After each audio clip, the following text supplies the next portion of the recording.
Welcome back, everybody. We are ready with another day. It's a brand new day of Iesf here on the channel, and we have got another qualifier. We're trying to find more people to send to Chengdu, China, and ultimately to Riyadh at the end of the year. I'm Anders, and I've got Neo with me. Neo, how are you doing?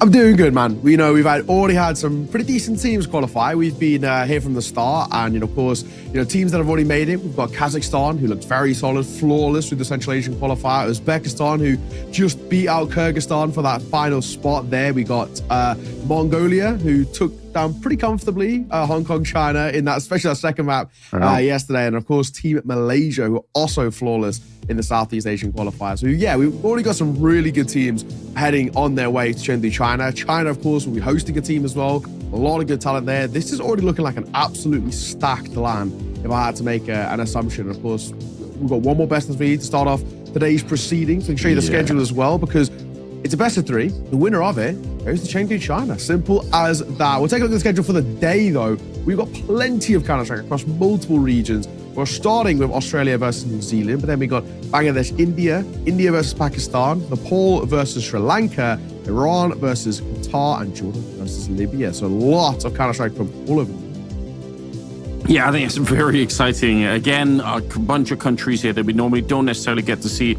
that much Counter-Strike out of, or we don't really know what's happening in the local scenes. Now we get a chance to see, is there some highlight players? Are there some people that we never heard of? I'm really excited for it. We talked a lot about this, like both of us kind of, wish we could go to some of these countries more to check out what's going on. Yeah. I think India was on the list for both of us. I always thought it'd be interesting to go to Iran. I've got a childhood friend of mine that's from there. So, I thought it could be interesting to go visit. But obviously, chances to do that are just super limited in a regular kind of world. But now we get to peek in through the lens of Counter-Strike, and I think that's pretty awesome. So, yeah, we've got lots of action coming up. And the banging start of it, the Australia versus New Zealand matchup, that in itself is just so interesting. I think there's going to be a pretty high-level match as well, but both countries have fielded some good players over the years, and some decent casters as well. Got some people from there. So that's good times. Very true, very true. This should be a spicy one, of course. I mean, obviously, with both of these two, they're in kind of a region to themselves. Let's say, ping is a little bit too high to be playing on kind of the continent there in Asia. So, maybe pracs a little limited, but it means it's good rivalries. That's the main thing between the Australian and the New Zealand players. There's a lot of decent players who have come through as well. Rest in peace, JKS. One day we'll see him back on the server. I think many people are asking for it, but not here, not today, not at the very least. But Team Australia versus Team New Zealand should be a bit of a spicy one as well, though, because these guys will all know each other so well at this sort of stage as well. The players in this region, it's pretty limited. There's not a huge pool, so they'll know everything about each other. There's going to be basically no ability to bring anything new to the server, which is pretty cool. I always think these sort of matchups are pretty damn sick. Let's take a look at the Australian roster first. Most of these guys are part of Team Mind Freak, so a team for 4 out of 5 of them play together regularly. Yeah, which always suggests that it's going to be, a little bit more competitive. Usually, you've got that drilled in. You kind of know what you're doing in that sense. So definitely going to be good fun. Tux, Slimy, Recons, Gump, and Pain. So again, shout out on the naming front. We appreciate that. The fact that they are also a great team name, Mind Freak. I don't know why, but it just has like a good ring to it. I reckon this is going to be a strong team to contend with, and I think it could be fun to watch them play. Yeah, absolutely. I really look at this and think this one could be pretty damn spicy. I think I'm hoping at the very least we get to see something, right? Something new, something different, which maybe can spice things up in the server. I mean, this for me, at the very least, is a pretty solid team. I've got to actually watch these guys a little bit when they play kind of more domestic Counter-Strike, more just kind of supporting the boys, the casters, and having a little listening. But hey, they're basically pretty decent Counter-Strike over there. Team New Zealand, however, we can check out those guys as well. And 3 out of 5 of them, actually, I mean, 4 out of 5 of them should be relatively recognizable for somebody who maybe follows a little bit of kind of the EU kind of tier 1.5. Both of these guys have come over to Europe, whether it's for ESL Pro League or qualifying towards one of the IEMs. Netic, Chelios, Danger are part of Rooster, who most people should know at least that name to a degree. And then Addict's part of Bad News Kangaroos, and of course Shrine is the 5th on this side. So, again, names who have played within Europe, played at a decent level, played at least a level where we can give them respect and say, hey, these guys are pretty solid. Yeah, obviously, Michael Hawkins completely miscast in this. Should have been an actor instead, clearly, with that name. So, banging name. But yeah, I think this is going to be really fun. And the fact that that they kind of play together, they know each other, they're used to like the competitive environment means it's going to be a lot of fun to see how they play it. But again, even if this isn't sort of like a team where Mind Freak as an organization, let's say, would field a team, it's still a great experience for the individual player, right? Going to a LAN, the experience of like getting on an aircraft, bringing your keyboard with you, like all these different things. If you haven't tried it before, it's super valuable. It's something you can write on your resume if a team is trying to pick you up in the future and say, well, actually, I went to China, I played this game, we went really far, and maybe we even went all the way to Riyadh. Like, there's so much there it's one of the hardest things, because you can be an amazing Counter-Strike player from your bedroom, but a lot of organizations will still kind of say, yeah, but we have no idea how you're going to behave on LAN. And that's a problem. It's really hard to convince people that you can still be good. So getting an opportunity right here is huge for a lot of people, all things else considered. So I bet they're going to want to play. It's not just for fun here. Yeah, absolutely. I think for me, when I look at this match, I'm actually going to lean a little bit in favor of Team New Zealand. I got to catch Addict and the Bad News Kangaroos at Pro League, got to cast them once. They didn't win, unfortunately. They did lose to Fury in the game that I casted. But in all fairness, I think they're a pretty cool team to watch. Addict was a very decent rifler. And then Netting, Chelios, and Danger, I actually watched them a fairly okay amount when they actually played in Qatar at the start of the year. And I actually did them a little bit of a watch when they were doing their Pro League quals, because they got very, very close. It was Addict they ended up losing out to. They were in the finals. Winner goes to Pro League, and it was Rooster versus Bandits Kangaroo. So within the team, there was a little bit of a rivalry there. Now they're, rivalry squashed. They're now working together. But nice. Yeah, it was. I actually rewatched that final as part of my kind of demo reviewing and kind of research heading in towards Pro League. I knew I was casting the Bandits Kangaroos, and it was a good series. So 2-0 towards Bandits Kangaroos, so for Addicts. But in general, the Rooster guys play some pretty good Counter-Strike. So I'm excited for this one. I think for me, New Zealand, I would put personally as my favorites coming in towards this. They look pretty solid on paper, but Team Australia are no joke either. All right, I think that's a good way to get a little bit of a temperature check on the match. I'm not really sure. I don't have a strong opinion, I think, one way or another. I'll say this, though.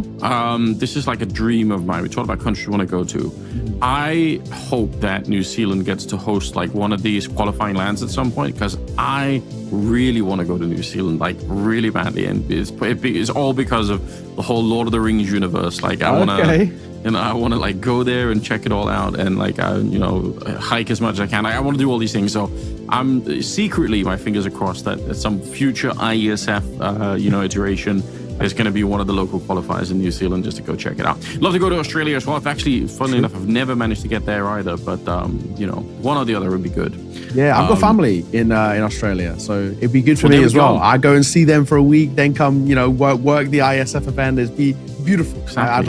I'd love to do Australia. I mean, obviously, the crowd seems sick. I mean, we've kind of seen with IM and even ESL Challenger Melbourne. I've worked it's beautiful. 2 out of the last 3 ESL Challenger Melbournes, and honestly, the crowd's always sick. I mean, even if it is a little bit of an earlier game, or it's a little bit of maybe, games with teams that aren't maybe of the biggest name value, they're still there. They're still loving life. Yeah. They're still enjoying the Counter-Strike. So I've always rated Australian crowds a lot. I'm not too sure what the New Zealand crowd would be like. Obviously a smaller place, but I'd love to go to New Zealand too. I've heard it's absolutely stunning. I've heard very good things. So yeah, I'm with you. I think New Zealand's up there. I think for me, a bit of a rogue one. It probably will never happen because Counter-Strike's just not a thing there. But Japan, I'd love to go to Japan.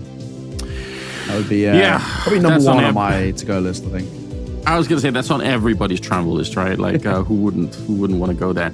Well, I think another positive note, obviously, is the fact that it's a best of 3 game that we've got going on. So I think that's really exciting, just because of the potential quality of the game. We want to have like a real deep dive into it. We don't want to be over in just the single map. So that's another thing that I'm looking forward to. When we get the video, we'll tell you guys what kind of maps we're going to be playing. I'm still on Vertigo Watch. It's been banned out every single time. We've never had a chance to catch it, but I'm still going to be looking out for it because, one day, surely somebody has to pick it. Or leave it in there to be the 3rd map or something like that. It has to happen at some point. I mean, maybe, you know, the kind of oceanic region is where things change up and where they actually love it over there. You know, everyone jokes about how down under it's flipped and stuff. I mean, maybe that's where their vibes on Vertigo are flipped. You know, we kind of hate it yes. here in the majority of Europe, North America, and in so far in every qualifier every qualifying game we've done so far, it's like one of the first maps banned. So maybe Oceania is where they actually love it over there, and it might get picked. Who knows? But I look at this with open arms. I do want to see maybe something a little bit funky, fresh, because they are teams. They actually will have, at least to a degree, some set strats that they can do, and they can, you know, even for New Zealand, they can kind of plug in Addict in towards a plan that Bad News, that Rooster, may I say, would usually do, or something of the sort. You said you know, maybe it's flipped, and it reminded me. You don't know this, but I spend so much of my time arguing with flat Earth people nowadays, and it just made me think, like, because they keep saying like, oh, they're upside down, and it makes my brain hurt so much. But anyway, that's, you know, PTSD aside. I should probably spend my time with something else, but I can't. I have my brain is damaged like that. So the last couple of months have been all about that for me. Once they check in, people are asking in the chat. I'm noticing there's quite a few people asking, you know, hanging around the chat. We've got Josh there, and you know, some supporters for the different countries, which I think it always makes me smile. I'm happy when we've got some people in that sort of care about it. It's been true for every other game. Like, you know, we've had people from the local regions that show up, and this is their chance to sort of to root for their teams. I think that's always exciting. Yes, exactly that. I'm looking forward towards this. I did a little dive in towards maybe Rooster, for example, and see what these guys would like to pick into, and see whether maybe you have that chance to Vertigo. It seems like you might get your wish, Anders. It seems to be at least a map that they've played it 7 times recently on HLTV before the play break. So who knows? Maybe we might see a little bit of a kind of a conversation about that. However, it does seem that, looking at it, it's actually a permaban by Mindfreak. So I think, in that being said, I'm pretty sure Australia are going to permaban this quickly. New Zealand play it, Australia don't. So I think it seems Team Australia, as 4 out of 5 of them are on Mindfreak. Looking at Mindfreak's veto, it's their permaban. So I hate to say it, brother. It's not happening. I'm going to ruin the surprise already, but it's not happening. They're banning it out, so you hate to see it. But I think all in all, for me, I'm looking at this veto. It seems like Mindfreak likes to pick into a nuke. I'm a big fan of that. Nuke, great map in the pool. One that I can really get behind. Towards Rooster, it changes up a little bit. They actually have a fairly decent pool. They loved an overpass before I got banned. Hate to see it. But then it looks like Mirage, pretty clean one for them. Vertigo, of course, they one they like, but it should get banned. And Nubis as well is another which they don't mind. So we'll have to wait and see. For now, ladies and gents, we are just going to have a little bit of a break before we head in towards the game. We'll be back in about 10 minutes or so with the veto and this match and all the good stuff. So sit tight. See you soon.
And we're back. Nice and easy, nice and simple. We'll be getting things underway, hopefully, in just a moment. Between Australia and New Zealand, a match as old as time when it comes to Counter-Strike as well. This one should be pretty good. We got the core of Mind Freak versus the core of Rooster plus Addict from Bad News Kangaroos. So a very talented roster on both sides. I'm expecting a good game. I'm expecting this one to have at least a fairly strong veto, a strong kind of system of play, not really puggy as some of the other matches are, where it's kind of just reliant upon the individuals. I'm expecting something here, but of course these two teams, it's one qualifier, it's one best of three, only one spot available going to the Asia Esports Championships in China, in Chengdu. So it should be pretty damn sick.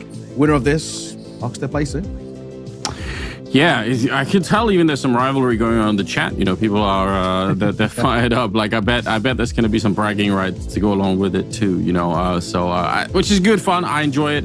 We expect it's going to be a high double match, and it's a best of three for those of you asking. So that means we are going to be able to really deep dive it and make sure we find the right team, the better team here. So that's what it's all about. We'll still haven't really gone through the veto, so we'll hopefully get there and get a chance to see what maps we're going to be playing. That's always exciting as well. I don't know. You said you've been saying Nuke is your favorite map. Do you have like a second favorite? If it's not Nuke, what map are we playing then for you? Do you know what? For a while, it was actually Overpass, which is actually quite sad. I actually always, I enjoyed playing it. I enjoyed watching it as well, because I thought for me it was always like a battle of who can actually put up the best T side, and that was the kind of the big struggle. So I liked watching and playing Overpass. I was quite annoyed that that's out. If we're talking of all time ever, I would. It's always going to be Santorini. It always has been. Okay. They've obviously never played at kind of a competitive level, but for me, when I was starting to play in Counter-Strike, I think about a year after I first got my PC and played Counter-Strike, that I can't remember what operation Santorini came out in, but the operation came out. That was the first time I'd ever played an operation, because when I got my PC, summer 2016, there was an operation on. I was like, no, I've just spent £20 on CS. I don't even know if I like this game. I'm spending another £10 on an operation, which I don't even know what that is. So I didn't get it. So that was the first operation I played, was in like 2017, which is when Santorini came out. And yeah, really good memories. Me and all my mates from school playing it. Very good fun. So yeah, Santorini is probably my second favorite map. If we're talking competitive pool maps, again, I'm probably going to have to go either one of Train or Cash, and I probably would actually say Train. So okay, I'd probably say Train is my second favorite. So I'm hoping one day we get the Train reboot. I mean, it was in the trailer. It was in the CS2 trailer. So surely there's got to be some idea when Train's coming back into the pool. Yeah, you'd think so. Oh, that's very interesting to think about. Like, I wonder how that would play now, especially when you think about like the sort of the skyboxes and everything else. Like, is that gonna work out well, or is that gonna be kind of a mess? Like, I just have no idea.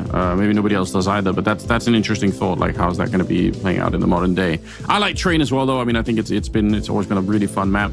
Although, especially the very CT-sided version of Train, you got to wonder if that's going to be like hell on earth today. Many people, people might complain a lot about that, but still, I would take it in a heartbeat. I would definitely want Train back, like right now, if I could. And Cash, that new Cash. I don't know if you see the screenshots from FM Pwn, but they look pretty sick. It looks pretty cool. Yeah. He really knows how to make a beautiful map. I'll give him his credit.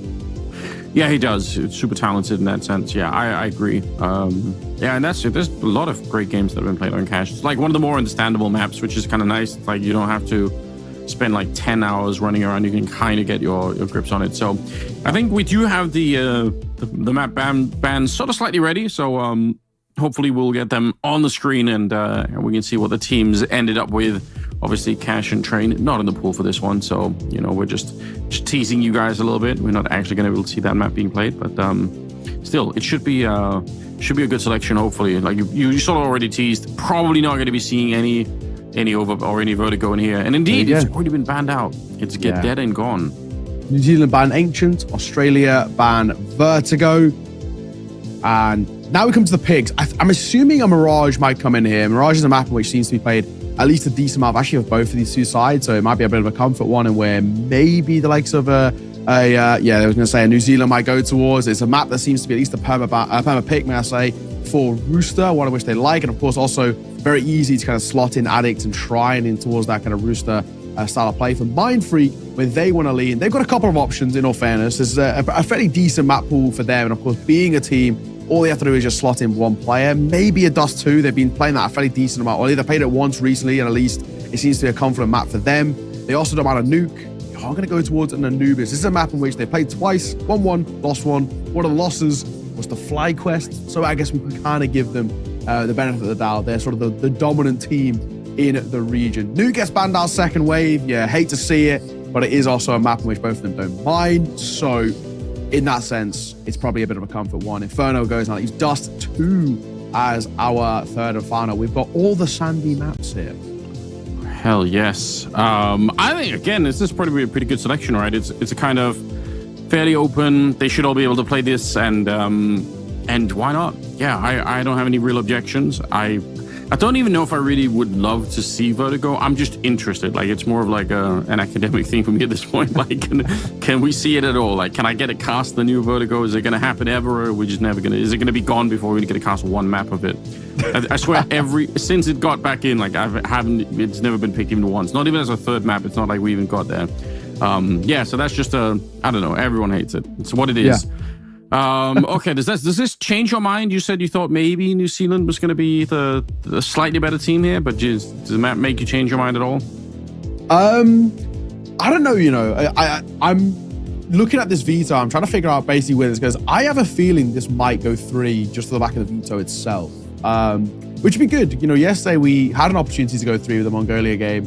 That map 1 was pretty close. That Dust 2, it was pretty close. We were thinking, okay, maybe there's a series on our hand here. And then there was a 13-0 in towards map number 2 that very quickly whisked away. But I don't know, these two, they'll know each other so well. I think that's the big thing for me, where that's at least going to be, there's nothing really going to be too new. They know each other well. They probably scrim against each other on a at least weekly basis, if not every few days, right? These the cores of this team. There's not a huge amount of teams in Australia and New Zealand and in that kind of region, so you're not really spoiled for choice, let's say. Don't know each other well. I think that'd be quite cool as well. I'm expecting, because I know each other well and because I know Australians and New Zealand people and players, I'm expecting a little bit of BM. I'm expecting knives, Zeus's, kind of the rest. Obviously they want to qualify, but they want to do it in style. I think the banter and the humor is like this. That's one of the best things about the region, really. So I hope that there's going to be a little bit of trash talking. I like that. I mean, I'm already seeing in the chat that there's some chants going out. You got the classics. So it's good. Keep it up, guys. It makes me smile. We are just waiting for everyone to get back on the server and kind of get ready, and then we should be good to go with the game, and hopefully not too long. But obviously, it's the first game of many throughout the day. We've got a lot more coming up. People are asking if I'm going to take a shoey if Australia takes a loss. It's like if Oz wins, can you do a shoey? Says Flamboyant to me. Well, maybe I could think about it. Think about it. It's like 9 or 10 a.m. where we are. Like, it just seems like the most absurd way to start the day, but it's 9 a.m. right here. Yeah, that would be a tough one. That'll be a tough one. I'll tell you this though: if I go to Australia to cast a tournament at some point, like, I obviously am obligated to do it. Like, I'm definitely doing it in Australia. Like, there's no way you can say no to that. So I did it on the Challenger Melbourne desk. I said I can't remember what it was. I think I said, like, if one of the Aussie teams wins a series, I'll do it. There was 2 Aussie teams there, and then one of them did. So I was like, right, I did a shoey. I think it might have been Greyhound back then, I'm right in saying. There we go. And they did. I've got their jersey. Where is it? I'm trying to pick. Right here, above my head, this side. Nice. You can kind of see it behind the boxes, but the Greyhound jersey's there. Nice. But it was back on Esports Challenge. I did a shoey then, so I've done my obligatory kind of shoey for broadcast. Yeah, it's like an Australian christening almost, Yeah, you've got to do it at least once, I think is how it works. Yeah, good times. I'm definitely curious to see how this will play out. Again, one of the things that we're discovering, obviously, New Zealand, Australia are 2 countries that we know a little bit from the tier 1 space, but for other the regions, it's just a learning experience. This one, I think we're going to have a little bit more of an idea of like where we're going to land on. I think because you can go a long way on the T side, losing rounds, but as long as you're doing damage, you can keep the story alive in your own brain that we're doing something. Like, we're just on the cusp of maybe winning the one crucial round that'll get us over the hump, and then, they have to eco and we're back in the game again.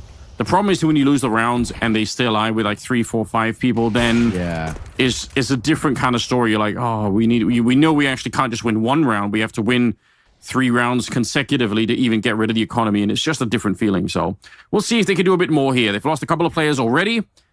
The Eagles are encroaching on that A-bomb site. And a single Tech 9 on Netic as well. But yeah, this now definitely is about trying to do a little bit more damage in the round once again. I gotta say as well, while we've got a bit of a kind of a pause in the play, I gotta shout out once again the people in the chat. Some decent chants going through. I'll give them some credit. There's some good ones. Netic will find one with a Tech 9.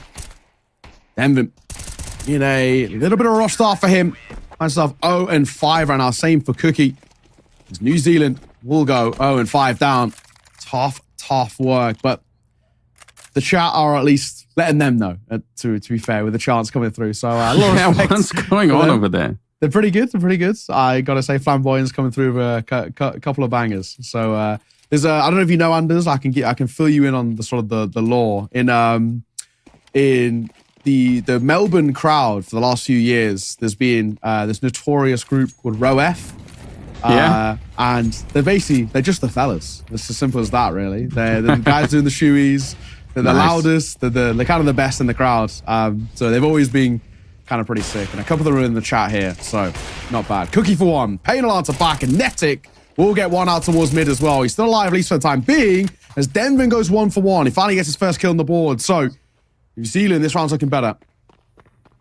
Yeah, way more competitive. This is really, really important. You see, there's so much money on the Australian side, so you have to win this round. They got about 1 minute and 15 seconds, so there's a lot of time to figure out where to go. Now, they're real far apart. This could be a devastating scenario. The bomb is making its way back. Gump, he's right in position for it now. If he swings, he'll stick around. Cookie, if you die, the bomb is lost, and you're not going to be winning the round here. That is so terrifyingly close, but he's made it past the first post at least, and Netic will take down Payne, so maybe they've just managed to thread the needle in this round. That's crazy. If he stuck around for another second there, I think he dies, and they probably just straight up lose the round. Now, instead, 2 versus 1. The bomb is going to be planted here as New Zealand are looking to pick up their first round. And yeah, keep scoped up like this, and it might just even be a free kill. Gump, he's snuck up behind. He doesn't really want to go for the smoke, which who can blame him? But as long as they play this safely, they should be winning it. He's pulled off the angle. A jump peek, and Gump not spotted. Do they even realize time is ticking? They've got to. Surely on this timing play, he basically has to be apartments. He jumps out of the window. Netic will catch him. 3 kills to his name in that round.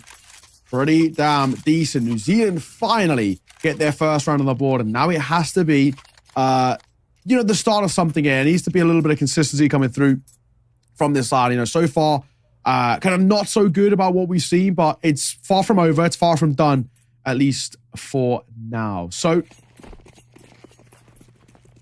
first on the board, if they can chain it to a couple more, we can maybe start to have a conversation about a decent half here. I mean, so far, it's still a pretty substantial, sizable deficit of 4 rounds, but far from over. Still early doors.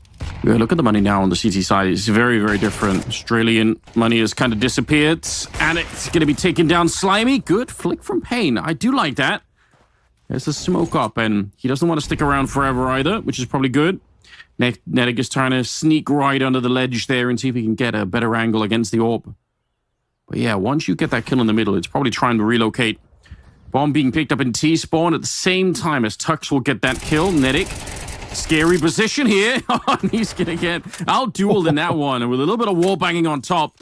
And that's a shame because, again, if New Zealand were to win this round, they'd be in a great position to try and close down the economy. They'd probably get a round for free. It could be like a 5-3 scenario, but this looks very, very tough at the moment. And again, Australia playing good Counter-Strike in the sense that they're not giving a lot of easy fights here. Once they have the advantage, they keep the advantage until they win the round. So they're not taking crazy risks at the moment.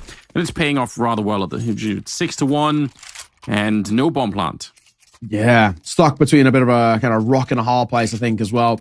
In that one, trying to get that bomb down. They can't plant for CT because they know there's 2 players there. They can't really even plant from Con either. Similar sort of vibe. So, 6-1. I mean, already guaranteeing the bare minimum. You got this tied game. The way they're playing so far, Australia, they're cruising. Haven't really had to shift in towards second gear right now because New Zealand, they just cannot seem to find a way into this. I mean, it's tough. It's really tough. Everything they're trying is not working out. Gump should get 1 at the very least, maybe even a second. Close. Oh, but Payne might be in trouble, but he actually still gets one, and he's still alive. How is he going to get a second out of this? Payne, that's ridiculous that he even gets that opportunity. Trying to answer back, but now he's all alone. That is an absolutely sickening set of decisions there for Payne. He knew he was flashed, and they were basically rushing right next to him. And if he fell back, which it looked for like a split second, it looked like he wanted to go away. He's like, I'm going to fall back and just into the bomb site. And he stuck around and got a double kill behind it. It was really, really sick. That's displaying some skill. He's also 13-3 right now, so he's stealing away a little bit of our attention, which is definitely interesting. 7-1. Australia looking very, very good here. Hard to complain about. Yeah, there's really just not been a lot. I mean, New Zealand are playing this. They're playing such a simple style of play on this T side, which is just getting pulled apart by Australia. It's tough. It's really tough. And I think for now as well, I've got to look at Australia and sing their praises. Heap it on. I mean, they're playing very aggro. They're kind of fighting fire with fire. They're really looking so solid, where New Zealand, even though they've got great individuals, even though they're plugging into this, they just cannot seem to find a way. Addict and Gum go one apiece, though. Pushing towards ladder. Gum here's the steps. Oh, it's a great reaction. Looks for more, but he can't quite make it. That 2 for 2 with head on a swivel with a 180. Then Lanka back, still 2v3. Yeah, they're making their way out. Gonna go back and pick up the bomb again. Left in T spawn early on, which is fine. They got some time here. This position for Tux. How do you get rid of this without showing yourself too early? The upside, I suppose, is that Payne doesn't have that much health, so in a world where they defeat Tux without taking any casualties, then maybe they get rid of Payne with just grenades alone. Like a Molotov or an HE, they have one of each. They could do some damage there, but now he's back looking exactly where he needs to. The timing here is really good. If he can come back at the right time, that's all you need. 25 seconds. Tux, the first obstacle they need to get rid of. Not going to be quite possible. And that's a problem because now you have to try and plant the bomb right in the face of the AWP. Yeah, unfortunately, they just had to go for it. They were running out of time there. Payne with his 15th kill, and Australia with an 8th round. Something I thought about, now, one of the things that I've noticed that will really make sort of two countries that are close to each other, really go rival each other, is when you can talk about like food. Have you noticed this? How? Oh yeah, if you claim that somebody invented like a food item, like people go bananas. I wonder if there's something like that with Australia and New Zealand, like if they have some, local contest. Yeah, what is there like? And obviously, Vegemite is like the classic one. That's like quote unquote an Aussie thing. I was trying to think like if there's anything that is like a rivalry between the two of them. Yeah, I feel like they share a lot of the same stuff. I can't lie. We can start the rivalry now and claim it's a New Zealand thing. Vegemite is New Zealand. I've heard that. That's unfortunate truth of it. They've been trying to hide it, but we're on to them. I've known some parts of the world, whenever you bring up the conversation of baklava, the desserts, that's something that people go mental about. Like Turkish, right? Yeah, but the Greeks will say it's, you get into a lot of stuff. That's what I'm saying. Like you have to step really carefully. The big one, I'm pretty sure. I need to just double check before I didn't say it, but I think there is the big one is you say like somebody likes a certain type of beer in Australia. I think it's called VB. So I think it's like really cheap beer. And you say like you like VB beer. That's like kind of like an insult basically.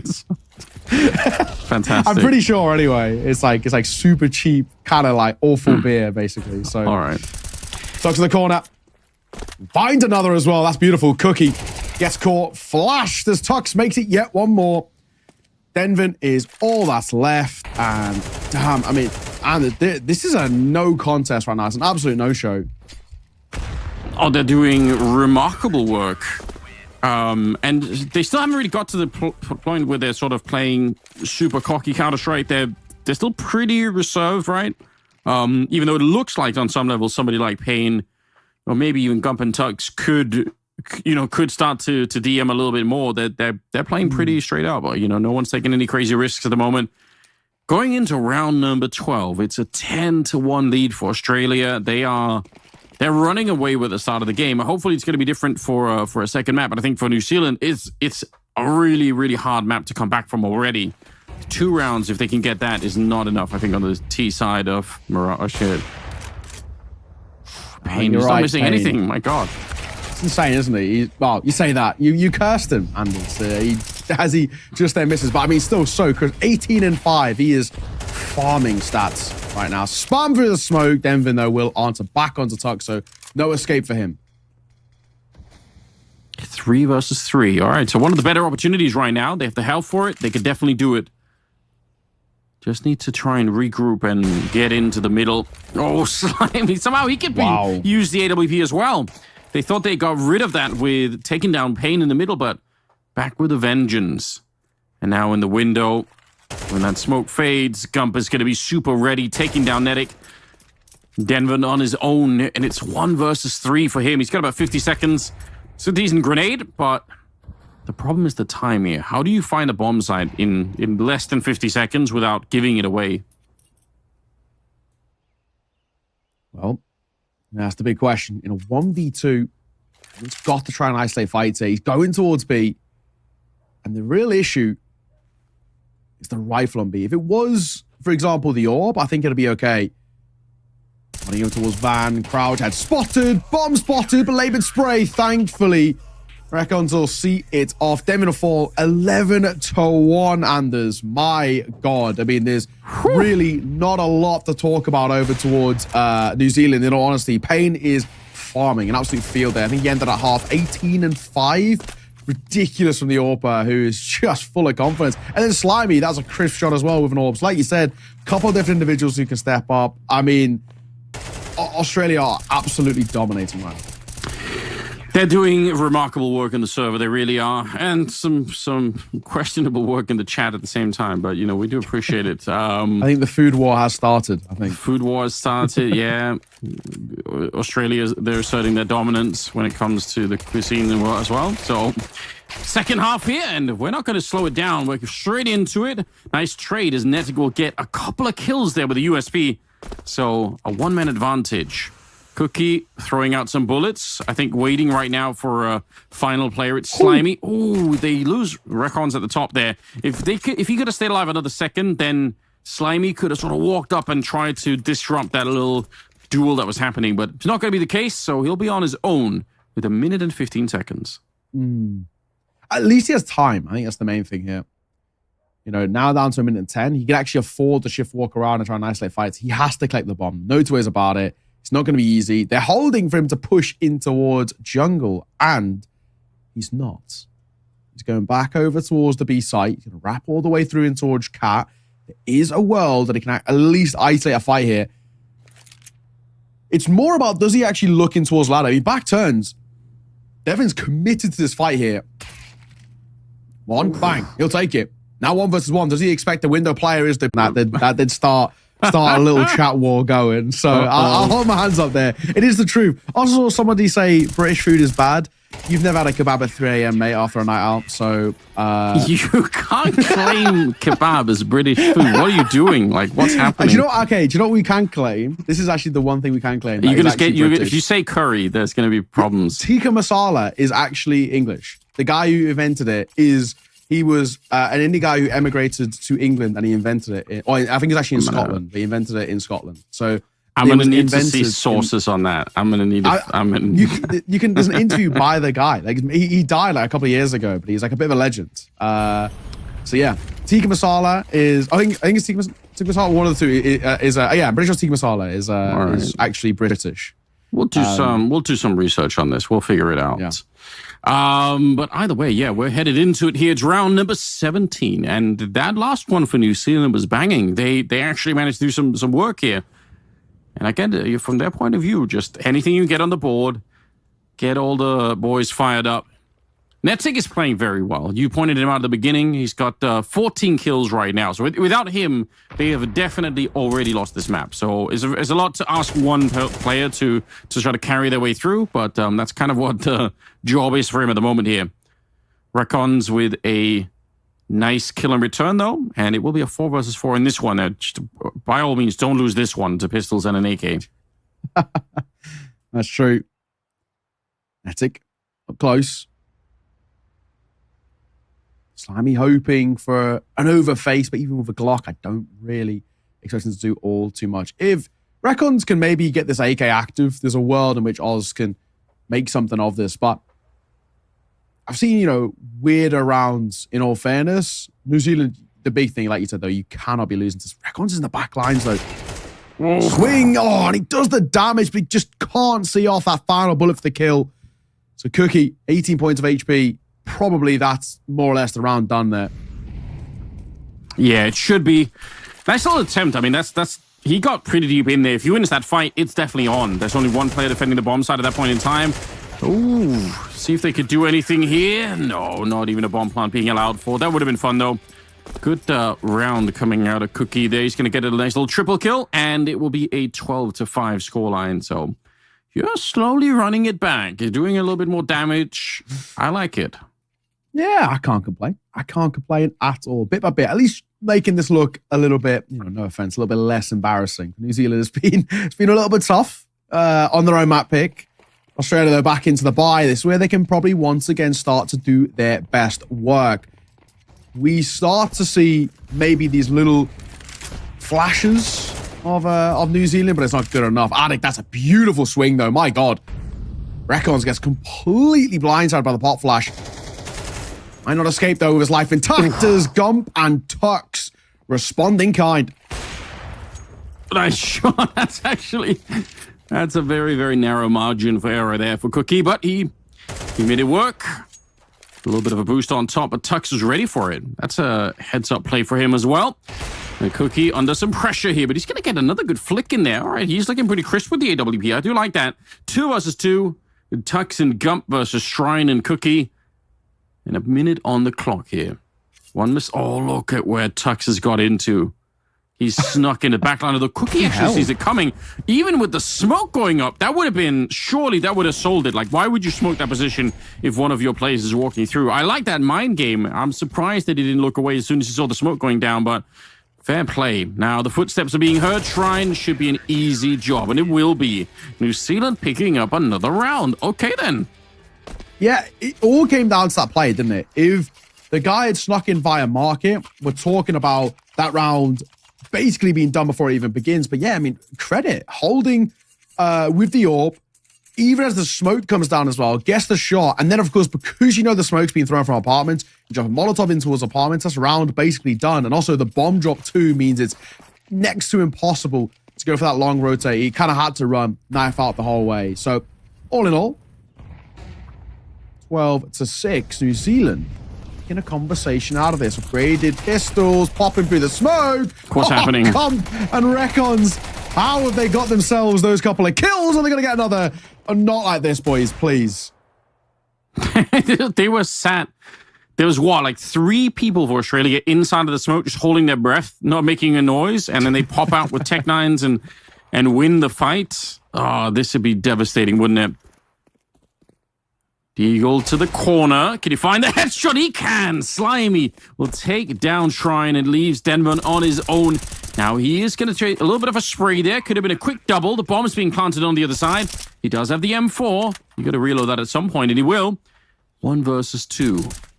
And looking to see if he get a little bit of damage in. He's got a kit as well, so some time to work with. He gets that one, and he gets another headshot. Great clutch for him. A 1 versus 3, surviving on 3 health with a triple kill. So it all lines up for him. It will be New Zealand picking up a 7th round. So, fair play. That's a hard round to win. Yeah, pretty damn good all in all. I mean, New Zealand, this is at least now into that sort of position where we can start to have a conversation. 12-7 is doable. It's only a 5-round deficit, but, I mean, regardless, pistols getting 4 to 5 kills with bomb plant in this sort of round, it is still a little bit damning. It's still a little bit concerning, but I don't think for now we need to be too worried, at least for the time being. We'll see. 12-7.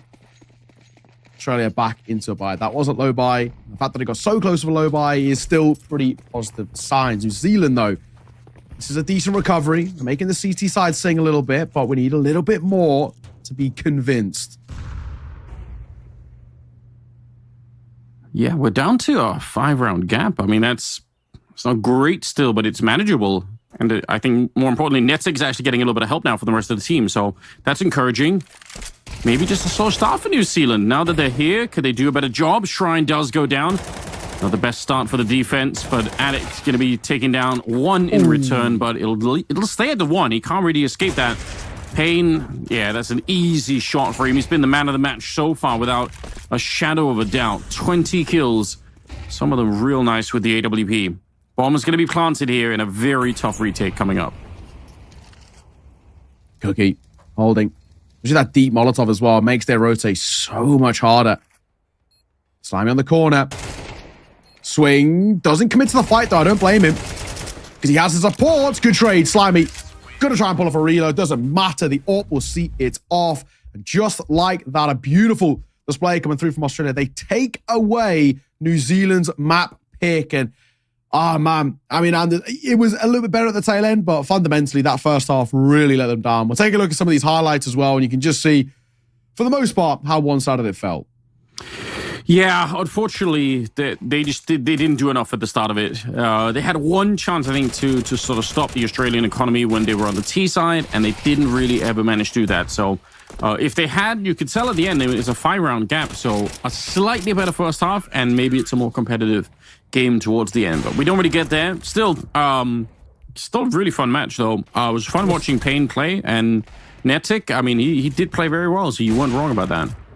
Yeah, he's individually, he's very good. I did actually see, in all fairness, from the lineup that was on Wikipedia side, and I look at this now, and if he can kind of bring that sort of similar... Some signs of life still coming out there. But so far, it's Australia winning the first map, and also I'm noticing winning the food wars going on in the chat for sure. They're not letting New Zealand get away with anything over there at the moment. So they can't even have fish and chips apparently. So it's on all fronts they're losing. Yeah, it's tough out there for New Zealand. Brutal day, unfortunately.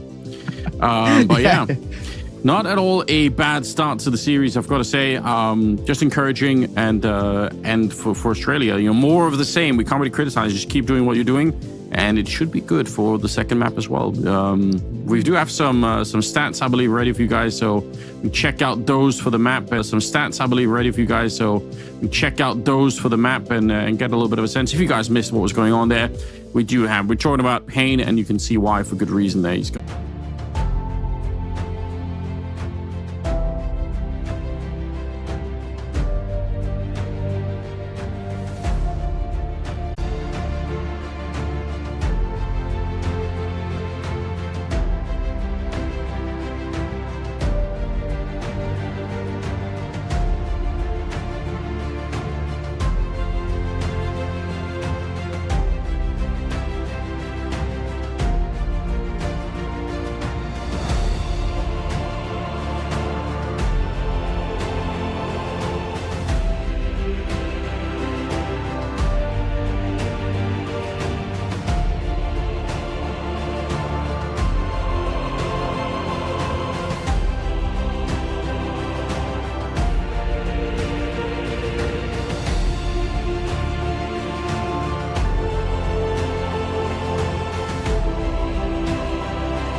Welcome back, ladies and gents. Hope you had a nice little break there. We had about 5 or so minutes, enough time for me to go and grab a bottle of water before heading in towards our second map. We've got Anubis coming up next. It is Australia's pick after dominating Mirage, which is New Zealand's.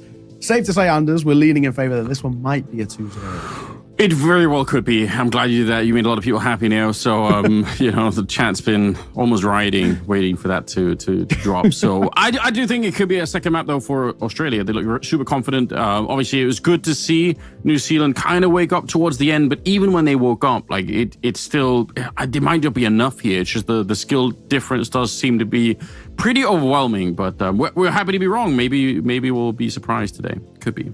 Yeah, well, we have to see something special come through. And the thing that really worries me is, Mirage is a map in which if you are a bit of a mix, the way kind of New Zealand are, you play quite puggy, you're relying on individuals, but individuals, Netic showed up, but that was really kind of about it.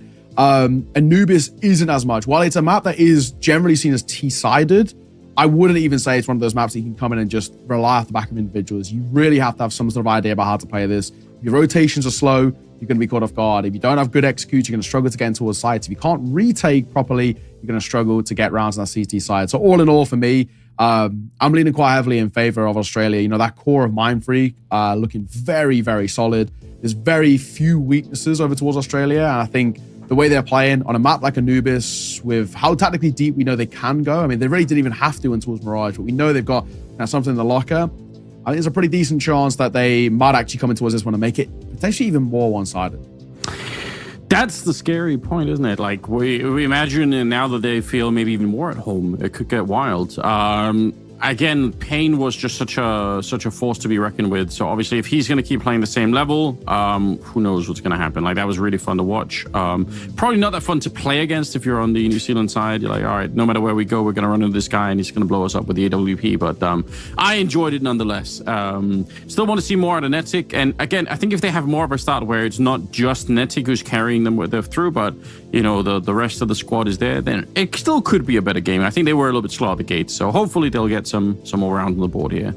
Yeah, absolutely. I'm expecting maybe at least if they can get a pistol, start off that campaign a little bit on towards that first stuff. I wonder where they choose to start as well with New Zealand. Like, I think, if you're coming to your opponent's map pick, obviously you get the choice of where you want to start. I would actually probably, if I'm them, try and actually lean in favor of that T side, just because it's a map in which is the only map in the pool which we can even vaguely consider T-sided right now. And I think because of that, maybe that's when New Zealand can try and find some strengths coming through. Just hope that the rifles can get active. Hope that potentially we can see, the AKs get online and all the rest. I look at this and I say, if we don't see New Zealand getting towards a pistol and going to get the rifle started early, I'm worried that this might not ever get going. I think the big worry for me is the second Payne gets an AWP out, especially on a map like Anubis, already feels done and dusted. I mean, if how versatile of an AWP he was as well, right? We could see him very easy play, over in through A, go pushing through main and try to take fights out there. He can push towards water, push towards mid. I mean, this is a guy who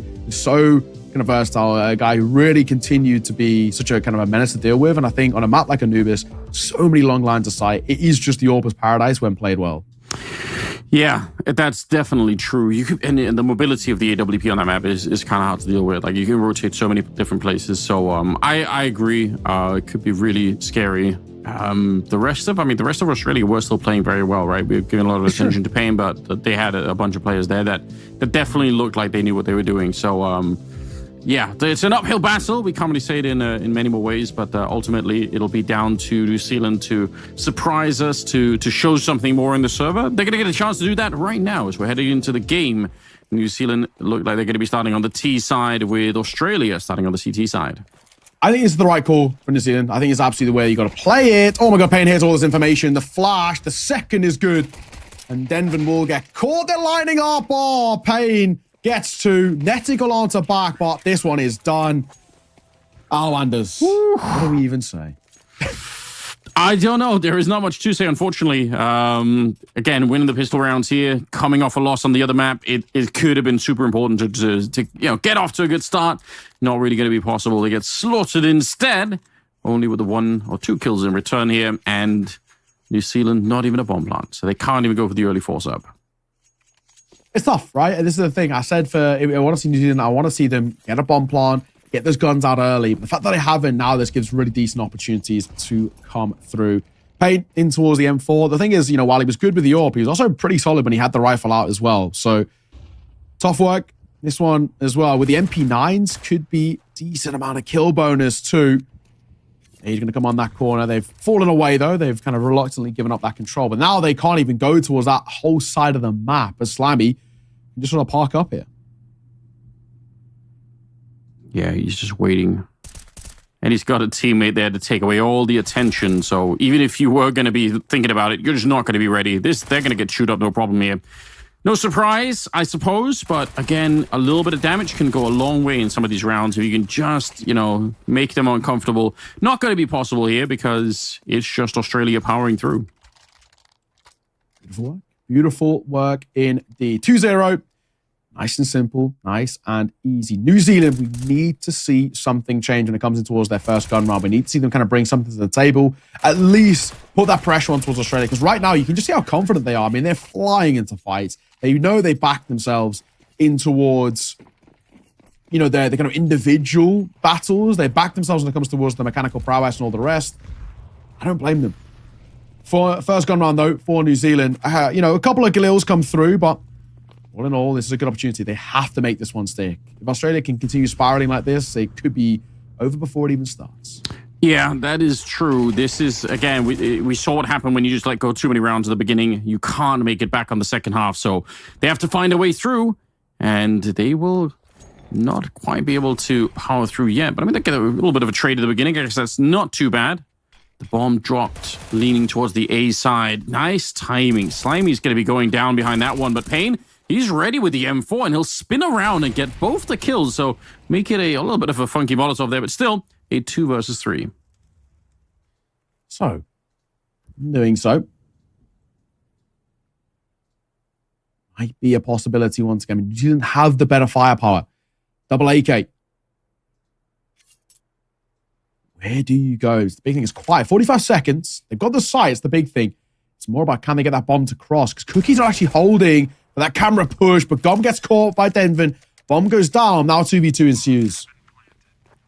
Yeah, it's an interesting position right here. Payne moving forward. He didn't take almost any damage in that earlier fight when he got the double kill. There's a kit right in front of him. He has one as well, so I guess it doesn't really matter, but going to try and set up a flashbang. Cookie and Denvin with a potential crossfire, but that could get broken up if Denvin goes down here, but he won't. Stands tall. That's a nice fight to be winning, and I think that should be enough. Yeah, Cookie is going to be on the other angle, and they'll be able to win the clutch. That is absolutely massive. Great work. I think if Denvin goes down, it's a very different round. So well played on the side of New Zealand. They're going to be able to win that first outing. Yeah, absolutely. There will be a buy right back in place, though, for Australia. And the big thing for me is I see an EWP in play for Payne. So that's maybe where things, once again, get a little scary. Of course, for New Zealand, it's good they found a round, but it was relatively costly. 3 kills coming through means you have to rebuy back in. Shrine only has a Mach 10, so it's not the easiest, I think is probably the way I would go about it. For Australia, they themselves do have a couple MP9s in play, but the big thing I'm still looking towards is that AWP. Payne starts to be an impossible player like he wasn't towards Mirage, it could be very, very unfortunate for the New Zealand side once again. You're not wrong. That was devastating. That's going to be living in the back of their minds too, just the knowledge that he could be out there somewhere.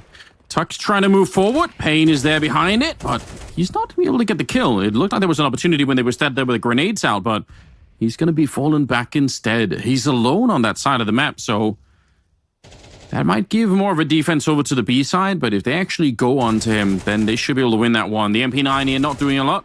Netic, he'll clean it up. Great double kill now. They will finally run into Payne, and he actually will throw away the AWP. He's like, all right, I'm going to try and see if I can save this round, although I think now that they lost the final player towards the middle of the map, he's going to give up on that thought. So, wow, New Zealand, this is looking very good. They're definitely going to be winning this round. Yeah, bomb. Rotating over. I mean, the big thing now is Kashi campaign save. Well, the first fight is good. Netty gets caught. And still, they're going to continue hunting. And I don't blame them either. I think it's probably the right call. You've got money. You're about to get the round as well. Why not? Especially it's a Mach 10. One thing that you can kind of afford to lose. Oh, definitely. Shrine. He's got the right idea, but then so is Payne. Missed shot, and that's all it takes. Mach 10 will upgrade to an AWP. which is an upgrade you'll take every day of the week. And that'll be New Zealand tying this up, 2 rounds apiece. Okay. So this is what I wanted to see. You know, there's a reason why I went for this kind of T-side start, wanted a T-side starter out from New Zealand, because it just allows them to be a little bit more free. They set the tempo. They're the ones who kind of make the biggest difference, so to say. So yeah, I think this is at least where I'm getting a little bit more confident. This is better. And now, you know, money's broken towards Australia. We're talking about New Zealand who should take a lead here and should be able to, at the very least, work with something. This is really cool. I mean, it's that warm up from the first map, even though obviously they lost it, but they kind of got into it towards the end of the game. And now it's carried on over to this one. Like you said, they're on the T side. They can do a lot more. And here, looking for a multi-spray down. It'll be 3 kills before they finally get rid of him. But you know what? That's absolutely fine. They're going to be winning this round rather quickly with 4 people still living on the T side. So and this is a very, very different feel. 3-2 in favor of New Zealand. All right, I'm excited for this. I was worried that it was going to be, you know, kind of a slaughter on this map too. And then they were going to sort of... We hyped it up a little bit, saying this could be, you know, a closer game. They kind of know each other. They probably scrim against each other. Yeah. So it would have been a real shame if it had been way too one-sided here. But it doesn't look like that's going to be the case. Exactly. So far, no complaints from me. You know, we had while it was maybe a little bit of a kind of a fake comeback, we had not too much of a showing really in towards Mirage, where Australia made that look so damn easy. This one, it made to work for it. CT side as well can be a little difficult on this map. It's very easy to be... I think pulled apart is probably the way I go. Spread thin. You know, rotations are quite long. You lose, you know, track of a site. There's even a big decision to be made of whether you even give a retake a go. And I think for Australia right now, a couple of them are just being caught in 2 minds, being caught off guard, and all the rest. 2. I back in for Odd. They don't have a huge amount of util. That's the big thing that worries me. They now have only 1 flash left to work with. Yeah, that could present a real big problem. Especially trying to hold down a bomb site like this B bomb site here. You can't slow down the T's whatsoever. Going to be throwing in some good nades on the T side. Good return. Oh, and right through the smoke. He's got the right idea, but he's on the wrong side of the pillar. Cookie holding the back line with the AWP, and they're making absolutely sure. I don't even mind that. Make sure that there's not a double setup in the corner. Even if you saw one player swing out from that corner, there could be a second, and you don't want to overlook that. Oh, but hold on. They actually had the job done. They were in the bomb site. Now instead it's a 1 versus 1, but the Tech-9 will reign supreme. Cookie to save his team with a nice triple. Oh, that's a beautiful, beautiful little play that tail end. All up into the Tech-9, into the dink immediately. That is sumptuous stuff from Cookie. New Zealand continue putting rounds on the board. That is a really, really nice little period of play. And it looked lost as well. When that double comes through from Dark, I thought that's probably the round in itself. But Australia actually overfaced there. I think maybe a little bit too confident maybe in their individual prowess, and in doing so, it actually lets them down. If they just played a little bit more time, Cookie with an orb would have to clear 2 separate angles with a crossfire. I think that's maybe where a never so slight lack of disciplines actually cost them. Denver swing, Recons falls, and you kind of see where New Zealand are at least starting to heat up. Yeah, they're really doing that. Maybe they took that loss on the first map a little bit personally. Nice shot from Gup, all right. That's just a 5-7 at range, but it's good to see them fired up. They're not taking it without a little bit of a battle here. 3 versus 4, and with just pistols on the CT side. Again, it should be just a question of staying grouped up for New Zealand. Don't give up any rifles, other than the one that's already been dropped somewhere, but don't give them away too much, and then get that bomb planted at the B bomb site. And they're doing just that. I really enjoy this. These are the kind of rounds that you really should be winning, but again, if you lose them, it can be so painful. Wow. Gump is really hitting shots with that 5-7. That's impressive. No down. I mean, Tux even now, do you actually want to give this a go here? I would probably be tempted just to keep hold of the AK. It looks like they got the right ideas. Now, an AWP on the retakes, that's something I'm a fan of. They would have heard that, though. They would have heard the tick on the molly. Shoulder spotted. Tux finds one. Addict will fall on the corner. AWP shot missed, and Shrine doubles down. So New Zealand, 5-2. I'm actually surprised they give that a go, though, in all honesty. I know it's a 2 versus 2, but you've got an AK and an AWP. I think that's probably what I would have at least preferred to have had going forward. It's not the end of the world. it's one of those where it's kind of a non-starter in the end. They have a buy into this next round regardless, but maybe long-term economy could have been a factor that they consider. I don't think it's the biggest thing in the world to kind of think about. Right now, all that Oz need is rounds, and they're struggling to see them on the board.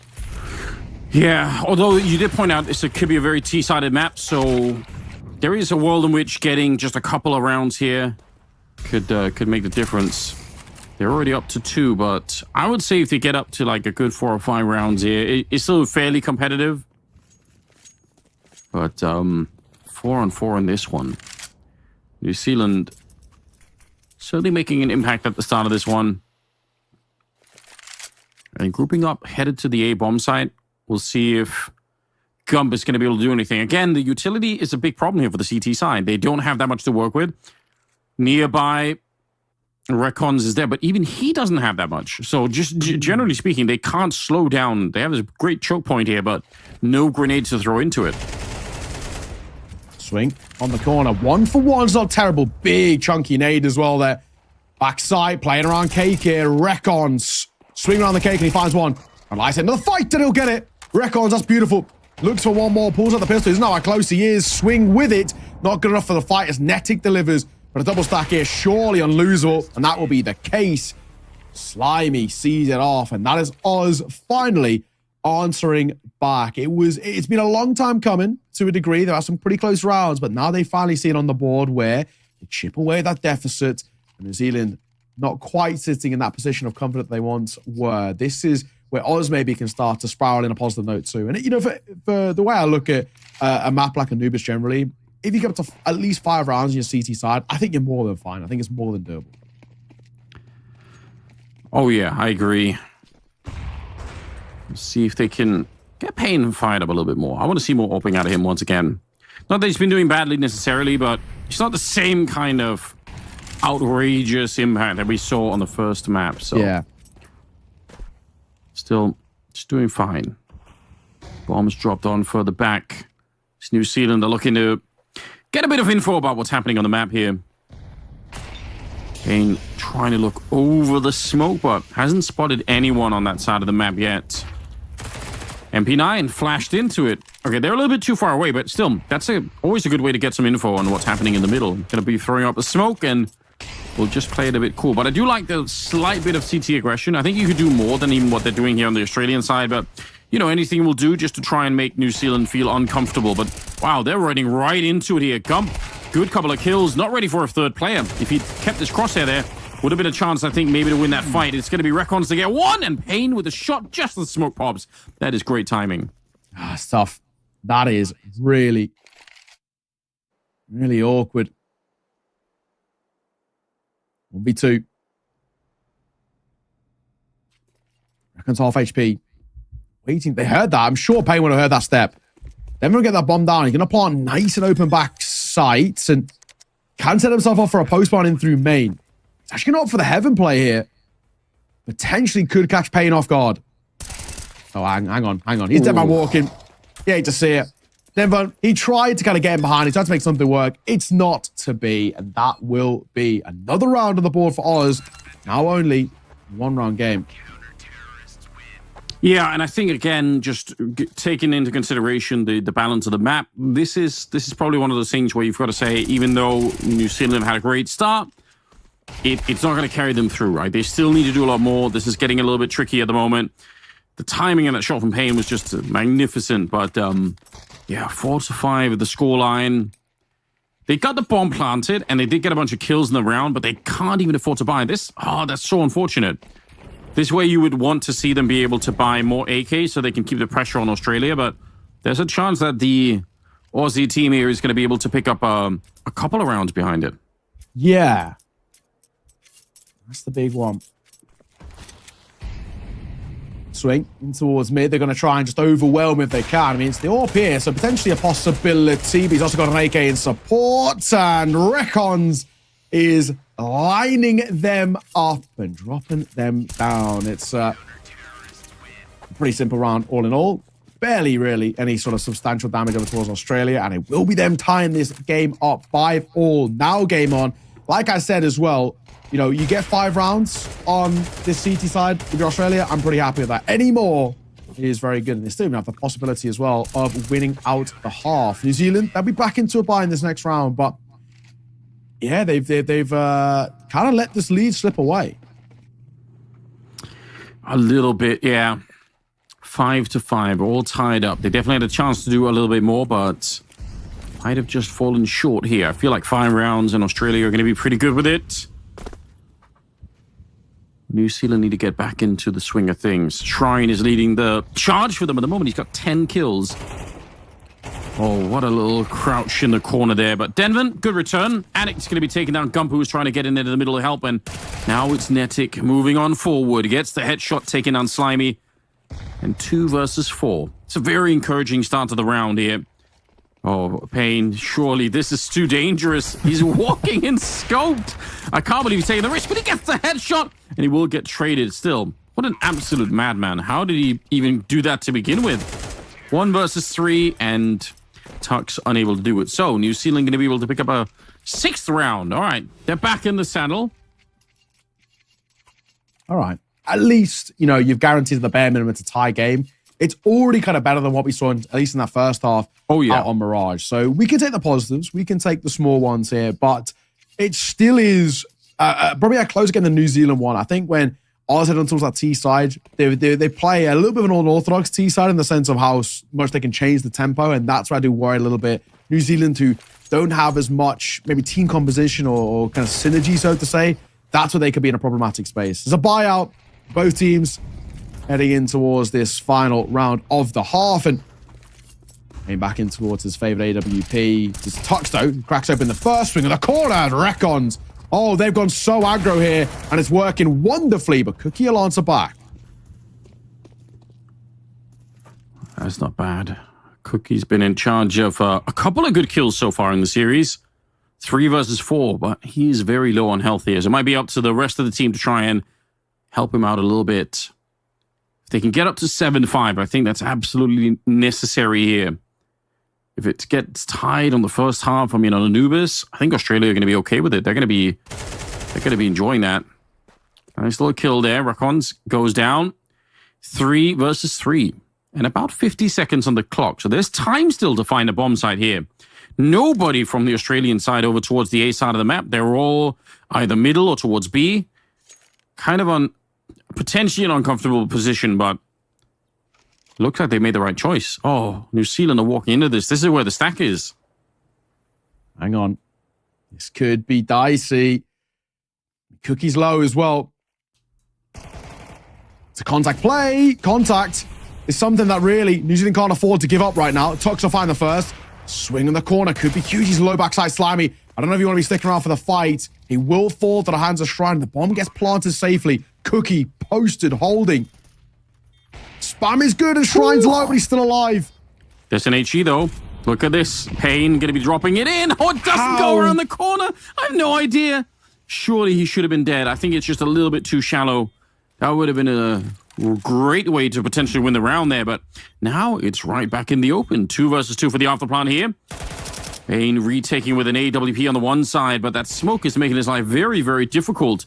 Gonna try and smoke out the enemy AWP on the other side, but he can't find it. Oh my god, he's running and gunning. That is a sickening play. And he's defusing, but coming right through. It's the right move as Cookie will pick up the last one. It'll be a 7-5 in the first half in favor of New Zealand. That's a really hard-fought first half for them, but you know what? They did a good job. Yeah, exactly. Honestly, 7-5, I think that's pretty fair both ways. I mean, we're looking at it on a map which is generally revered as T-sided. It's a T-side who take that ever so slight lead. However, New Zealand's pistol was pretty rough to start off this map. So if Oz can find another pistol here, we're talking about this game being tied up. I mean, yeah, pretty quickly, right? We're talking about, again, 7-7. We're talking about where Oz can start to make a move themselves and get the rifles going. Yeah, this is, so far, a pretty decent little spot. I don't think New Zealand are too worried just yet. They get a pistol as well. They can start to at least put up a decent gap on the board, but we'll have to see. Not fully sold just yet. Gonna get 2-round lead. Fight in via middle. Cookie gets actually 3. And Denvin swings in as well. That's beautiful. Yeah, right towards the end. That was the kill they needed right there. Otherwise, the 2-on-3 could still definitely be won. But Tux, last man alive here for the Australian side, looking to do some damage, and he will. Oh, Netic will just barely eclipse him at the end and win the round for his team. That could have been so devastating if it had gone the other way. But New Zealand will pick it up. So after winning the first half 7-5, now they win the pistol in the second half. That's going to get them into a great position. Yeah, and now, you know, when you start to look at kind of at least where we're at the moment, there's probably going to be a 9th here for the most part. I said Nova actually invested in Pain. Is it? He's trolling. He's trolling. It wasn't Nova trolling. For a hot second. He was thinking about it, but yeah, I think, you know, this one's probably a throwaway. No bomb plant. Not enough in terms of kind of the kill department to at least make it kind of work for them. So we're looking at this basically being should be a 9-5 scoreline. That's a pretty decent deficit that New Zealand can work with now. While this is meant to be the pick of Australia, it's not feeling as comfortable as Mirage did. So they're struggling a little bit on the map, which is meant to be their comfort. And New Zealand are actually looking pretty damn good. But maybe that Dust 2 decider might still be needed. We kind of came in towards the second map thinking off the back of Mirage that, well, you know, quicker best of 3, you know, it is what it is. But I don't think it is the case. Well, that's not the feeling, at least, for the moment. This should be 9-5, which is, you know, 4 rounds ahead of your opponent, 4 rounds away, heading towards Dust 2.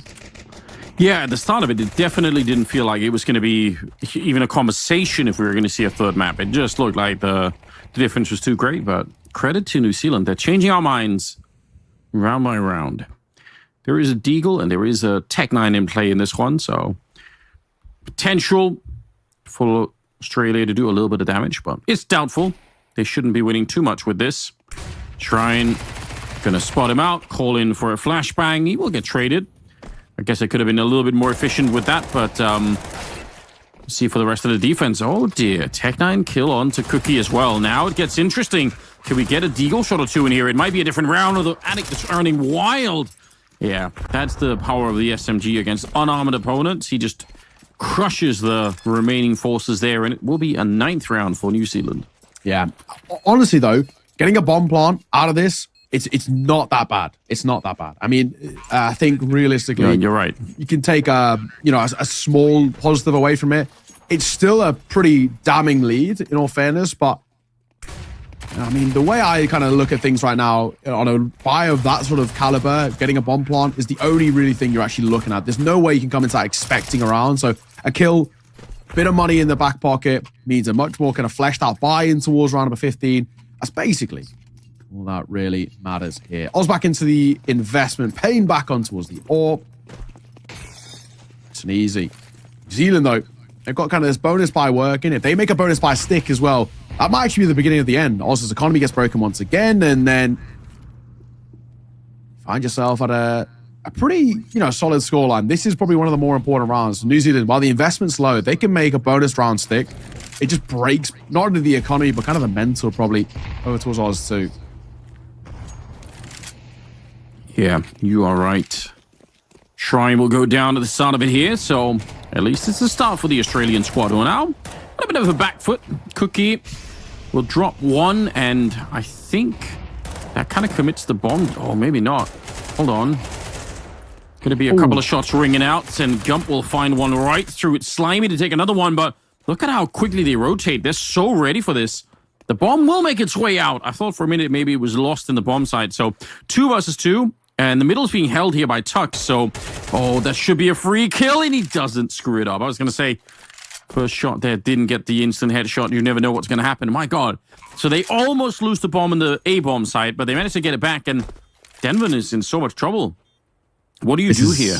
It's not easy, is it? I mean, he has no information about where they're set up. The only place he has information about is them rotating through mid, and he knows that's not something they did. I mean, this is getting to the point, not impossible, it's so difficult. His util set isn't exactly the greatest either. Yes, he has a Molotov, but no smoke for the bomb makes his life so difficult, and the molly doesn't even go deep enough either. Spotted behind the flames. Another tap, a swing, and a find. It's so simple. Australia played that perfectly. In that post-bomb, they don't need to do anything too audacious. They don't need to swing. They don't need to give him ice to fight. All you have to do is play the timer, play the clock. They know the pressure's on him. If he has a smoke, it changes the conversation. But the fact that he didn't, That's it. Simple as. So 9-6, New Zealand, for them, credit to them actually on that bonus, making it probably more expensive than you would usually assume. You know, the MP9s and Faust is getting pretty active. It's still in a round though. Doesn't really matter, and it will hurt them in towards round number 16 with the Econ shattered. So Oz should get a 7th here relatively comfortably. Barely even an investment towards pistols for New Zealand for the upgrades. So round number 16 shouldn't be too hard.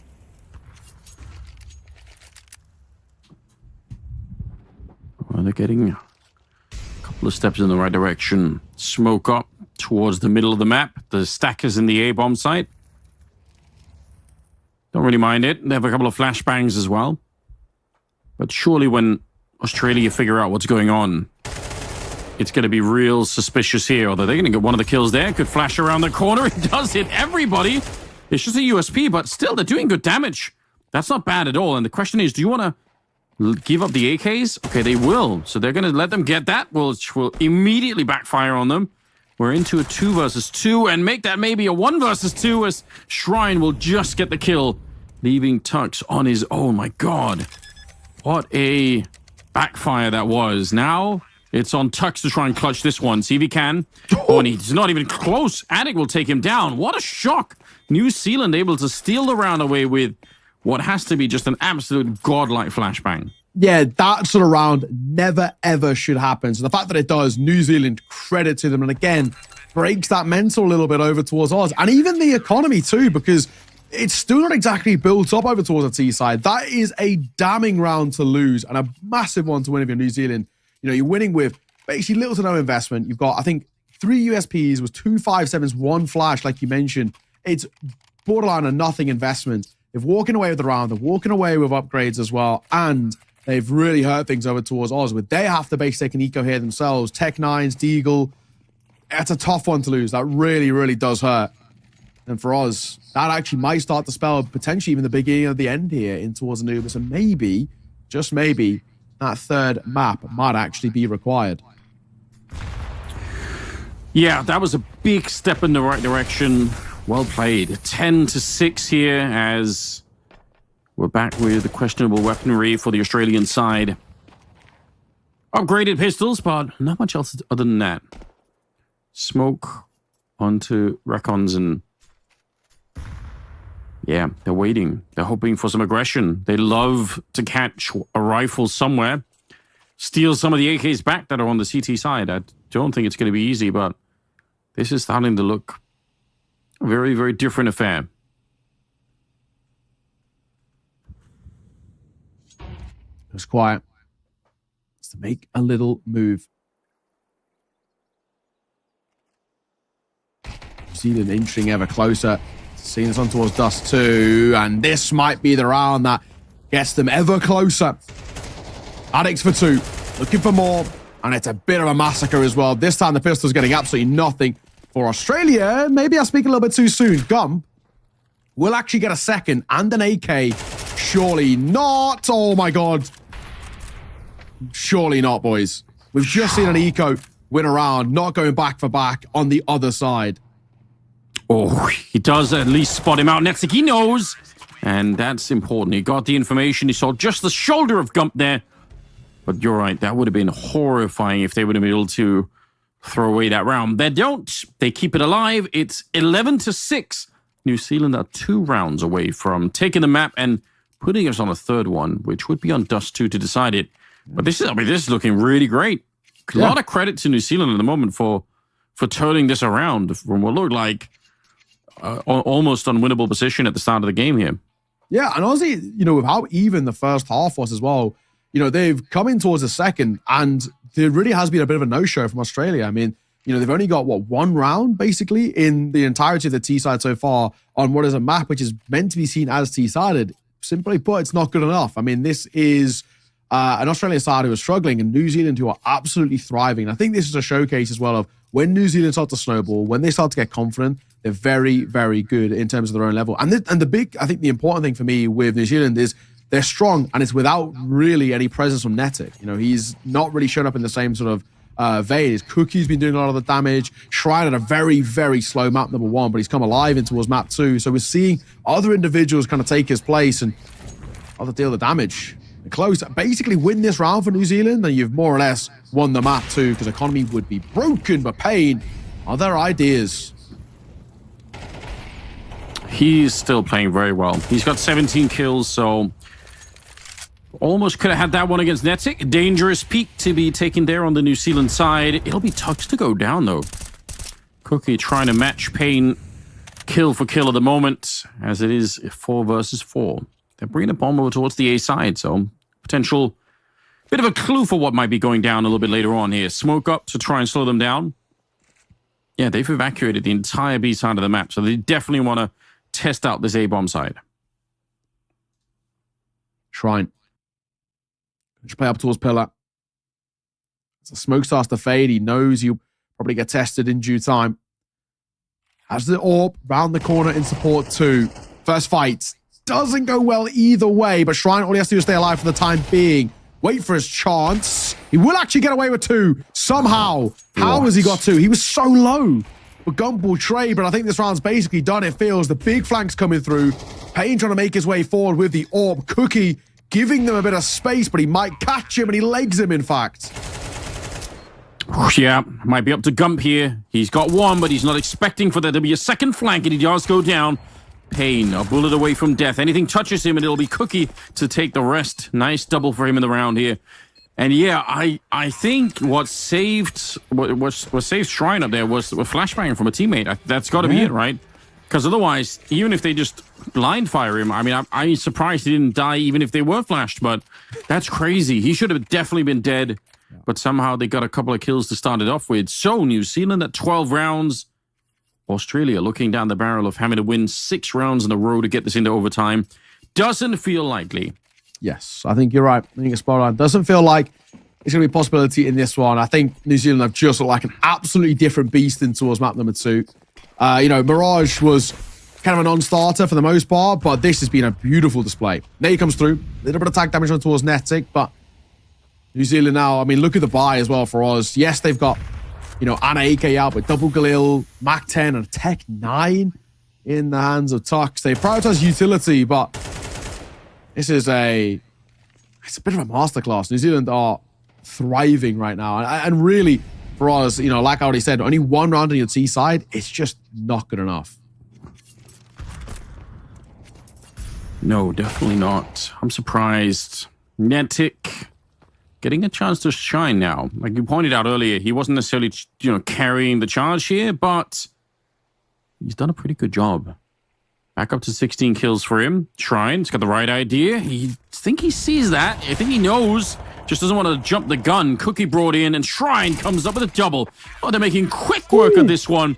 A 13-6 victory as New Zealand absolutely dominate Australia on this second map. So we'll go to a third to decide the whole thing. But yeah, that's impressive. Well done. Yeah, and a flawless final round as well to really just showcase just how good New Zealand played in that one. Australia, you know, there's no two ways about it. A completely different side. You know, a shadow of their former selves in Mirage, and credit to New Zealand. We'll take a run through some of these highlights as well. You can just see how good it was. I mean, the first half as well was okay. I mean, New Zealand still never really felt like they were kind of out of control. They win it 7-5, but for the most part, they kind of always looked at least in somewhat of a comfortable spot, especially when the gun rounds came through.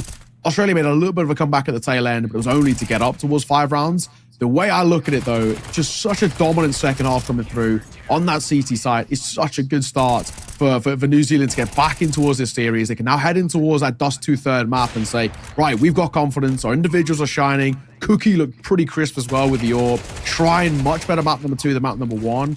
I mean, all it takes now is for New Zealand to maybe have Netic a little bit more online, and we're talking about, you know, maybe Australia being overwhelmed with actually raw firepower. Yeah, I don't know what's happening here. I mean, it's such a turnaround. Maybe the map making a big difference, bigger than we thought, but Dust 2 will be the battleground to really decide all of it. So, you know, good. I'm excited for this. It was a bit sad to see New Zealand kind of not showing up for the first one, but they're certainly here now. And I'm excited, you know, I live in Zealand, and they're in New Zealand. The distance is quite far away, but, you know, I feel like I've got some buy-in to what the New Zealand people are doing here. So, good times. Yeah, honestly, it was a really, really good showing. I mean, I came in towards this series saying I favored New Zealand, but that was actually with the previous lineup. There, a few different name changes of what was the expected roster towards the roster that we got. But honestly, now maybe I kind of just had the foresight to a degree. It was a very, very good showing, a very good map of Counter-Strike out from New Zealand. And now we look towards Dust 2, and we have to ask questions again about Australia. When we have this sort of 10-minute-ish break in between maps, how are they able to mentally reset? How are they able to bring this back in their favor? I'm not 100% sure. I'm enjoying what I see out from the New Zealand side. They look crisp. They're not making very mistakes. They're not playing off each other as well. That was the big thing for me. When we saw Mirage, it was very individualistically kind of based in terms of how they approached a lot of their rounds, where it was like, right, can Neta get a kill here? Can Addict get a kill here? And if they don't, then it's like, we don't really know what to do. But the big thing here was the teamwork was great. They were playing off each other brilliantly. He spoke about that kind of pot flash that kept Shrine alive, for example, netted him a double kill. It's like those small little things that give you a lot of hope. So 13-6, take a look at the scoreboard, 19 apiece for Shrine and Cookie. Really, really good from them. I mean, there was, a couple of guys we can speak about. Payne, again, still really, really tough to play against. Recons was good map 1 and map 2, but they couldn't scratch the surface. They got individual kills, but it didn't lead to rounds. No, it really didn't. Especially, coming out of the first half, they had the rounds to do a lot more. Like, it could have been a very more interesting second half for them, but they never really got going. I got to say again, for New Zealand, we saw at the end of the first map, Cookie started to really wake up, and he kind of kept that going. Shrine also doing a fair bit of work on the second map. So, yeah, just a lot of things that were pointing in the right direction here for the New Zealand squad. I don't know. Dust 2 could certainly be a very open affair. It goes like this. You hope that the third map is going to be really close and both teams know how to play it. But, I guess we'll find out once we get into it. For the final battleground, we'll head there after a break. So stay tuned and we'll be right back.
All right. Welcome back, everybody. We are ready with more Counter-Strike coming up here. We've got New Zealand versus Australia for the Iesf World Championship, and we are heading into the third and final map on Dust 2. How do you feel about that now? Yeah, I mean, honestly, off the back of map number 1, I didn't really think it was actually going to be a possibility. I thought we were going to talk about a very quick series. Australia looked very good, and they fell apart. I think the big thing now is it opens up Dust 2 a lot. New Zealand, considerably cleaner, playing very good Counter-Strike. Their individual stepping up. Cookie looked crisp as when we look at his AWPing. And I think, Dust 2 is a very good map for AWPers, generally speaking. Granted, Payne on the side is no joke, but I think that's going to be a very good head-to-head between those two who both had a lot to bring to the table. And I'm looking at this now and saying, can New Zealand just chain a bit of that momentum in between these two maps? Can they bring it in towards Dust 2? Set the tone, start to showcase what they're all about properly, because that Anubis was a very good showing. That's what we hoped to have seen in towards Mirage, but never really got going. And on the other side, the flip side for Australia, they were kind of, like I said in the game, a shadow of their former selves. They were nothing to what we saw in towards Mirage. They were getting pulled apart. They were getting isolated. The teamwork kind of fell apart. And I now hope they found a way in kind of this 10 to 15 minute break to kind of maybe try and recoup the mental a little bit, but it's not easy. It's definitely not easy, but I think you're right. Like, keep the momentum going. Just keep more of the same. If you're in the New Zealand side here, just like Netsick finally got a bunch of help. That was great, and you don't want to slow that down. You want to keep it on. Dust 2 is a great map to finish off with if you are that momentum type team. So hopefully we can just see more of that out of them. On the Australian side, I mean, Payne was still playing very, very well. I feel like Dust 2 is maybe a better map than Anubis for the AWP, so there could be a chance that he could really show some of his skill there, and that might get them ahead all on its own. So we'll find out once we get into it, hopefully soon. I'm excited. Yeah. It's sort of the first series of the day. We've got a lot more Counter-Strike coming up, obviously, after this. How are you feeling, though? Where do you think this one's leaning? You had to put you on the spot off the back of seeing kind of map 1 and map 2. What do you think? What am I thinking? I don't know. It's so hard when you've only seen 2 maps, but I feel like Australia are going to come back. I feel like I have an inkling that they're going to be back and playing better on the second one or the third one. I just reckon that there's a bit of a wake up call for them. So yeah, I'm gonna back Australia on this one. Okay, fair enough. I went New Zealand at the start, so I may as well kind of go continue with them, I guess. Here they played pretty good towards that one. Granted, it's a completely different New Zealand side to what I was maybe expecting or what was on Wikipedia before we got into towards today's action. But all in all, result still seems to be as good as that, right? A very nice little showing. I do want to see Australia come back into this, though. I want to see them at least make it competitive, because both of the maps basically haven't been. That's the issue. I want to see kind of these two sides actually duking it out in a map, showcasing what they're all about, because Mirage super one-sided to Australia, New Zealand super one-sided on Anubis. Yeah. We've never really seen what it's like when they're actually having to dip quite deep into the scrapbook and really find ways to outcall each other and outplay and really find these gaps. Right now, they've kind of been relying on just holding W and hitting their shots. And hey, I don't blame them because it's working. Like, it's kind of the if it ain't broke, don't fix it sort of mentality. But Dust 2 has the possibility to bring a little bit more of an even showing. It's just been to the pool, so maybe not as much time to maybe get those deep strats in. But yeah, it's a map that we all kind of know and love.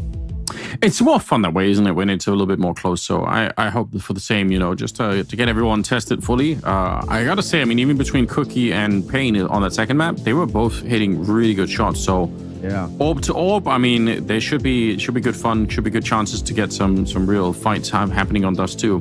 I'm trying to think who else was maybe like a bit of a standout. Shrine also was playing very, very well for that second map. So all across the board, I mean, we've got all the ingredients for a really, really good game. We just need both teams to wake up for the final one, and could be all the rounds really played. Obviously, for the rest of the day, we've got a packed schedule, so we've got a lot more Counter-Strike coming up. We're going to be departing the Oceanic region and moving into to elsewhere. So I look forward to that. I think it's going to be really fun. We've got, I think, a whole string of best of ones coming up after this one, which should be good fun. Yeah, we've got the West Asian qualifier, and then we've got the South Asian qualifier, I'm pretty sure, is our next 2 ones we're going to be going into. So teams like Iran, Jordan, Lebanon, Palestine, Qatar, and Syria. Should be a pretty cool one there over in the West Asian one. And then we have got the South Asian qualifier, which we have yes, teams like Bangladesh, India, Nepal, Pakistan, and Sri Lanka. So yeah, load of best of ones over in that one. And they'll be spread across 2 days as well. So today and tomorrow. It should be pretty cool. I'm looking forward to that. And of course, both of them have, I think we're right saying both of them have 2 spots available on the cards for Milan and Chengdu. So actually, only 2 spots from each of them. So we've already got a couple of teams locked in. For those who haven't caught the last few days' action, of course, it's held in Chengdu, China. So China will be putting forth a team as the host country. And the teams who have qualified so far, we've got Kazakhstan, Uzbekistan from the Central Asian qualifiers, from the Southeast Asian qualifiers, Team Malaysia made it through there, and then Mongolia yesterday were able to beat out Hong Kong, China for their spot. So already got 4/5 teams of China locked in. So pretty cool. We're starting to flesh out. And of course, if one of these 2 teams joining there, it's already looking like a pretty stacked plan. So we're excited. Yeah, that Mongolian squad looked devastating. They looked pretty powerful. So I expect to see big things out of them when they get to face the competition in China. But that was a very, very quick game that they managed to put together there. Last one of the day yesterday. We're gonna find some more teams. We're gonna send a bunch. I think it was Sweden winning the last season, if I'm not wrong. So they look really, really good. Although Uzbekistan, I believe Romania also fielded a really good team last season around. So we had a great representation from all across the board. I hope we get to see the competition just increase season to season. I believe we're just waiting for the last couple of players to rejoin the server so that we can get the game back underway. Hopefully it'll be a couple of seconds. Also, shout out to you guys in the chat that have been hanging out and kind of keep us entertained all throughout. It's been great having you guys with us. Yeah, we appreciate having you along. You've been keeping us company in what is a pretty, I guess, relatively early morning in gamer hours, I guess, for us. I mean, 7:30ish wake up. That's pretty early. I can't remember the last time, bar this week, where I woke up at 7:30. In all honesty, so yeah, it's been a while. I got to say, it's I feel like I'm back at kind of school again, waking up 7:30, getting to school for 9 a.m. Yeah, it's that feeling stays with you such a long time. You wake up, you're like, oh my god, am I late? Am I late for school? Did I do my homework? And you're like, no, that was years ago. Don't worry about it any longer. But hopefully we. And I think in the next couple of days we'll be pushing the games a little bit later into the day, so start times will be a little bit more reasonable from a European perspective. But yeah, we're good to go. Once the teams are ready, we should be headed in there. I can't actually see the server, so I can't tell you how many people are there, but they've been fairly good at joining so far, so hopefully it won't be too much longer. Is this I feel like it's almost the first series that we had that have gone all 3 maps. I feel like every other time it's been kind of some fairly quick 2-0s, right?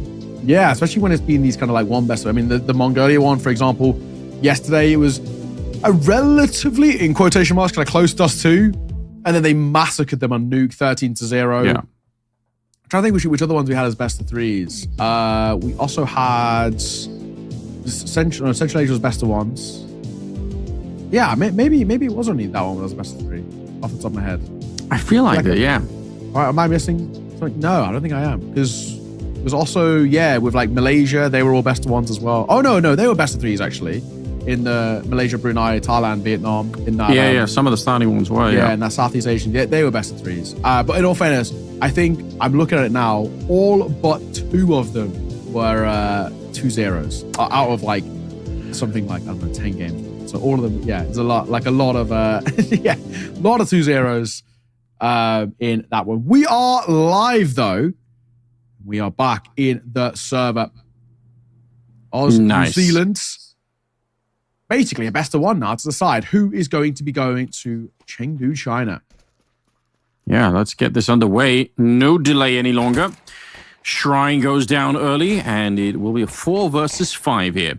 Battling it out in the middle. Got to be careful about that. If you're on the CT side, you just want to try and put some distance. You don't want to stay too close to any of the Glocks here, especially when you've got the man advantage already. I'm seeing 1 smoke on the T side, and not much else than that. So I guess the kind of common for Dust 2 right now is to have less utility and more firepower, or more Kevlar in this case. They're going to be using that smoke to set up towards CT spawn. I don't know if they're really committing to the split, though. It seems like they're just using it as a bit of a bait to try and set up for an attack towards the catwalk. And They need a kill rather quickly here. Recons, I think, is calling it out, and the flash comes in. That's a great flashbang being thrown from the Australian side. They only had the one, but it's done remarkable work here. Now he's swinging a little bit panicked and running out of bullets. Oh, he wants to escape, but he can't. It's just Cookie left. 1 versus 3, and he's going to pick up the first one there. The bomb not planted in about 30 seconds here. Looking for the headshot will be Slimy, and he'll get it too. Well, what a, an aggro round in all fairness, but it's Oz who will start things off well. First on the board for them is, okay, no bomb plant either for New Zealand means no real buy to work with. Now, just a heads up, you may have noticed, but we do have a sub in the server. Kyoshi's come in, not 100% sure as to why, but he is joining us in the server, but it does mean no pain. That's a big player to lose, in all fairness. No pain in the server is an awkward. I'm assuming it's some sort of tech issue or whatnot, but yeah, that's a tough one to lose. I think Payne, obviously, he's been very important to them.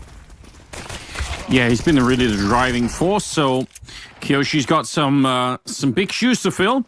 This one will be a little bit easier. Like you said, no bomb plant, so they're going to be cleaning up this round pretty easily. Denman going to be going down eventually, and Australia offered a good couple of rounds to begin with, but we'll see if that's going to be a short-lived affair because New Zealand's surely going to be investing into these rounds early on. AK is being picked up already. Yeah, got to be said. It's got to be said at a 2-0. It's pretty damn decent for Oz. Maybe not missing Payne just yet. I guess we'll see when we get to the full gun rounds, and they would potentially have an AWP in place. Speaking of, Cookie has an AWP. He was pretty sick in towards that previous map. I think for me at least was probably the highlight player. You can see him find that form once again. Maybe, just maybe, Oz start to feel the pressure. Spam in the corner by Netic. Nothing offered up there though. Sheik, that scout. At least he's still keeping the scope in play, I guess. No pain, but he's going to try and deliver some pain of his own as he swings in towards mid. You're getting pretty close to these shots in all fairness. The flash is good. Devon needs to be careful. Yeah, a couple of scout tags could have made a big difference there, but wasn't easy, even though the mobility of the scout, I think, is one of the big advantages of that weapon. Gun will go down, and it's Netic, the one to pull the trigger on that one. 4 versus 5 here. Smoke's going up towards CT spawn. Good counter incendiary being thrown in the middle. But, and a little bit of a challenge. I do like that from Tux. I don't think they were quite ready, even though they were set up in a position, but he just got the better angle, I think, on that one. So 4 versus 4 all of a sudden. And look at who's sneaking out long. Recon's actually all the way out long and is about to try and shoot some of them in the back. It could be a little bit of a disaster coming in here for the New Zealand side if he can just find the right timing, but he can't. Shrine comes in to find him instead. And, oh, that's devastating.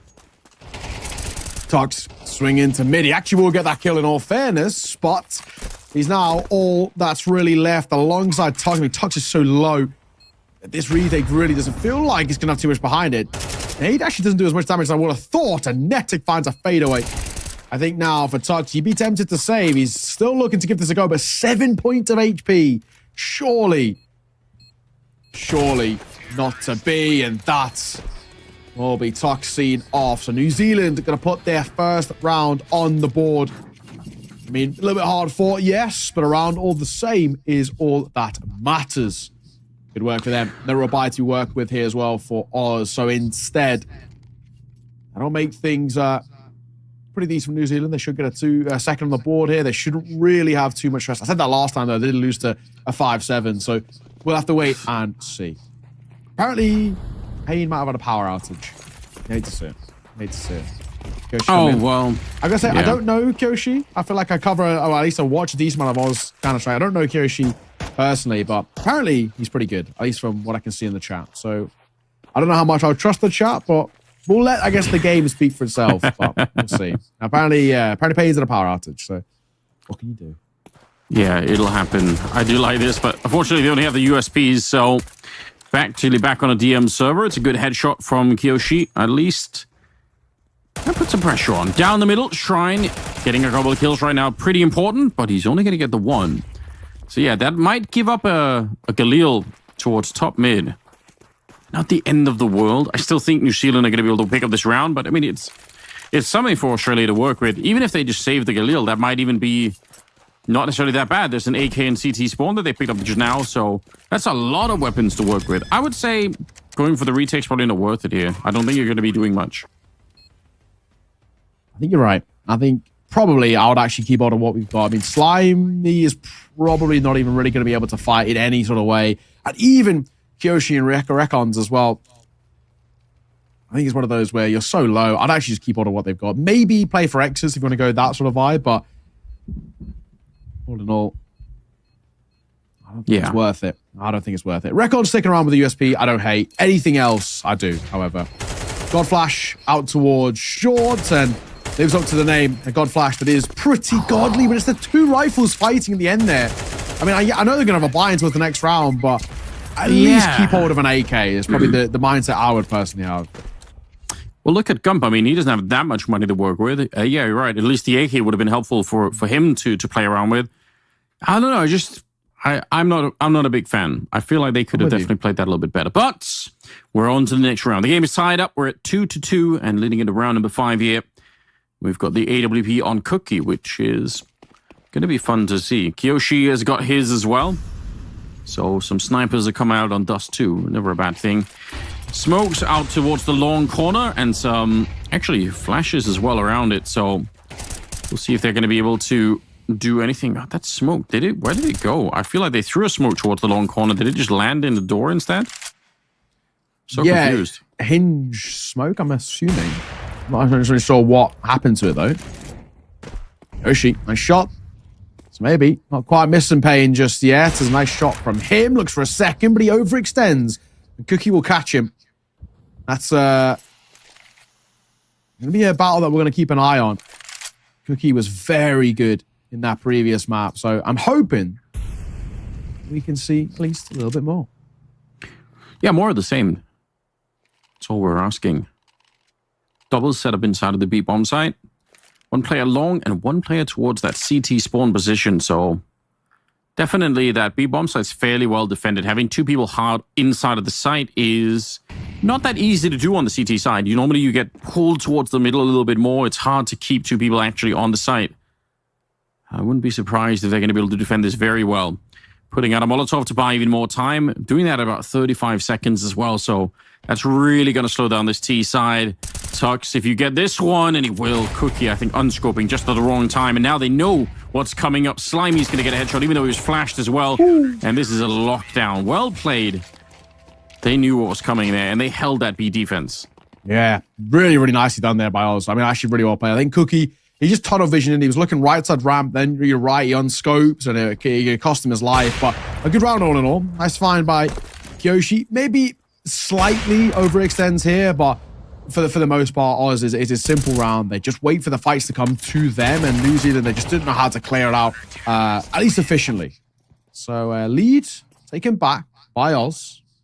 And now an opportunity for them to kind of build upon him. You don't have a buy to work with here. So this one should be pretty free. It's Glocks across the board, bar one P250.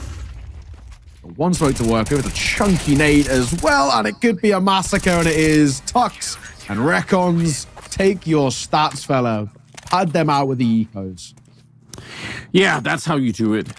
Get up on the board and just a feel-good round if you're on the CT side here. An absolute slaughter out at long. Almost no damage being given in return, so... Okay, they're extending their lead a bit now. 2 rounds on the New Zealand side, 4 on the Australian. Tux coming out ahead of everybody else at the moment with an 8-3 scoreline, so that's good to see. AWP back in the hands of Cookie. On a map like Dust 2, I feel like sometimes the AWP can really be a weapon to open rounds with. Like, there are some maps where it's kind of hard to do that on the T side, but you can definitely do it on Dust 2 for the T side here. So, see if Cookie's going to be feeling real brave and kind of want to walk into some of these openings. They are playing more of a default in this round, so they're going to be trying to hold long while taking some mid and catwalk control, and typically that's when you can start to make up your mind about where do you want to go from here.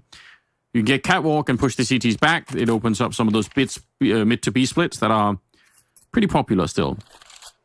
True. Flash over. Oh my god, a lovely setup there. Brilliant trading, it has to be said. Kyoshi 1, Tuck swings off the back of the contact. That's the perfect way to play it.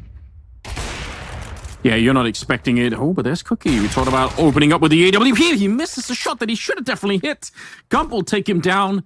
I thought that was going to be Cookies all day, but now it's left Shrine alone. He's in a very fun part of the map, but he almost has to walk up long here and get a 1 kill, spin 180 and get the other one, and then it's still a 1 versus 1. Oh, and that's made a hell of a lot more tricky now that Tux is here. Even if Tux dies, it's going to give his teammate a chance to react. There's the kill. Oh, and he will take down Rakons as well. That is huge for Shrine. Now going for the bomb plant way up in the open. He knows that Gump is on the other side, so he's not worried about that. A little bit of a grenade to try and make the cross. He wants to get out long, and he will escape somehow. If he would have died, it would have been a disaster, but oh, he's playing a mind game. This is sickening. Gump not ready for it. Now the battle is on, and he gets the headshot, survives on just 7 points of health. What a ridiculous way to win the round. I thought Shrine had that all day. Yeah, I'm with you. I really thought it was done and dusted, but my God, the defuse is going to come through, and another round for Australia out of nowhere. I thought the post plant was strong enough. Australia looks stronger. And this is a really decent start as well for them. I mean, this is a ridiculous round. A couple of individual kind of highlight moments, but how they managed to make that work, I have no idea. Shrine's done so well to even make that a possibility. That fight round card, it's not the easiest. Who can hit that headshot? Shrine will fall 5-2. New Zealand again back into a low buys. Australia should be able to make this towards a 6. A little bit of a tag there with the scout, which is at least decent, but they should get a 6 there without breaking too much of a sweat. That was such a great attempt. Like, everything about it worked out so well for him. I love the fact that he ran long and came back to try and find Gump again. That should have been the kill right there, but didn't work out. Trying to go down here. Kiyoshi at the start of the round to find that one. Australia. I can't believe they got away with that last one. It feels like they stole it at the end. Kiyoshi. Dangerous running back like that. But no one's going to really be there to test him. Oh, and he'll get the shot right through the smoke. There's a bit of a shutdown. One more kill here, and I think they're good to go in the round. Scouts on the other side and a couple of upgraded pistols. And yeah, I think they've got it locked down. Bomb plant is going to be hard to get at this point in time. So it could be a 6-2 lead here for Australia all of a sudden. Top shotting. Open. Pistol. Yeah, I'm going to say it was close. Guessed it in the end. No casualties either as well. Flawless for Australia. You can't really complain at all. 4-round buffer they've now built up. The Aussies and for New Zealand, nothing really on offer, at least at the moment. They buy back in towards this round, but we haven't really seen enough from them. This T-side has been struggling. It's really been faltering. It was the T-side in towards Anubis was okay. It was actually the CT side where they did kind of the bulk of their best work, but the CT side of Anubis is vastly different to how you approach a Dust 2 in terms of how aggressive you like to play, your timing on your peaks, and all the rest. So I'm interested to see maybe this is just not a great map for his team specifically. Kyoshi's coming as well. The AWP looks pretty decent. Round number 9. And not that things have completely slipped out of their hands, but it's getting a bit worrisome right now. New Zealand, they need a good, strong round here to get them back into it. And it might start with that. Kiyoshi definitely favored in the fight, but Netic will be able to beat him to the punch somehow. Recon's here. I can't believe he wins that fight. He was so flashed. He gets another one. Miraculous play coming out from him. They're finally going to be able to take him down, but he's brought it into a 3 versus 3. Cookie scoped up for a long time looking at Tux, but he'll get the job done. Oh, gone. Nice find again. 2v2 might still be possible. Smoke out towards long, gonna make this post plan weaker in a matter of mere moments. I mean, they're boosted up though, so Denvin playing around the site. He's got to know that he's been in a creep position now. Slimy pushing through. Cookie waiting for the push, and he will get it. New Zealand, that is much, much better played from them. Post plan's good. Denvin on the site does really well, and Cookie at range, he's just the insurance policy in towards that one. He could play for the plan. Anytime there's a tap on towards the bomb, he could peek through. And especially with the position it was as well, from his little boosted angle, no smoke's going to block his vision. Nice and easy. That'll be a 3rd on the board. At least, if New Zealand can get up towards, in the region, like 5 rounds here on this T side, I'm pretty happy. Anything less, I think, is still going to be a pretty hard-fought resurgence. Second half, but Cookie, nice shots. Is that a double up setup on the Australian side? I don't think Kiyoshi would have peeked that unless he had one, but Slimy also has one, so... Yeah. They invested a lot into this round. If it doesn't work out for them, that's a bit of a disaster. Oh, Tux, this is so hard. You can get a kill here, but you could also completely fumble it. There's the lineup, and he'll get both of them. That's sickening. Right back into a 2 versus 3. Grenade around lands right on top, so a lot of damage on the Denman there. Grenades as well. The bomb has lost. Tux having himself a nightmare round from the point of view of New Zealand here. Slimy will get the last one. Oh, man, they wanted to be quick towards the B-bomb side, and they just forgot to check it. So here we go, 7-3. Australia, they let one go, but they are straight back in the mix. Yeah, and it started well for New Zealand as well. Lovely shot from Cookie coming through, but it's this play here. Tux, one little push on towards Cap, single-handedly wins the round, and a real juicer of a nade as well on towards Denver. Basically made him dead from the get-go. 7-3. This is a really, really good half out from Australia. Not pulling any punches. They're coming towards this map 3, and they're making this one look pretty comfy. Can't complain. Not at all. New Zealand, they can still get to what I said, right? If they can get towards 5, it's okay, right? I think it's workable. Anything less is worrying. It's a nice nade from Tux, though, and with this low buy, I don't think they're getting 5 here. Kiyoshi taking out Denman. Yeah. These last couple of rounds, so important for New Zealand at the moment. They are starting to fall a little bit too far behind. If they could get up to just even 4, I agree. I mean, there's something to fight for here, but 3 rounds on the T side of Dust 2 doesn't have a good ring to it, does it? Trying to crouch on through. I'm surprised he's still alive, and he's only going to live another couple of seconds there. Nice triple Tux again. He's up to 17 overall. He's having himself a fiery game right now. Going into round number 12 is the last of the half, and we'll see if New Zealand can land just one more round. I really think it could be important for them. Yeah, you know, 4 is workable. It's still difficult. No two ways about it. I mean, Australia, this is much, much better than what we saw in towards map number 2. That 13-6 on Anubis was rough. No two ways about it. But they've come in towards Dust 2 and they're approaching this perfectly. They're taking fights. They're backing themselves. And the individuals look very clean. Leg going to come through as well. On towards Alex. He's a lucky man to still even be alive as he drops in towards Pip. And also, Cookie takes damage too. No AWP in play this round as well for New Zealand, so they don't have that sort of fight here. So at least battled them at range. And we know that it's been a big thing for us, the double AWP setup. Look at Cookie though. Oh my god, he slipped the net. How's he done that? Wow. Takes down Raccoons. I don't know how he went unspotted. Oh, and Tux might have been able to do something there, but he gets shot down by Shrine instead. 3 versus 4. Nice shot from Kiyoshi. All right. He's trying to fill some big shoes with Payne, who obviously had the power outage, so Kiyoshi's playing suddenly here in the 3rd map, but that was a nice shot. Oh, and he pushes through. He wants more. We'll get the kill on Addict and Slimy on the other side. Grenade. He knows that they're out there. They're going to try and run boost now. How quick is he going to be on the trigger? Mid-air, he doesn't quite get them in. Now he's in some trouble, but Gump at range snipes away Denvan, leaving Nedig alone. Easy. Spamming the smoke. That's the right idea. He has the right find as well. Slimy will fall, and now bomb goes down. He should know he's over towards CT. On timing, he could have rotated via short, but bomb goes down.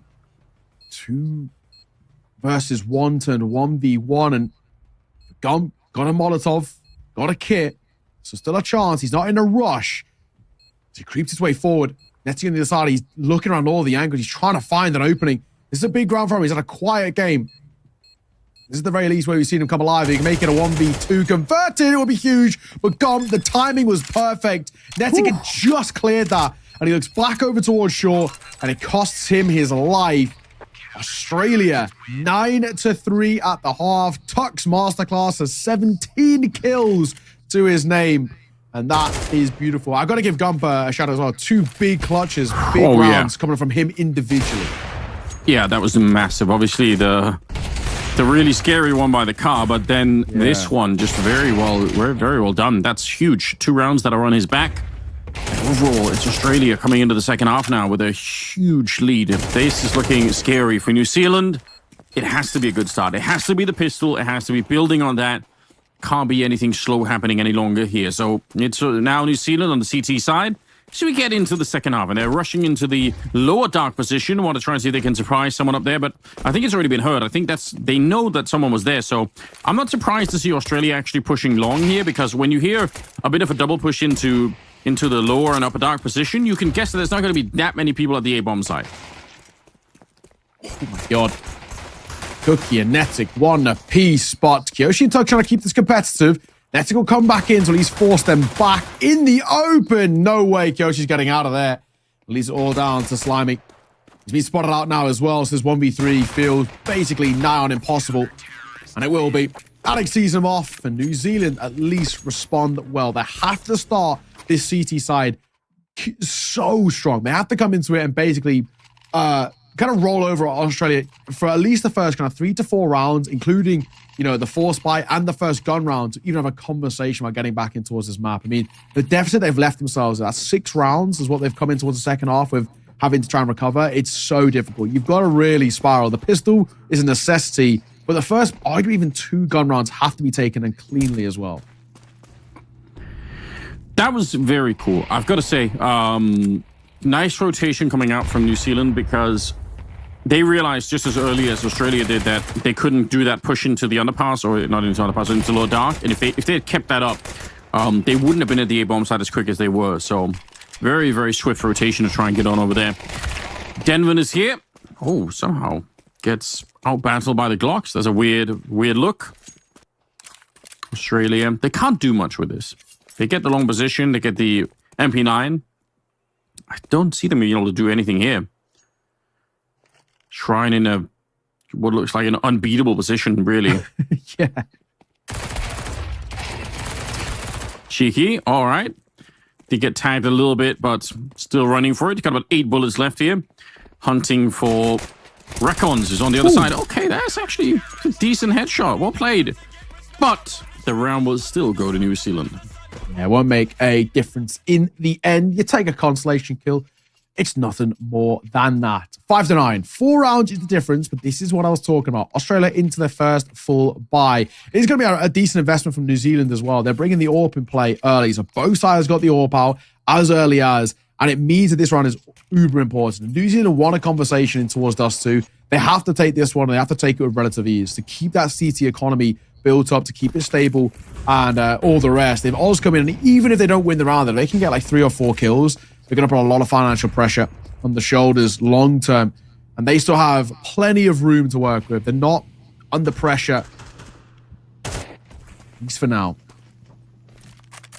But yeah, 9-5. I mean, it's not the end of the world, but I think Oz at the very least probably understand that they can't really play, you know, too lackadaisical coming in towards these couple of gun rounds.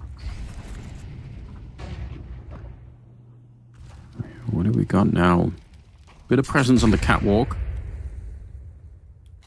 Tactically central position on the map. Want to be able to push the CTs back as much as you really can. Tux is waiting. Hoping that there is a CT player that's sort of on the little edge there and might just want to peek in. Very patient at the moment. The rest of his team looking to maybe set up for a B execute. They got the bomb picked up once again now. I mean, they can leave Tux there. He's still in a good position, even if they go for the B-bomb side, because obviously he can catch rotators coming into it. Oh, they're peeked out. Shrine, that's scary. He peeks right into the bullet. Dead before he could even see what was going on. And now up in the window, nice shot from Slimy. It's going to be taking down Netic, and a wide swing. I don't think you can even do anything there, Alex. So Australia definitely going to be winning this round. Well done. Yeah, safe to say. This one's done. I mean, the big thing is, does Denvin even try and look around there? Does he even try and get any sort of upgrade? I mean, the big thing I'm looking towards is, you know, that loss of the AWP is pretty huge, but I don't think he has the opportunity to try and recover it. So we'll just have to keep hold of the M4. That'll be that. What can you do? Not much else, unfortunately. Don't even think there's a real upgrade for the weapon that he can find, so... Yeah. We'll have to try and outlive the round. It looks like he's going to be able to do that. They're pretty far away at the moment. Big thing for me, though, is, you know, I said if New Zealand want a chance in this second half, It's not about just taking the pistol. It's about the first couple of gun rounds. They've got to put that pressure on towards Oz in terms of momentum, but also kind of the financial pressure too. You've lost the first gun round. Oz have locked themselves into towards double digits already. I mean, we're talking about everything already starting to look pretty damn clean. And that's the worrying thing for me. It's just, for New Zealand, it's all well and good getting that pistol, but if you can't find the consistency of the gun rounds, you're never going to be able to pull off this sort of a comeback. And the comeback they need is pretty substantial as well. 9-3 down at the first half. It's one of the more harder scorelines to try and recover from, especially on a map like Dust 2 as well, which does lend quite heavily towards the T side. Kyoshi going to find the first, but never gets up close to the MP9. I'm going to trade. Yoshi's down and out here. Netzik standing his ground. That's the bomb. He knows they're going to be coming. He does get another shot. That bomb is such a reveal. You always know that there's going to be more people swinging to it if you see that bomb in first. So, Slimy and Gum, but 2 versus 3. It can still be 1 here. So, got to be a little bit careful on the New Zealand side. Scout not connecting. This is a must-win round. I do like this push from Shrine going into the lower dark position. But did he get spotted? I don't think so. I don't think Gum knows. Now he does, and he's going to be able to find it. And now they have a clear path straight into the B bomb side. New Zealand, they might have squandered their chances here. Yeah, I think you're right. This is not easy. I mean, 2v2. Oh, my God. I don't hate the play there. Cookie taking pop shots. He spotted him going out the window. Has to track him kind of innately through that smoke. Oh, he fired over the door. That's a beaut.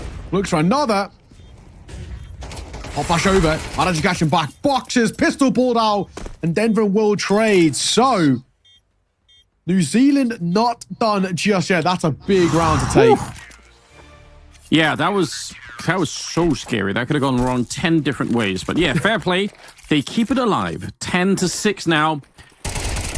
This is a great start for Netzik, but I really thought once the bomb goes down in B, it's probably going to be over, but it wasn't. So well done. At least now, we can start to talk about how they make this way. That's a lovely shot. Has to be said from Cookie. Bit of a beaut. No two ways about it. A lot more that needs to be done.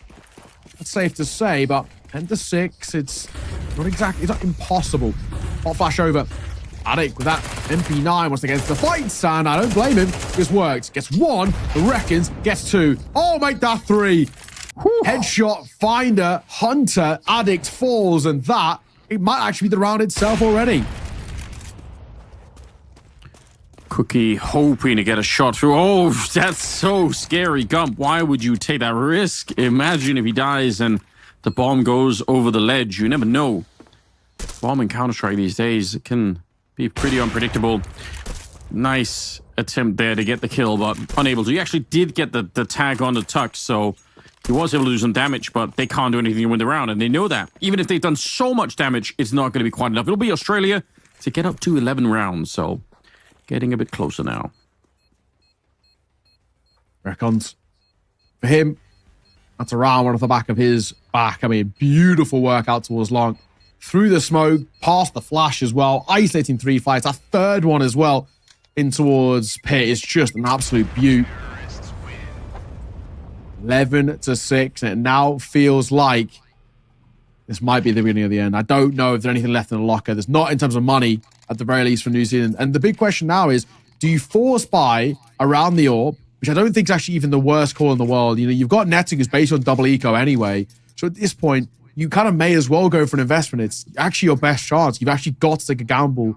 Lose this, lose the map, you lose the series. You're not going to Chengdu, China. It's as simple as that. It's come down to this Dust 2. And Australia have just been a different beast once again. Much more akin to what we saw in towards map number 1. Yeah, they're back on track, back where they left off on the first map. Even losing one of their best players, it seems, doesn't really slow them down. Payne, obviously, having to sit this one out. Oh, good timing with the shot, even though the smoke goes up. Molotov, but he wants to try and save this round. This is really dangerous. Cookie, you miss a shot here, you're probably going to be dead. Grenades raining on over. The pressure is on, but he's still moving forward. He's lost his mind, but the backup is finally here. He might have done enough, Cookie. Oh, it's absolutely a heroic effort for him inside of the B-bomb site. Without that attempt, I think they get in and get the bomb planted, but even though he didn't get many kills, just the one there, he just slowed it down enough for the MP9 to show up And now it's Gump on his own. 1 versus 3, found by Netic. But I gotta give all the credit to Cookie. That was so brave. Yeah, it's a big, big round. And Cookie, kind of like shotgun AWPing, no-scoping, all the rest. It's kind of chaotic, and I absolutely love it. New Zealand are not dead just yet. They're still in this. They've still got a conversation to be had themselves. You know, the issue is they've gone for that force by there, which is, it's so ballsy, and I've got to respect it. And that's what they had to do. I think New Zealand, you've got nothing to lose now. So that round taken is massive, and now they can start to try and change things in their favor. Looks like it's going to be a hero AK buy as well over towards Australia. Just Tux with the AK, who's continued to be so damn good. Oh my God. Denvin, he will get his kill on towards Tux, though, so that AK already down. And he actually could just hold this towards suicide, make sure nobody else picks it up. Okay, nicely done. Gump will take 1 in return. Gonna be stealing that AK. He wants to steal it back at any rate. Oh, it's real scary here on both sides. Don't think if you're netting, you maybe... Oh, I say that, but he just deleted him. That is disgusting and delicious all at the same time. 3 versus 4. That looked so clean. So I gotta say, normally if you're on the CT side, you got the 1-man advantage. Maybe don't take that fight in the middle. If you die, suddenly the round is open again, but... I don't know. Netic's got the confidence to do it with, so fair play. 3 versus 4 here. And we've got about a minute on the clock. 2 AKs in play still for Australia. It's quiet. Look to try and figure something out, Australia. How are we going to make this sort of round work? Double AK and a Deagle. It's not the worst kind of buy in the world to work with. Cookie holding in the open. There's one player out towards Long and then erratic. Smoke will come on towards Cat. I think that probably sells the intentions. Molotov goes behind it. I like this. Cookie just trying to make their life a bit of a misery as they make their way forward. Flash is good too. Force them to slow down. It's a good angle to see what's going on. Cookie can't hit the first shot. Second time of asking. Also missed. He actually flicked off him. Third time's the charm as he delivers. One will still go down and a player caught in rotation. They should still be winning this one on the CT side, but... Raccoons gets a kill. They're going to catch Anik down in the open, and now it's a 1 versus 1. All of a sudden, Shrine, you have to clutch this, and Slimy just commits to it. Big double. Another big clutch here for Australia, and they are up to 12. Hero AK, and it's actually the player who bought the Hero AK who doesn't bail them out in this one. It's everybody else who steps up. The Deagle, great work. They don't pick up a second, and they start to make it work in that sort of fashion.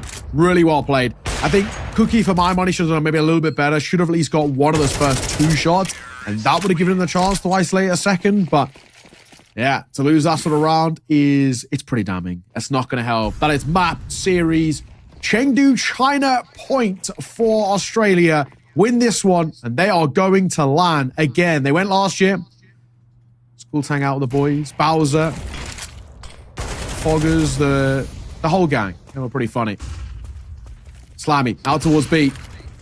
Shrine, as he falls, a smoke and an A combo gets set on towards the window, but Netic will answer back on his own.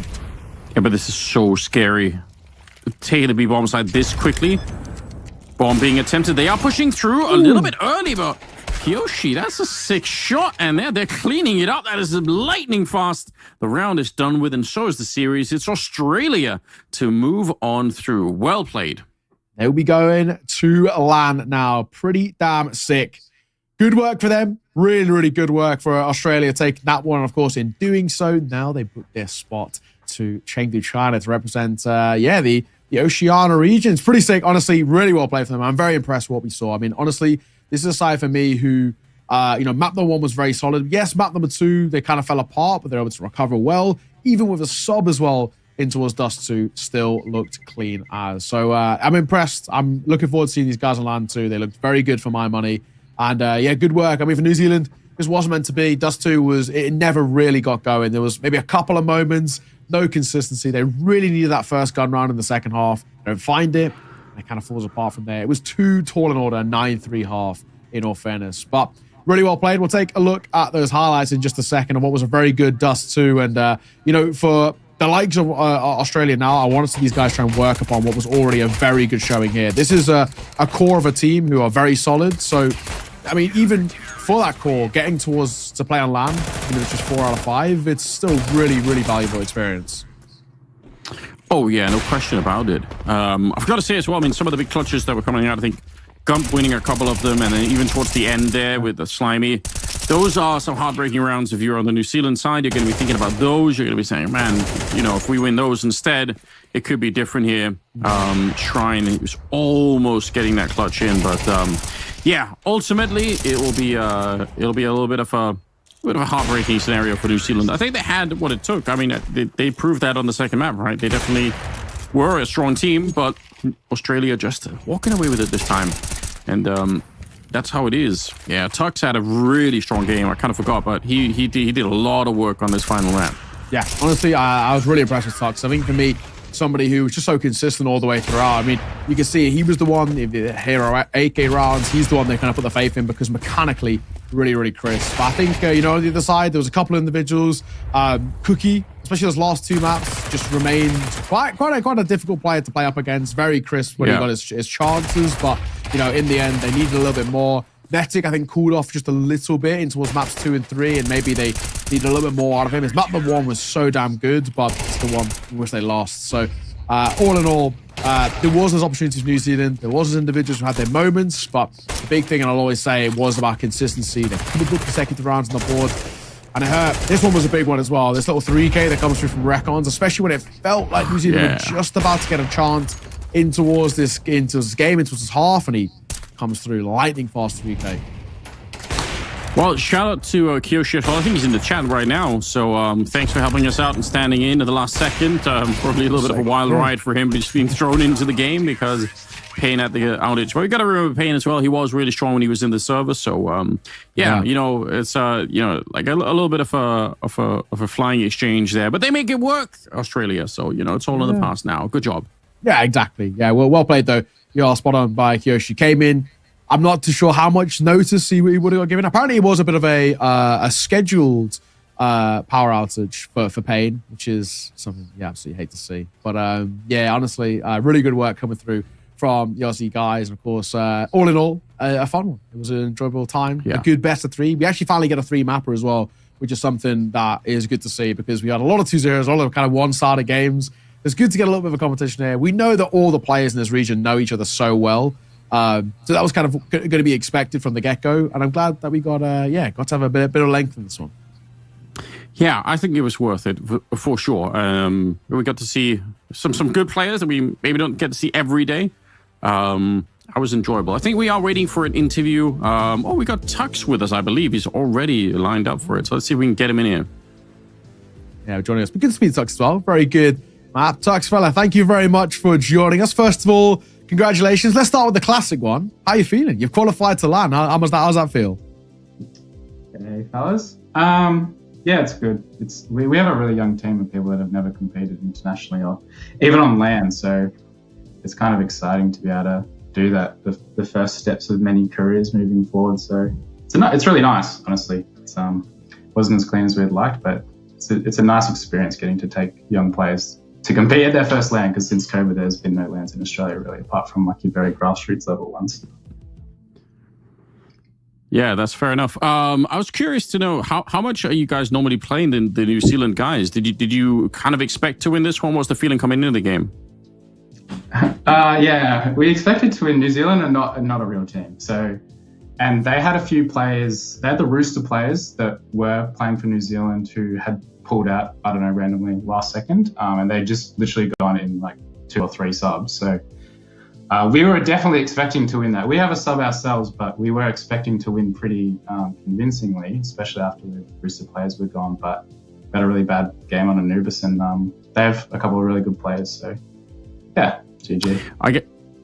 I guess importantly too, we might want to know, what are the expectations now going to Chengdu and beyond? Like where do you guys want to end up? Do you guys have high expectations for the tournament for the rest of it? Yeah, absolutely. I mean, we want to qualify for the World Championships in Riyadh in November or something. So that's the goal. The goal is to go there and win. There's no other expectation outside of that. It's to perform at a really high level and keep learning as much as we can and win the tournament. Fair enough. I guess just quickly, tell me about what's it like in the scene at the moment. You know, I know a few of the commentators from Oz and speak to them. But what's it like as a player playing within kind of the Oz scene? Obviously, for you guys, pracs are quite difficult. Ping to Asia is maybe a little bit too much. So What's it like? Do you think the scene's still growing, still kind of coming along nicely? I know you mentioned not a lot of local lands as well. So kind of how important, I guess, is it to have these sort of Oceania-specific qualifiers? I mean, the qualifiers in general are huge, very significant amongst all of the international tournaments we get at, like pro leagues and IEMs and every other tournament. They're massive for all the players here that don't even get to compete professionally or really get paid to play outside of, like FlyQuest here don't get paid to play and compete full time. So all things considered, I'd say we're doing well. We're in a down period but rebuilding, and I think there are a lot of new players and new generation of players that are coming through. And hopefully we can keep developing and get some good results internationally, which brings some eyes on the region and potentially have more teams and more players being able to compete full time and play professionally and keep developing it. Because like you see with, the FlyQuest guys and JKS and the Renegades guys, we have really talented players. We just don't have a lot of people that are going overseas and competing at a European level or with European teams. So I think it does. I don't think it takes too much, and I think there's some good leadership that can come through this region. And a lot of people that really want to be able to compete at a high level and win. All right, well, fair enough. We'll leave it there. Thank you very much for joining us. Pleasure to speak to you. Congratulations again. And yeah, I guess we'll see you in Chengdu, China. Thanks for joining us. Thank you, fellas. Pleasure speaking to you as well. Have a lovely day. Yeah, take care. Good day. Oh, well, lovely stuff. Lovely stuff indeed. Good to hear from them as well off the back of that. Tux individually was pretty crisp. I think we can both agree. Especially those final two maps was pretty damn solid. But ladies and gents, no rest for the wicked here. We got more Counter-Strike action to be bringing you on your screens. We're going to throw this one to a break. Only a brief one. We'll be back very, very quickly. See you soon.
Well, we are back once again, everybody. We've got more Counter-Strike coming up. The fun never stops here at Iesf.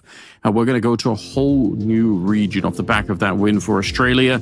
Neil, you ready for some more Counter-Strike?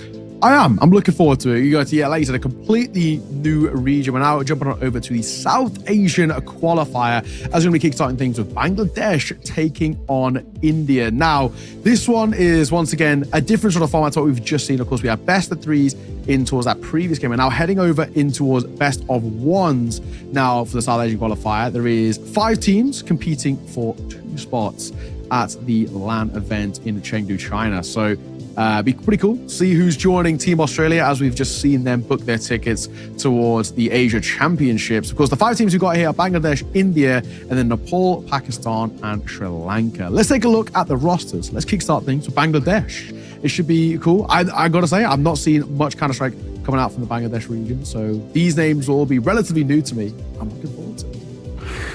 Yeah, again, as part of I think the fun experience here, we've got Akio and Retro and Serrator, I believe, Bandit and Auspicious. So again, like, I'm shocked with the names. I'm so pleasantly surprised that people are picking reason. I don't know. I feel like for some reason in Europe we get way more crazy names that are impossible to pronounce. So we've got to up our level a little bit here. But yeah, I don't know nearly enough about Bangladeshi Counter-Strike either, but I'm here to learn. I mean, I think, like I said, I think it's part of the great enjoyable part of our Iesf is just getting some of these players on the map, getting them the experience. We could tell just talking to Tux now that it is something that means a lot to new players to get a chance to flex a little bit and learn something. On the Indian side, got a whole fresh squad, and these guys, I mean, there's a lot of Counter-Strike being played in India, so I expect they're going to be pretty good. Yeah, this is a team that I actually do know. I've watched them play, actually internationally as well.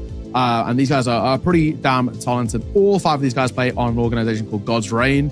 And they've actually had, at least recently, because there's been a lot of tournaments coming out from, generally from the kind of the Southeast Asian region, they've been playing some pretty decent Counter-Strike. They played in the Sky Esports Masters. They played against teams like Aurora and Big. Unfortunately, kind of were lost kind of both of those, but at the very least they were playing decent European teams on LAN. They were getting to kind of, I think if I remember time, they got to boot camp in LAN as well, which is pretty sick. They also played in the thing called the Draft. It was like that Black Blast event. Oh yeah. And they were part of that, or at least the core was part of that. So yeah, with kind of, for example, like Sky Esports, that tournament happening, they're getting a lot more opportunities to play kind of more high level Counter-Strike. So I'm very much thinking that they should be the favorites. I think in at least this game, I'm expecting big things. Yeah. Well, we're gonna find out. I mean, again, this is a best of one, so if you're not gonna get many chances to make up for mistakes. But if you're India and you're coming in strong on this one, then maybe you can just kind of knock it out the park rather quickly. I agree. I think they should have more experience in general. I recognize some of the name as well. I think they should be a strong team, but we've been surprised before. There've been countries where expectations have been low to non-existent, and it still worked out pretty well. The pick bans are here, and again, it's the best of one, so we're going to end up on Inferno to decide the whole thing with. Yeah, no surprise. Vertigo banned out early once again. Yeah, nice and simple coming through. I think for me, I look at this, and I think especially if you're Bangladesh as well, you want to make sure you just don't allow kind of essentially the God's Reign team to have their kind of pick of the litter when it comes towards the veto. The only thing for me is that this is actually a map in which God's Reign are very good on. Inferno is actually one of their best maps. They played it 6 times. They've won all 6 of them. So, pretty decent in all fairness. Granted, most of them against domestic Indian teams, so they had maybe not the international teams that they were playing against, but even still, this is a map in which they like to play domestically. They pick into it actually in a lot of their vetoes, and the fact that they're 6-0, for me, all these spells are maybe a pretty good sign that this could be a decent showing from them. I mean, I've caught them a couple of times before, and they do play some pretty crisp Counter-Strike. So, I think Bangladesh, they might be in for a tough one. I'm not too sure about these guys in terms of what their level's like, but yeah, we'll keep an eye on them. Well, they've been waiting for us to finish the other game, so hopefully that means we can get them underway fairly soon. I mean, Inferno is another classic sort of best of one, common kind of playground that everyone loves to see. So wouldn't be too surprised if we're going to be seeing at least some familiarity with the map across both teams. Do you have a standout player on this team that you feel like could be the one to watch? It's a good question. I think there's a couple of different ways you can look at it when you look towards God's Reign. I think for me, the big thing when I caught them, I think it was at the Draft. I think if I'm right in saying it was Finn, who was like pretty solid off the top of my head, and then Revan as well. I think if I'm right in saying those two were kind of the big names who I'll keep an eye on. I think Finn was, when I at least caught the couple of games that I watched of him, looked pretty solid, and Revan as well. There were the 2 names off the top of my head that I kind of remember being pretty crisp. I think Finn in particular was on the day at the very least.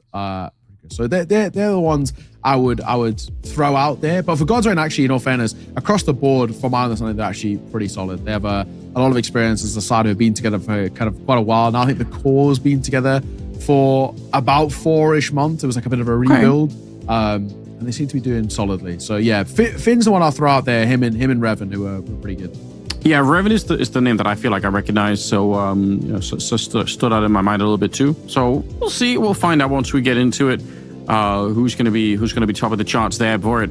I don't know. Is there like for the rest of the region here? What do you think about? Do you think Pakistan are going to be able to field like a reasonable team? I feel like there was a tournament in the region, wasn't there? Not that long ago.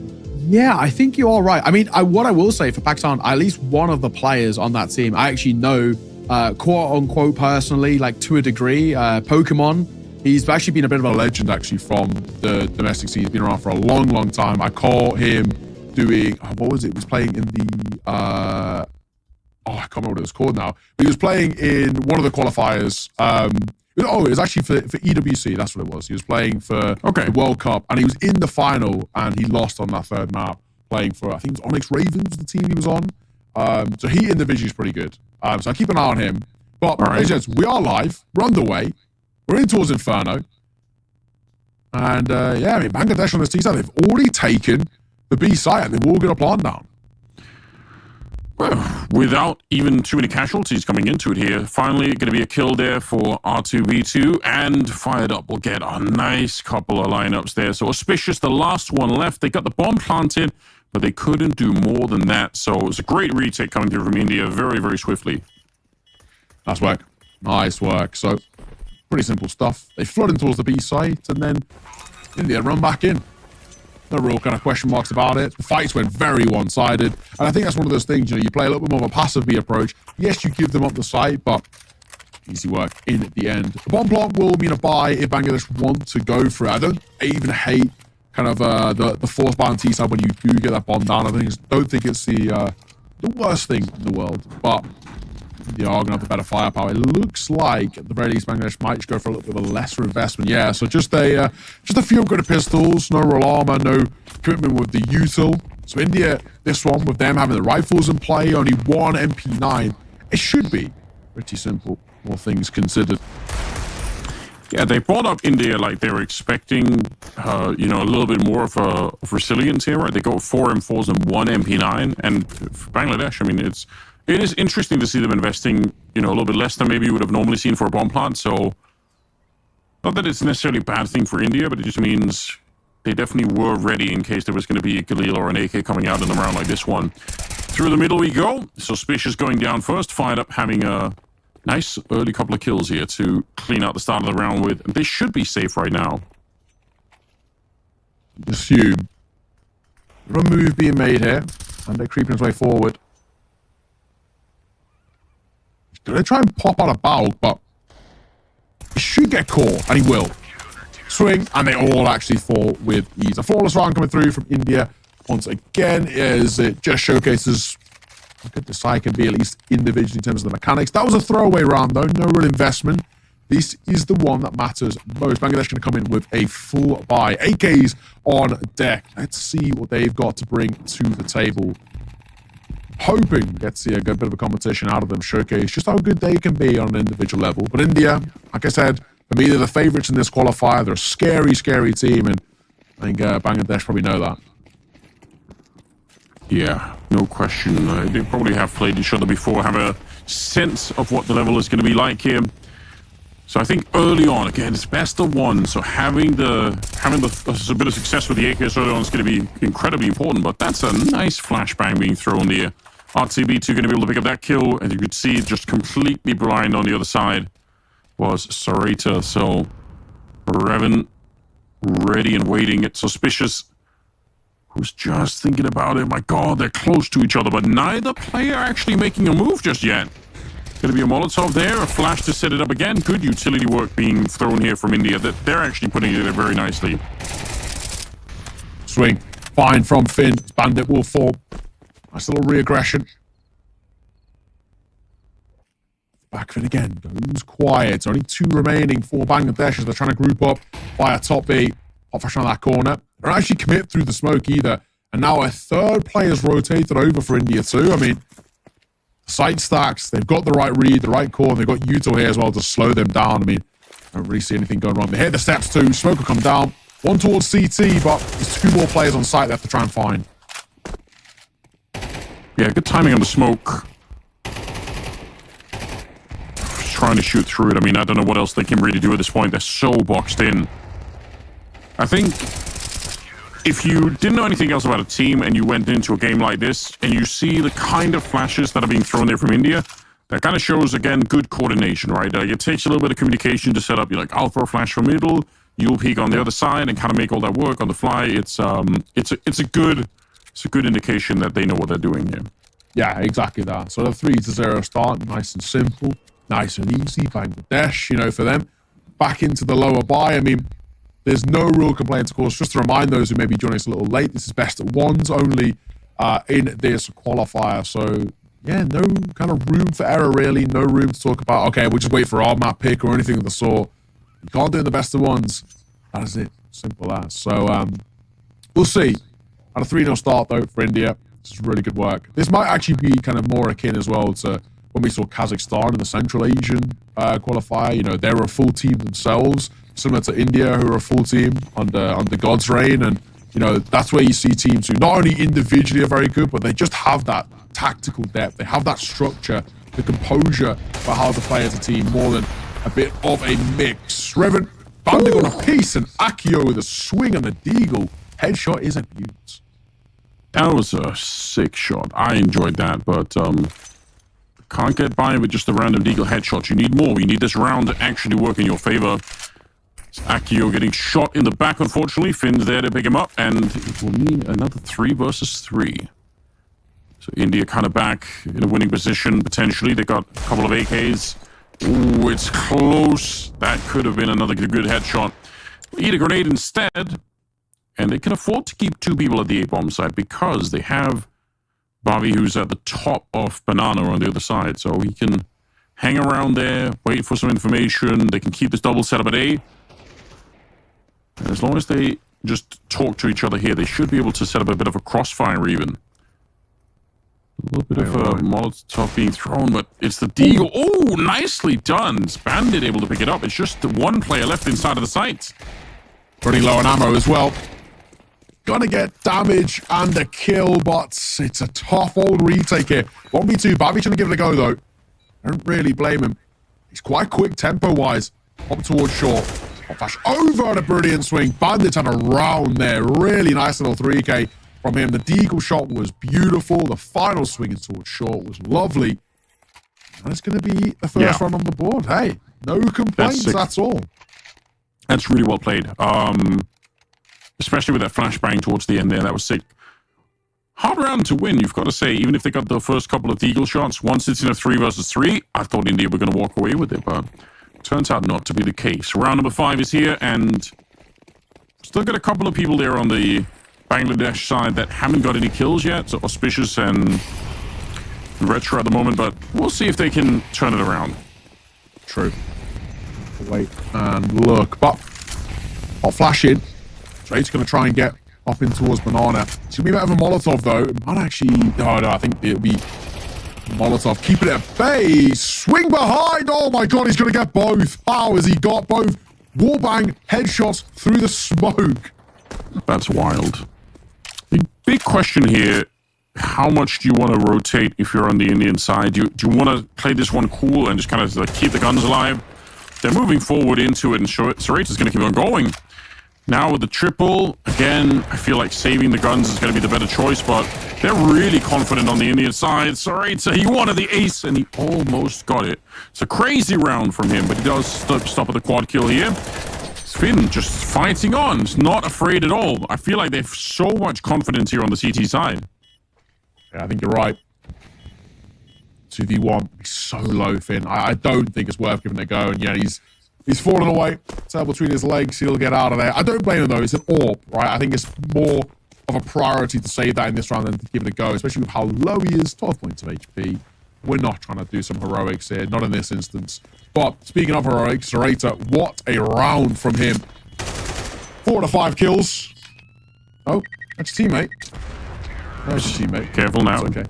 Yeah. It's slow down, fellas. That's your teammate, but it's okay. Second board for Bangladesh. I think that's a really, really important round, right? Because you can tell that with India playing with that much confidence, like they're ready to take any fight. You got to win early on and sort of, play for a little bit of respect, right? Make sure that they are a little bit worried too, because if they're just that, if they're that fired up, it's going to be a problem later on. So appreciate this from Bangladesh. 3-2 the scoreline. India put on a little bit of a break now, also economically. Yeah, have to kind of at least sit back in towards this round. I'm not expecting a huge amount. Unless the orb gets super active, but it gets tagged early. That's not going to help. Not at all. I mean, it doesn't really matter. They keep hold of it. The big thing is now to be careful of Util in this one. Bangladesh, this is a good opportunity. They should be able to tie this up 3-3, which is already closer than how it seemed maybe at the start of the game, where India, they came in so confidently. Yeah, the slowdown's already happened. We'll see if the pistols could do anything. Just the 5-7 here, but it's in a good position. You can definitely get some nasty kills with it. Auspicious, though. He saw it coming. He actually fell back before the 5-7 swung. Very good. 3 kills for Auspicious. Again, he was on 0 at the start of this one.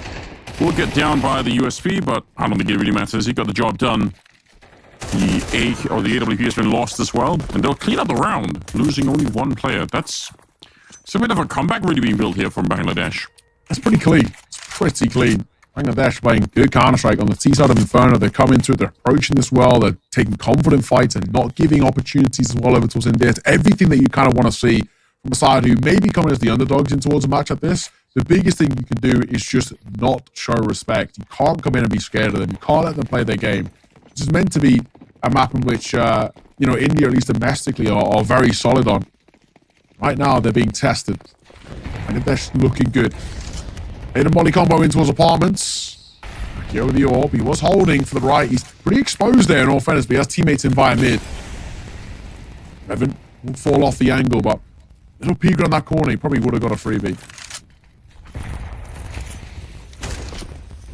Smokes up towards the quad side of middle, so going to try and see if they can wrap around arch position, and I think it's going to be Revan who's going to show up there with the AWP, and I think he realizes now, actually we're in a little bit of trouble here. So a lot of people wrapping around the side. They're not slowing down. Good shot, though. That might force them to slow down. Another kill coming in from Revan. Yeah, he's done his job, fired up, actually holding the back line, so there's no sneak through the apartments, which is almost about to happen there. Finn, good spray, will go back for more, and it'll be Auspicious to go down last. So, again, another really powerful round here from India. But honestly, there were a lot of ways that could have gone wrong. I think Bangladesh, tactically, were onto something in this round, right? Yeah. They had the smoke up, they had the wrap around through Arch. If Revan misses one of those shots, it's on. Like, they could definitely win the round. Yeah, absolutely. I think it does come down to just individual prowess, right? That's the main thing. And it was very solid in terms of that. Those kind of opening double orb shots were crisp as. India keep the lead. Take back the lead, man, say, as it's a 4-3 scoreline now. For Bangladesh, though, there's a lot of positive that we've seen so far. Boff's going to come over in towards Banana. They're going to try and fight for this. This is something that India have prioritized early, is this Banana control. 2v2. Playing behind, they go one apiece. Pot flash round and Molotov as well. Could force a fight. They don't clear him. Tucked in towards close left and he'll cross towards the other side and get an AK. Now just 2 people left here with not much of a chance to really answer back, and I think more importantly, maybe less of a chance to do some damage. The economy on the Indian side is not that great, so 1 or 2 kills still in this round would make a huge difference. Oh, that's nasty. The Molotov in. Oh, he still will get the headshot. He was definitely dead, but that is a nice little clip at the end. So Akio 1 versus 3, and a bomb plant might make a big difference. Get a little bit of extra cash. We're still sort of in the middle of the half here, so whatever you can get on that side is going to be important. True. Very true. It will help. Only thing is, he's being pincered now.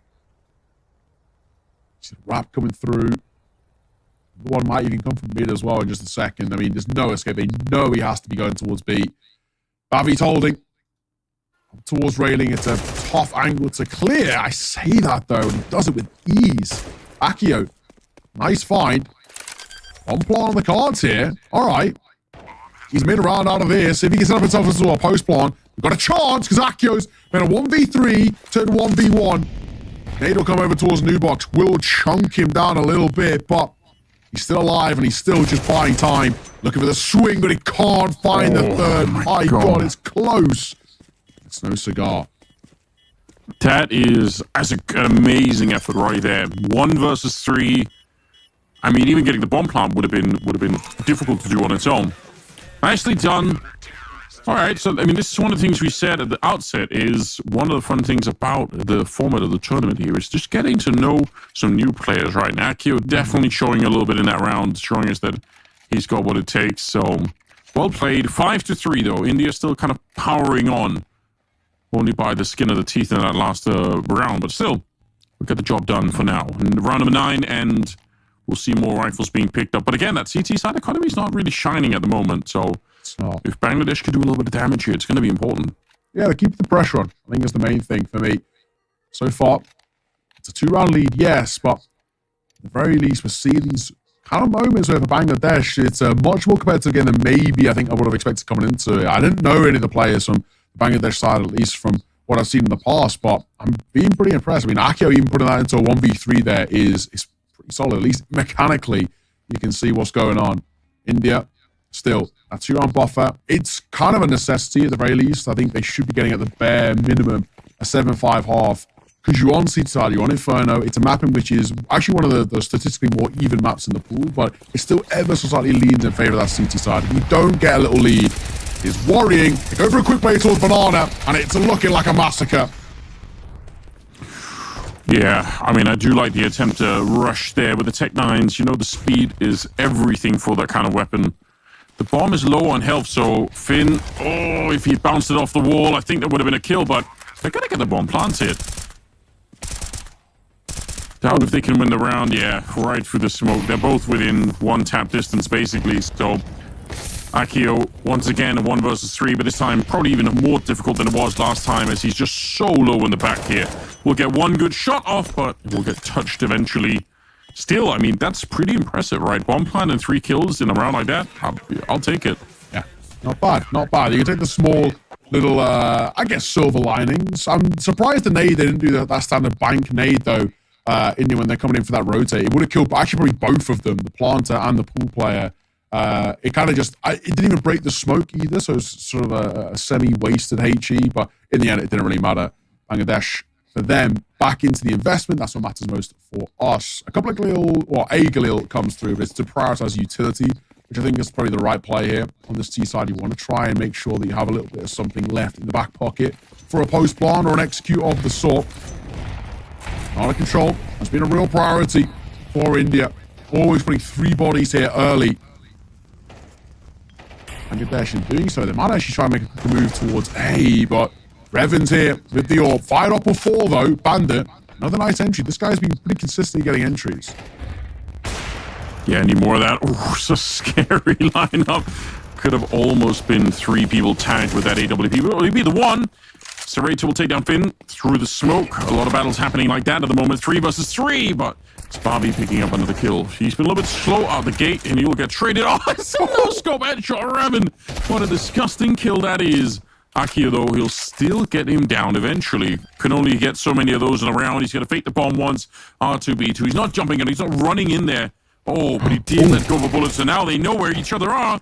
A lot of damage there. Has to get the headshot on the T side, and he can't get it. R2B2 will take him down instead. It's such a close round, but it'll be India to clutch it. Yeah, and the AWP collected back up against, just making sure that they keep that in play. And the big thing, I mean, India winning these rounds, but they're being made pretty expensive. Hence why we even see Bavi coming towards the MP9 in this round. They're still taking pretty hefty knocks to the economy, but it's a little bit more damning over towards Bangladesh, who only have the funds to work with for a hero AK. So, an AK in the hands of Akio, and that is basically all they've got to really work with in this one. Few upgraded pistols, nothing really too special in terms of the firepower. So, they have to try maybe a little bit of a gimmicky, quicker round if they want a chance here. And already a good start. Fired up will find Bandits. Looking for more. Going 2 for 1. Not the worst thing, but a trade will come through. Hang on a second. They've got space out towards A. There is a definite opportunity. I think Finn is just hearing them now, realizing, okay, we've lost all the control. He's going to go into apartments, but here's another problem. The bomb is down here. If Bobby somehow gets the timing right, he can actually stop the bomb from even getting there. And then who knows what will happen. Finn is exploring on the other side. This is such a chaotic round. There's a minute left. India, if they're really thinking hard right now, they might start to wonder why they have the bomb site. Why don't they plant? Now the bomb is making its way there, but Finn, oh, if he hears it, that's the bomb on the ground. What an absolute disaster for Bangladesh. Oh, it's heartbreaking. He does go back and get the bomb. Do you actually want to give this a go? Yeah, I'm going to say, I would have actually preferred him to keep hold of that AWP. I know they've got a buy into his next round, and they've actually not good enough for the AWP, in all fairness, unless they go to half armor, but I wouldn't have minded the AWP being saved there, and then they kind of full buy around it with the U-turn, the trimmings, and the rest. But in the end, I think you maybe got to take a bit of a gamble at this point. You're at a situation where it's already 8 rounds for India, which is pretty solid. They have a good chance of getting 9 here as well with a nice full buy. I mean, basically, Bar Bavi, who's still on that MP9. But, even if this ends 8-4, it's still a pretty solid half. Wow, yeah. No, it definitely is. What a round, that last one. Oh, it's right through again. Double wallbang. He just casually burst the bullets there, and it's a double kill. I think the grenade landed right on top. Some of these rounds are so explosive. And suddenly it's a 3 versus 5 here. And what do you do if you're on the Bangladesh side? They have 3 people kind of stuck on banana right now. That's so disgusting. More grenades. Okay, good return, but that HE will still get rid of Sarita. Suspicious. Hoping to spam through, but nothing being given here. Suspicious and Akio.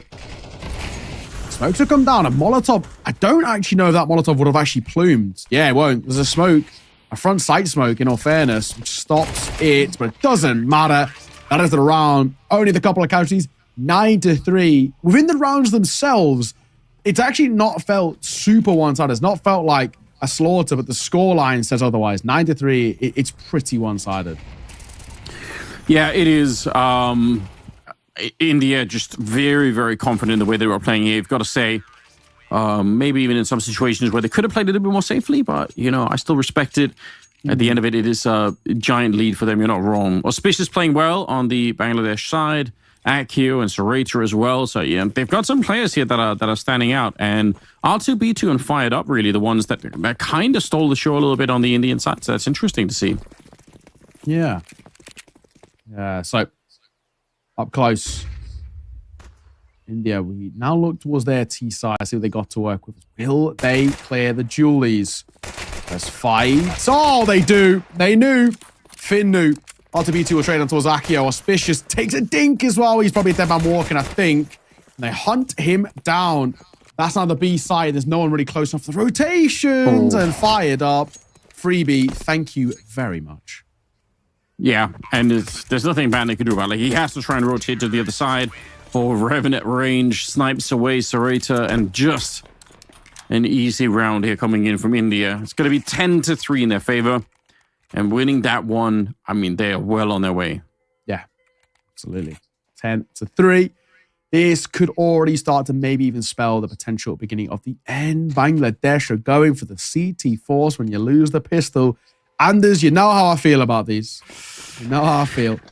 This is about to be another one out of the tally, for better or for worse. We were 0 for 2 in the last couple of days of the success rate of these. So let's see what this one's looking like. Yeah, you're keeping track. You're making sure that we know for the future. All right, maybe this is going to be the one that works. They're actually getting all the kills. My God. I'm shocked to see what's happening here. Fired Up. He's so low on health after that one. 1 versus 2. Oh, this is... They've done all the work right now. They have the bomb down there towards the ramp as well, so they should be able to set up to at least trade the kill. Make sure he doesn't have any easy 1 versus 1 fights. He will sneak on in. They know exactly which part of the map he is. I guess he could go all the way back through TT spawn at some point, but it's going to take him a long, long time. Sneaking through... They're not really setting up to trade the kills. I guess that's one thing that's maybe a little bit risky, but that smoke might give it away.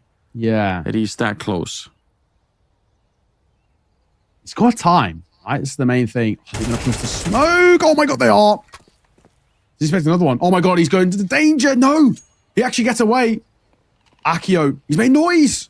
Swinging the corner. Oh, and he wins it out in the end. My God. Much, much closer than it should have been. I think it's probably the main thing we'll say. but it is Bangladesh who win the force by the CT side. So, hey, I'll give them their credit. That's the first one we've seen so far in these qualifiers. We're now 2 for 1, but that was yes, pretty awkward. Oh, yeah, it was. I do like the aggressive nature of it. Like, if you're going to go for a round like that, you might as well also try and push down. But, yeah, that was all over the place. It looked like they could have actually lost it at the end of the 1 versus 1 there. But fair play to Bangladesh. They pick it up, and now it's India. Maybe on the back foot for a moment here. They're going to be buying Tech-9s, 4 of them, and 1 Deagle, so they can be mobile and aggressive in return if they want to. I can't believe it. That was a crazy round. Another one. And this one might even be more of the same. Tech-9s might mean a quicker pace round here, in all fairness. They get into those apartments. Now it's about where they want to go from here. It's double stack towards short, though, and a Molotov. And a force fired up away, and that's also information gain, too.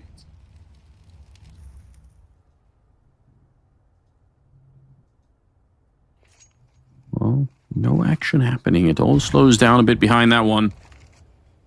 I mean, Banana is a good position to try and go for it. If you get even 1 opening heading up the top of Banana, that could be enough. Although, I'm a bit suspicious. The bomb is a little bit further back. Are they committing to it? Smoke going down from the CT side to match the smoke that was thrown from the Indian side. And actually, Akio is playing in front of that smoke, so he's not that affected by it at the moment. Down to 45 seconds. Yeah, they're going to be walking it back a little bit. It has drawn over a 3rd player, so even that little bit of attention to the B-bomb side for India meant that Bangladesh has moved a lot of their forces over on this side. Now the battle is on here. Sarita, it's a long spray, and he won't be able to get it. A couple of kills, and the A-bomb side's wide open for a bomb plant. Yeah, this is tough. Bomb will go down. That's the main thing. There is, a couple of MP9s to work with. Not the best guns in the world. You'd much rather have one of those AKs or M4, but it's a tough retake. You're smoked out of moto. The CT have 1 flash to work with. The nade is relatively chunky as well. And now they're just not giving up any fight at all. India are actually playing this perfectly. They just make sure there's just no way to isolate Jules. Got 1 flashbang as well on the Indian side. Oh, what a headshot. The hit is absolutely... No flashbangs needed. They just get the job done at the end, and that's 11. And that's beautiful. Off the back of... Yeah, not that much even to go into the round with, right? A couple of Tech-9s, and that was it. Yeah, beautiful work. Beautiful. 11 to 4. Well, just like that, I think it's safe to say this one might potentially be getting towards the beginning of the end. We're at a spot now where for Bangladesh, they've got no money to work with. They bought back in towards that round. They kind of essentially that double force because it went down to the 1 versus 1. Money's now broken. And yeah, they're in a real tough spot. Can't buy here. So it should mean that India get up towards that 12th without breaking too much of a sweat. I mean, it's only USPSs. Yes, they kind of grouped up, which it can always be a little bit scary, maybe for a couple of kills, but I think sooner rather than later as well, they'll realize B's actually open. Yeah. Okay, well, they're getting some of the early kills. Whether B was open or not, they're going to be cleaning up the start of it here. 11, probably going to be 12 here. I don't see the USPs being able to make much of a difference, so yeah, they're powering through. It is a little bit like we expected at the start. We did say India probably going to be the stronger country for this particular one, but I mean, at one point there, Bangladesh definitely had some swagger of their own. It's true. 9-3 half. They won the force buy. It was like, okay, maybe there's something to work with, but then a force buy in response that'll kind of kill the momentum. That'll kill the mental a little bit. 12 to 4. It's the last hurrah potentially for Bangladesh. Double FAMAS, MP9, double M4. Hoping a dream. I don't know. It feels like maybe a bit too tall an order.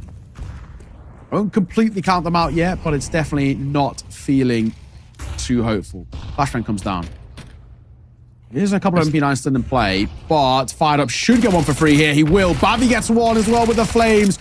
MP9 tried to be cheeky, but Akio gets 2. Yeah, that really swung it around. That's pretty impressive stuff. R2B2, he knows he's got a target. And Sarita, that's such a risk to take. Could have been that Revan would have gone down to Sarita, though. So now it's suddenly a 2 versus 2. Bandit in the corner, and R2B2 with a lot to check. He wanted to clear out the bomb site for the bomb to make its way up there, but now instead it's all on Revan. 1 versus 2 to try and win the match right here. At least he has the bomb. That's the main thing, right? It's not a kind of a recovery mission. He has a minute to work with and the bomb on his back. Akio, over towards B. They're kind of playing this 1-1 split it. And they're going to go towards back site. Revan, does he clear this? Oh, he does beautifully. That's a Go clear. down. Planted for sure. And now it's on. That's a really sick clear. Yeah, Revan, we mentioned his name early on. And he's definitely lived up to the hype a little bit.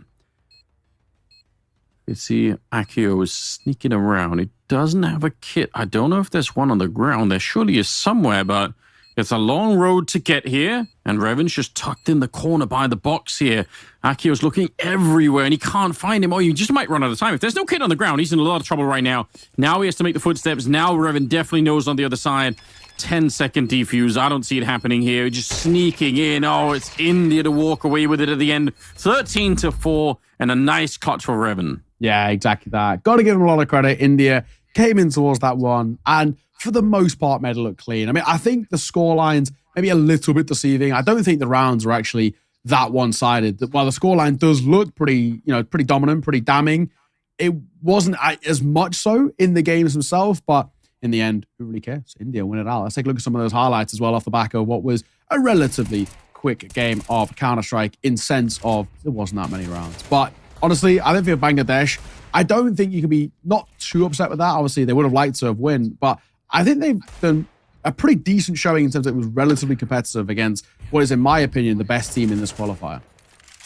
Yeah, I agree. I mean, they again proved more than I was expecting. Lots of individual interesting stuff happening. Akio with some obviously really good clutch attempts both. So yeah, they had their moments, but India just powering ahead. And probably is the team to take down, honestly, for the region. We expect that. I mean, we'll see when we get a little bit deeper into it, but that's kind of probably the feeling to begin with. So I don't know what else to say. I feel like at this stage, maybe the thing was that Finn and Revan were both good, but Fired Up was kind of the player that actually ended up with the most kills. So Yes. you know, if we've learned another name. Yeah, I mean, honestly, it was pretty solid in all fairness.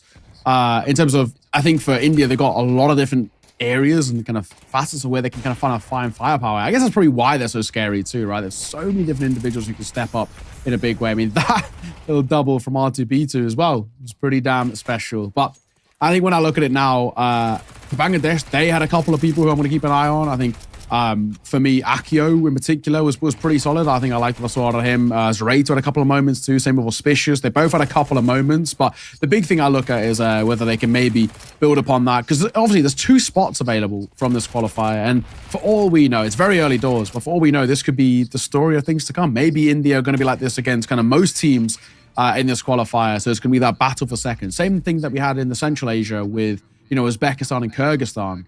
All in all, though, 13-4, pretty simply 30-minute game of Counter-Strike. You cannot really complain. Fired up 22 kills, like you mentioned, had a really good showing. Yeah, I agree with you. Like the battle for second place is going to be really interesting to see who comes out on top. I mean, Bangladesh look like they could be an interesting contender the way that they played this one. So yeah, India though definitely top dog, at least for the moment. Everybody else, I mean, R2B2 as well with 16 kills. I think Bavi was like 0-6 for a while, so he made like an individual kind of comeback.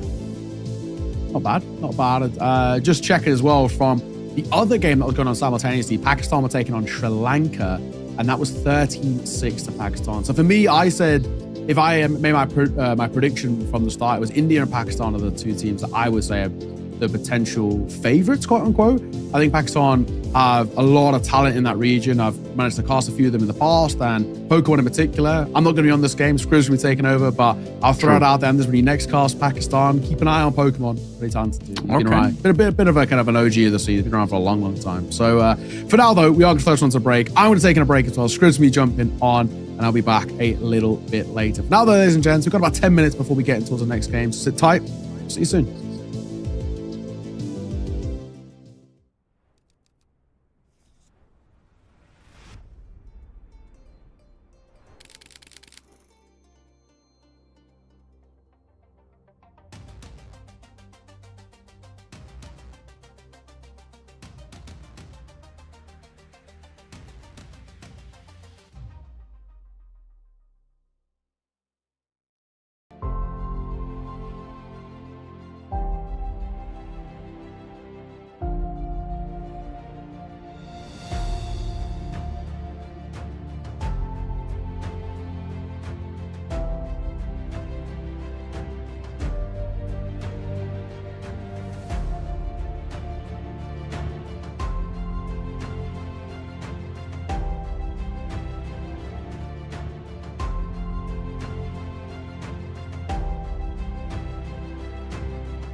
Welcome back, everybody. We have got another game coming up, and we've got another caster as well. Scriv, how are you doing? I'm good, man. I'm good. I was tuning in, giving it a little bit of a watch. Obviously, we're covering India again here, so I wanted to see what those guys were capable of. But yeah, pretty excited to get into things. I've not really done the international Counter-Strike before, and obviously when I first got started as a commentator, it was kind of on the way out, but now it's making a bit of a resurgence again. So I'm excited to see how this pans out.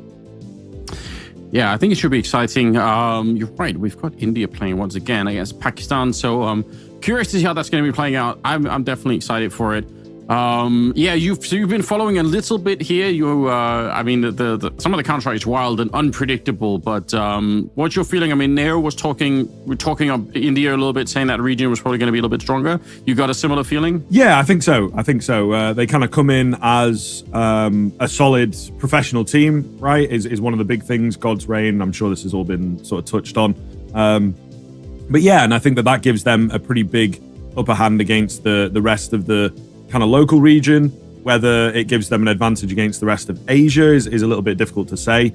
But I think that, some of the teams that are around them, obviously Pakistan, Bangladesh that we're seeing here in the BO1s at the very least, I think they will have a pretty clean upper hand for sure.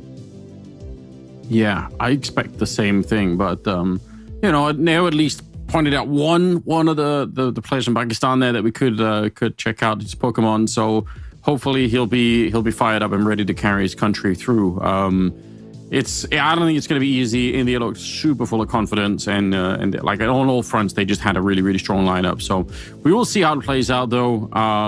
Classic rivalry that happens, I believe, across a bunch of different sports, right? I guess most famously in cricket, I believe, is like a long history there. Not that I watch a lot of that, but even I know that's it matters to the two countries who wins or loses in that sport. So maybe we could build the same thing in Counter-Strike over the years. That would be cool.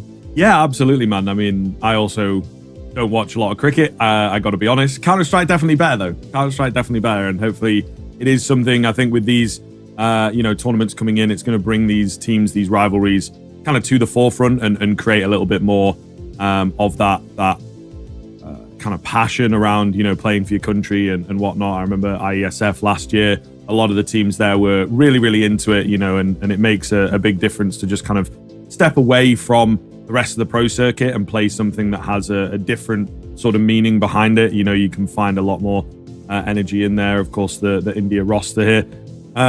Yeah, I think catching them in the previous game, I will say, Anders, they look very, very good, right? Bangladesh, a little tough for them, not quite as coordinated, not quite as put together, but, some of the post-plan, some of the retake situation, these, harder to get together, harder to practice kind of areas of the game, did look really, really good from India, actually. Yeah, I agree. Just recapping the lineup here, we've got Bavi, we got Fired Up, R2B2, Finn, and Revan. And I'd say, apart from Bavi having a bit of a slow start, really, it was all out, like just a powerful lineup. Fired Up was the top performer, but I would say out of the other three there, we still saw very, very high levels in terms of what they were able to do. So I wouldn't be too surprised if we're going to see more of that. It could be somebody else this time that's going to end up top fracking. Revan definitely looked like another strong contender, but yeah, I think for Pakistan, that's going to be the hard thing. Also, is like you're not just talking about one or two players on the Indian side that can be playing well. They were talking about like 4 or 5 players that are going to be looking good. So yeah, for Pakistan, this is the lineup, and Pokemon's right there. We've got Rocky, HSB. We've got Sad But True. That is a fantastic name. And C, I'm assuming the H is silent. Yeah, good. Again, good names. Yeah, absolutely, man. I mean, so what we have here is a little bit of the amalgam of the Come Mid team, they're called. It's a little bit difficult. It does say sort of on our document, the information that we've got, that they're all listed under Come Mid. But then sort of historically with where this team's been playing, it's a bit hard to track. Not every tournament that they're taking place in gets listed on HLTV or Liquipedia, that sort of thing. But some recognizable names. I think Pokemon is the one.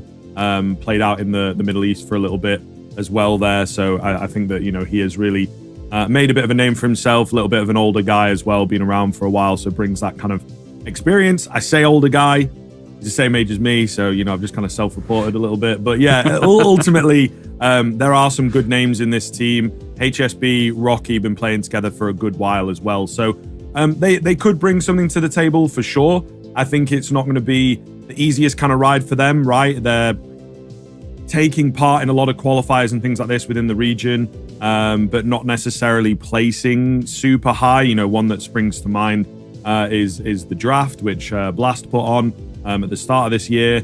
They had a little bit of a bye going in, right? They skipped the first stage and still couldn't pick up a victory against, other teams from the region, a few Indian teams, a few Pakistani teams in there. So I don't know. We'll see here. I think that they do have some good individuals. They do have some experience, but God's Reign are going to be very used to this team. They know exactly what is set to come. But we're here on Anubis, Anders, once again. Yes, with Vertigo. This has been the long-running meme for the broadcast so far, is that we never get to see Vertigo go past like the first 1 or 2 bands, no matter what. So it's out once again, but Anubis is being picked. Everybody seems to like Anubis. What are your feelings on Vertigo? Are you part of the Vertigo hate club? Yeah, maybe a little bit, to be honest. I think it can be a bit fun to play, but that's maybe at my sort of level that's very casual. Because obviously there's a lot of dynamicism to the map when you're playing it. Obviously at a pro level they're not massive fans, and then I think the big thing at the moment is just the fact that these changes have come in. No one's had any time to really work on it. No one's brave enough to be the first team to just give it a go. So yeah, I think it's a bit of a trend, isn't it? It's trickled down from the top. Like obviously we ended the main circuit with Blast London. No one playing Vertigo there, right? No teams really want to tackle it just yet. I think that's sort of the big thing at the moment. But yeah, I think it has a place, but it's just a really difficult map to play, and not a lot of pro players are a big fan of where Vertigo's at the moment, to be honest. And I think that paints quite a fair picture. And then, yeah, because of that, from a spectator's standpoint, it's just never all that fun for me, I feel. Yeah, I guess I'm with you a little bit. Like, I don't necessarily hate playing it. I can just kind of like disconnect my brain and just kind of run around and play Counter-Strike. I think on almost any map, to be honest. So that sense, but it does bother me as a caster that I can't actually get to cast the map. Like it just gets banned every time. I feel like when it finally trickles through, I'm going to be caught off guard. I'm going to be like, what the hell is going on here? I think what's interesting now, because it's not being picked for so many different tournaments, you start to wonder, wait, when we get to the major, surely 1 or 2 top teams is going to say, actually, we'll leave it in as like a map that we never pick, but that we can play, and that, no one knows about it. And like, all we need to do is like slip it through once, that it's like a third deciding map, and it's like a huge unknown. So like, I feel like for the pro scene as a whole, it's such a weird scenario that it's out there, but nobody's playing it. Yeah, maybe that'll come into play at some point. Yeah, definitely possible. I think, it is going to be interesting here, because the thing is as well, obviously we're sort of doing these qualifiers as has to be done sometimes within the player break, as it were, not super egregious, but like technically we look at like EWC, I suppose, as being the event that brings us back in. But also, once the bigger events start hitting the ground again, like it is immediate, you've got like a bunch of events back to back to back to back. So our teams, again, going to have that time to have worked on Vertigo? Maybe not, right? I think they'd probably want to ease it in and all this sort of stuff. So it is going to be a really interesting one, because you have this aspect of the fact that it has changed. But I think as well, there's a lot of teams out there that are like, not really bothered about Vertigo anyway. So like, I don't know that we necessarily want to bring it back into our pool or make it our pocket pick or whatever. You know what I mean? I think a lot of them are quite happy to just leave it where it was, is also kind of the interesting thing. If you change Mirage or Inferno, everyone's got to be learning and relearning what you've changed. But Vertigo is a map that, just not many teams like. So it's in a really curious place. And it may end up, they might have also clocked onto the idea that it's like, let's work on it slowly, save it for the major, and then in that semi-final, similar to FaZe, pull it out of nowhere and maybe make history, so to speak. Yeah, I mean, I think you're right. Like, that is kind of fun to think about too. Like, nobody really liked Vertigo to begin with. Now it's changed, and nobody has like any real motivation to pick it up and play it. It's also kind of strange, because if a lot of other teams are going to be banning it, it's kind of strange to start to prank on a map that is probably never going to be allowed through anyway. So you're like, well, then we can play it against like maybe a couple of other, like you're hoping for that one moment where somebody slips up and basically challenges you to ban it, and you don't do it, and then it kind of makes its way through anyway. But it's like, it's such a, spending your time on that could also be risky. But I guess we'll see when we come back from the player break. You're right, that could change things too.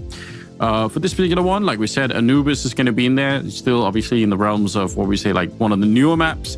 So I'm still quite happy with it. I'm not bored of Anubis yet. Yeah, I like Anubis as well, to be fair. It has been moving around and advancing a fair amount. So yeah, I'm pretty excited for an Anubis. And I think from this region as well, it's going to be a lot of fun. It does look like, I think we've both sort of read the same sort of message at the moment. Yes. We've got a bit of a delay coming in, unfortunately, folks. So we are going to have to head to a break here. Shouldn't be too long. Make sure you stick with us. We'll be back with that Counter-Strike soon.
welcome back in. Unfortunately, we have to kind of bring some more bad news, really.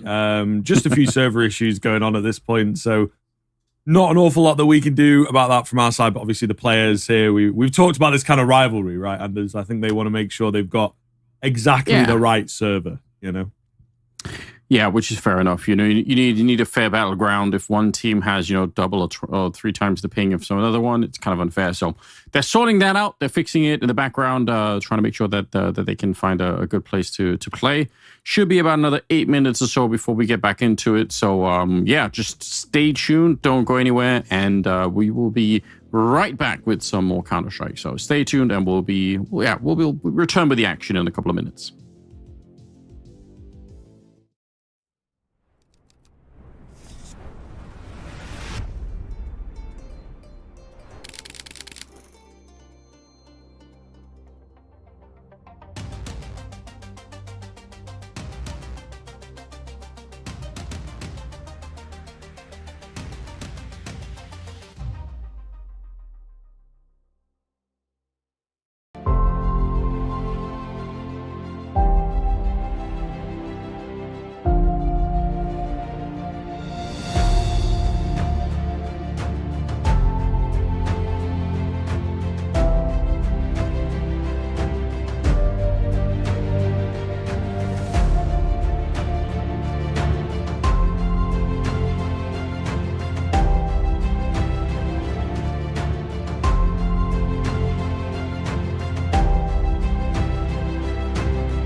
Hello, everybody. Welcome back into the Iesf qualifiers here. Continuing on with Asia, of course. Hoping to get into the action soon. If you are maybe just joining us, it is India versus Pakistan here. Pretty big matchup, I would say, especially for the region.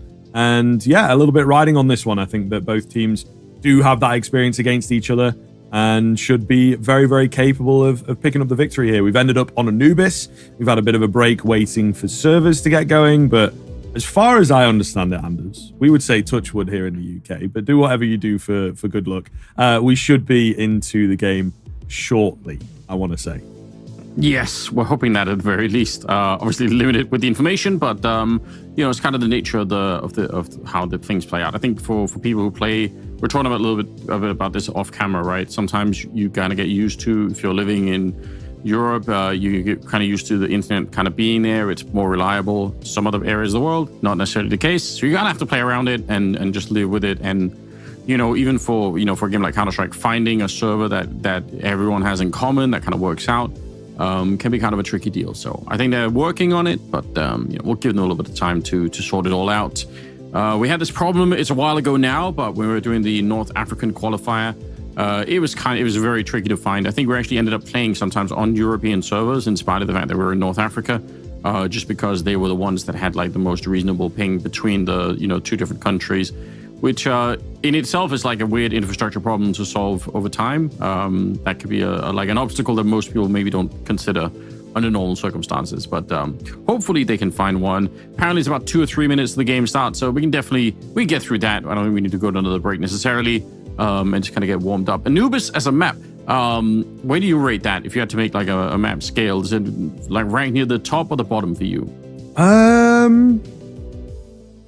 think it would be just in that top edge, right? So It would maybe be third or fourth, depending on the team, depending on the day. Some teams are pretty aggressive on it. I think one of the issues that we have in Europe, tier 2, especially at the moment, is a lot of teams at the moment just kind of sit there for a minute, don't really do anything, and then it gets interesting. So, I think that it depends. Some teams are a bit faster than a minute. They'll do it, earlier on in the round, or they'll kind of at least try and make something happen in that first minute. But there are a few, especially, the classic CIS region, that really just slow the map down, just because, you kind of can, especially on that T side. But I still think it's pretty interesting. There's a fair amount of nuance. And I like, again, when Ancient came in, it was a little bit original, the way that the angles work. They're not quite straight edges everywhere, and Anubis is a bit more of the same. So I think it makes things pretty interesting for some of the, individual players, as it were, and the way that they approach the fight. So I quite like Anubis, but it's certainly not like my favorite, Okay, yeah. I probably some similar feelings for me. I was very nervous about it in the beginning because I just felt like the CTs were so restricted in what they were able to do. But I think over time that kind of got opened up a little bit. People figured out more ways to do it, and that's probably good for the map in general. You have to take some risks on the CT side, I feel like, but if people know how to do it, it does open up the map for a lot more play. So yeah, not too bad at the moment. Shout out to those of you in the chat that are hanging out. We had a bunch of people earlier for the Australian and New Zealand game. I think some of them dispersed since, but yeah, if anyone of you are enjoying it, tuning in, give us a notice if you're rooting for India or for Pakistan here. I think it's funny to see, if there are some people who sort of worry about the how their local team is doing. That always makes it a bit more fun for me, at least. Again, we're trying to qualify people to go to Chengdu, China. And then if you win from there, you get to move on to Riyadh at the end of the year for the championship itself. Quite a long road to get there, but there's a lot on the line too. The competition last time around was pretty sick in Iași in Romania. We all had a really good time out there. So hopefully we can repeat that once again and just kind of increase it. Sweden currently defending the championship, and I'm sure they're going to want to go on that for another year and do it one more time. Yeah, absolutely, man. Deep pools for sure in Sweden is the big thing. I think there's a lot of talent to get through. We can see here that's one of the maybe issues you could say with a variety of the Asian teams. When we sort of look across all the information that we've been very nicely fed and whatnot about some of these players that are a little harder to find information on, they all sort of play on the same team already. They all play a bit professionally and things like that. So it does mean that, you really have to put your best foot forward and then hopefully have that ability there as a team already. You can't necessarily be like, oh, well, there's this guy that I always wanted to play with. I could maybe, pluck him out and ask him if he wants to come and represent the country and stuff like this. It can be a bit harder. You have to really just rely on what you already have, which makes things maybe gives you an advantage against like the lower level teams, but then those higher level teams, when you start in their minds, of course, playing off against the European teams and whatnot at the end of the year, I think that it makes things a little bit difficult. So yeah, I'd say for me, Sweden have got a pretty good chance. I think I want to say Denmark were pretty okay last time as well. There are always a couple of countries that perform quite well. So we'll see come Riyadh how things look. But Chengdu, I think, could be very interesting. Obviously, the Mongolian region is the one to sort of watch at the moment within Asia. Oh, yeah. They're putting forward the vast majority of the Huns team. Again, a pretty scary team. You've got some very recognizable 9 score Bartak in there, some really recognizable players. So I think that they're the team to beat within this region for sure. But at the same time, I think for me, the Indian guys can definitely do that. They look like a pretty serious contender. Yeah, so far they've looked impressive today. I do agree, though, the Mongolian team was really, really high-powered team. So we'll be interested to see how that plays out. I could see a bunch of the European nations also fielding some reasonable lineups. So hopefully we just get to see more competition. And obviously there's a women's tournament happening as well. So we're gonna get to see that side of the bracket too once we get there, which I think is very encouraging. That was also fun, and it's good to meet up with those players. Once we get to the land, you get to talk about experience and kind of like get to mix and match between people. So I think that's very interesting, all on its own. All right, we've got some people who are on the Indian side in the chat. So I got some Indian support going on over on Twitch. That's always good, but we'll see if that picks up. So we're still waiting for the server to go all the way live, and then hopefully we'll get into the game before too long on Anubis to go with here. How do you have any thoughts about the current state of CS2? I can't really figure out what the community feel like. I feel like half the time people are complaining and saying that they want things changed, but I feel like the game is in a better state surely than it was, when it first launched, right? Yeah, I think. Look, it's a bit of a difficult one for me. I think that, so starting from kind of the bottom up, as it were, in terms of the areas that I would find important, right? The game itself, I think, feels pretty good.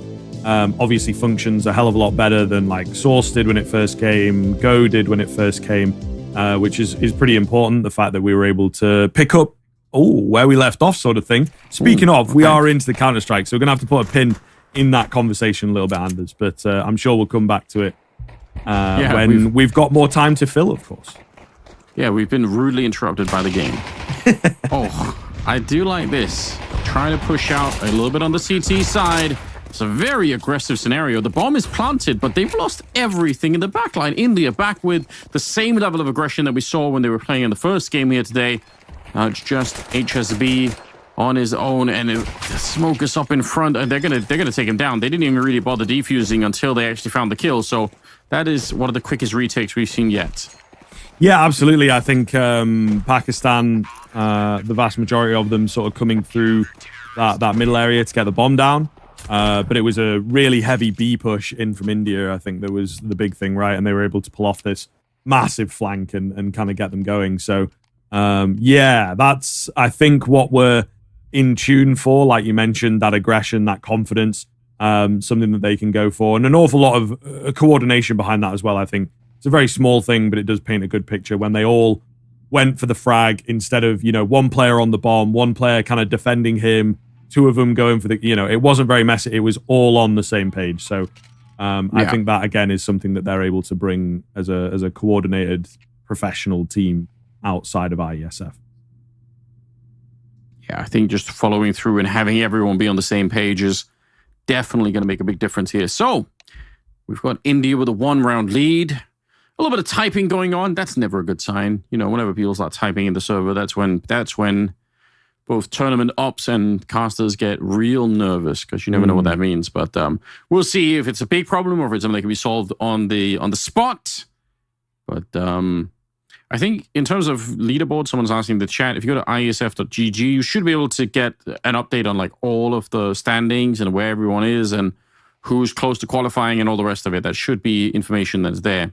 So, yeah, check that out if you're in any doubts about where your country is headed and how well they're doing. I mean, obviously with the bomb plant, you would expect for there to be some investment into the round, but it's not a guarantee. There are countries here who sometimes will, go for more Deagle Tech 9 kind of heavy as opposed to trying to go a little bit deeper. But we'll see how they play it out once the game resumes. Yeah, absolutely. I think the philosophy on where the force buys are at in a very different spot. I know you were on with Neo this morning, and I'm kind of on the same page. We talk about it quite a lot when we cast together about where particularly CT force buys are and just how effective they are and how I mean, players can be quite stubborn. You obviously will remember the Org meta and the Krieg meta. These guns didn't really get changed damage-wise. They just sort of changed the price on them, and then teams started using them. It's sort of an idea of if they'd even started using them before, they probably would have been powerful enough to create a meta of their own. Yes, slightly more expensive, but I think that teams would have really gone for it, especially that damn Org, man. It was really not a good time, to be honest, and yeah, just a really, really sort of interesting look into the philosophy of players and how stubborn they usually are. So I think that's kind of what we're getting with the force buys at the moment. But it does look on that vein as I think we're slowly, getting back into things here. It looks like Pakistan are going to go down the middle actually and not fully spend. Okay. Maybe not too much of an investment here. Yeah, I think you're right when it comes to Krieg and the Org. Like there definitely was a moment where people just didn't bother, right? Like they kind of knew, but nobody really. And then once you saw other players do well with the Krieg, maybe especially, everyone was like, all right, if these guys are doing it, we'll do it too and try and make that work. So yeah, sometimes you just need somebody else to kind of pave the way and then everyone will follow along. That's how it is. So maybe we'll see some new inventions in the economy game here for this one. You're still waiting on that last go, unfortunately. So hopefully if we get any information, we'll keep you guys updated on what's happening. But otherwise, we'll just kind of be sat here waiting with the rest of you. Yeah. If you've got any questions in the chat, feel free to ask. Obviously, we'll try and answer those in the meantime. But yeah, I think that's one of the things that I enjoy the most about doing online Counter-Strike in general is because you actually can interact with the Twitch chat. I think that's hugely underrated. For big tournaments, you just kind of pretend like Twitch chat doesn't exist, but I kind of hate that. So yeah, feel free to ask any questions in there. We'll do our best to answer them along the way. Yeah, man, I think it's definitely something that finding a way to integrate it, is an area that I think for a while there we were looking at, but has maybe just been thrown to the wayside ever so slightly. I don't know. I like a bit of a type in the Twitch chat, and maybe don't reference it as much on broadcast. I'm not sure. It's difficult. It's difficult to get right, you know what I mean? And not let you distract too much from the game. I think my ADHD brain, man, it's not good to have it up there. I'll just, zone out when I'm not casting and then suddenly there'll be silence. I'll be like, oh, I'm meant to be talking, So we'll see. Yeah. We'll see for myself. Listen, I'm not going to try and make the claim that Twitch chat is really good for anybody, but but it is fun. Like there's something about it that I just enjoy, right? Like it goes into like I say my broader theory of what's gone, I think, a bit wrong in esports. But I think part of the issue is that, in a way, like as much as crazy as it is, Twitch chat are like the primary customer base, right? Like those are the people that show up and watch things, and so the idea of pretending like those people don't exist, especially for big tournaments, I'm like, if you've got 100,000 potential customers in your chat room, and we're saying, we don't care. Like we're not going to talk to those people. Like why not? Like I know they're crazy, but at the same time, like again, they're the people who show up and spend the most time on your product. So I imagine that what's going to happen in the future of esports, in some sense, we're going to have to try and divert into that direction. We're going to have to find a way to cater to those people, and to put it crudely, even though it sounds maybe a little bit less sexy, but like you have to try and make you have to find a way to give them stuff that they'll actually pay for to, interact with the whole thing. Like I think that's there's the only way forward. So yeah, I'm pro Twitch chat for all its flaws and everything else. Just like we got to get there. Yeah, somehow. for sure. I know ideas have always circulated around like pay-per-view. Is that the way to do it? Probably not. You know, like how do you kind of get them? I feel like you have to give ultimately some kind of reward for a Twitch sub. You know what I mean? That's just a little bit beyond supporting the channel. I think maybe they need to indeed speak to people behind the scenes at Twitch and some sort of premium esports platform if you do sub to the channel, you know, maybe, because that feels like an easy one. You can also, obviously, the Twitch Prime angle, I know that's quite popular, right? So a lot of people would probably at least test the waters with their Prime sub, that sort of thing. So yeah, I think there's definitely a world in which they should be integrated, and it would make everybody's life a lot easier. But, you know, it's one of those where maybe 10 years down the line of esports really taking off, are we a little late to that party, you know, to make people sort of part with their money when they can get things for free. So it's complicated. Yeah. It's definitely a complicated issue. It is not easy to solve. Apparently they are good to go. So hopefully we can get back into the game and you know, try and get the match back underway. I think, yeah, for the region, I'm not sure if it's too uncommon to have this kind of a disconnect. I fear that it might be something that they're kind of used to playing in the region. So hopefully you just get it back on. People are saying that Nepal are leading over Bangladesh at the moment. So, you know, a little bit of an update from the chat. We appreciate it. And here we go. We're right back into it. So good news all around. India, they win the pistol. If you missed that, it's a great retake on the A-bomb side. Now we're back in second round here. And Pakistan, they could have invested a little bit more, but they kind of go for some of the pistols here. And we'll see if they're going to have any amount of success with it. I feel like getting a couple of kills on the bomb plant here would be great. Yeah, absolutely. That's generally your goal. I mean, just with any kind of an investment, you know, you want to do some damage with it. You want to make it worthwhile, even if it is from an angle of we'll still be able to buy in the next round. Clearly got a bit of a game plan here. Bit of a shame that they lose too early on. I don't know that they'll be able to do an awful lot with this utility, but if they get a few peaks going their way, it might obviously make a difference. HSB on this Deagle looking pretty tasty. Gonna try and break in towards the bomb site here. Easier said than done. Loses it on the backside, and there is a bit of a commit coming round, but unfortunately that weaponry, that lack of armor, going to let Pokemon down. Still, they get their 2 kills. They don't quite get the bomb plant, but there is a little return on that investment. Just keeping the economy modest is how I like to put it. Yeah, that's kind of a goal all on its own. So, you know, we like to see some stuff like that. AKs have come out here in the third round. No real surprise.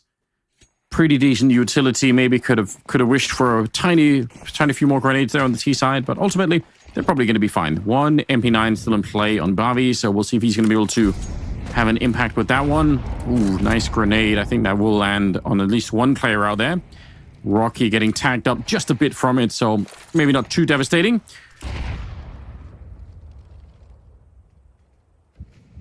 Slow build up here, though. Yeah, as kind of mentioned, I think some teams like taking their time, to be honest, Anders. It really does start off a bit slow. However, again, India with this very, very aggressive kind of posturing, especially out towards middle. You don't see a lot of teams in the early stage of the rifle buys and whatnot, you know, before they've gotten some money behind them or some confidence behind them. You don't see a lot of them going deep into mid like that. It was a very slow round. India, so far, they haven't really proven that they're, even on the CT side, they're usually not big fans, it feels like, of just kind of sitting around and waiting. So a little bit surprised to see them with this quiet of a round here. Is Bobby going to be winning the first fight, taking down HSB? And there's nobody else there, so he's going to be able to pick up the AK. They have to go for it. They have to go for the A-bomb side right now. Slowing it down is not going to get him any better. Oh, the spray is pretty damn good. And not a single kill happening so far in favor of Pakistan. So this is India coming up with a pretty stunning round. Going to heavily help their economy out. And they've even so far stolen 2 AKs. Could even be potentially another one to steal here if they can find the kill, and they can. So yeah, they can upgrade a lot in this one. Yeah, really, really nice stuff. Great way to kick it off.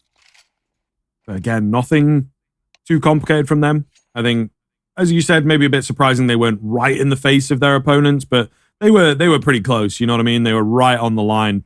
Definitely wanting those fights, but not necessarily forcing them.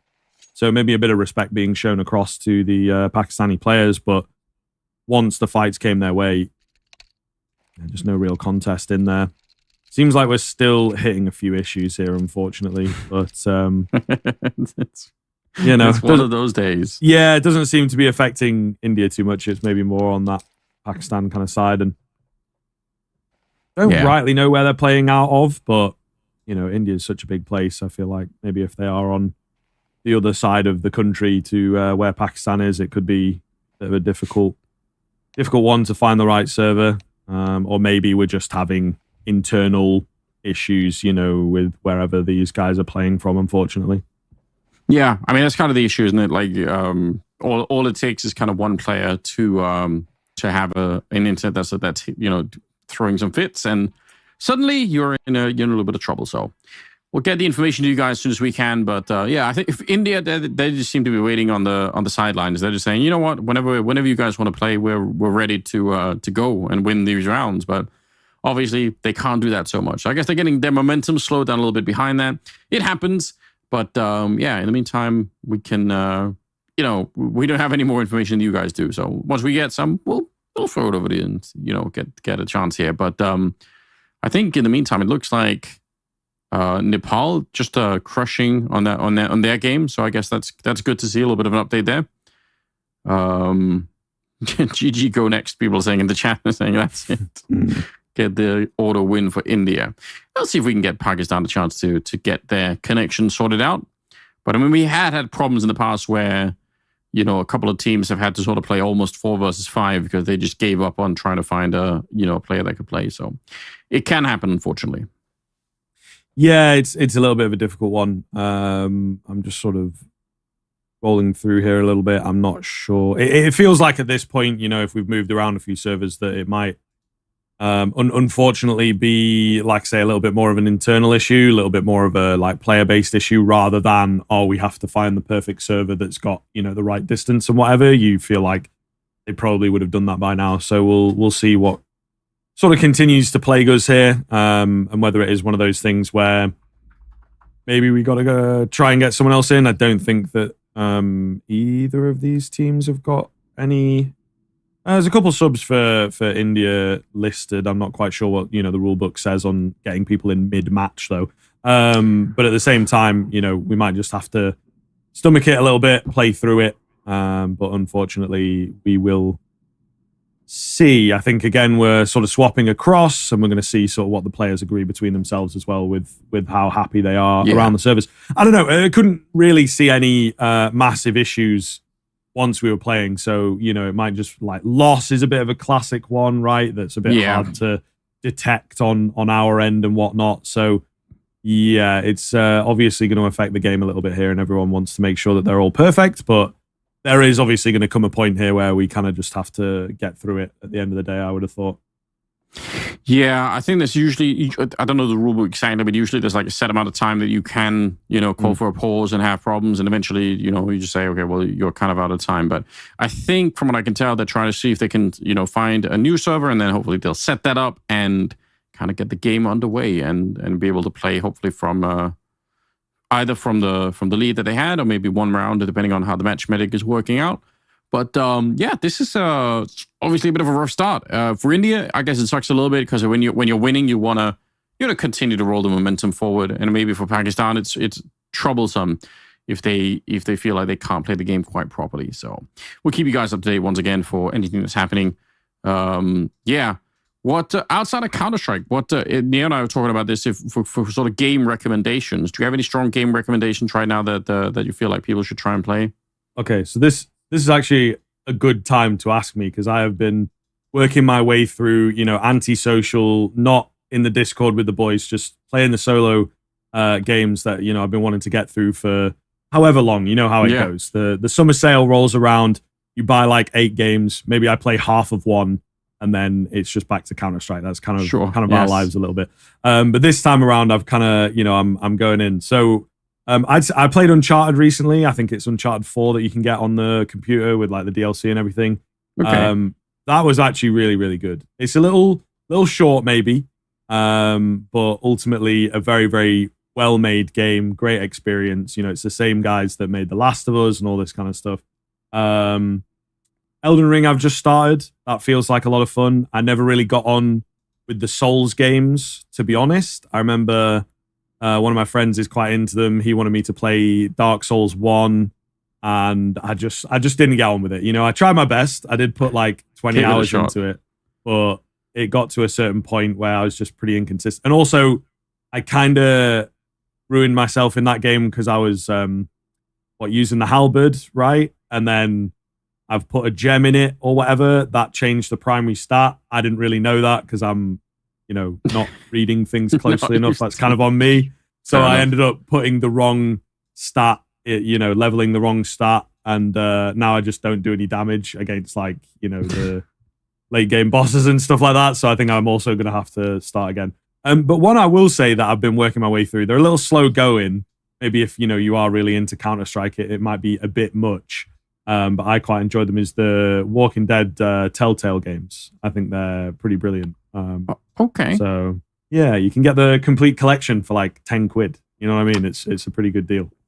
I like the idea of zombie games in general, but they seem to just be really, really hard to get right. Like, it's not necessarily like the concept is there, I guess, in like for a more speedy version, right? Like Left 4 Dead kind of showed like you can make really cool zombie games, but since then it seems like it's been hard for a lot of people to replicate that success. Well, we're back into it, so new server, hopefully with fewer problems as we're heading into round number 4. Yes, indeed. So it looks like we are picking up where we left off. There was maybe a bit of thought around, will we get, you know, a round restart or anything like that? So it would seem maybe both teams therefore experiencing issues or whatever, right? If it was one team, maybe it would have been talked about. But also, round was indeed played out. Revan with a nice find to open things up. Not expecting too much out of this round from Pakistan, of course. Again, on that half by for the most part. Oh, my goodness. Okay, we're looking a little crispy on the Indian side of things. I got to be honest. You know, some of these shots looking nice early on. Yeah, they seem very, very confident. But, oh, okay. We'll add that to the list. HSB coming up with a great couple of shots here. Oh, wow. If his teammates could have maybe matched him or at least got 1 or 2 kills, it would have been a very interesting round. I don't think there's a lot he could do from the middle here. The bomb is not in his back at the moment, and he's just got 40 seconds left, so he's kind of locked in right here, but some great work with the Tech 9. Obviously, that was pretty impressive stuff. They know where he is, and they can just kind of have to cover the bomb, but they can kind of keep an eye on it. We're down to about 25 seconds, so don't think there's any way to win a round like this anymore. You kind of need to be a little bit quicker if you want to get close to it, but yeah, 18 seconds. So it will be a 4-0 in favor of India, but still, that was really some good Tech 9 shots. Indeed. R2B2 comes out at the right time to find that frag. You would have given him that fight any day of the week again against the unarmored opponent. But yeah, I mean, keeping things interesting for sure on the Pakistan side of things. We just need a bit of that in the rifle round. And it does feel like in a lot of these rounds, actually, they're playing catch up. You know what I mean? Like, India will make the first move or win the first exchange, and then, yeah, there might be something in the middle, but it's more of a recovery move rather than a win the round move. So I think that Pakistan need to find some of that pressure themselves, and it can be tough. You know, if you just can't get your claws into a game early, it can be really, really hard to figure out what's going wrong, but hopefully a really solid buy like this will be the turnaround that they need.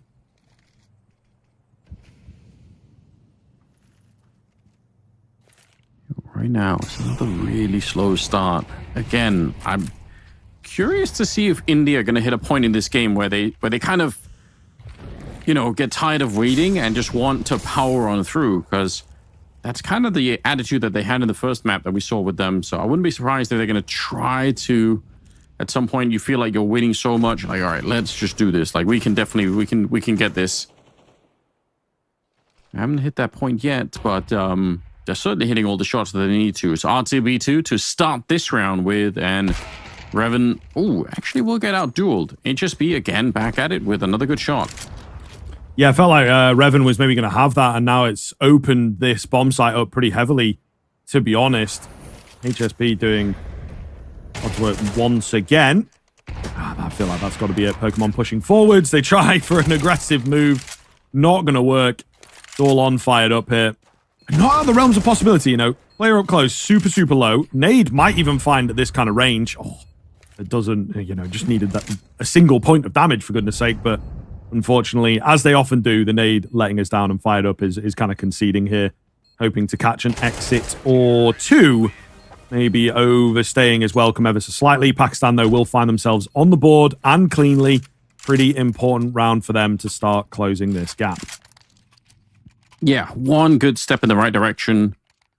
And, you know, we'll just start. We'll take it 4-1 in favor of India.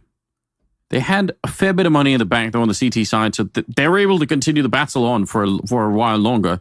But if Pakistan could win this next round, it will be different, right? All of a sudden, there will be really no money left on the CT side, and it becomes a bit more of an interesting game. So let's see how this one plays out.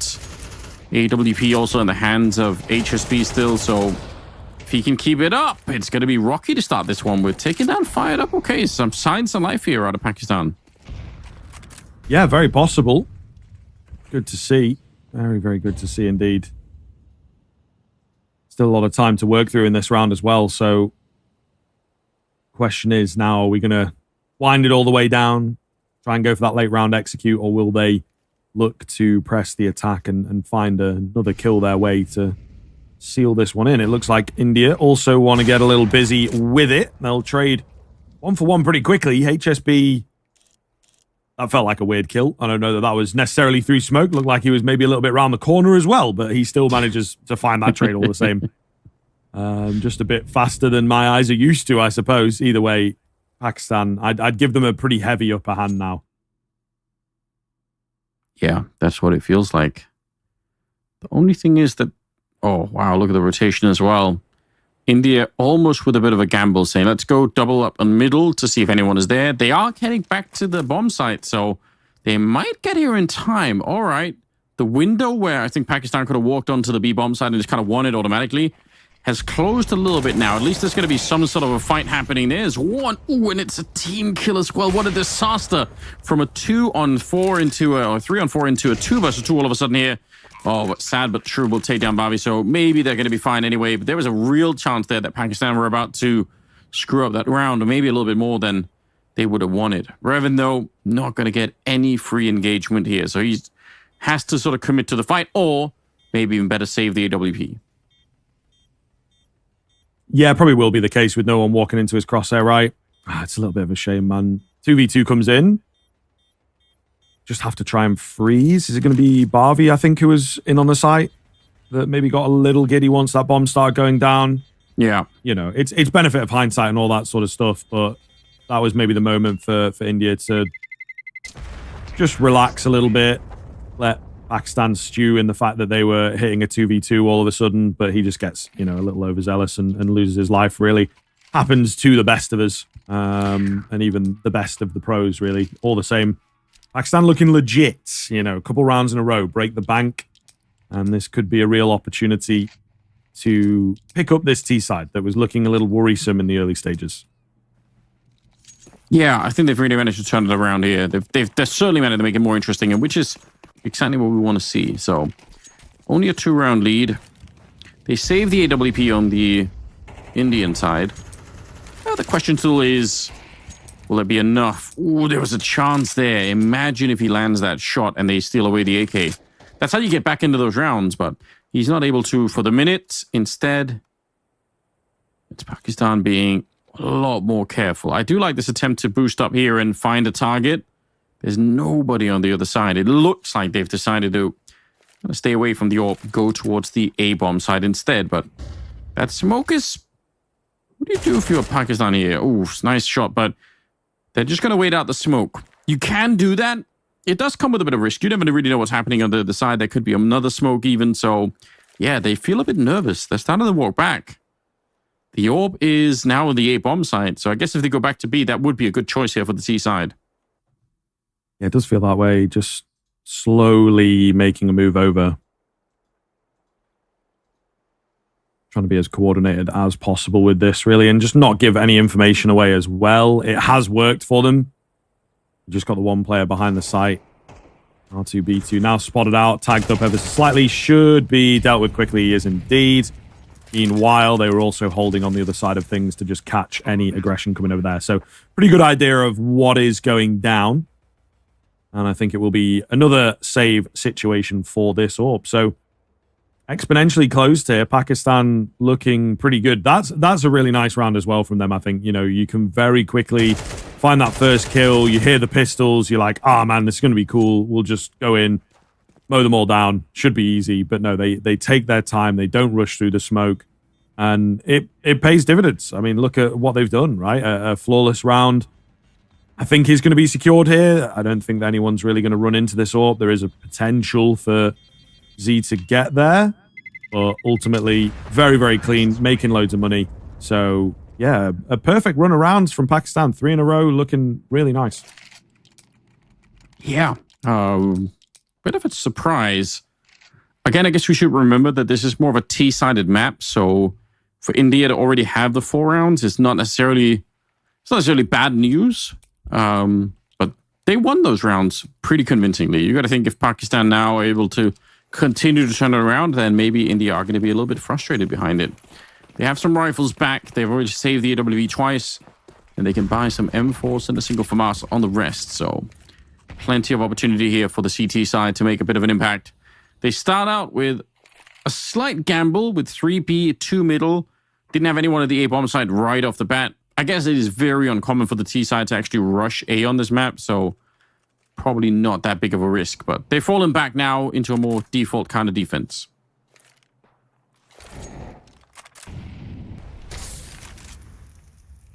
Let that utility rain out.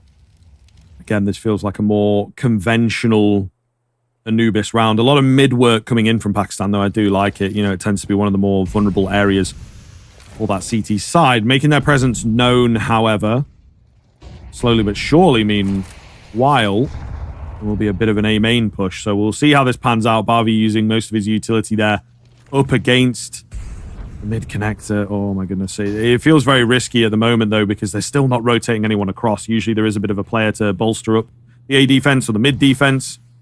Might actually work for India at the moment because it looks like, yeah, Pakistan drawing back, fired up. A lot of info gained, kills one, spots another.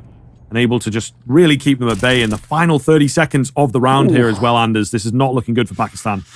No, it isn't. Kind of got distracted, lost track of time maybe a little bit too. So yeah, they're getting a couple of kills here. But again, we're down to 20 seconds. It just doesn't feel like there's any way through. Revan will get one and he spots the second player. So I think they know where everybody is at the moment. Going to be easy to figure it out. 10 seconds on the clock and sad but true. Those are some really great shots, but he's still... Oh, wait a minute. He's actually planning on the right side. I was going to say he's going to get shot in the back from main, but that's not the case. He has a chance to clutch this 1 versus 4. If he can get one more kill in, you never know what's going to happen. He is trying to sneak through. Might think there's someone coming through, but not quite. Oh, 1 step forward here for Finn, and he's going to be able to spot him and shoot him at the side of the head, but he's still standing still. Sad but true, looking towards dark and hoping to find that opening. Walked out, nobody checked it. There's the kill and fired up. He'll get one in return, but my God, that was close to being around there. Almost clutching it was sad but true. Yeah, nearly in for him, right? He got a few bullets off. One of those could have been a headshot. Unfortunately, not the case. So, pretty key pickup, I would say, from Team India as well. Yeah, man, you can see beautiful entries from him. And a great little spot as well. I do love that. But yeah, it was just that last little bit. He was in the shoulder rather than in the head. It's unlucky. And those are the types of rounds, especially in a BO1, that can really turn the tide. So we'll find out here. But India back on the board, retain their lead. Not going to let it drop. Not going to let it come under contention. And as you mentioned, 4 already on the CT side, but now up to 5. They're in a really, really good spot on a map like Anubis. Yeah, it's all headed in the right direction. Even if Pakistan had a couple of good rounds there, they themselves have to be careful that they don't run out of money. Nicely done. Pokemon was the one that Neo was highlighting. Definitely a nice opening and going to continue going. C to pick up the kill on R2B2. Fired up. He'll get one and he's immediately ready to throw down that Molotov to try and keep them at bay. Revan is going to get dropped here, and it's all on fired up. I think you need probably another kill here to actually make this round work, and he will get the headshot on Sad, but true. So at least it's a 1 versus 2. He's bought some space for Finn to do something. Yeah, very possible here. Another clutch situation. Didn't go the way of Pakistan in the 1v2 last time. Ooh, Molotov out. However, Finn just, distracted by the sounds. Trying to move through the smoke. Not going to work. Rocky makes sure there is no funny business here. So, completely fair enough. Pakistan will be pretty happy with that fact, losing out on the clutch last time, but when they had the upper hand in this one, they secure it. So, a pretty interesting finish to the half here, and there's money completely in the bin for India. So I think that the approach here is going to be a soft one.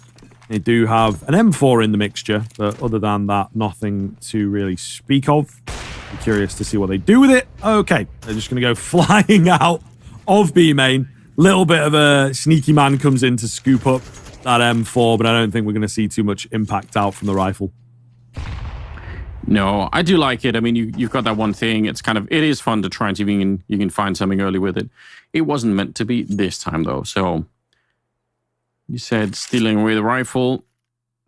Pakistan they are so careful in some of these early rounds, right? They're really trying to make sure that they don't screw anything up, which is not necessarily a bad idea. It can backfire in certain circumstances, but I would say that they're sticking to their game plan at the moment.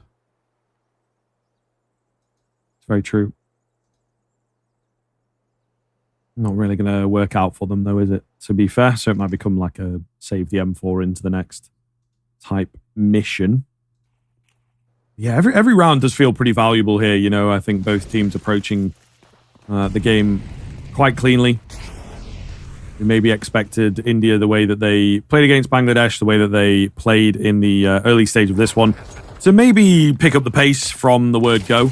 But once we've come back from a few of these server changes and whatnot, it's not really been the case. Bloodbath at the tail end is going to go the way of Pakistan overall. I mean, without a kit, surely R2B2 is not going to chance here. But they do some decent damage, and he's obviously got his hands onto the big green, which is pretty important at this stage. He will look to back off with that as well. So yes, it'll become even, but again, I think India are happy if they can keep things even moving into the second half. They're really, really satisfied with that. Yeah, I mean, I don't think he would have won that round if he went for it at the end there, the 1 versus 2, like you said. No diffuse kid, probably a little bit too risky to go for it, even if they have been feeling pretty bold. So we're going into round number 11 here with the game tied up at 5-5, and kind of almost anything can happen, it feels like. Still kind of curious that the game is so slowed down from both sides. I was expecting, I think, a lot more aggression coming out from really both teams. I don't know if it's the map or maybe it's the fact that they are used to playing each other and they have some kind of feeling about how this is going to go down. But yeah, they're a lot more tentative than I was expecting. No, it's true. It's very, very true. I think that there is a pretty severe case of like nerves and stakes coming into this one.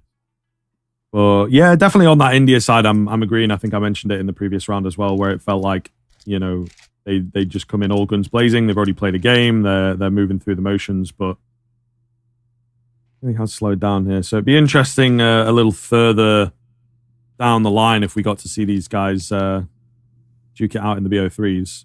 But all the same, really, really lovely Anubis I think that we're getting here. And I'm kind of happy for a little bit more sense in the game, if that makes sense. You know what I mean? Like if it was super, super aggressive, those types of games can be a bit harder to read, a bit harder to follow. Sure. Yeah. So this one is a little easier to dissect, let's say. Yeah. A little bit of a timeout here. So I'm assuming some tech issue to solve as we're just waiting for the game to get back underway. All tied up at 5-5 with a surprising turnaround in favor of Pakistan near the end here. I still feel like 5 rounds should be pretty good for India. I'm curious if they are going to make the pace change that we've been discussing. When they get to the T side, it's possible that they're going to say, okay, well, now we're going to group up and go somewhere really quickly. Because definitely Pakistan have been playing this slow. Like they start every round waiting to see if anything is going to happen, giving some space for India to show themselves across the map. And all right, there's a couple of buys in there. Hopefully that means that the server is back online and we're good to go.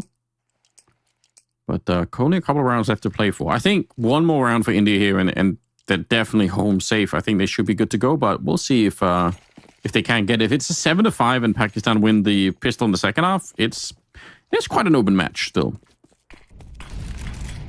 Yeah, no, absolutely. Absolutely. HSB. Oh, the flash. Pretty clean over the top. Nearly the end of him there. Could have been a big deal.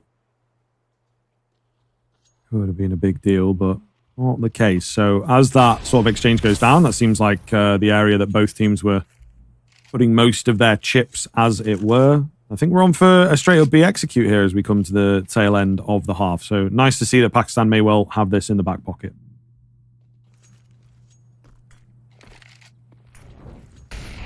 Yeah, they're doing work once again. 2 people at the B-bomb site. Especially that position that R2B2 is in, very commonly Molotov'd out, although not this time. He does miss a lot of bullets, and with the M4A1, you can't afford to do that. So sure, he's going to get the 1 kill in there, but it clears the path for a bomb plant. Pokemon getting 1 good kill, bombs planted at the same time, and wow, they don't have the money, and they don't have the health to really go for this. So yeah, that spray at the beginning really cost R2B2, unfortunately. Yeah, for sure, for sure. I think definitely interesting to sort of highlight, though, maybe where we're seeing some of the aggression that we were expecting. It's not necessarily in the early stage of the rounds, but definitely feels like it's in the mid-round. You know, once these attacks happen, once the moves happen, especially in this round, did notice in from Dark, a lot of the Indian players just sort of swinging in, not quite positioned well enough with their teammates for trades and things like this. You know, just trying to really get in there quickly, really catch off Pakistani players in theory before they get comfortable, but obviously just wasn't the case, losing out on a lot of those fights. But yeah, playing very confidently, very around the individuals, as it were, rather than those high percentage plays that we like to talk about as pundits, as commentators and whatnot. So kind of difficult for them to put the brakes on, I think, once they have been unleashed, for sure. But yeah, it's still looking good for India. If they can pick this one up here, then I think we're in for a very, very interesting second half to see how Pakistan in particular approach that CT side. I mean, it's all trending in the right direction. I'm surprised by the turnaround here. All the signs at the start of the game were pointing towards India being the more dominant team, but maybe the tech issues kind of, delaying Pakistan's start a little bit. Now that they've been mostly sorted out, they are kind of back online. HSB with 15 kills, so he's way ahead of the pack right now. And on the other side, we've got R2B2, who been up to 14 here. So flashing their way through, checking everything out. They're going to get that opening spray down. Not enough of a defense being put up here. It's finally Revan coming in with a kill, but they know where he is, and they're going to get that lineup even through the smoke. Not bad. Bomb should definitely be planted here. Yeah, plant goes down. Pretty important then that India are able to pull off this retake. We'll see, it hangs in the balance ever so slightly. Barbie trying to draw attention. Finds a big kill as well. What is going on here? R2B2 just escaped Pokemon for a second. Down to the 1v1 now. And Barbie's got to get this right. Expecting him to be hidden away. Not going to be the case, though. He was confident for the fights, and he catches him with nade in hand. You can see Pakistan, goodness me, 7 in 8 there at the, not even the tail end, sort of all the way through from the midpoint of that first half, really turned things around. Maybe indeed the servers were affecting them in the early stages, and it makes a big difference once they get that sorted. That's really crazy. 7-5. That's a huge swing back. Now, still, got to just caveat that by saying it is a T-sided map. So, yeah, it's good for India, and you got to give, or for Pakistan, you got to give them some credit. But there is a chance, I think, that India can bounce back on the second half. We're going to find out as we do head into it now. It's India on the T side, Pakistan on the CT side, and I'm going to be looking for some of these buys that are coming out if it's going to be more straightforward, or if we'll see a little bit more of an elaborate strategy from one of these two teams here. Usually that will be revealed in the amount of utility on that T side. If you see couple of smokes and a Molotov and some flashbangs, you know it's definitely on. But so far, nothing much has been bought. All right, smoke and a kit on Sad But True. That's also obviously always a good indicator on the CT side that there could be a fiery end to the round. Such a powerful thing in a pistol round to just throw it on top of the bomb and just smoke diffuse it. That's definitely been known to happen. Yeah, very true. I'd be interested to see as well where the utility goes, obviously, with the CT Molotov being changed. You have a few more options in terms of that utility. At the same time, it may well have been made cheaper. I've seen a few videos, a few clips, kind of from FPL bros and whatnot, but CT Molotov not really doing a lot of damage these days. So if they're on a rush, if you get the timing wrong, it doesn't make too much of a difference to the overall push. So conversation as the meta sort of develops, I suppose, around where utility is going to be at. Yeah, it's kind of hard to know at the moment. I mean, obviously the fact that the size of it's been reduced as much as it has, it just is kind of a lot of the time you see people throw it out and the T's will just kind of run around it in a weird fashion. So it's definitely harder to make it work quite as well as it did in the past. So here we go. We're back into it. Second half pistol is coming right up, and India looking to crunch the B bomb side from the looks of it. Going to be setting up smokes, trying to wrap through dark and in through the main point of contention here. It's going to be R2B2 to open up the second half with a good kill, and that should clear the way at least for a bomb plant. Oh no! That's actually she going to be able to pick up the kill on the Bavi, so bomb plant delayed. Yeah, a little bit. Allows that CT side to get in. They will get it down cleanly, but yeah, a bit more pressure on India now. Can't get into those clean post plants. It's making a bit of a difference. R2B2, though, pretty big kill from him. Comes round with another 2, in fact. Goodness me. See what Pokemon can get done. Low HP bar, but not going to make a difference. Revan ducking and diving will get a pretty big round. Pistol secured. Gap going to get closed here, surely. We come into that conversation around 4 spies once again, but a really, really big pistol picked up by India. Yeah, surely that's going to set them up nicely. For the Pakistan side, what will they choose to respond with here? Single flashbang at the moment, and actually not much else. All right, so they're playing kind of a controlled game. They're basically saying we want to be as rich as possible once we're able to buy something better, but we'll just, keep it cool with the one single flashbang for now. Couple of Mac 10s on the Indian side, so they're ready to chew up anyone that doesn't have any body armor.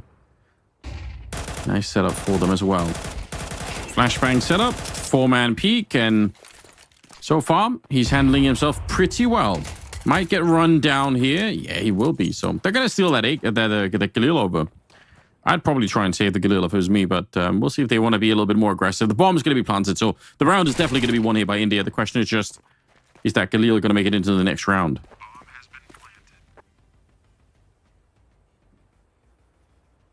Yeah, I don't know, maybe not the biggest question of the day, but can certainly make a bit of a difference. Are you a fan of the Galil or no? I personally really do not get on with it.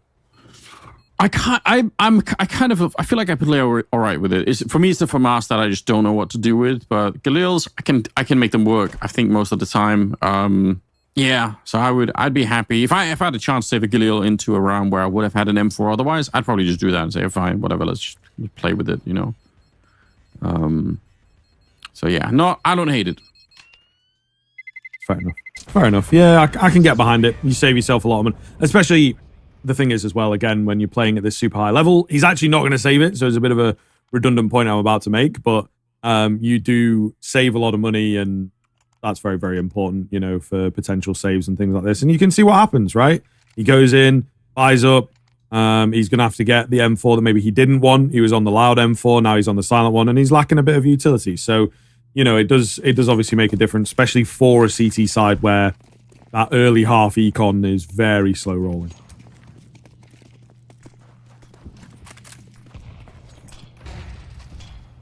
Well, this could be one of the really pivotal rounds. Game is tied 7-7. A nice big swing. How is he allowed to get away with it? He was solo even from the first engagement, but a huge double kill coming out. And India kind of put on the back foot a little bit here. 3 versus 5, and I don't know what you do right now. I was going to say you could wait for Pakistan to do something, but they're obviously being very, very defensive, so you might be waiting all day. Yeah, it's very true. It's going to be a tough round to break back into here. But they will give it their best go nonetheless. Just holding a few angles at the moment outside of B, trying to make some noise. Smoke goes down. Is anyone coming behind it? You know, in the same vein, they've maybe shot themselves a little bit in the foot, showing that presence. You can see rotation comes back around, but fired up and waiting for an opportunity. A very dangerous swing, but he makes it work. That nade as well is good. 3 versus 3 out of nowhere, it feels like. You know, it turned in a matter of moments here, and Barbie with a big, clean frag. Suddenly, the round is in favor of Team India. The A rotators miles away from the action, no kit to speak of, and no confidence to go for it. They're going to save. Goodness me, that flips on its head. And I mean, they make it look so easy. Yeah, what a turnaround from such a brilliant start. You give up that kind of round. It's so painful. I bet you Pakistan would want that back and another redo of it. That kind of double opening is something that you don't get every day. But they kind of squandered their opportunity to do a lot with it. So here we are. 8-7 instead in favor of India. And the money. This is the first buy round for Pakistan. So kind of throwing it away like that, that's painful. And hopefully they can recover from it mentally. How does that happen? Yeah, tough, man. Very, very tough. I think you have to really watch yourselves in those sorts of situations. And it's one of those, isn't it? You're 5v3, that first player to go down, it's like, it's not necessarily going to be my fault, but you have to be careful. If you're that first domino, really, really hard to recover. And you see, you know, the nade comes in. It's like, can't really do much about that. So ultimately, you just have to sit on your heels, not let them in, play things patiently. And they were waiting for a mistake. They were waiting for an unforced error. It came their way. They capitalized massively and took the round because of it. So yeah, you just really have to watch yourself as a defender in particular with how cheeky you are with the peaks.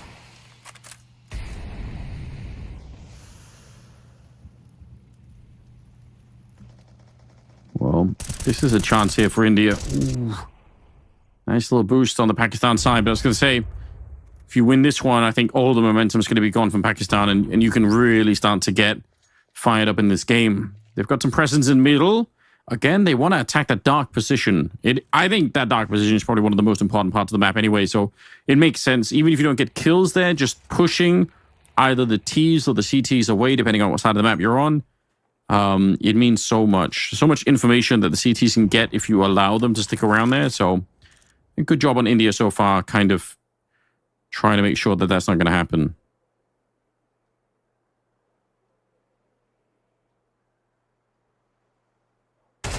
Oh, great position here. R2B2. Oh, nearly the double, man.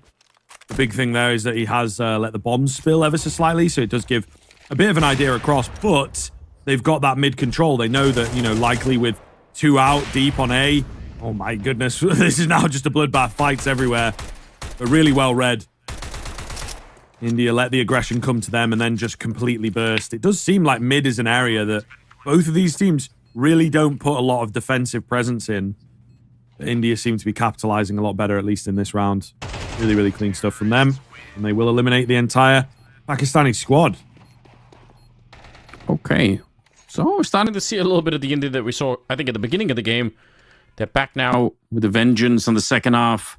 9-7, and the money go for like a weird half buy here, I think, if you're on the Pakistan side, but it's not going to be much more impressive than that. So it's R2B2 still leading the charts with 20 kills. So he's doing a remarkable job at the moment.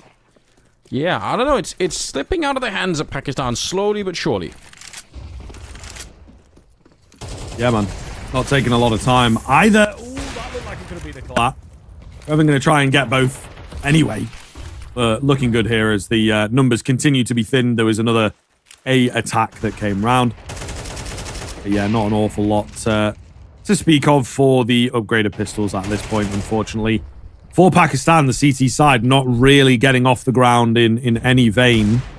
Pokemon's maybe giving us a bit of something here, but ultimately, yeah, it's looked like a struggle. Yet to pick up a round, you got to bear in mind, right? 10-7 might not look awful, but it's 5 in a row for India at this point. Yeah, they're putting it together quite nicely. Don't really know if there's much to complain about. For Pakistan, the question is, do they have a deeper game plan to try and deal with what's happening here? Do they have anything left in the tank to stop India from continuing on? Because at this rate, they're not going to have many more buy rounds left, right? 10-7, but every other round you're down to, at best, kind of a half buy. So you've got to make it work now.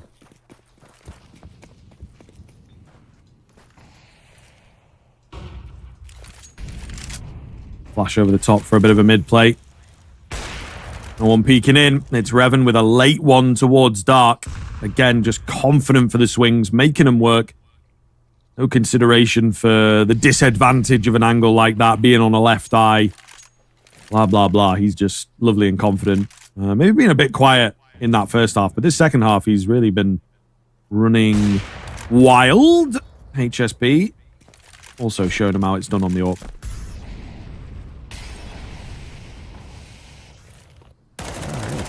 For at the very least, spray on through, and somehow Pokemon just had an inkling there. Going to be finding fired up through, does peek into it, they line up, and it's an absolute slaughter. That couldn't have been any better timing, so triple for him is going to cement the round surely. R2B2, he's got 50 seconds, but he needs Pakistan probably to make a long series of mistakes. I don't think he's going to be able to just walk his way in and get the round. First point of in contact, and it's the AWP in the middle, so Pakistan finding another round. Finally, here on the second half. Yeah, looking good for sure. See here on things rolling forwards. I think, you know, for me, there's an awful lot to sort of go over with the way that Pakistan have maybe been playing, not quite the... I don't know, the most put together side, it felt like, to begin with. Not super coordinated on the defense, unfortunately, for them. So I think that there has been a pretty big drop-off into the second half. But maybe that round is going to be the springboard that they need. The unfortunate thing is they have an awful lot of the Indian economy to get through. Pokemon, though, seems to know what is up here. 2 very clean frags to kick things off. Certainly our player to watch, proving it a little bit in the past couple of rounds for sure. This expensive round already here for the Indian side. Low on health was one of their players, and they've lost 2 others, so quite on the back foot once again. Pakistan, all right. Just as we kind of are about to write them off, or at least question whether or not they can stick in the game, they seem to find a little bit more strength. A minute on the clock here, and I like, what do you do from here on out? Okay, they're gonna try and fake the A bomb side. It looks like a little bit, throw some grenades in there, but don't know if anyone's buying it.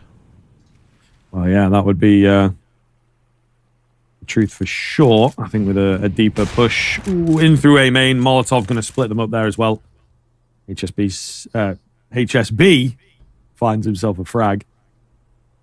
And he will indeed be able to back off thanks to his Molotov. So a little bit uneventful here towards the tail end. But of course, Pakistan with those earlier kills done enough.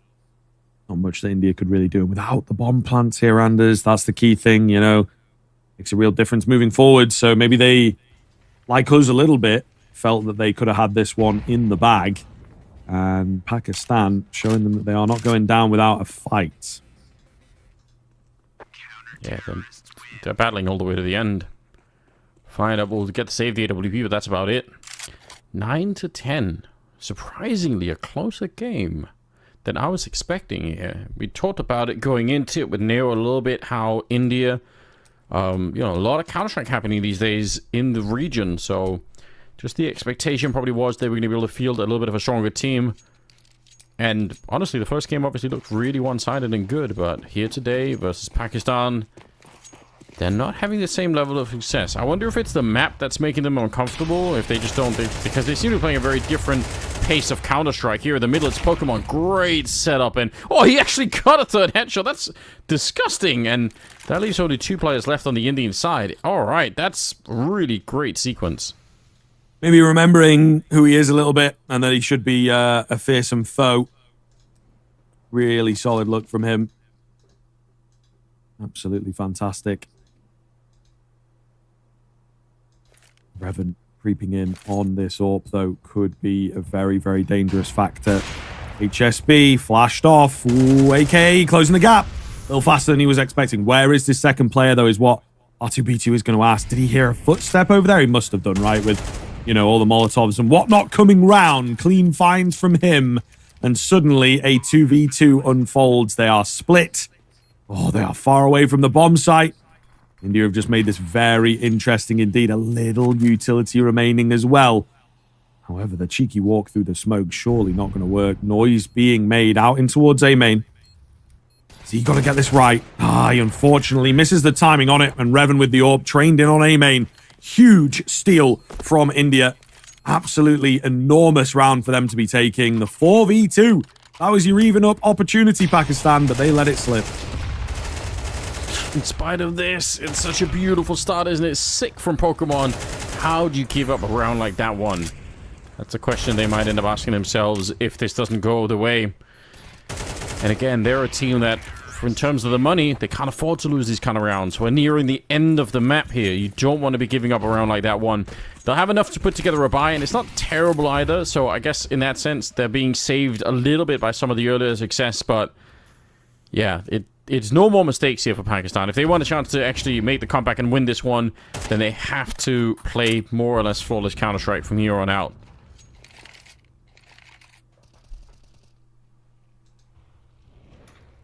All right, let's see if they are capable. Gotta dig deep. But yeah, man, this is it, right? No second chances against India here. Decent utility, no excuses there. Plenty of kits as well to give the retake a go. You can feel there's a fair bit of pressure in the early stage. Not quite as much aggression coming out from Pakistan. They you know, made that part of their game the past few rounds. Oh, man. The timing for Sad But True. He was on that angle for a while. Decided to pull out the smoke. Whatever possessed him. That's a bit of a desk slammer for sure, but it gives India the advantage. Yeah, desk slam. Hopefully just the desk, not the monitor. If you're going to be punching something, at least let it be the desk in front of you and not anything electronic. 30 seconds here. Oh, all right, a little bit of an adventure as they to go find the kill onto Finn. They do get challenged from R2B2, who's been the star player in a drop down from Revan. Okay, so 3 versus 2, but that's the bomb, and it gets caught. Oh no, it's such an awkward position. Only 17 seconds left. They might just win the round of time. I don't think they can get the bomb and run it back. This is a nightmare. Pokemon going to get the kill, and somehow Pakistan will be able to get a step closer, make it a 10-11 scoreline. Yeah, man alive. I mean, maybe the pressure getting to these teams a little bit. Kind of wild, though, isn't it? Kind of wild. But we'll see here moving forwards if it has sort of an effect. But yeah, I mean, India will be kicking themselves. They let it end like that, you know, when they were maybe in for contention and just a few mistakes, a fumble of the round almost. Not really the cleanest finish, which is never a nice feeling. And again, it can affect you. You have to just roll through into that next round, which if it were maybe a little earlier on in the game, you could sort of talk about it, stewing it a little bit, but you just don't have time to do that here in round number 22. Definitely not. Like, this is not the time to be losing the bomb in that position. Devastating news for India, but you know, again, they have a little bit of money in the bank, so they're trying to put something together here, and speed is the key. They're going to be pushing right through. It's R2B2 with 3 great opening kills. Should be a bomb plant here. Dark. Oh, the smoke is just fading, but they're going to throw up another smoke inside, and realistically, they should be able to keep this grenaded for a real long time. Walking its way through Pokemon, that's a very risky move, and it still, in spite of everything, might be India getting to match point here first. It looks like it, yes. Sad But True is going to be walking away, so 12-10 in favor of India. Yeah, it feels ever so slightly like that unfortunate situation for Pakistan, one that we obviously will talk about quite a lot. Maybe too little, too late. The fact that India had a run of 5 solid rounds in a row to kick off this second half obviously has made a huge difference, just giving them enough of a buffer to make a few mistakes like they did in the previous round. Whereas Pakistan do not have that breathing room. Still could close the gap here, only a couple rounds. Certainly not out of the realms of possibility. The only issue for me is the fact that, you know, I think that 3v2 should have been saved rather than trying to go for the risky move. They have somehow managed to take a loan from somewhere and cobble together a buy. I really didn't think it would be this good, to be honest with you, but they have they've got something that is a lot more workable than I was expecting. Yeah, I'm a little bit surprised too, to be honest, but yeah, I get getting the job done here. MP9 in play. Obviously lacking some of the grenades, but still, they're fairly well equipped here. Fired up, ready and waiting. Will get counter-peeked immediately by Rocky, so at least the trade is in. But it does leave them still a man down, and with a potential... Oh, right through. How did he even know? Finn is going to be mad about that one.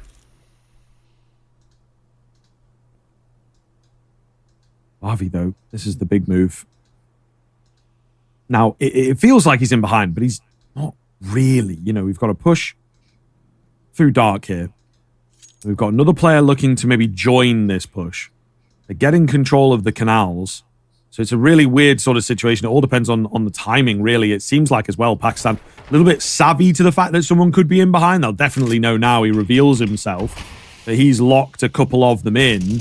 And it's actually the A-bomb site that ends up being open. So with this push down middle, you know, really weird sort of game state to deal with and to read. But it's India that are going to come out on top of it, get that bomb down, buy themselves a good 15 seconds of plant time here. So Pakistan, for all the marbles, got to pull off this retake. Yeah, last chance for them right now. What have they got? No smoke. I'm not seeing a kit either at the moment, so already it's made very difficult trying to throw in the grenade. It's going to be Revenant take down Rocky. Burning alive a little bit, perhaps, but doesn't really matter at the end. A 13-10 victory. It will be India to put up their second victory of the day here and taking down Pakistan. Even though it took a minute, they got the job done in the end. Yeah, absolutely, man. I think, you know, the fact that they had that pretty strong start, they were the ones in the driver's seat early on. Sure, we might have had a few issues, but it looked like Pakistan, you know, really bounced back once they got things sorted. In that first half, they found 7 rounds in 8, so, you know, pretty strong streak there, isn't it, really?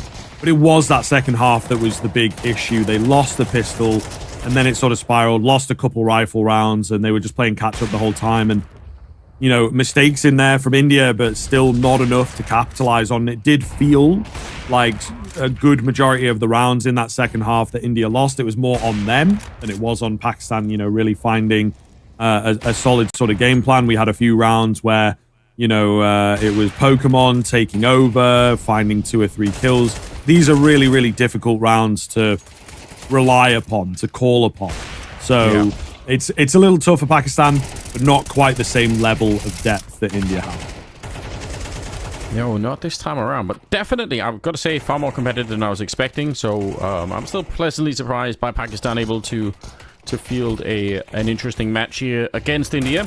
And for India, I've got to say as well, I feel like some of the, I don't know, some of the aggressive style that seems to suit them very well, it kind of disappeared on the map. So I'm curious if we're going to see Anubis from them in the future, if that's something that that they will still be playing it a little bit slowly, or if they will try to pick some other maps that maybe they can be a little bit more speedy on. It just seems to suit their style well when they're running in there to open up some of those rounds. Yeah, I know, it is very true. To be fair, I don't know. It's maybe one of those where, you know, you're not as familiar with the map potentially, but want to be more familiar against the team. So maybe it makes sense that it's like one that they could test quite well because they know how their opponents play.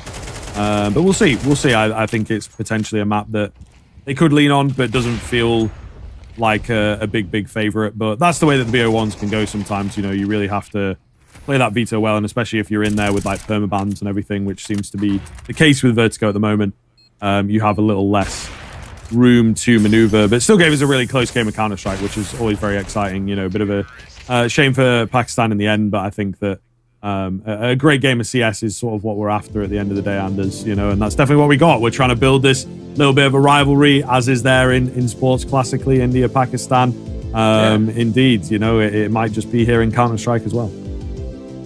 Yeah, why not carry over that tradition? I'm sure that's something that's already happening locally at the scene. But yeah, what a great day for India, winning their first two couple of games here. Should put them well, ahead in the bracket, and we'll see what the end result will be. But certainly, it looks like they are the team to beat at the moment. So we'll see. I think we are, without even a break, I think we're just kind of going to try and see if we can get into the next game. This one did, kind of drag out a little bit. So if there are no complaints, let's just keep it going. Might as well try and see if we can get there. And yeah, because we did end up changing servers like 2 or 3 times. So yeah. I'm definitely up for it. Let's just see if we can queue up the next one, which will be Nepal versus Sri Lanka. So that's, I think Nepal ended up winning their last game rather handedly. So they also look like they could be a competitive team. Sri Lanka, we don't know. We're going to find out.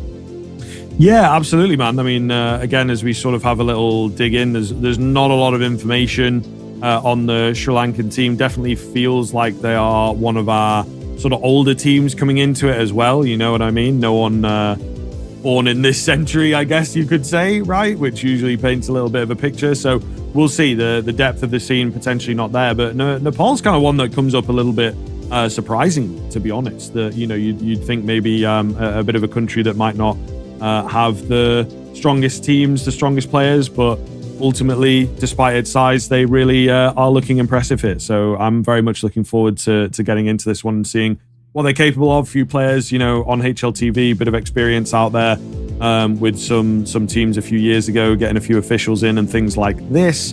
But yeah, very, very curious to see what they can deliver for us. Unfortunately, I do feel, looking at sort of where things are at, where seeding is at, Sri Lanka might be one of our teams that is potentially lacking in that sense. Couple players have made it onto HLTV, but I don't think that any of these guys are really focusing on playing pro at the moment. They're just kind of here looking to represent their country and see how far they can make it. Well, quickly running through the roster here for Nepal, it's Woody, it's Rial, it's Son, DealerX, and JDX. So we've got some names down here once again, and they at least have one good result today. So we've got that much going on for. On the Sri Lankan side, we'll see if we can get the names fired up here. We do have 5 players. With Defiance, we got Chromanex, I guess, Shakers, Drax, and Hellscream. So these are the 5 players that are going to be representing Sri Lanka here today. And again, doubt we're going to be seeing Vertigo, but I will keep an eye on it once again, just in case. Yeah, keep mentioning it. Keep manifesting, my guy. Maybe exactly. The odds are it's going to come out on the games that you're not on. Oh, so of course, yeah. That's obviously how it's going to go. That's the way it's going to go. But I got to say, Sri Lankan flag goes hard. Hellscream goes pretty hard as well. I'm here for that name. So yeah. Hopefully he gets a few sick plays. You'd hope with a name like that, he's got to be a leading voice within the server. Hellscream is a pretty cool name. You reckon maybe a World of Warcraft player back in the day? It's a bit of a reference out there. It could be. That does make a lot of sense. Yeah, the flag, is that a lion with a saber or something like this? That definitely does go hard. I like it. We are going to get the players back on the server and then try and get it underway. The map veto, we'll see if we are right about Vertigo being out once again. It's an easy prediction to make these days. We just don't see it a lot. So, okay, it survived a while here at least. It was a little bit later in, but we're going to be on Dust 2. And it's wonderful. I'm happy that Dust 2 is back. I don't know. When it was in the rotation a long time ago, I was kind of getting a little bit sick of it, but I'm kind of happy it's back now, to be honest. I think the thing is, like, it'll be like that for maybe 6 months to a year, but I think the meta is going to get figured out on Dust 2 pretty quickly is the problem. And then it'll just go back to being kind of stale. So it's sort of the issue that because we have a slow moving map pool, is the thing that it is going to be here for a while, and feels like we have a few stale maps in the moment. This is maybe where we get into the conversation around, like, let's get that map pool rotating a little bit more, because I'm kind of with you. I think, again, to play Dust 2 is a lot of fun, and to watch certain games, it can be absolutely banging. When you've got like a classic Simple or Nico performance, they're really, and like Donk, how is he going to do on Dust 2? I want to see this guy take over on this map at a major in front of 20,000 people. But I think, again, it could get a little bit stale a bit quicker than you might bank on. Yeah, there could be something to it. I mean, I guess we'll find out how that plays out. But you could be right. I guess the lack of skyboxes now, at least it gives some openings. And I just also think the fact that you can blow open the smokes means a lot of the old positions that people are kind of used to playing. It's like you still see new ways to invent it. But yeah, I'm curious to see how long it'll be before people say, okay, now that's all been figured out, and now we just have kind of a new meta on the map. But I think it does make it more fresh in a way, at least for a while. Yeah, I still would like Train and Cash back in there. So we've got some potential maps to swap. And I like it when the map pool switches around a little bit. It does make it more fun to watch Counter-Strike over.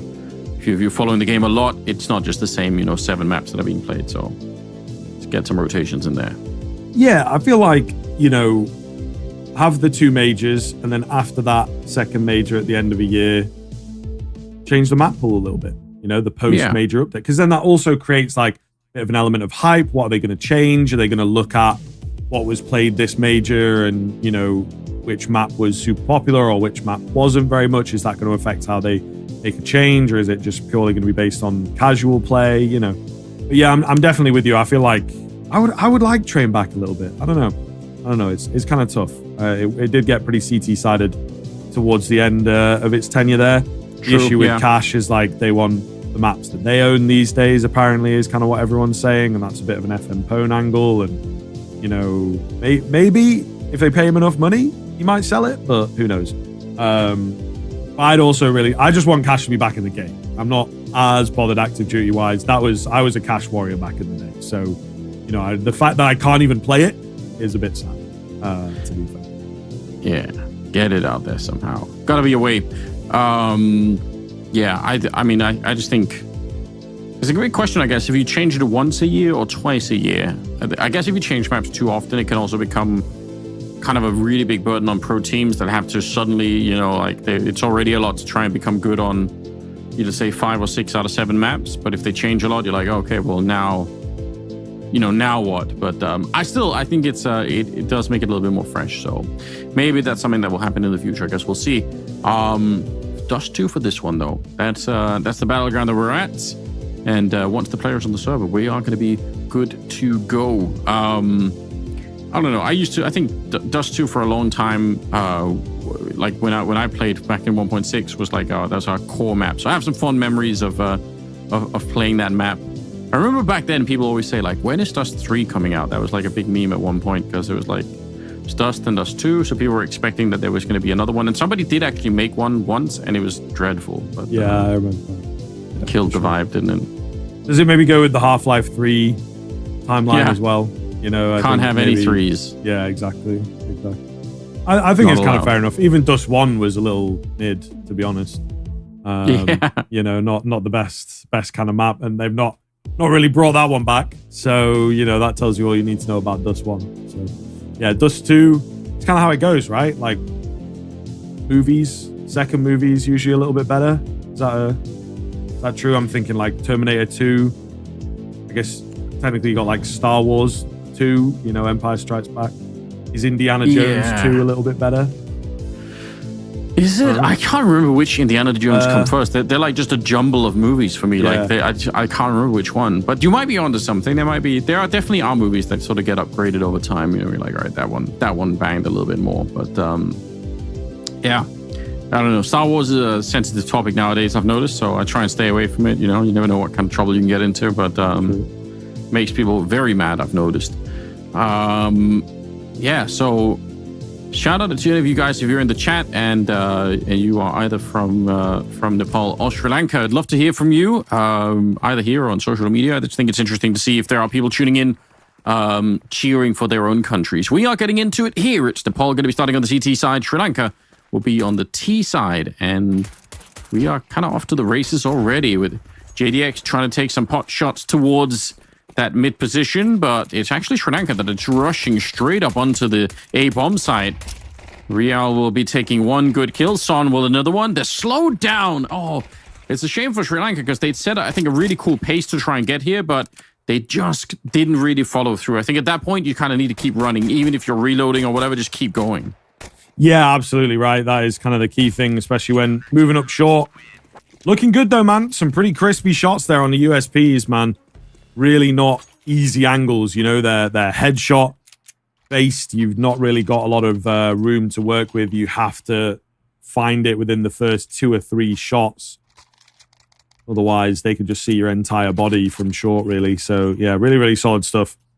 And a great sign, maybe, of what's to come. We'll see. Sri Lanka going to eco things out, though. So this is, again, a little interesting. Maybe when you'd expect a lesser-known country from a lesser-known region, you'd expect them to go a bit wild and play confidently, maybe. But no, they're really, really playing the percentages here and going for that early AK buy. I kind of like that. I feel like it's sick. If you're a little bit of an underdog, just try and go for it. Like, don't play nervous or constrained. Just play to have fun and try and do the best that you can. Get in their faces early on here. Trying to see if they can turn that long corner, but there's just more CT showing up to the spot at the moment, so it doesn't look like that's going to be quite possible. Hellscream will go down last. And some early rounds going in the favor of Nepal here.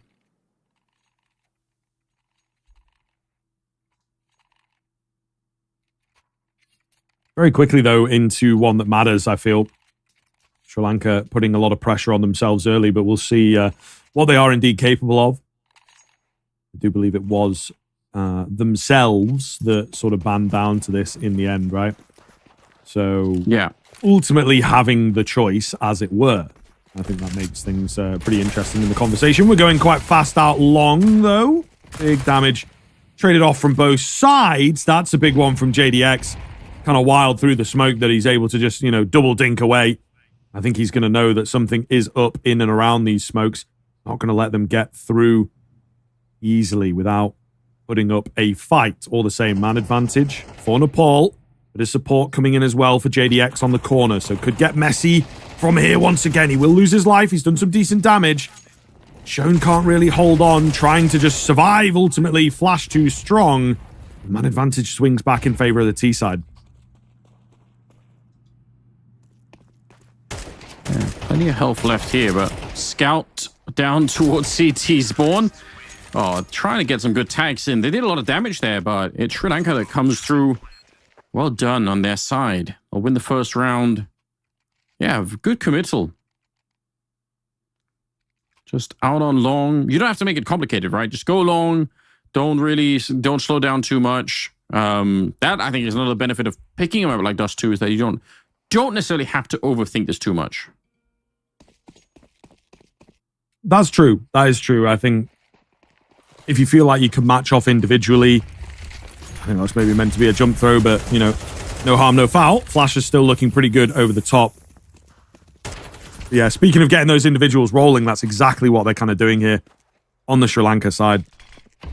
And I will say, even at the high level of the game, there are some generally more puggier games that go down where if you just can't get control of long as a CT side, you can be absolutely ruined by endless flashes over the top, not getting the timing, not getting your own early nades down, and that kind of looks to be the case here. Sri Lanka just forcing the issue via long twice in a row now, looking pretty clean while doing so.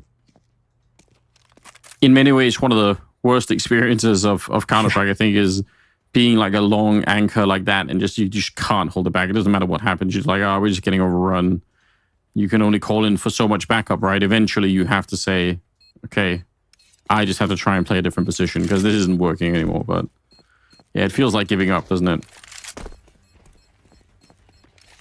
It's not nice. It is not nice. I think you have to kind of know how to play around it as well as the thing. You can't really on Dust 2 CT side have super set roles, you know what I mean? You're generally an A player or a B player, but like it's a bit spawn based, you know? If you want to contest long, you have to have either the best spawn or the second best spawn.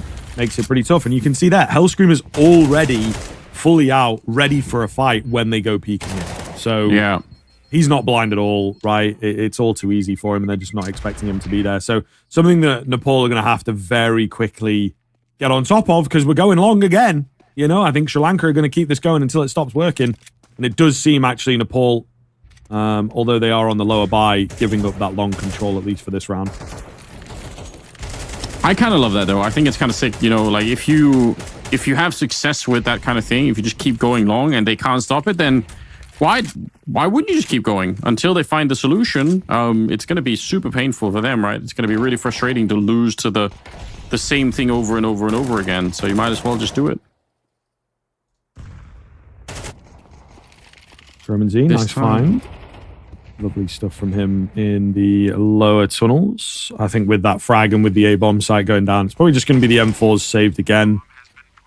Not really too much to speak of. Woody is here in it. Gandalf. Ooh, okay, hold the phone. We're getting a little interesting. He loses his life. Is that going to spell defeat? I don't necessarily think so. He's traded out quite quickly. Dealer X getting into the mixture here as well with an AK in hand.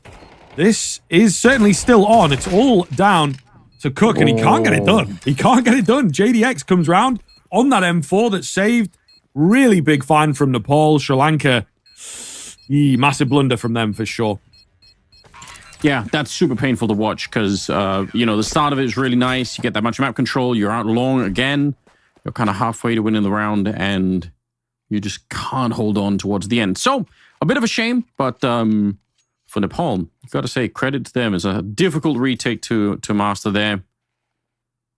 Going to be round number 6 coming up, and they will have a little bit more money to work with. They were running out on the CT side, and we'll see now they steal 2 AKs over. Like, those are things that really help out with the money on the CT side if you can do that. And for Sri Lanka, it's 4 AKs, 1 Deagle. Trying to go out long once again. Wow, they have a plan in mind. They're set up for it. They want to go this way. It's looked good. It's looked very, very good thus far. But, again, this is one of the things. Stop giving them the fights. And suddenly they run out of ideas. So, especially in a round like this, they're really banking on early kills. Yeah, this feels like the most challenging name of the day. Cookf? Cookf? You know? I'm not really quite sure what we're... Yeah, that's... You know, for some reason, the 4 letters just don't go very well together, at least in the English language. Yeah, I was going to say, we might need help from like a local language expert just to, to maybe we just say like the C is silent, so it's like kuf or something. Sure, that comes off quite cleanly, to be fair. Kuf. Let's go with that for now, until somebody tells us otherwise. DLRX is going to be going down, and it is somehow back into a 3 versus 3 now. 40 seconds. Some time to play with here. It's Kuf coming out on long. It'll take down Real. Oh, wow. Okay. Good job on the AK. Some nice long-range burst there. And Woody is a little bit too far away to have a real impact on the round. I dare say with the money in the bank here, it might just be a better choice for the CTs to elect to save this one rifle. It's never that much fun to save a single rifle, but I mean, it could still be really valuable if the alternative is walking into the AK shot especially. So they're tying up the game, Sri Lanka. 3-3 now. All right, this is a bit more competitive than we were maybe considering. That's good. Hey, man, this is the classic conversation around Dust 2. Again, we're still working our way in with how classic is this version of Dust 2 going to be. But, yeah, you can never be too sure with this map. Everybody knows how to play it. If you're at this sort of level of the game, you've probably been playing for at least 7 or 8 years now, either from a very young age or just most of your adult life. And so you'll be pretty familiar with Dust 2, I think it is safe to say. All the same, Nepal, it's tough. It's tough. You feel like they should have been able to clean that one up. It was a little difficult. You had, Kuf coming in and finding himself a pretty nice find with the lurk that they just weren't really expecting. Didn't double check long after it had been contested, as it were, in the early stages. But we are once again back towards long here and looking to pour salt in the wound, really. Yeah, Nepal trying to match up. Can't quite do it with the weaponry that they were on. Nice little smoke to slow them down for the time being, but indeed, emphasis on the time being. It's not going to keep them there forever. Nice find as well. Savvy to the fact that somebody's looking for a run out. That will seal the deal for my money. And should be Sri Lanka taking the lead here. Yeah, this is working out extremely well for them at the moment. Hard to really criticize too much. They're also being helped by the fact that, again, Nepal's economy, it chose earlier not to save some of the rifles, and it makes them a little bit less dangerous in some of these rounds. So just Son left. 1 versus 5, and best you could do now is probably try and upgrade that MP9 into an AK if you can find a lonely kill towards the end. But generally speaking, this is Sri Lanka going to be taking over the game a little bit here. Yeah, it definitely feels that way, man. Definitely feels that way. Yeah, we'll see. We'll see. Eliminating all the players as well. Full save from them. Plenty of money being made. This could get a bit scary. Nepal have got like no money to work with as well. No real loss bonus built up. So you're going to have the next round be a rifle. They'll buy into that.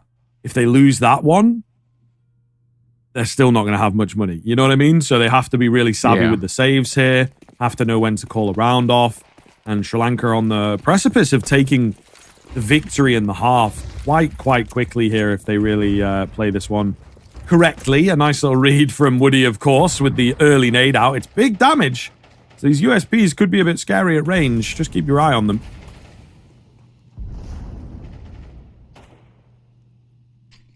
Round number 8. And, all right, it's a decent grenade up on top. That's actually quite a bit of damage with the P250, more than I was expecting. Could he find a little bit more? It could be an interesting round all of a sudden. You can see they're quite tagged up on the T side, and they continue to drop a little bit low, but now they're getting the kills. So I think the real danger is kind of been averted here. Dealer X coming up, and Son will get one more shot in, but it should still be fine here. Yeah, they're going to be able to clean it out. There was a chance. I think there was a way that could have been more interesting, but Sri Lanka, they're going to win the round, and that's a 5-3 lead now. So they're edging ahead a little bit, and also Nepal, they can buy in this round, but it's really not that much of an impressive buy. They're a little bit behind. No, yeah, it's true. It's true. I don't know, man. This is, again, getting really scary really quickly. So Nepal, we have to see something fresh and different from them. Maybe like a cat boost or something like this. You know, just really freshen it up and keep things interesting. That looks to be what they're going for as well, looking at the minimap. Of course, going to be no mid presence from Sri Lanka. They keep it ultimately simple for themselves and keep out with this long control. But at least that is something for Nepal. They can get the short control, see there's nobody there, spot in towards middle, see there's nobody there, and then start these rotations coming in quite quickly. So long control for Sri Lanka. No kills off the back of it. So what are they going to do with this control now is sort of the big question. We've got Plasti moving in, trying to find this first frag cheekily around the smokes. Looking good. He's getting in quite deep. I think he might just be able to get the drop on at least one here. Flash comes over the top, and the trade is there nice and clean. Yeah, they just don't have information on him. He comes round for 2, in fact. And a solid look here. A bomb site fallen, round falling with it. And Sri Lanka, they've secured 6. Wow, this is a real surprise. Again, we were mostly going off the results from Nepal earlier, but still, they are putting in a lot of great work. It's going to be a 3-round lead for them. Dealer X trying to save the gun. Not even going to be possible. He actually did get the think onto Hellscream, but it won't save him. He's still going to go down. So 6-3 now, moving into round number 10. And again, the money's all over the place. Sri Lanka, they're absolutely running away from it. This could also be a little bit of a factor of them being on the T side. So they just... their decision-making might be a little bit easier. You could see it. Then the strats aren't super elaborate. We're not talking about like throwing big fakes or doing anything like that. They kind of just decide on a bomb site and go for it. And they really don't turn around. And Nepal can't handle it. Not at the moment, anyway. Yeah, kind of wild, man. Kind of wild. I think we were expecting Nepal to be pretty hot coming into this, but it just hasn't really looked to be the case. Ooh, however, round like this might be a difference maker. Man advantage. Thanks to a double kill in particular from the MP9. Rial gets his hands onto an AK. He's also in quite deep. And there we go. Something a bit fresh from Nepal, as I was talking about. That's exactly what we want to see. You know what's changed in this round, though, Anders? They didn't go long. Okay, so that's the problem, really, is Sri Lanka have not gone long. And you see what happens? They just don't know how to play anywhere else on the map, it would seem. Yeah, what a shame. Stick to the strategy. Stick to what's working. Don't try and be creative. I mean, in a way, This is such a bizarre factor of Counter-Strike, but in a way, if you go long, let's say like 3 or 4 times in a row, it actually becomes tactically viable to keep doing it because the other team is also going to be thinking they can't do it again. Like, surely they can't do it one more time, right? And you kind of get into a weird mind game. Nice shot from Dealer X. That, and then they get back from the corner. They don't stick around and fight. All right, they've learned something here. So Plasty picking right into it, and he will go down, so... Nepal with a chance there, and they're finally waking up. It's good to see. It's true. It is true. I mean, matching off and again, keeping that competition coming, which ultimately in these international tournaments, that's what we are after. We want to see everybody looking good and representing well. Shakers, though, will take the frag. Unfortunately, the nade sees the better of him, and Joan catching Koof as well. A little bit of a shame that he's just not really able to get that trade in on time. So just a lurking presence in pit. There's a lot of low HP bars, so I think he could do some damage. I don't know about the round itself, though. Yeah, that's going to be quite the stretch. Especially because they're not moving around that much. They're not really going to find him. That would be the real luxury for him at this stage, right? If they kind of come running at him, then he has a chance to sort of duel them one at a time, but... feel like they are being fairly respectful. Going to be moving forward to try and see if he can find that first corner. And Dealer X actually couldn't have been in a better position here. Yeah. Just as the flash comes around the corner. So good job. Nepal picking up another round. 5-6. And there's some money still in the bank here for Sri Lanka. They did win quite a few rounds in a row. So in that sense, they're going to be fine losing that last round.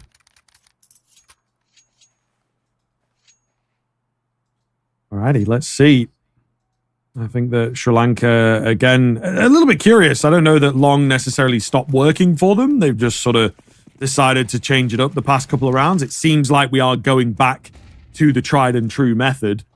However, they've got an AWP to get through. Pretty scary now.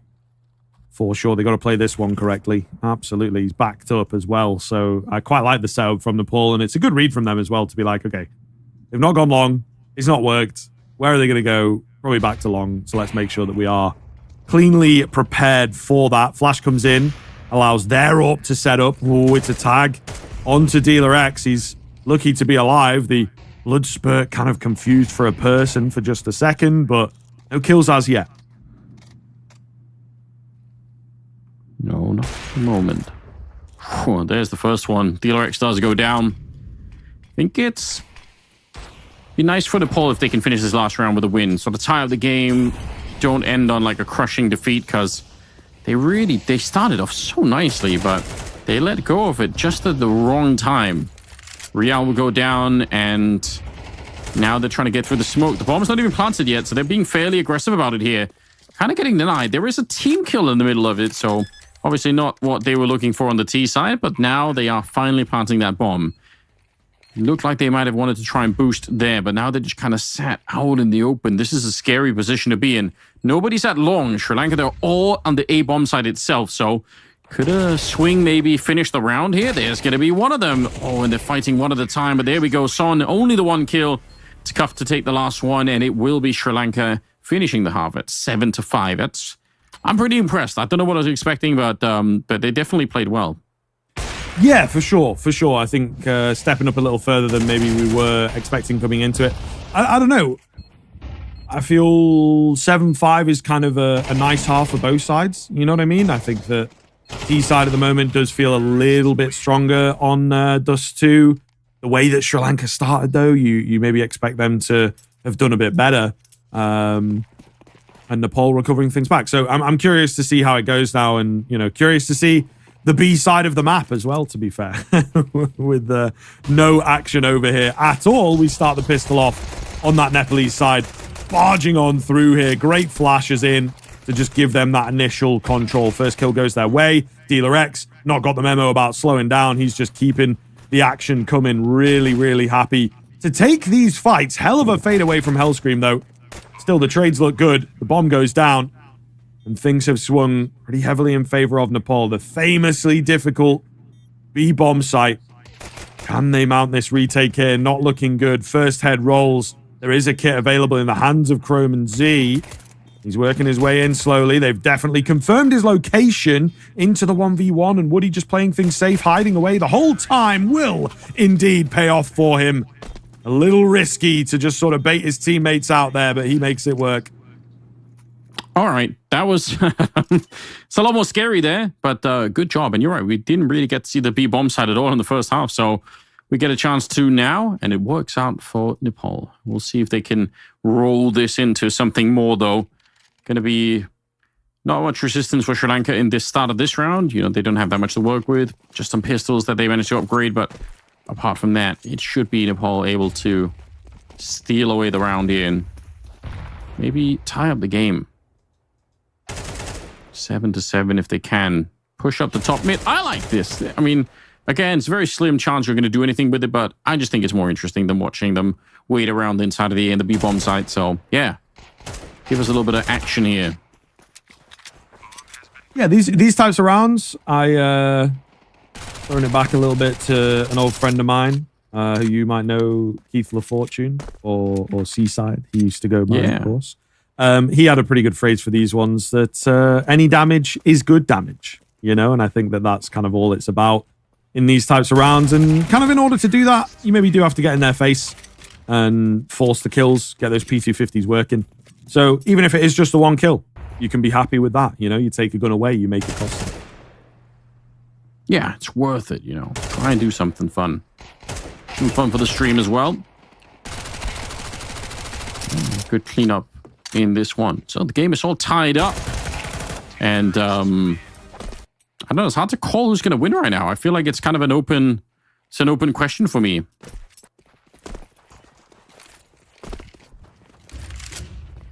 Yeah, weighing it up, I think it is a bit difficult. I think I've maybe seen a little more variety out of Nepal, is the only thing that I would say.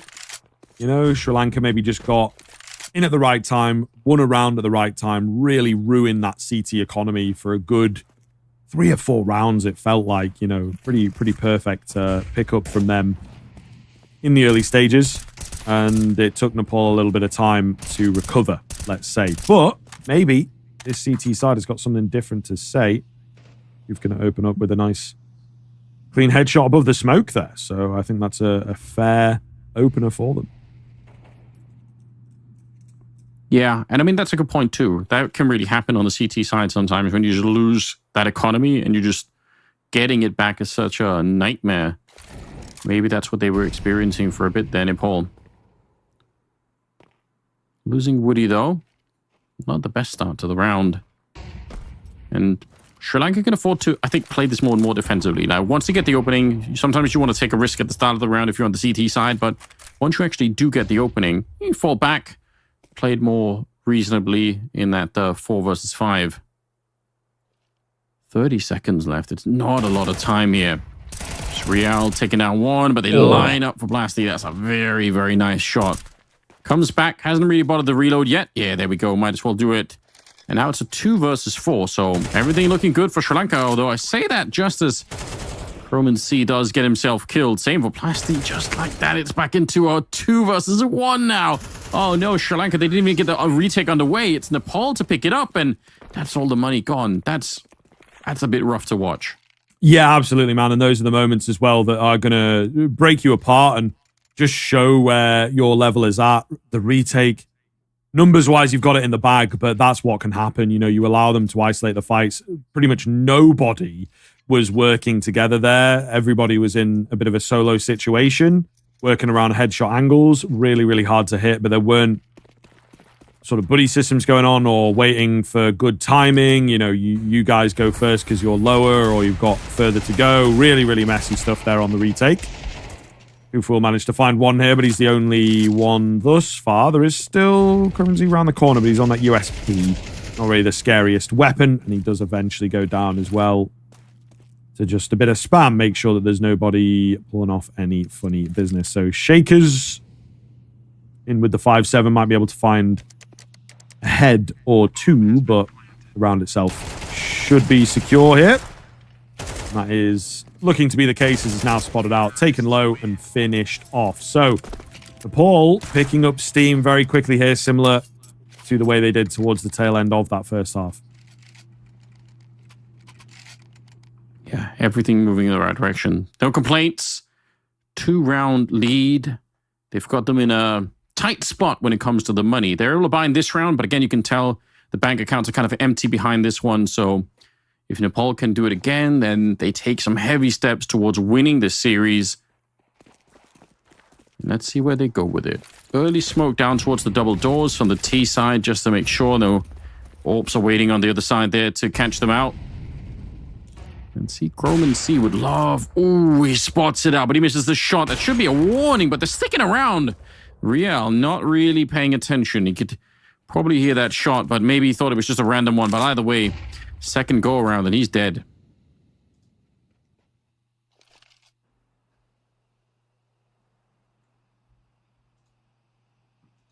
Slow here in the mid-round.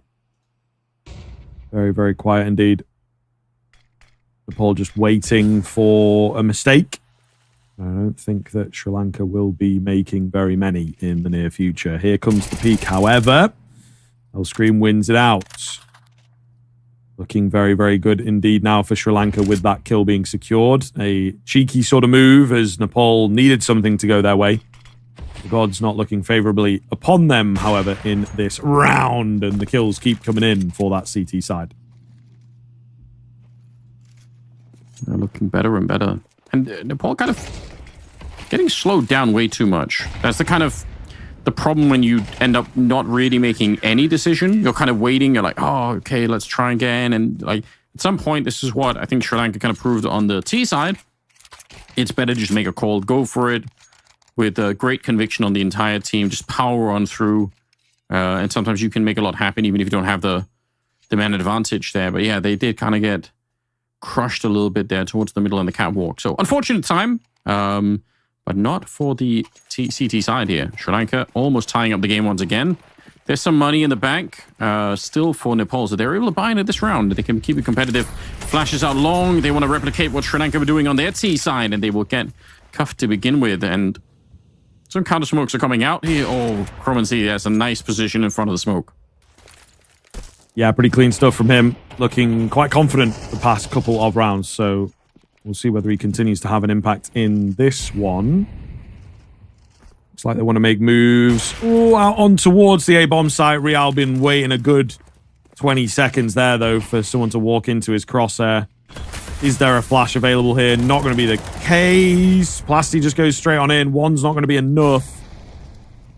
And so that might just be all she wrote for this one, to be honest with you, Anders. The double digits of Nepal within touching distance. Maybe. Nade could have made a difference. Unfortunately, not to be. So I think with the bomb going down, it should be a save move here, but they are giddy to give it a go. 1 for 1. Again, not going to be enough. All onto Shakers. He's not ready for the man in behind Car. Good timing from Shone. And there you have it. Nepal edging ever closer to the victory. Okay, what a shame there for Sri Lanka. Then definitely an opportunity, but Croman C at the moment with 17. We've got Plasti and Cuff both at 13. So, I mean, those three are playing pretty well. Maybe a little bit further down for the last two. So, could need a little bit of backup there. Son on the other side with 19 kills. So, we've got a couple of players that are kind of standing out for the rest of them. Let's see how this plays out. It's 10-8 at the moment. It's a 2-round lead, but with the money as it is on the CT side, not a lot has to go wrong here for this to turn around. Oh, good shot. Rial, you could see he was not ready for anyone to be in the pit just yet. The flashes are coming out, but there's nobody there to really use those flashbangs for anything. Yeah, they're a bit stuck. They're a bit stuck here for sure. However, Sri Lanka not really wanting to stick around. I don't know. This is a really weird sort of situation out towards long. Maybe once the smoke goes down, it'll change. But Hellscream with the off angle gets an easy one. Plasti through the smoke. It's big. It's really, really big. Lovely little setup there. And Nepal just didn't know what to do against it. Really messy. Mac 10, all that remains, and down he will go. So flawless round from Sri Lanka to respond. Again, keeping the dreams alive here. They definitely are. Not over until it's over. And with the money what it is on the Nepalese side, I mean, who knows? They don't have a lot to fight back with either, and that's going to be a problem for them. Technically, could buy like a Heroic and Woody, but I don't know if they're going to be feeling quite that brave at the moment. The rest, not anywhere near. Yeah, he's going to be buying a Tech 9 instead. Okay, they could try and go for the B-bomb side. I guess if the Tech 9 gets the early kill, it's kind of on. They're going to... Yeah, the smoke goes up, so they're instantly out of there. They don't even want to get close to it. Out the middle instead. I do like the fact that they keep the speed going. Yeah, even if you change your mind, just kind of try and see if you can keep going and apply some pressure. Smoke going up towards CT spawn, but I think they're kind of bleeding. A few too many players here trying to get through. Finally, a couple of kills going their way. If they get the last one on the cuff inside of the bomb site, then they have a chance at it still. Spray through. Oh my god, all right. It's getting a little bit wrecked now. Yeah, they were there for just a moment. Unfortunately, doesn't pan out. But still giving them a bit of a fright, I suppose, on the Sri Lanka side of things. But yeah, a pretty decent look. All things considered, Nepal will be back in with the buy. Still not perfectly ideal here from them, but they'll be happy to keep it rolling, I would have thought. It's getting close, though. It's getting close. You know, I thought that maybe Nepal had got something in the bag, to be honest. And again, seems to be the case. You hit the double digits. Maybe you keep it going, but they have let it slip ever so slightly here. Another long exchange going to be coming in. 3 players out from the CT side could be pretty deadly. Nades look quite good from them as well, softening them up. Solid hold here. One's maybe slipped the net ever so slightly. It's work for Woody, but he does manage to bring one down. They need some more here, though. It is, of course, Hellscream who's going to go overlooked, and he gets himself the easy triple. Oh my, Sri Lanka might just be stealing this one away from the jaws of defeat. Man, what a tough position to be in now. Tied up here, and all of a sudden, Sri Lanka stepping it up just when they need to. Going to be upgrading a bunch of AKs as well on top of everything else, so just puts them in a great position here. And look at the step up now. Hellscream suddenly playing very well. Plasty's up to 18. Like, they've got the whole squad that have come alive here towards the end of the game, and they don't have money on the Nepal side. They are starting to fall behind. They need some bomb plants. They need to win some rounds.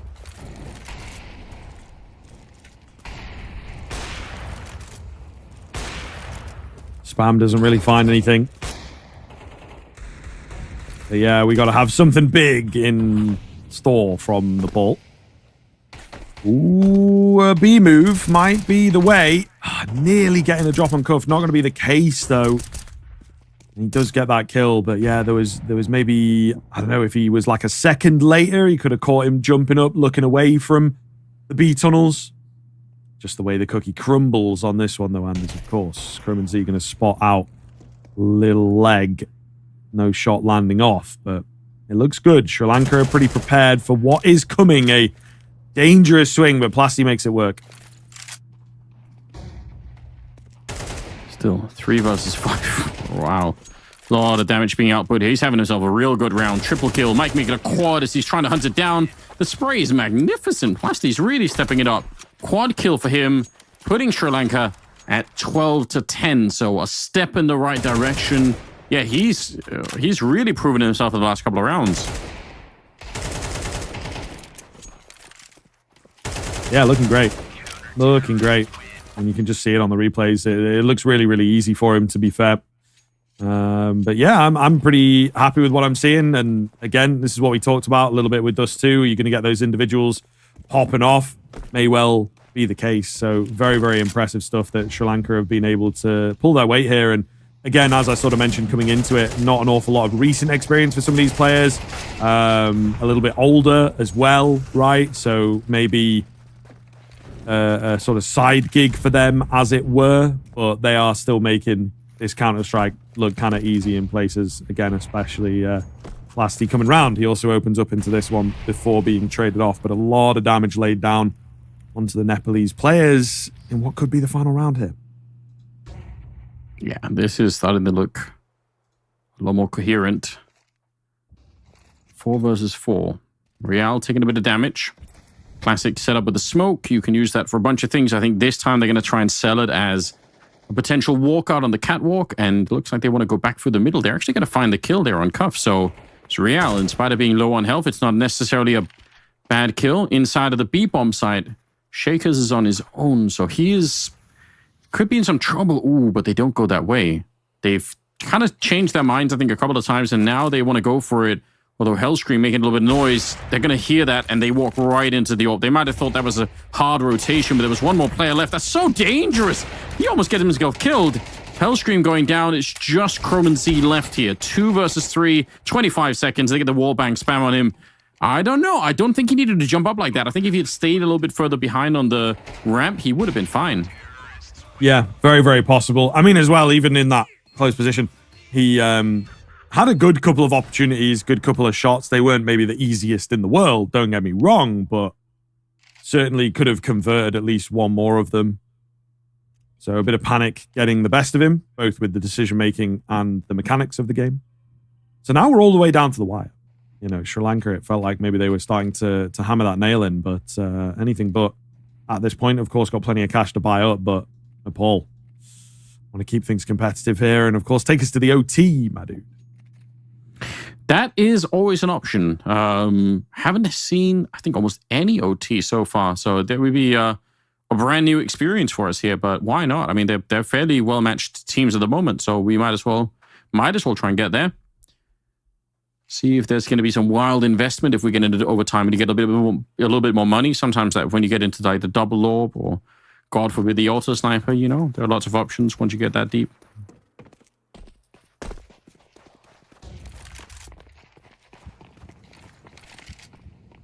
Well, here we go. Last round of regulation. Number 24, Sri Lanka and Nepal. And I think Nepal's already secured 1 victory today here. Would love a second, I'm sure. Bit of a trade at the beginning. Sri Lanka just need 4 more kills. And they'll be able to stave off that overtime, get rid of it, and celebrate a bit of a victory here. It's a close game. Oh, he does see it out. Woody goes down.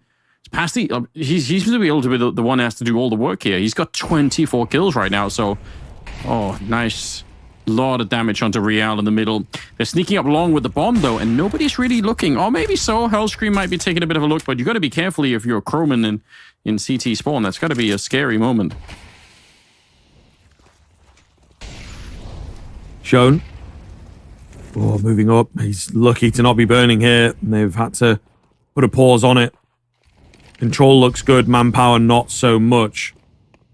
So, taking the bomb site, only half the game, really. And now you can see Shown a little trapped in by these short players. Up jumps the AWP, and it kind of scares him a little bit. He's also, maybe feels like he's forced into the peak. That's going to spill the bomb.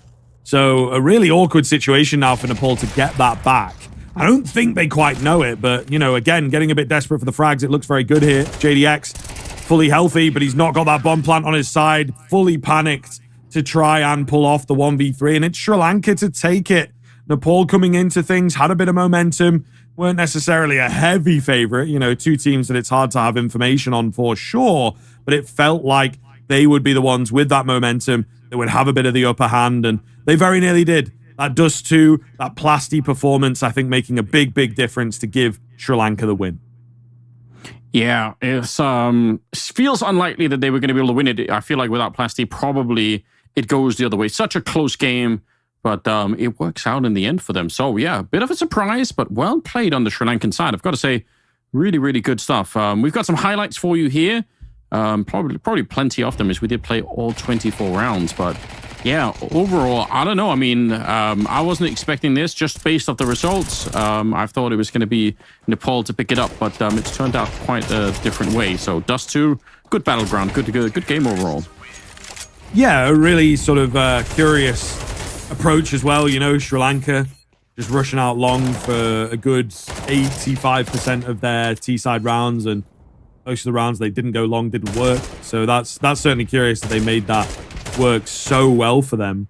And then a very topsy-turvy second half, you know, very up and down from both teams, but really, really great showing. And as we've mentioned a couple times, Plasty looking absolutely fantastic in and around that sort of A catwalk area.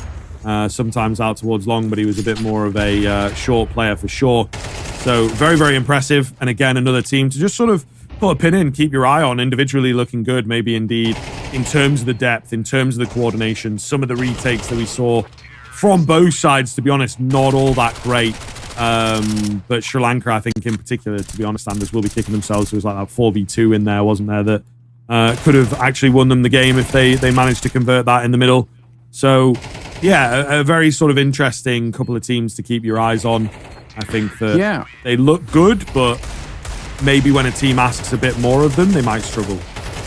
I mean, I would say in general, right? Like whenever it's this close, there's always probably like 10 different rounds you could look back on and say, man, if only like one more kill here or there, and we at least get into overtime. So that's just kind of the nature of the game. But yeah, good to see again some of the local heroes here that get a chance to kind of show what they're all about. Definitely very interesting. Plasty, I think the one that probably stood out a little bit more, but I think Croman C as well for a long good time there was kind of leading the charge on the Sri Lankan side. So they had a couple of interesting players that really made an impact at the end of it here. It was close, could have just as well at least been overtime, but Nepal will have to fight back another day and see if they can still qualify. Yeah, absolutely, man. And I think hopefully for their case, they'll still be in with a bit of a chance. But it is a rough sort of run here. You know, you got those BO1s. You have to be putting your best foot forwards. And yeah, again, as you talk about, there might be a good number of rounds that can really stay in your mind, and especially on an individual level. So we'll keep checking in and keep understanding, you know, what it is about those teams that sort of make them tick, and whether they do have, you know, that super heavy upper hand. Can we fend off against the likes of India that seem to be sort of the scariest team within that portion of the region? Are the scarier, bigger boys going to come along, you know, the Mongolians and whatnot, and really show you how it's done? It's difficult to say at the end of the day. But yeah, you can see where things are at here with the scoreboard, as it were. I think that, you know, it really does paint a pretty clean picture that, yeah, without Plasty, would have made a big difference. You got shown on the other side, Dealer X looking pretty good. But with Shakers in particular, not quite pulling his weight, those extra 4 or 5 kills from Plasty, that is the game, it feels like.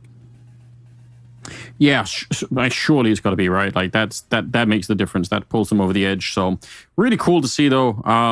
Yeah, not much else to really break down. I think at that point, you know, if they get a rematch, it's going to be fun to see. I don't know if any of them are going to be able to take down India. Again, India did look like they had a little bit better understanding of some of the core parts of the game. But I mean, Sri Lanka played to their strength in the terms of, you know, especially on the T side, just kind of not making it complicated, going for what they needed, like outlong a lot, and it worked out pretty well for them.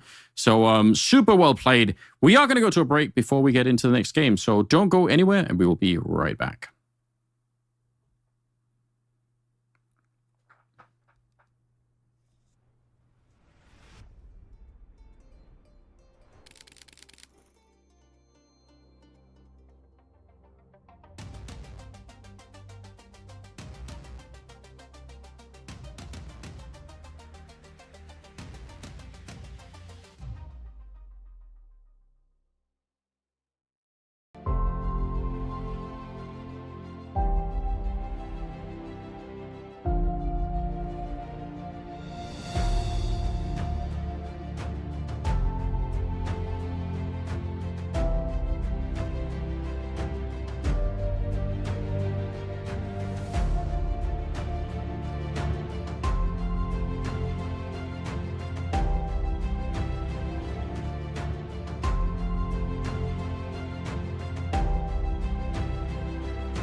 Welcome back in, ladies and gentlemen. We are rolling through the games here, of course, short breaks and changing things around a little bit. I guess we sort of shuffle across. I'm now where Anders was, and you're now where I was there. But you've, of course, been on today already. A little while since you and I have casted together, but I think we're fairly familiar at this point. It's been a nice little player break for yourself, or what have you been up to? It's been all right. Oh, mate, I got to start. What happened to the face? Where's it gone? Okay, don't say what happened to the face, mate. Say what happened to the beard. Where's it gone, mate? I just, thought we'd have a little check-in. Yeah, I mean, as you know, as we talk about a bit, we're both sort of gym goers, so I've lost a fair amount of weight since the last time I did it. Thought I'd have a little look, and it's not too bad. I've got a bit of a chin to get rid of, unfortunately. That comes from my mum's side, so thank you very much for that, mum. It's going to be a bit of work to maybe get the full jawline out, but compared to the last time I did it, I look way better, to be honest. Mate, so I like it. Thanks, man. When was that? When did you get that done? God, only a handful of days ago, to be fair. So okay. it's growing in quite quickly. I don't think I'll be able to maintain the stubble very well because it just doesn't really stop growing, to be honest with you. That's the one thing I've got going is good beard genes, I suppose. But yeah, let's move in, right? Obviously, we're into the BO3s now, which is a pretty big deal. Looking forward to getting into this. Of course, Iran up against Qatar.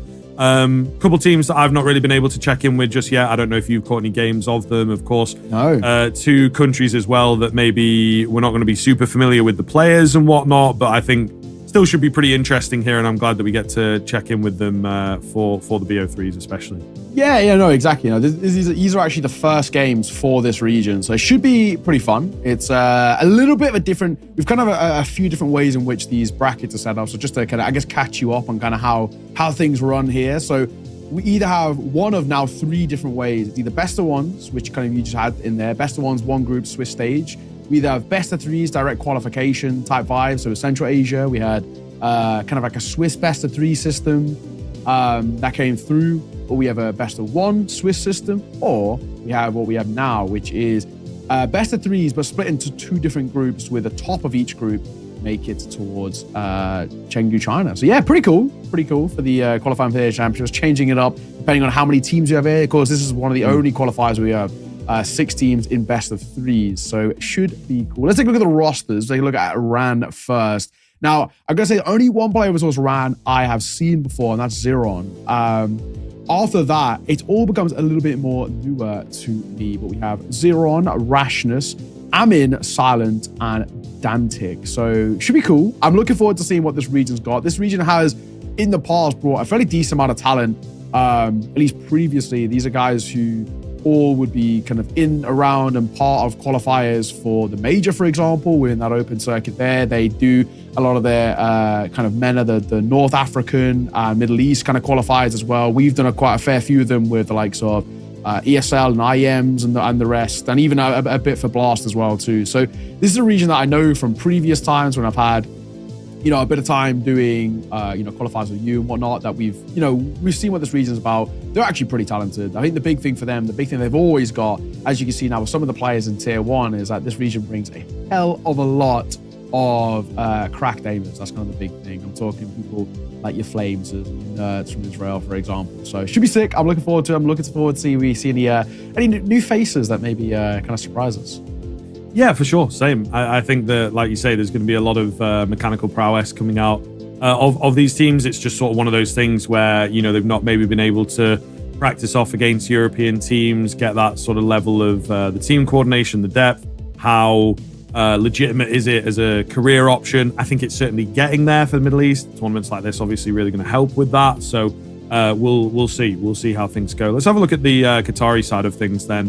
And indeed, again, sort of a similar-ish kind of story, I think, for this team as well, where a few names that have maybe had a bit of experience over on the HLTV side of things, but again, not sticking around for super long or getting to a super high level. 6LL, Ramo, Kushkov, El Nino, and AJB. Certainly some of the more interesting names, actually, right? Yeah. We've been through quite a few today. I think 6LL is kind of cool.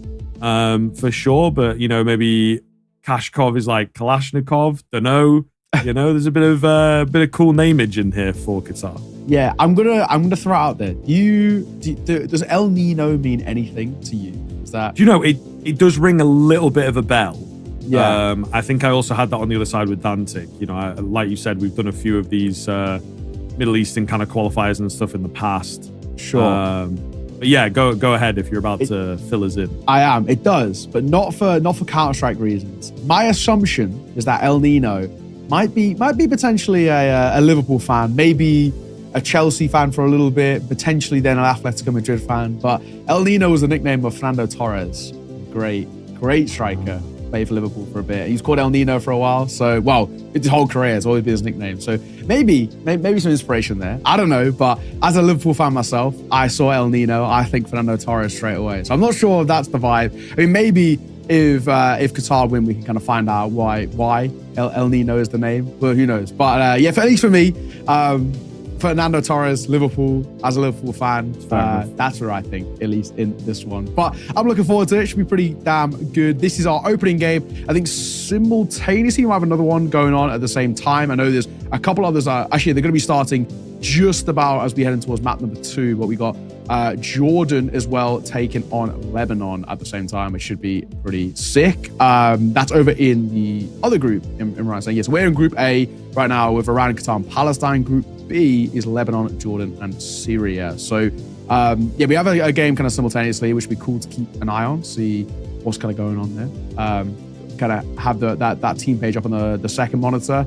And that's the good thing. We have kind of a couple of games going on, so things are always changing. Like we said, it's 2 spots available, 1 from each group, 3 per group. Only 1 can take it. It's nice and simple. Yeah, absolutely, man. I think it's certainly going to be an interesting sort of role with the way that things go down, you know, in terms of the qualifiers. And again, I like what you're sort of saying as well, where there's a little bit of the variety in terms of how the qualifiers work and whatnot. So yeah, I think it'll be a pretty interesting one as things start to pan out, as things start to indeed get a bit more fleshed out as well over the next few games, not even the next few days. You know what I mean? I think it's very quickly going to get rolling. So yeah, hopefully things will sort of pick up there. I don't know if you've got a little bit of a favorite moving into this one. I feel like Iran maybe has a little bit of the deeper experience potentially. Yeah, I think I'd probably go off the back of that. I think the way I look at this, I'm not a huge knower of ball when it comes to Counter-Strike in Qatar. So who knows? Iran, just because I know the one player, I've seen it before in the past in a qualifier that I was 0 on. I think same for Silent as well, but I'll keep an eye on and see where that is the case. We do, however, have a little break. We are getting everybody into the server. So before we get there and all the rest, we're going to first on to a very, very short break. When we're back, we're getting into towards the veto. We're going to get into towards the pre-game, all the good stuff as we kickstart this best of 3. Sit tight. We'll see you in a moment.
Welcome back, everybody. We are in a little bit early, you might notice, if you are paying attention here. So sorry if I gave you a bit of a jump scare, but we are pretty much ready to get into things. Game going to get rolling a little bit early. Of course, we've got to get through the veto here, importantly. Quite a big deal now. You know, the BO1s are out of the way, so we've got a little bit more to work through here. What kind of maps are we going to see? Vertigo seems to be a bit of kryptonite for all of these teams. Is that going to make an appearance here? I think I would be a little bit surprised if it does. One that we don't have loads and loads of info on in terms of, you know, what do they like to play, what do they not like to play. So we're just sort of going to have to see how it rolls out, really. Interesting to see that, Vertigo gets banned. That's not interesting. That's expected. Yeah, it's cursed. We have not had one single Vertigo. I know, it basically always gets first round banned as well. I think, as much as ever, that's proving more and more just how bad this map is. Get out there. No one plays it. Mirage getting banned, though, is pretty interesting. That's, you know, a pretty common buggy map. It's a map in which a lot of teams just like to float. So if Qatar are getting out the way, it must mean they've got an idea about this veto. Picking into nuke, you have to. You don't pick into nuke if you don't have team work and team composition or the rest. So I'm already, you know, smiling a little bit at Qatar because this is good, right? We're seeing them coming towards this with at least an idea. You don't pick in towards nuke, you don't know what you're doing. You can't really pug this map properly. We get the Anubis on next, and our last one is out of Ancient. So I'm pretty interested. This is actually, for my eyes, probably as good as a veto gets, if not perfect. Yeah, I guess so. I'm always down for a bit of a classic map. I don't mind a bit of Mirage, to be fair. Depends on the team, depends on the day.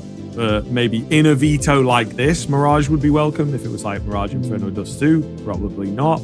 But yeah, feels pretty good there, to say the least. And, you know, we get to, as you say, start things off with Nuke, which can be a really, really strong barometer. And we are not wasting any time here, folks. We are straight into it. So veto out of the way, game getting started, just the way we like it. Straight onto the A-bomb site here, Neo. There's absolutely no messing around from anybody involved. Looking good for Qatar, though, to get this bomb down. Wayman, it's a bit of work for him, and it'll kind of cost him his life a little bit there. You know, could have had that one quickly and dip back in. Not going to be the case. So, all on to Zeron. A little bit of a cancel off the bomb there. Maybe on purpose. Not quite sure. You definitely know where this guy's coming in from now. 1v3. Ensuing. My guy Ramos just sort of sat on the bomb, ready and waiting for it to go. Silent drop. Pretty effective, but Ramos still takes the kill. That's a really, really quick pistol for Qatar. Yeah, super quick one. They're popping towards the A site. Barely any contact really even taken, in all fairness. They're straight in towards fight as soon as they can, but not a huge amount of them offer up. And before you know it, Iran up a retake with not a lot on the table. I mean, that was basically as good as it gets. Qatar, gotta say, pleasantly impressed with what I've just seen there. Really, really good work. And now we get to see whether potentially they can build upon that, you know. Bomb plant, round one, means T-side economy can start to build a little bit. We can start to see the guns come out. Same can't be said for Iran. No real buy for them, which is the right decision. Thankfully, they have done that. A ding. The USPS is pretty close, but once again, Scriv, bread and butter, out towards A. I love this. Yeah, really just keeping it simple. I mean, we've seen this from a couple of the teams so far today, particularly Sri Lanka in the previous game. If you were here for that, they just spammed long the whole time, you know, Dust 2 spamming long and kept that up until it stopped working. And we might see a little bit more of the same here. Why would you go in super deep? Just got to watch themselves ever so slightly. An overwhelm of numbers, but the lack of armor, of course, the lack of time ultimately is going to make the big difference. Still taking a couple away. Not the worst result in the world for Iran. They will try and keep things together here as they move into their first buy now. No kit going to be bought up. No AWP, it looks like, but still a decent enough CT side buy.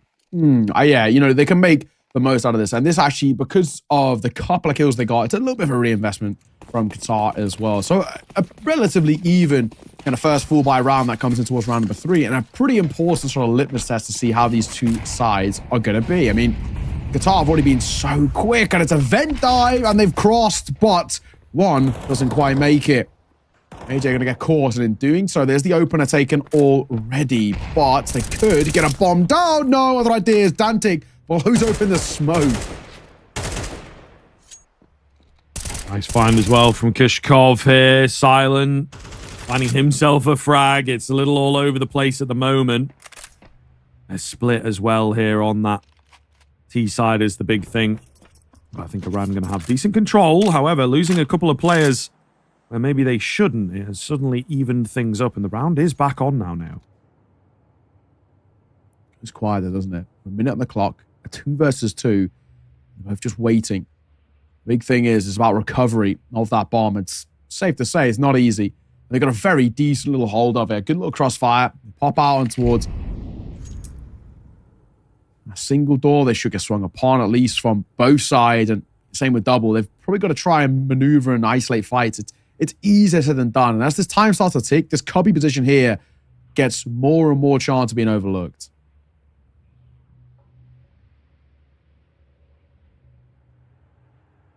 Really quiet moving in. 20 seconds, though. They do not have a lot of time to play with, so this one has to be clinical. Oh, and it is. Great peek. Down below. 6LL going to find it, and a big steal from Qatar there. Goodness me, that might just start the pace here, start the story for Iran if they're not careful.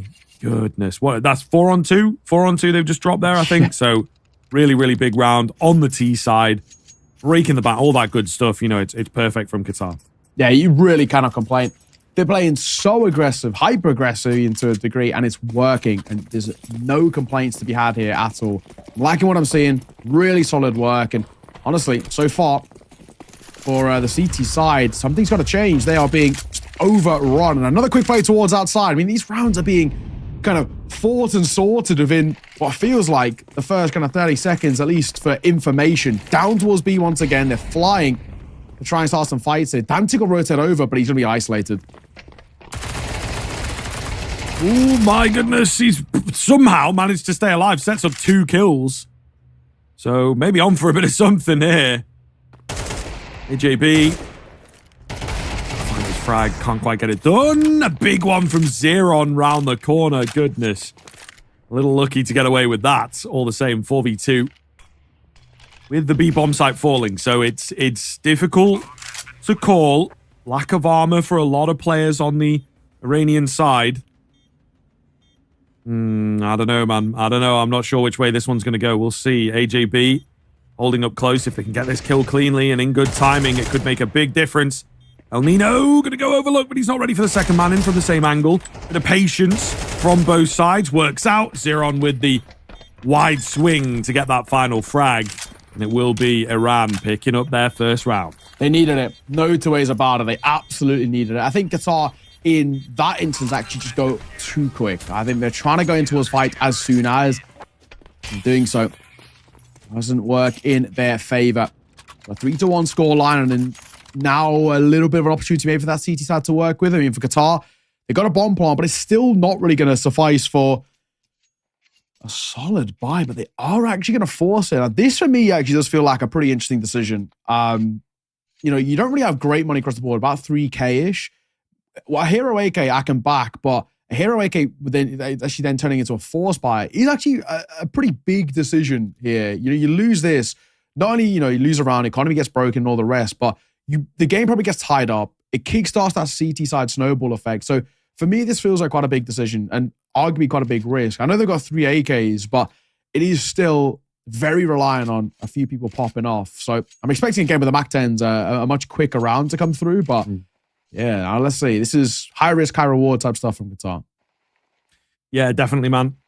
Definitely. I think maybe what we're here for as well. You know, we want to see how these guys look under pressure and what sort of decisions they make in the bigger games, in the closer matchups. And again, this is one where, you know, get off to a good start.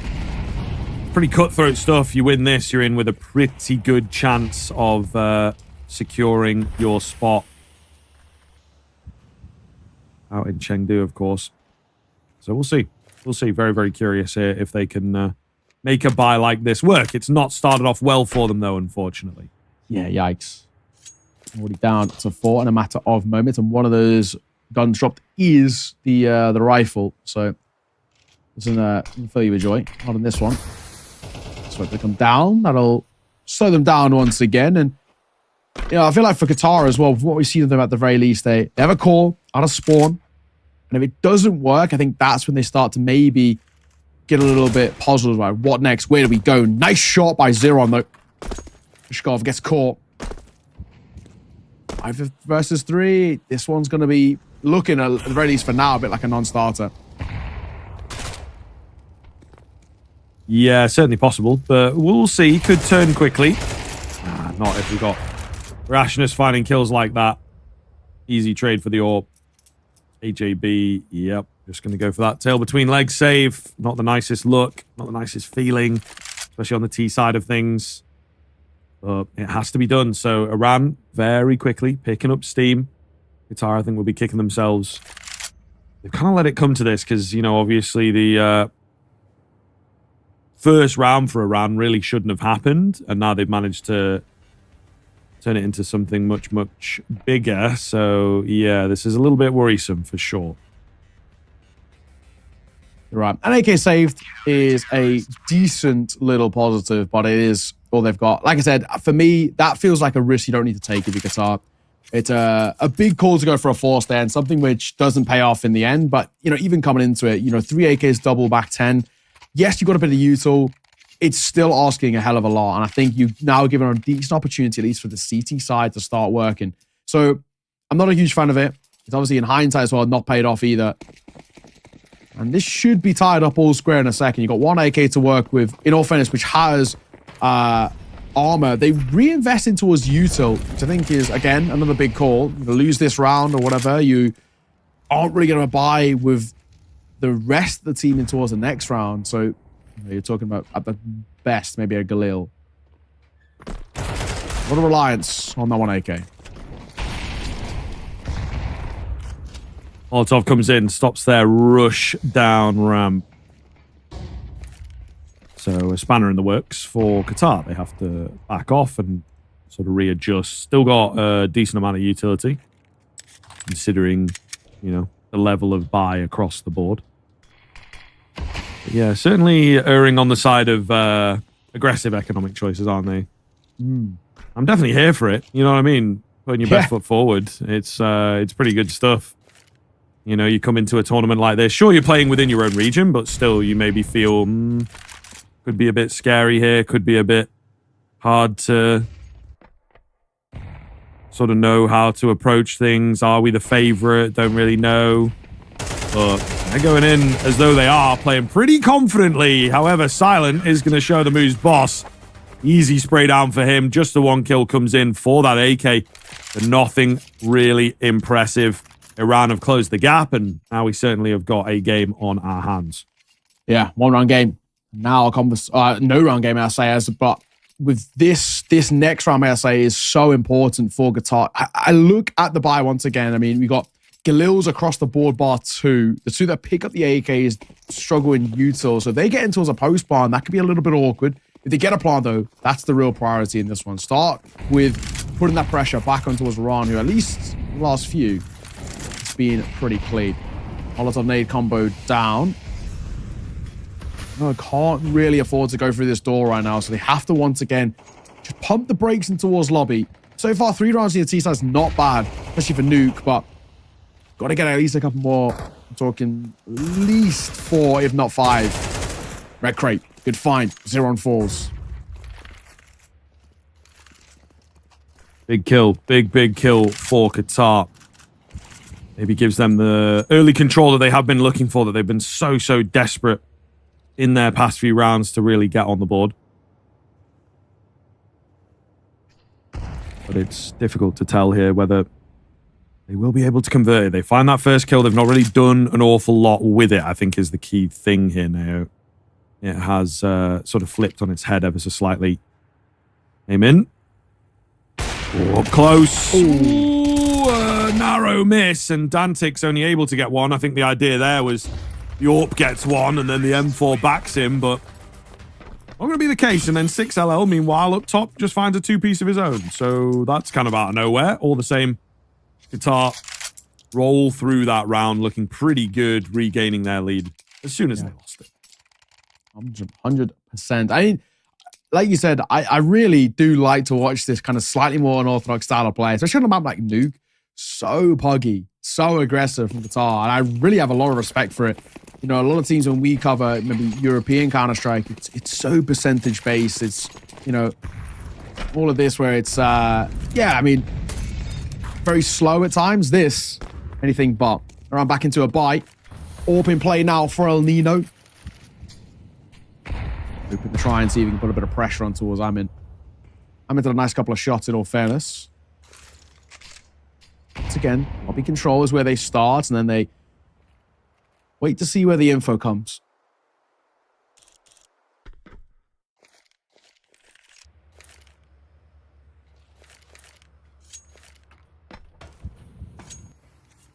Really quite quiet, I think, between these two teams at the moment, you know, is a little wild for me. It started very, very fast, and almost in the same sort of time, it's just gotten down to slow play. Trying to jump across and spot this early player ultimately on the Kashkov side of things, but again, nobody peeking in. Iran not giving them the fights. See what Qatar do with a round like this. They've got loads of utility left. Is it going to be an A hit? Is it going to be sort of a late outside move? It looks like they're leaning towards A, but also mainly via Squeaky. I don't know. Very curious here now. Yeah, what is the idea? It looks like it was A pop now. Molotov towards old vent. Smoking towards main. On the corner swing going to come through. Rashness trying to line them up, but he actually gets 2 for his liking, which isn't too bad. Ramin's back sight with the AWP. All down to 1 man. It is the AWP on the other side, and let's be honest, they're not expecting a huge amount. We'll get one gifted to him, but look at the time.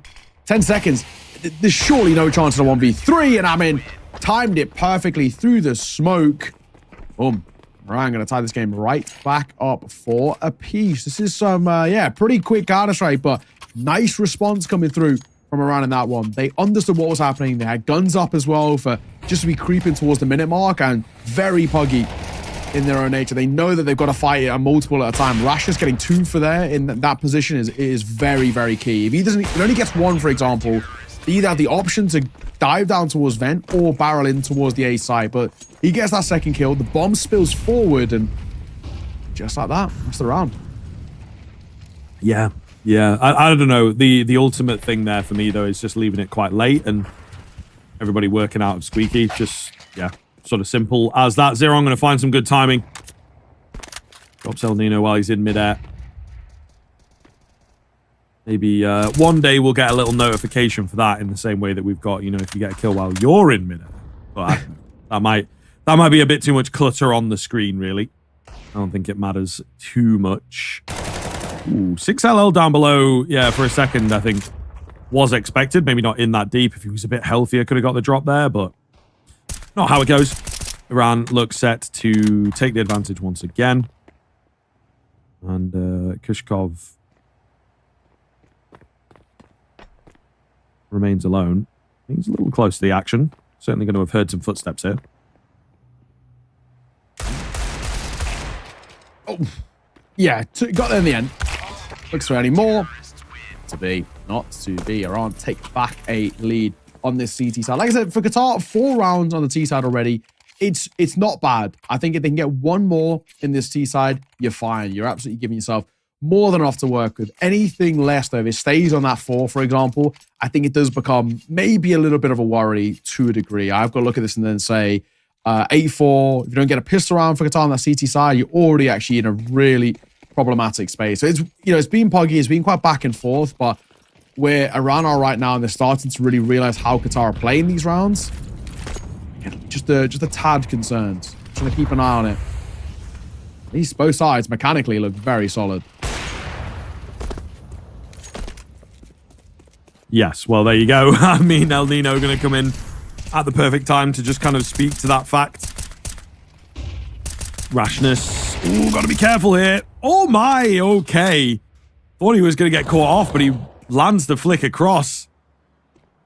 Absolutely wild stuff. Zero, I'm going to find Kushkov, and all of a sudden, okay, what is going on, man? Another messy round here between these two teams. It looks like 6LL, however, is going to break in to the A bomb site, make himself known, shut them down, get that keen control, and just, man, yeah, in the mid round, in all that chaos, find the gap, thread the needle. Should be number 5 for Qatar here. Unless something drastically goes wrong, but yeah, you're spot on. Antic, least he's got sort of the right idea, and he gets spotted, and he gets his head ripped off his shoulders. 5-all. Back and forth once again. Neither side really chaining too much momentum together. And hey, I mean, this is one of those sort of positions now where I'm really enjoying what I'm seeing. I mean, just when you think maybe Iran are about to spiral a bit or find that kind of consistent control of this game, Qatar come back in of a slightly different sort of round in terms of the tempo, and 5-all once again. And now for my liking, 5 already on the T side. Regardless of how the last 2 rounds end, I'm pretty happy with this from Qatar.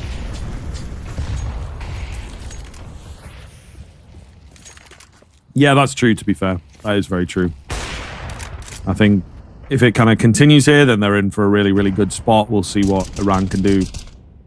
Right at the death of this first half, aiming going to open up. He's looked pretty consistent for me on that AWP. Ooh, got a big crunch coming in here, though. 6LL just going to go spamming away. Not ready for more is the problem. So pretty solid position for the Iranians. Amos and Kushkov just hanging out on the extremities, hoping to catch some of that aggression off guard. Kushkov done just that. Is there any more coming his way? I don't think it is going to be the case, but a little bit of a weird spot right now for Iran and this kind of area, all based on timing. Ziron sort of knows that, not going in too deep, not wanting to let this round slip away. True. Might be a timing here. Dantik. Good reaction, good find. Kushkov going to get caught. Still flick, and that'll leave all down to one man. Ramos got so much to do in a 1v3 here. The positive is he has the bomb on his back, but he's probably about to be either flanked or spotted just a second. On a timing, he may... I'm pretty sure by the way they're moving, he's been spotted in all fairness. He's gone down towards B, and then right behind him, the spam is there. Down he will force. Yeah, they must have spotted him from single door.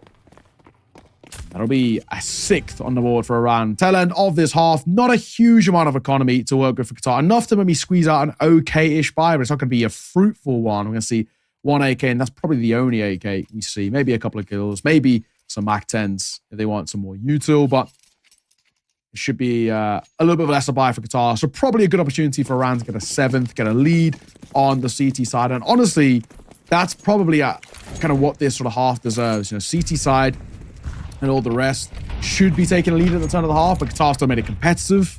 Basically as perfect as it kind of gets. However, not exactly secured just yet. Rashness for 1, though. Silent for 2. And I think it's safe to say now, this is going to be a 7th for Iran.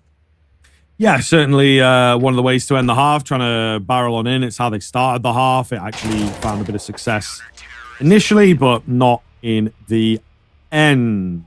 Pretty decent stuff, I think, from both sides. Again, you can kind of be happy. The one thing as the scoreboard comes up is the fact that Qatar, a lot of it is down to that pistol, you know what I mean? There was a little bit less consistency in there for them once the rifles came out. So I would be curious now moving forwards if they can convert things here. Or rather, not. Yeah, no, it was Qatar. Okay, the hood confused me a little bit before they swapped over. But I was indeed not going crazy. All right, cool. Let's see now. If Qatar find a pistol, game right back on. If Iran find it, it does really give them an opportunity now on that T side to make things work, quite well in their favor. So they're making a move outside, and he's going to get a lot of control here, basically for free, because they're not playing too much outside control. Qatar opting to kind of group together all the rest, and it actually might give them space to cross. They're gonna have to fight if they want to get down towards secret. They take a couple of taps and just fall away. Yeah, no real commit here from the T side. Just keeping Qatar guessing, I would say. Just somewhat fair enough, but they have to be very, very careful with how they approach this. I think Qatar as well, very ready for whatever is going to hit them. Slow roll towards ramp, and that's exactly what they needed. The crisp shot round the corner to immediately open it up. You're not going to gather any info, obviously not getting any kills. So the rotates come in a bit slower, and now they will be playing that fully fledged retake Man down. Not going to be easy here for the Qataris. No, not at all. Not at all. The bomb down.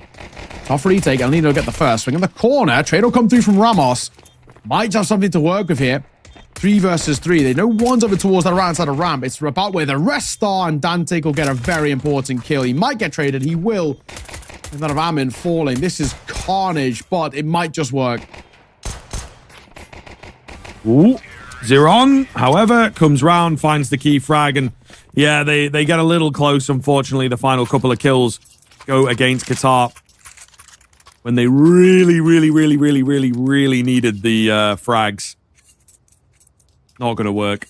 Not going to work, unfortunately. So Iran in a really good position for me quite early into this second half. You know, they look better with the rifles as well. And you do have to bear in mind, this is the pick of Qatar. So really has to get off the ground quickly. And they're doing the thing now. They're doing the thing. They're going in for the CT4 spy. Kind of shooting themselves in the foot a little bit. We'll see. If they've got a game plan here, it could work. You know how I told you I'm going to make a little tally? Well, it's already started. It started during these qualifiers. So far, 2 have failed, 1 has been successful. And this one is about to join the failed column, which puts a smile on my face. The point remains true.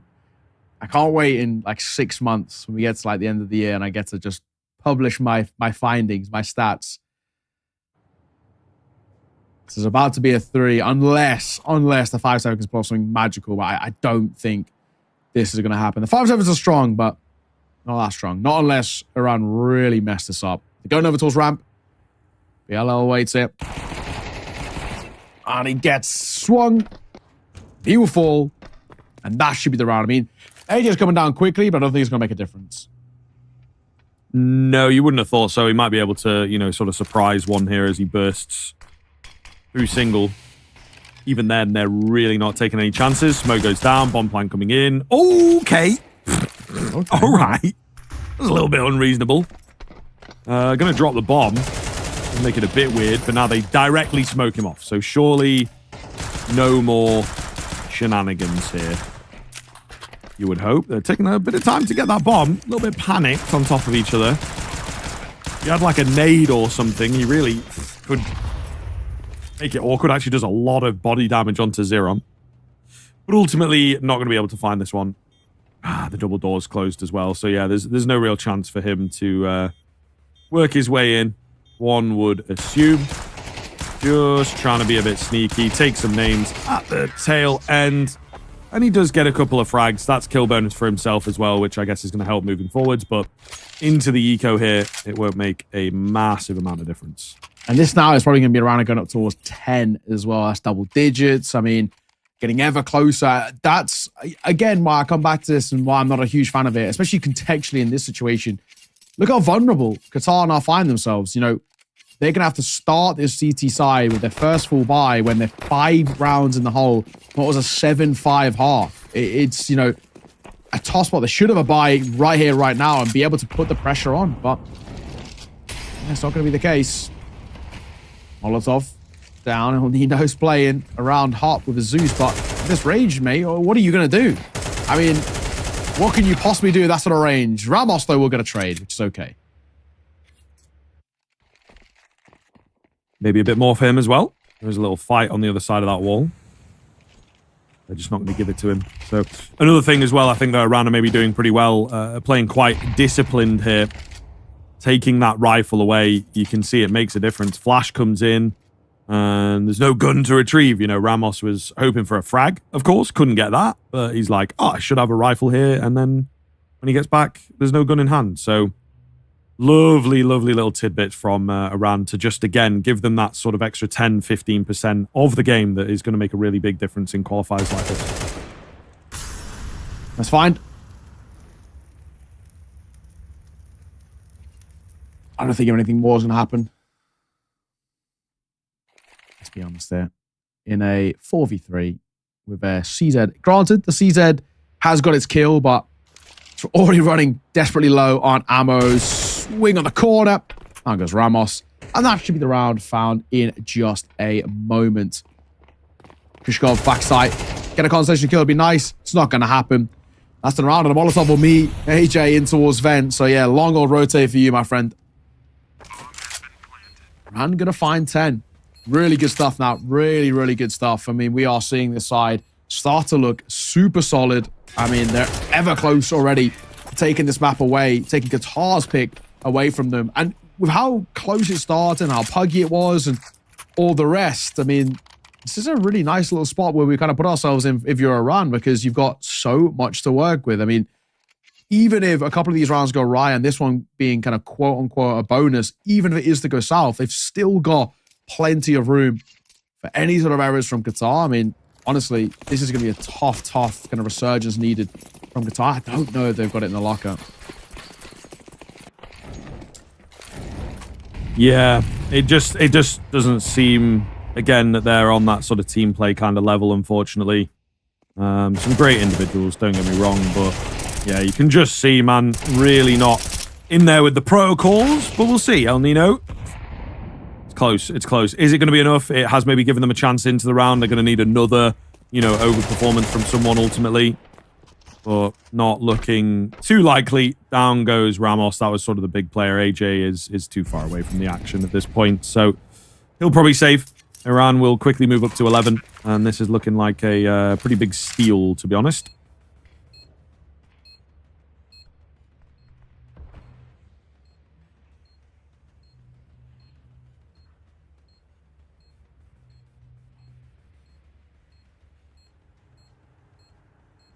Where is he hiding out? That's the question that they're asking at this point. There you go. He will reveal himself, but okay, unfortunately, nobody else around to sort of capitalize. So the AWP will make it out. The AWP will make it out, which is obviously pretty important. I've got a controversial point here. Okay, well, it's not controversial. There's nice shots. In all fairness, yeah, flex a little bit. I just survived some 2 points of XP as well. My controversial point was going to be, as much as they are like uber expensive and people love them, I think, you know, like the battle scarred and the blacker mobs they call them, right, which are all scratched and stuff. I think they're awful. I don't understand why they're so expensive. Like, I don't get the value in them. Like, I understand, like, you know, the Gungnir and the, you know, Lotus, whatever, the AK, but I don't understand it. I don't know why they're so expensive. I mean, yeah, they do get in quite expensive. That's a fair point. I kind of like them, though. I kind of like them. There's like a level of, you know, character to it. It's not just like it's something that's a bit unique that you've maybe had to dig into. It feels like there's almost a story behind the skin, you know? I know that's maybe reaching a little bit, but I don't know. I kind of like them. There is maybe a case, though, that what you're saying, they look kind of cool, but should they really cost that much? Probably not. I think the cost just comes from the fact that they're quite rare, you know? Yeah. See, I don't think they look cool. I mean, that's probably like the main thing. I suppose. I think they look kind of cool, but maybe not for the expense. Yeah. I'm a Gungnir type of guy. Give me one of those puppies. Yes, please.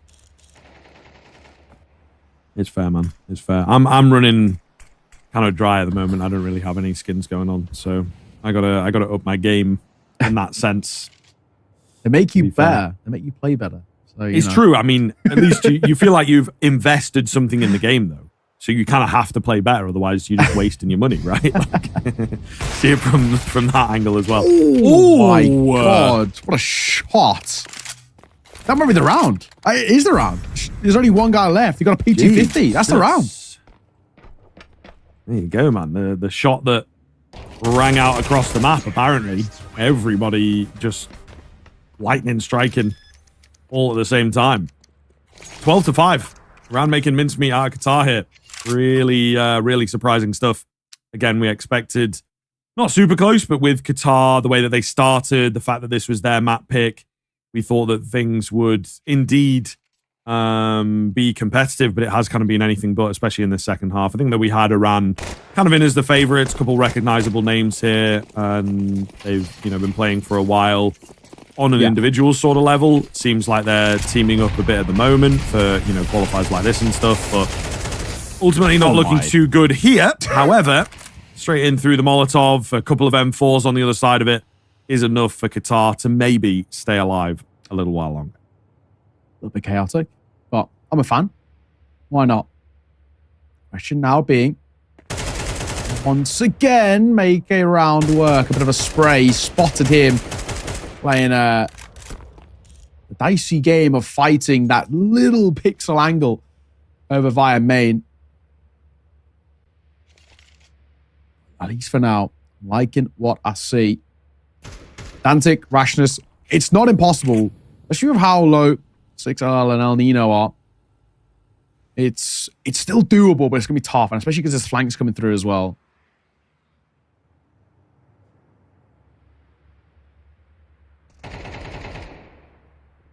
Oh, Rashness. Big find from him could make a difference. Surely the orb doesn't get beaten here, though. That would be crazy. Yeah, they're savvy to the fact that he's around, right? Don't even want to really give him the peak at this point. Only 30 seconds, though, so they have to make a move. Bit of a deep smoke coming in. Nade. It's well timed. Oh, the flick from Dantic could make a big difference here. El Nino under pressure, but the rounded sides of the silo let him down. All onto AJB. Can't get it done. Spotted out, and Iran, just to kind of reiterate how that one went, pulling off the 4 versus 2 to close out the game.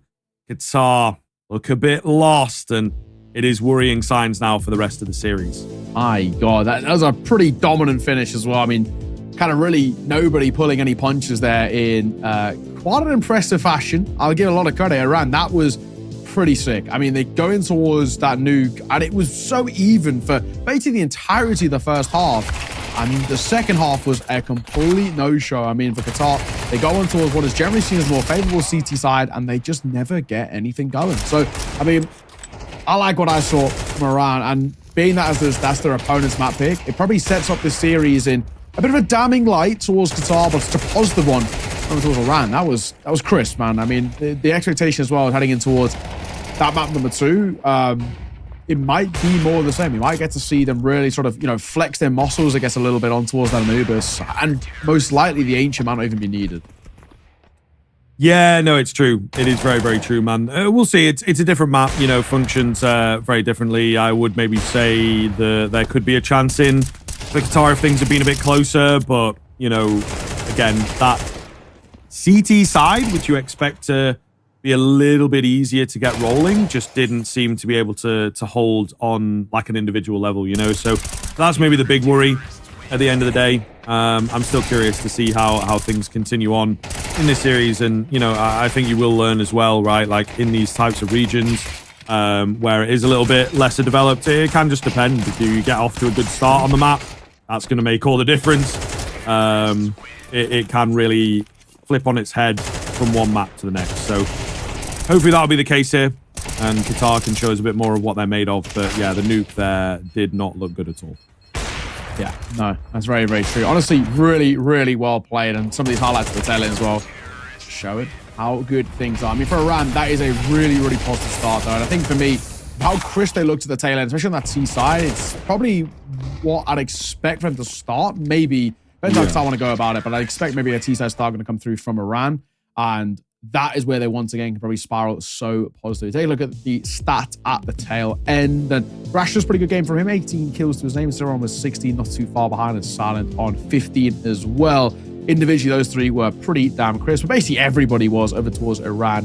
For Qatar, there was a couple of moments, and they were primarily in the first half. The second half, I'm sure stats were probably pretty tame in comparison to what their T side was. Yeah, it was tough. I mean, 7-5 of the half, and then just a massacre in towards that second half. I mean, Qatar could not do a thing on the CT side, and that for me is probably the most important factor of it. CT side on the most CT sided map in the pool, and it doesn't go well. And I said if they're picking towards nuke, they're probably gonna have some idea about this.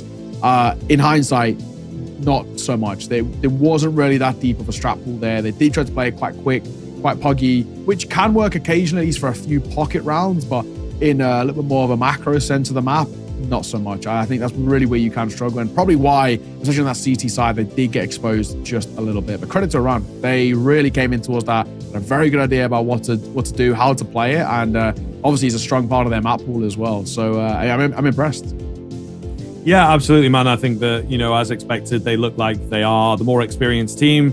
a little bit more to them. But we'll see whether it continues to pan out for the rest of the series here. Of course, we've got their map pick of Anubis, as we said a few times, coming up next. So make sure that you stick around for that. We're going to take a break, but we won't be very long.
Hello, everybody. Welcome back in. We are continuing on here, of course, with Iran versus Qatar. First map, not quite as close as maybe we were expecting. I think that Iran have got the edge in this series. They've just proven that for sure. But yeah, Qatar, a bit of a capitulation on their defensive side, unfortunately. And again, their pick should be a map that they're comfortable on. Didn't really look that way once they got onto the CT side. So now we move on to Anubis, and they have to change things up fast because, you know, this series is looking like it might be over in 2. Absolutely. I mean, honestly, it was for, 50% of that, all the way up to the halfway point, we were thinking, okay, competitive game, back and forth, very aggro, very puggy. Mechanically, everybody looks great. And then it just fell apart. I mean, Qatar, I don't know what happened, but that CT side never really got going. And, sadly, that was the more kind of damning thing about it. You're on Nuke, the most CT side of map in the pool. It's meant to be the easiest. And you've now found yourself in a really tough spot where you're now down a map. You're going towards Anubis, which is the pick of Iran as well. And, if they've picked into it, it's got to be a comfort map for them. Things aren't looking good in the series. It's going to require a reverse sweep, taking your opponent's map pick, then going towards Ancient if they want to start off this qualifier well. And I don't know. I feel that's quite a big ask, especially for me. Iran looked very, very good. They played off each other well. Synergy seemed decent. They were flashing for each other. They were aim was pretty crisp as well. There's very few complaints basically that we can have about Iran basically at all. Very solid first half, chained into a flawless second. There's nothing really you can say in a bad note really at all. The only things you can maybe talk about is how Qatar, when they went quick, a little bit of quicker tempo rounds, when they were playing super puggy, for example, they were maybe caught off guard, but most people would anyway, especially when they're slightly more unorthodox. So for me, I'm looking at this and I'm leaning pretty heavily now in favor of Iran, just off the back of how well that nuke did go. And the question being is, do Qatar have anything left in the locker, really? Do they have anything a bit of a pocket strap maybe to bring in towards Anubis, change things up? Because I think you can't approach this now as a bit of a default. You've got to try and really push the boat out. Yeah, absolutely, man. I think you do have to change things up here, but it's tough. And I think that Anubis actually, it is a fun map, but it's not a map with loads and loads and loads of variety on it. So I think it might be a bit tough for them to really come up with something different. And, the big thing as well is on that CT side, if you want to get aggressive, it's quite difficult. You have to be very coordinated and very heavily game planned up, as it were. But they're on the T side, favored side. So maybe this gives them a little advantage. Great smoke coming in. Ooh, that bomb getting a bit excitable. However, Silent not really sticking around to take the fight. Will drop back. Qatar, in the meanwhile, have to revisit the idea of that A-bomb site. It's quiet off the back of the initial small amount of contact. Qatar choosing to start T side, I think, in hindsight, off the back of Nuke is actually the right kind of decision. That's where at least they did something. So hopefully, what they're saying, they look like they want to pop here. They clear close. Oh my God, they do. El Nino, that's a quick shot. Now they're going to start to try and barrel in towards the side. Let's see what they've got on offer. I mean, Dantic back sight with the Julies. No show. Amin will get one in rotation. Oh, they overfight. Now a 3 versus 3. Oh, Rashness around the corner. Needs a bit of support, but they've got to get this one right. Oh, Rashness running out of ammo. A couple targets for him as well. Makes life awkward. Just going to be him. They know where he's at. Kishkov takes him down there in at the dark angle. And Qatar, you got to hand it to them. Relatively clean on these T-side pistols. Pretty solid stuff. And that, at the very least, is probably as good as it gets in terms of starting off in towards your opponent's map pick on a map in which we don't really know what they're going to look like, especially more in sort of a mental state type of thing, because it was a tough second half. They never got anything going. It can really have a bit of a lingering effect. Thankfully, seems to be okay. Double AK, triple max 10. Iran have gone for my least favorite thing, Force Spy. Let's see if this one is able to pull off something. Scout, double MP9, double Deagle, and it's a good start. He actually gets away with the third bullet connects. Ooh, the setup pretty clean here as well. Rashness tracking, runs out of ammo, but he does manage to find 2 with that spray down, and he's set up a little bit more here as well. Looking very, very good indeed. Dantic finishes things off, and Iran will nick away the force by. To get that one in the win column, good sir. A pretty big fine from them. He's already done it. He's already done it. Like, he's not joking. He's not wasting any time. That's now three failed, 2 successful. That's actually pretty decent. It's close. That's pretty decent odds. I feel like this region's gonna kind of skew the data up a little bit. Though. Maybe. You know what I mean? Maybe. It's maybe a little bit more puggier, quote unquote, unorthodox, like we like to use, than maybe what we see when we do a lot of the EU tier 2 stuff. So, well, are you keeping track of that for your experiment? Oh, do you know? I actually can. I can actually put it into regions. I can put it Asia, EU, maybe if they ever do some NA. And then you can be like, internationally, force buys work. In EU, not so much. I'm liking this, man. This is good. Yeah, there's layers. There's layers. It's like you blow my mind here. We're real data fiends here. I'm actually doing it right now. I'm adding the Asia column to this my quote unquote sheet. El Nino will get caught though. Oh, and then a touchdown, Ramo. Elite on the server. Yes, sir. All right, let's see. Qatar with some utility remaining could certainly find a gap here. Quick little flash out towards mid, 6LL. Hoping for a bit of an opportunity. I mean, that was it, wasn't it? Rashness, unfortunately, contrary to his name, playing things quite disciplined there with the shoulder peak. Means that he doesn't get caught off by a freaky little off angle. Silent, holding in on this A bomb site, looking for these late round fights. Kishkov with a clean find, but it's aiming on the scout. Great headshot from him, looking for a bit more rashness there to clean it up. Only losing the one player.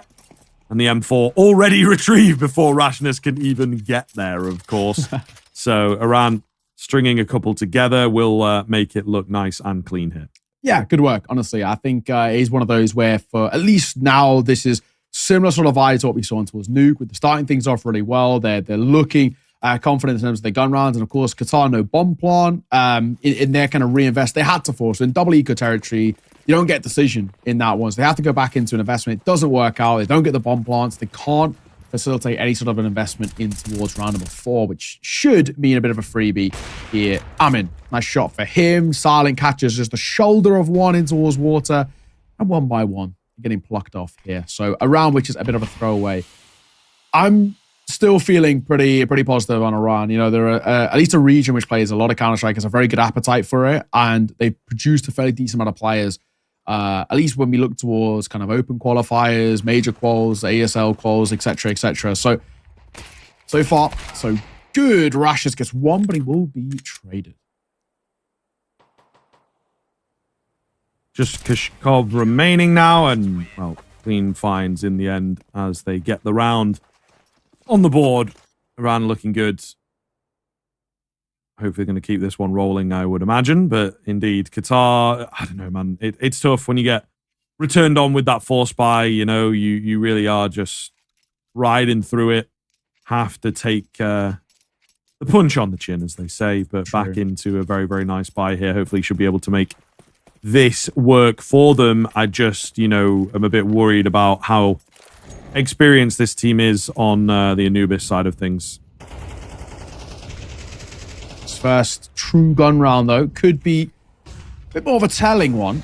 See actually where things stand. I want to see what Qatar's Tita looks like once again. Bit of information spotted. They're going for slightly more aggro play, where they're actually trying to take fights in. And Nade does a fair chunk of damage, in all fairness, on towards AJ, down to 62. So that makes him vulnerable towards the M-Force. Any more utils to come over as well. When aggro in towards A main, didn't see anything, gonna fall away.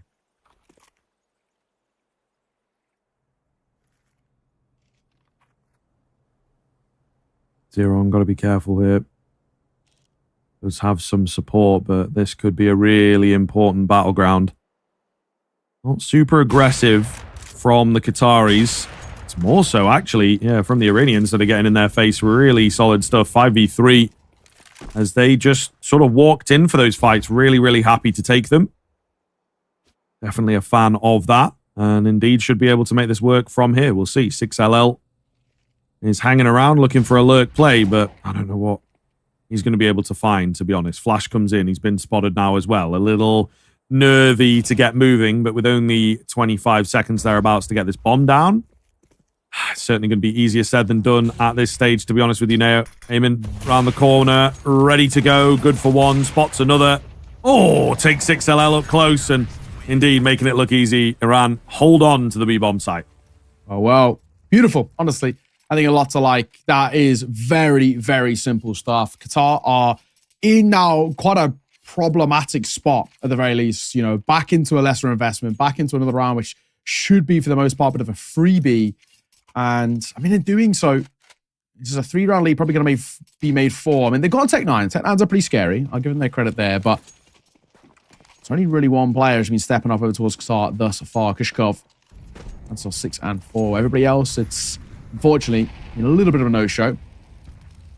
Hopping around towards B. That could be the play. Tech 9's up close on B can always be scary. There's a Molotov there, but it might actually come too late if he doesn't drop it now. Ooh. I think I heard a dink in there, but not a lot of damage. Oh, it was like a team dink. Yeah. Oh, my goodness. Absolutely mowed down as well. That's super rough. Qatar, yeah, just can't catch a break right now. Again, you wouldn't expect them to do too much with that, but still just not working out. Through the molly, half of them not. You know, it's very, very messy right now. And again, individually, I think there's a few people that are able to match up on this Qatar side, but as a team, they are struggling. We'll see. We shall see. This is, I think you're spot on, right? It is a Qatar side who are really struggling to offer up too much. Oh, the flash was half a second too late. Amin can still set his crosshair. 5-1. Already the opening kill for Iran. I mean, it's just as good as it gets. This is why they picked the Nubians. This is such a good showing.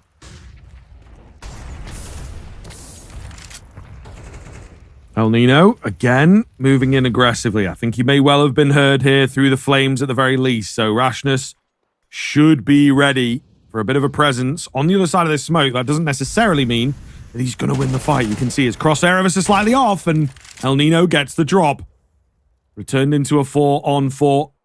How long will it last? Who's going to be the next to find a frag? Spam. Ooh, but you find him as well. The fade away as El Nino falls. You hate to see it. You really do hate to see it. Smoker going to come over. 6LL swings out, spots nobody. There's one in towards dark. Just be wary of. Dante playing backside as well. He's now actually the only one really being able to fight the site itself. Spots him crossing on towards Plat. The molly will come down, but actually too late. Bomb gets planted. It actually gets extinguished by the smoke regardless, so it's not going to make too big a difference. But 6LL gets caught by Zeron. So already now 2v4 on the retake. Surely unlosable. You would say so, but we'll see. Kill through the smoke comes in. Silent with a pretty big one. They know where this last guy is as well. Get him tapped out. Spam away. They hear him reloading. That buys them a good couple of seconds. He now has to be perfect with the spray down. He's close, you know, but he just can't quite get the right player. And he will end up falling a little sweatier for Iran. It is safe to say, but they will indeed make it work. 6-1. Yeah, really edging ahead right now. Yeah, it's one of those things where, you know, it is hard fought, but it's still around on the board for Iran. It's still this lead getting extended further and further. I'm very impressed though by Iran. I mean, they're so confident in these retakes, in their individual duels, in all this, that, and the other. And there's very few things that we can say right now in kind of a negative tone. They're playing great Counter-Strike. The team's working off each other brilliantly. Yeah, a lot to like. I mean, even small things like that, right? Zeron. Smoke comes down. He swings behind it. Oh, and he'll get the kill. That's actually a bit fortunate. But I was going to say, you know, he didn't opt to peek before the smoke plumed, waits to be the one to decide the tone by dropping an A, breaking it open himself. He's the one who decides when the fight starts, not when the smoke plumes. Silent gets his kill as Ramo will fall, and opening double. I mean, Zeron and Silent are both low, but it doesn't seem like it matters. Yeah, I mean, Qatar, again, once they lose a player or two, just don't really have much of a game plan. You know what I mean? I don't think they even really have the deeper executes in the back pocket.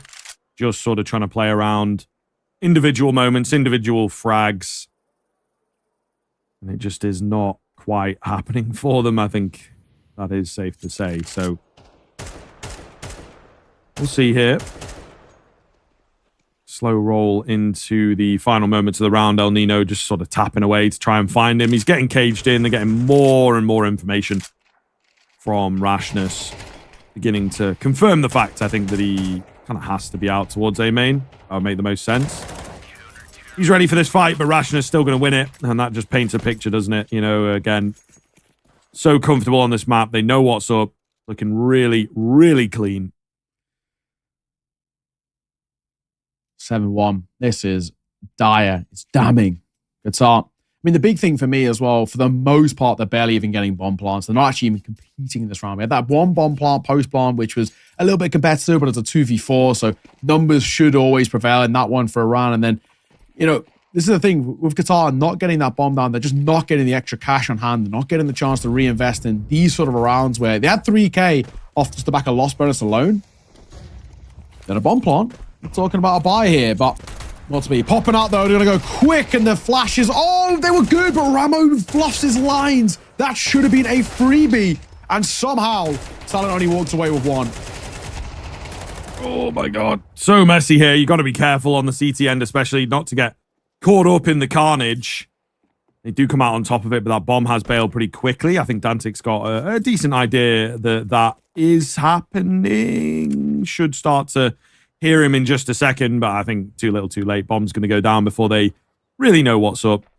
Oh, or is it? He's going in deep towards C. What is this? I mean, I kind of get it, but you've also got a Glock, my guy. If, you know, you have to go for a heads-up fight, you're not really going to win it.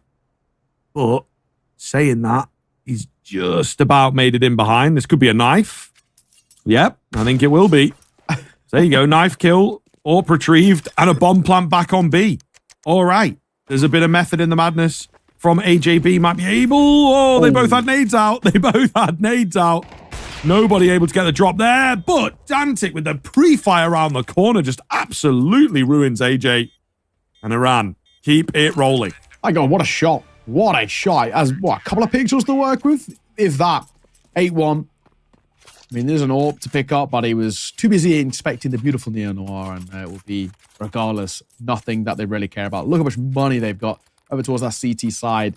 This could be a very quick map of Counter-Strike if things don't change rapidly right now. This has not been good. It's not been a great watch from a Qatar side who are seriously struggling, at least in that instance. The route coming through, gets a knife, gets a chance, but wow, what a showing. Oh my God, that was pretty risky, but thankfully gets away with it, not taking any damage. Big heads up fight here. Ooh. Oh my, Rashness. Goodness gracious. This guy looks so good, honestly. Last few rounds as well when he's been put under pressure, he looks absolutely fantastic. Great shot from El Nino. 2-on-2 ensuing here, so certainly gets a little bit interesting into the latter stages of this round. A pretty important one if Qatar want to keep the dream alive, you know what I mean? 8-4 as far as a half goes. Man, it'll be great for Anubis and the T side and all this kind of nuance, but in terms of just straight numbers, 8-4 is doable. 9-3, kind of, but you don't really want to be leaning on that right at the end of the half. You know, no room to breathe. So if they can take this one, they give themselves a small inch or two away from the corner of the wall. Ooh. Last man. El Nino will fall. Got a hands at the AWP. Nice and simple. Nice and easy. 9-1. Every single round is started in the same way. An opening fight goes the way of a round, maybe a little bit of a trade, but the big thing is that they're always keeping the numbers in their favor and never really get into a position of kind of feeling too much pressure in these rounds because they know they can just kind of bank off each other. Simple, easy, a beautiful showing. I mean, honestly, I'm very, very impressed. The round look actually a scary side. The way they're playing right now, they're looking, I mean, I know it's early doors in our first game here from the region, but they are looking like qualifier kind of material. You know what I mean? This is really nice Counter-Strike. I mean, from what I've seen as well across all the qualifiers, honestly looking like one of the scariest teams we've had thus far. I mean, Mongolia were pretty sick, but Kazakhstan were pretty good as well, but they're up there. These things are kind of top 4 or 5 potential. So that's a lot for the LAN itself. Trying to pop it on towards B. It's a very strong setup behind the molly. They're going to all back plat as well, which gets the easiest freebie. It's so simple.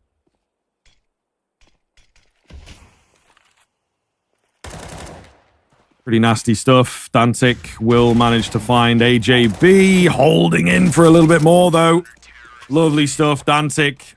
I mean, they've got individuals across the board, it would seem. He's also looked really good. Maybe not been tested as much out on that B-bomb site, but when he has been, pretty clean. 12-3 for him, 14-5 for Rashness. These are the two guys, I think, that are really turning some heads. Aiming as well, 11-3 is pretty nasty. So looking very, very good. I think 10-2, if that's what it ends up coming down to, is a winnable scoreline, absolutely.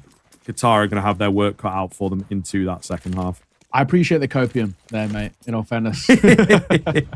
Listen, we got to keep the dream alive a little bit for them, you know? I just want to see, like, a bit more of what they're maybe capable of, because I think there is a bit of that in there, but they just don't look like they've rehearsed and practiced all that much as a team, you know? I agree. I mean, that's the thing. They have a couple of the individuals who, you know, at least mechanically look good, but it's not making the biggest differences right now. And actually, on the other side, Iran arguably look even scary. I mean, some of the shots they've been hitting are crisp as... Well, in my water, what's the play here? Where do we go? Early damage has been pretty good as well over towards Qatar. I mean, Kishkov, who's arguably one of the scariest, or probably the main scary guy over towards T side, is so low now.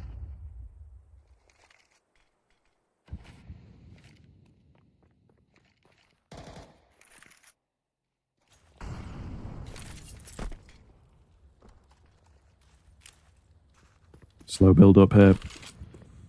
Qatar, I think, just wanting to go for a fully fledged execute. They get pretty lucky with the dark control. Not really all that much presence in from the CT side, but maybe there's a reason for that. Straight into the trap. Zeron and Rashness, who had moved across, you know, usually a bit more of an A player. He had an inkling of what was going to be going down, and they just absolutely ruined them. So it is Iran, of course, on 11 rounds now as we flip over, looking to get this super, super clean 2-0. And as you've said, maybe regionally, maybe a little deeper, we'll see. There seems to be, within each region, one very, very clean team. I think certainly today that has been the case. We've got India looking really, really good. We've got Iran here looking really, really good. So maybe it'll become a pretty cool kind of face-off to see how these top dogs of their individual mini regions face off against them, each other in the bigger region. Kashkov going to be tested here. He's actually standing pretty strong, finds himself 3 kills on the backside, but it ain't over until it is over. Rashness brings it back even. Antic Rashness for them. They just pumped the brakes. One moment. AJ! Oh, bye, Dantic. That is a lovely little fadeaway shot. Maybe Qatar might be about to break. I mean, they took the pistol in the start of this game, the first, and of course, then things went south. But they get another pistol here. It might just open things up again. Might give them a chance. I mean, I'm trying to give them a bit of hopium here, but take a pistol. It's better than nothing. It's true. Very, very true. Again, though, got to deal with this guy, man. You got to deal with this guy. He is absolutely feeling himself right now, and he'll be all over this 2v1. He's going to really, really want this. Bit of info check-in. And a bomb site is open, sir. So he should be able to get himself a pretty nice bomb plant. He is not, you know, pulling any punches with this. Checking every single angle. No risk at all. And he will discover, yeah, A looks pretty clear. Let me get this bomb down. Could be A main, I guess, but not looking too likely here. There is that kit available. He's just looking to isolate the 1v1s. That's ultimately what it is all about. He could catch Ramo here pretty cleanly. Going to put a stop to it for just a second. He's been spotted now as well. Big fight. Got to go for it. Nice and confident. Makes it work. Uh-oh. Oh, and AJ, we'll see what he can do. I mean, he's on that bomb. I don't know whether Rashness would have even heard that, though, now. You know what I mean? Like, he's so far away. It's a pretty solid read from AJ, just holds the bomb, knows it's not planted for him. Really well done there. Rashness, mechanically, overwhelms them for sure, but just gets a little outgame by being pulled too far away from that bomb. Yeah, man. I mean, you can't really blame him, in all fairness. 10-second defuse. Why not? You got nothing to lose in that sense. Who needs a kit?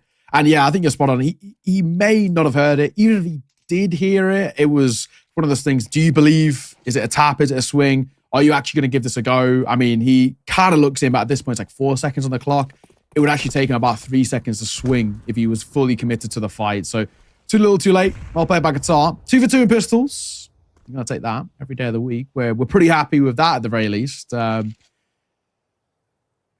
Is it going to make a difference? Iran do force buy. This time makes sense. They've got a bomb plan. Of course, they got the bulk of the kills. Why not? They've got an AK, triple Galil, and a Deagle. It's a pretty solid investment in all fairness.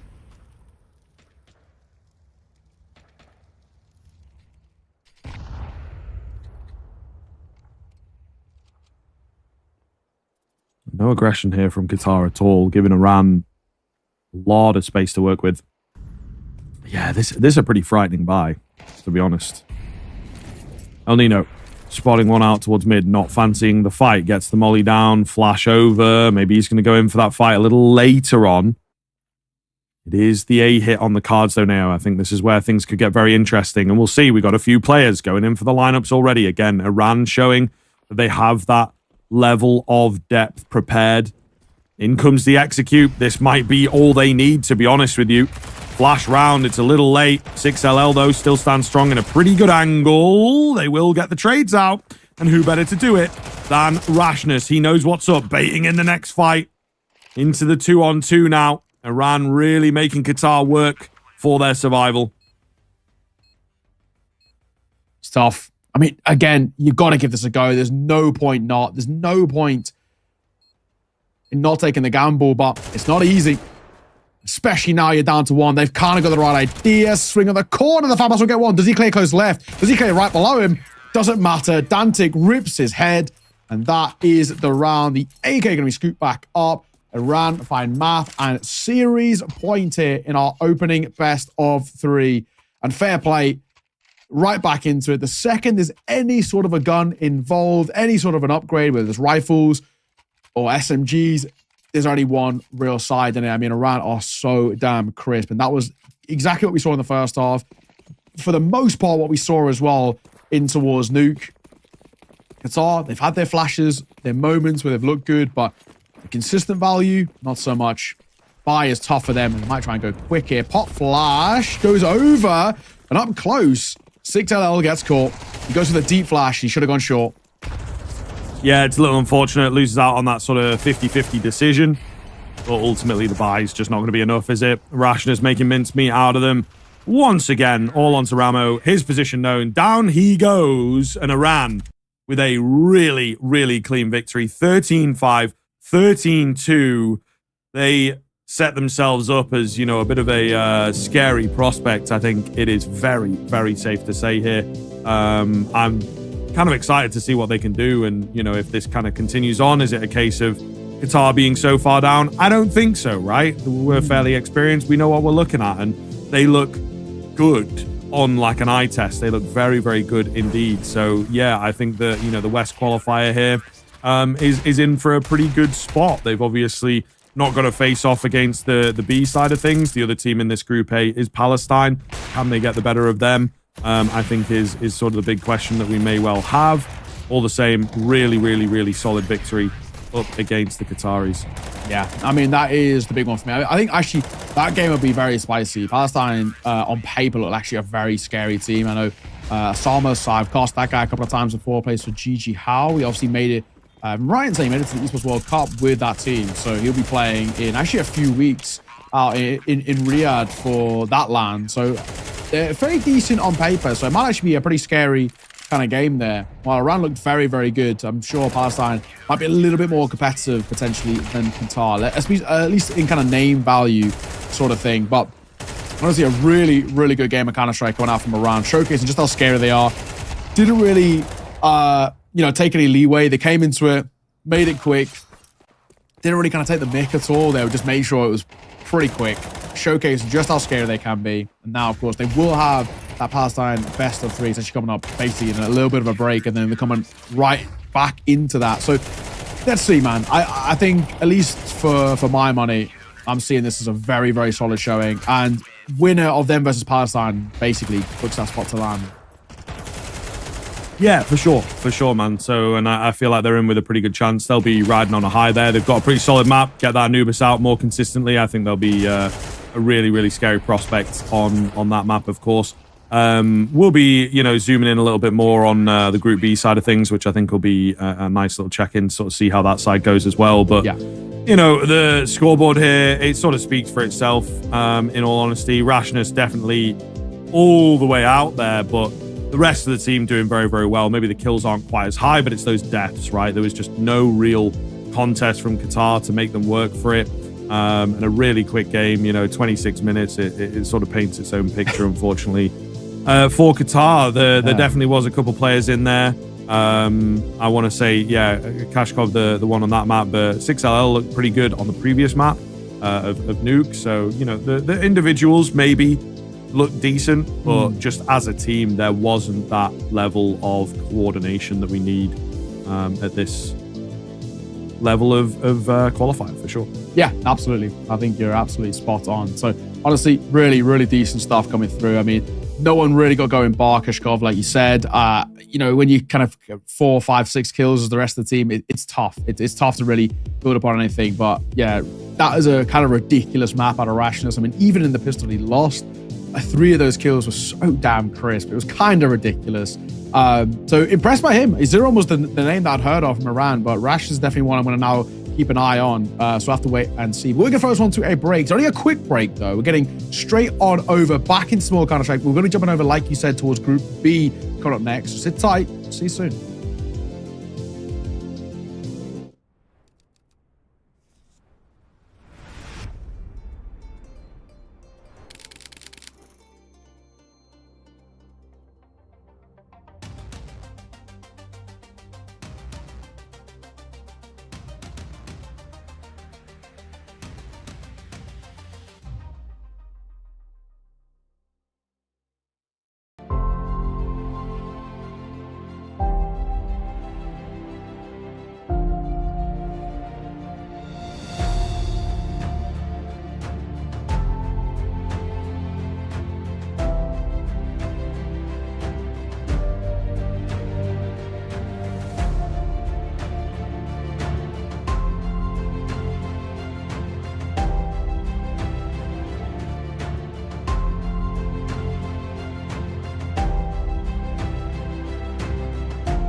Hello, welcome back in. We are, as Nate was saying, short break, not messed around, man.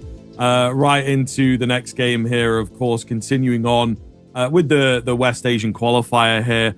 And it is, of course, a pretty spicy one, I think it is safe to say. We're keeping things rolling here, checking in with Jordan versus Lebanon. So I think, again, another couple of teams where there might be a few names that you sort of recognize, especially for Jordan. Pretty big name in there in the form of Issa. And we'll see, that might make a big, big difference for a team like this. A guy that sort of faded into obscurity a little bit I want to say around the time I was starting, he was like, an up and comer. Yeah. This guy's got some talent, could be really big for the region, but unfortunately, after the sort of Hellraisers days, didn't really do an awful lot. A few trials in some higher end teams, but just couldn't quite keep up that same sort of level when he was playing in like tier 2, tier 1.5. So still gaming out there. GG Howe at the moment, but indeed it's been a bit of a weird run for him the past few years. Yeah, exactly. We can take a look at the rosters. We've got Jordan's kickstart things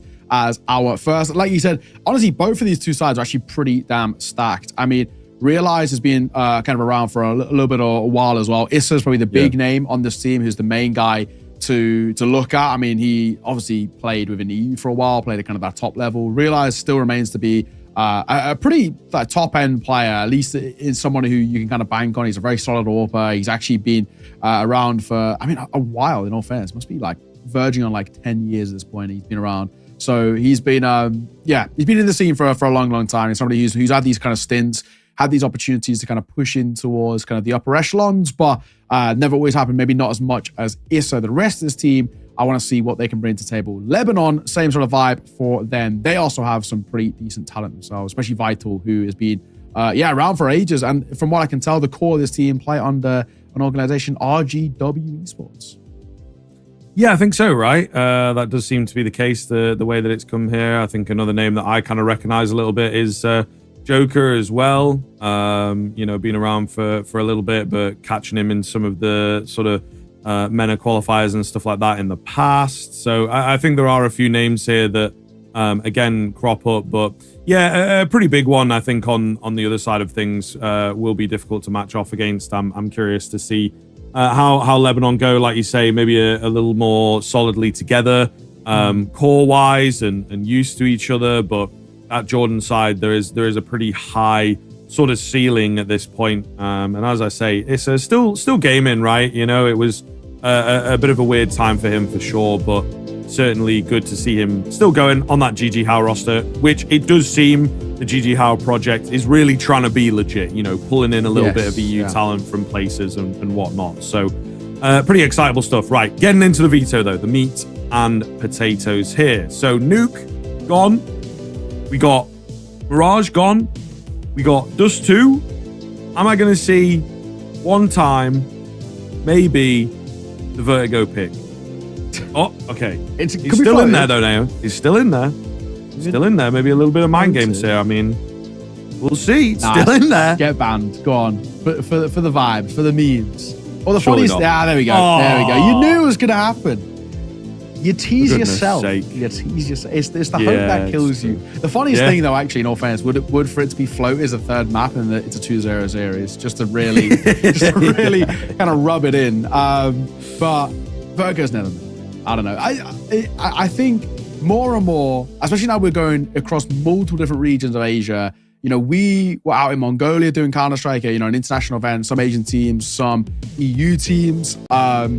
It didn't get picked once, it got picked once in the groups there, and then that was on the previous patch. On the new patch at I Am Dallas, that was the exact same time. It got picked 0 times the entire tournament before the player break. Surely Valve are going to start seeing this and be like, right, nobody's playing this. I don't even know that many people that play it like religiously at like MM and Premiere and stuff like that. So surely statistically they got to see that. I mean, do you know, it was like, I think it was yesterday, it was 5 years ago yesterday that it got put into the pool. And yeah, it is a bit mad. Actually. There's not been one period in that whole 5 years where the vast majority of people be like, I like Vertigo here. It's always been kind of very highly regarded as kind of a bad map by pros, by casuals or whatever. Get rid of it, Valve. Come on. I don't even hate Vertigo that much, but it's just like the data's there, man. No one wants to play this map, not at a pro level at least.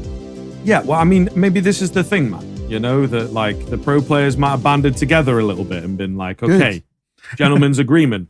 No one's playing Vertigo. So this is, I suppose, we have to start the revolution from here, Neo, as the sort of, casual player base. Anyone out there watching, stop playing Vertigo. Stop playing it. Just make sure you get it in that first round of bans, and then they'll be like, damn, 2% of players are playing Vertigo. Maybe we got to do some.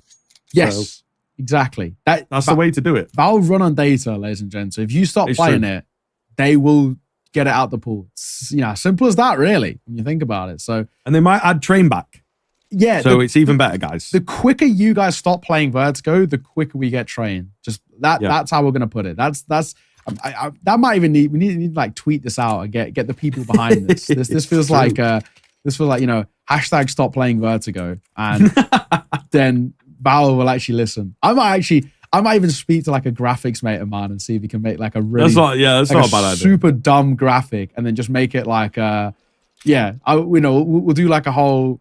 I've already got it for you. Unfortunately, this is a banging idea, but if you want to take it, it's like the Lord Kitchener like World War I thing. Your country needs you. You could do like Counter-Strike needs you with like your face. And then some top hat or something. Beautiful. And then just like hashtag stop playing Vertigo. And then just you need to like, tweet this on a regular basis, at least like once a week kind of thing. And then just make sure the people stop playing it. And then train comes in the pool. So that's the way it is. Either way, ladies and gents, we are live into our game. It's Lebanon taking on Jordan here. It's on that CT side. We're on Dust 2. It's the new map in the pool. I don't love Dust 2, but I don't hate it. I don't think it's awful, in all fairness. I wasn't pleased that it was brought into the pool because I just thought Overpass is a pretty cool map. It's at least strategically pretty good, while Dust 2 is very puggy, very simple in its nature. But I don't hate Dust 2. It's whatever. Yeah, nah, you're not wrong. You're not wrong. It's a little flat. I think the thing is, I was saying this with Anders as well. I think it will get boring quick is the thing. So we'll see how long the sort of freshness and the excitingness of it remains. Looking good here for Jordan as they kick off with a double kill. Well, on the other side of the smoke here, does manage to find one away with his spam, but I'm not sure it is quite gonna be enough. The Julie's not really effective at this range. However, he does at the very least manage to stay alive. Oh no, a team kill comes in. I mean, they are a little on top of each other here, but making it work. MP rolling round, he will indeed fall as well, and Jordan come away with that T-side pistol. Good start. Quick, aggro, pop on towards A, bomb goes down, and that's really all you're looking towards. Get that bomb down and set up a post barn, and there wasn't really even much need of a post barn in that one. It was pretty simple, pretty easy. So, a good start at the very least for Lebanon. They are going to go for the force, so the tally is about to get a notch on it in some way, whether it's positive or negative. I'll be keeping a close eye. But it's a big call. It's early in towards the series, though, so maybe Lebanon back themselves. Double nade stack. Both nades actually missed. They don't do as much damage as they should have. One went a little too shallow. The other one actually banged off the door the wrong way. So if it actually had gone in towards door, maybe somebody would have died there. But at least one of them fully missing was the big thing that stops a kill coming through. Very true indeed. Yeah, we'll see. This could get kind of funky. Last round. Slow them down. Ultimately, Emperor going to try and get into the mixture here with the elevator boost. Oh, they're a bit closer than he was expecting, however. Vital gets information on the edge of that smoke, spamming away, able to find a frag. Oh my god, another team kill here from Jordan. But again, they are making it work. If only this MP9 had been a bit closer to the action a bit sooner, he could have really mowed through them. Not the case, though. The range closing does make it a little better here. We'll see. Oh, going to have been heard now as well. Spam coming in from both sides, but the MP9 making it work. Basher can't find the trade. He's not been spotted just yet, but still that jump in accuracy. Joker will get it done. Oh, no, a big blunder in the 2v1 in the end. Jordan, with that team kill, absolutely going to be kicking themselves. Yeah, and with that force by win, we're now 3 for 3 here in the tally. So I don't know, 50%. That is now proving my stats wrong. I'm just saying though, I'm glad you mentioned splitting it up regionally because I didn't even think about that. I'll do an overall number where I add all of them together, but the regionals, I think, because, for example, when we were in Mongolia, this is something that T-Town brought up a lot. Asian teams and force buys, they're so much scarier than, I think, traditional teams. They just approach it a little bit different. They're very puggy. They're very crisp in terms of that first bullet accuracy. It's a different kind of vibe. So I think, Asian teams are, in particular, going to be, I think, more scary than maybe the average EU team. Yeah. It definitely feels a lot higher here. than it does normally, for sure. You know what I mean? Like, I can't really be like, aha, the 4 spies, I told you, you know, even though I'm kind of on your side. But, like, yeah, it definitely feels higher than usual for this sort of high-level Counter-Strike. So I think that, again, approach or just the way that the teams have a few individuals in there. And again, those post plants, man, has a lot of nuance in them. It might feel simple, but it really is anything but.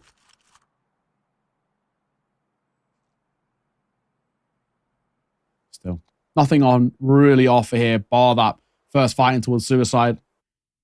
Goes a little quiet. They are creep walking up Cat here, though, and they might be able to catch one off guard. They're trying to play around. The nade will come over and realize we'll find the first. Maybe something on here, at least a bomb plant.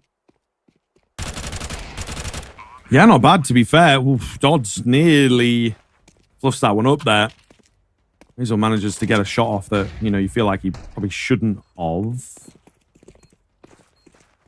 Oh, this could be interesting. Short pressure, looks good. They get big control out here then. Drop down as well. And that's going to get a little bit weird. The MP9, not ideal at that kind of range, unfortunately. The AWP as well, pretty deadly. Nade comes in. Doesn't really do an awful lot. Second one's going to be better. And it will finish him off. In fact, the defuse a little close. HP bar's a little close. Definitely a lot more than I think even Jordan were expecting out of that round. But all the same, still a Lebanon win. Yeah, not bad. Not bad for Lebanon. One of those now where they can start to build upon this. Start off the CT side well. Start to chain these few rounds together. And at least make, you know, decent foundation starting. And, you know, Dust 2 is one of those maps, I think, currently where I look at this and say, super... what has the ability to be super T-sided. It's one of those maps where it's fundamentally quite puggy, and because of that, teams can, you know, fly out towards long, for example, big fights towards B.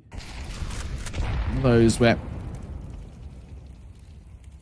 I look at this and I say it's a good opportunity. Coming back in, though, for Jordan. And with these AKs in play, what's there to work with? Towards long, they're so tensive though. They're really worried about the smoke. Now no one's there. Now they can make a move. Very true, sir.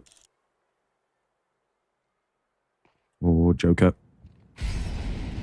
Looking for a head. Even just the very tip of it. He wants that first kill, but Hunter, not going to give it to him. We've got quite a few birds here who are trying to work their way into the round. All the same. Very quiet one here, it does feel like.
And we're only a few rounds in.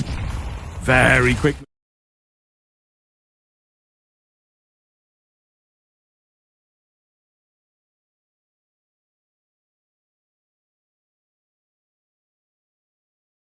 Easiest map to save on Dust 2. You know, 3 simple lanes, not too many cubbies or corners. Where do we go here? Didn't even hunt, I think, is actually the other question. But a really good response out from Lebanon. And of course, in doing so, maybe more upgrades, especially that scout.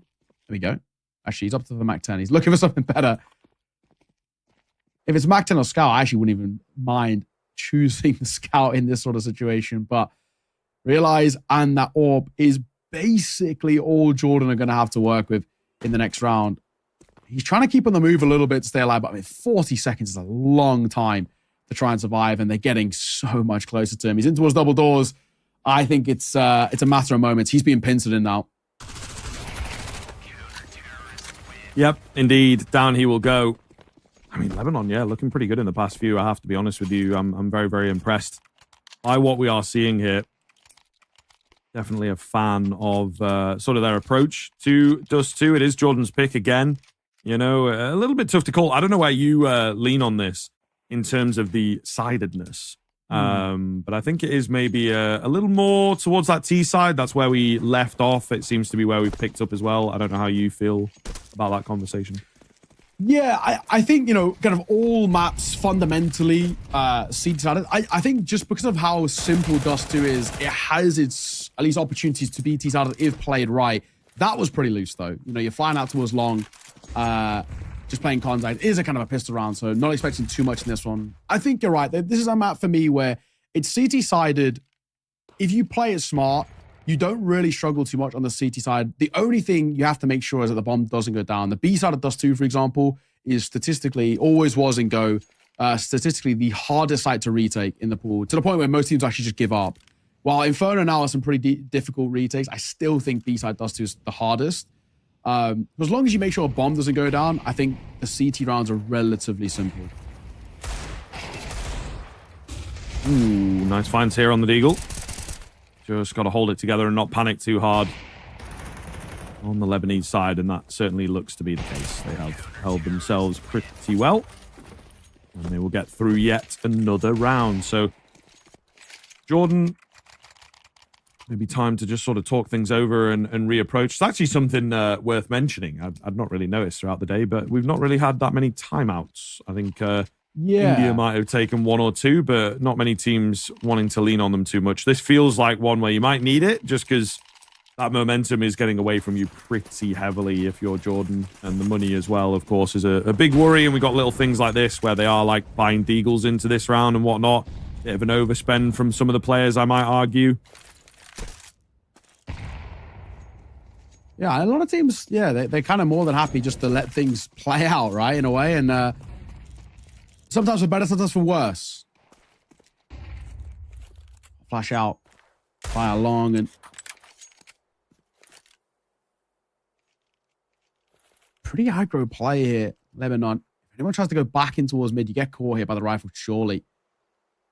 Slow buy for Jordan.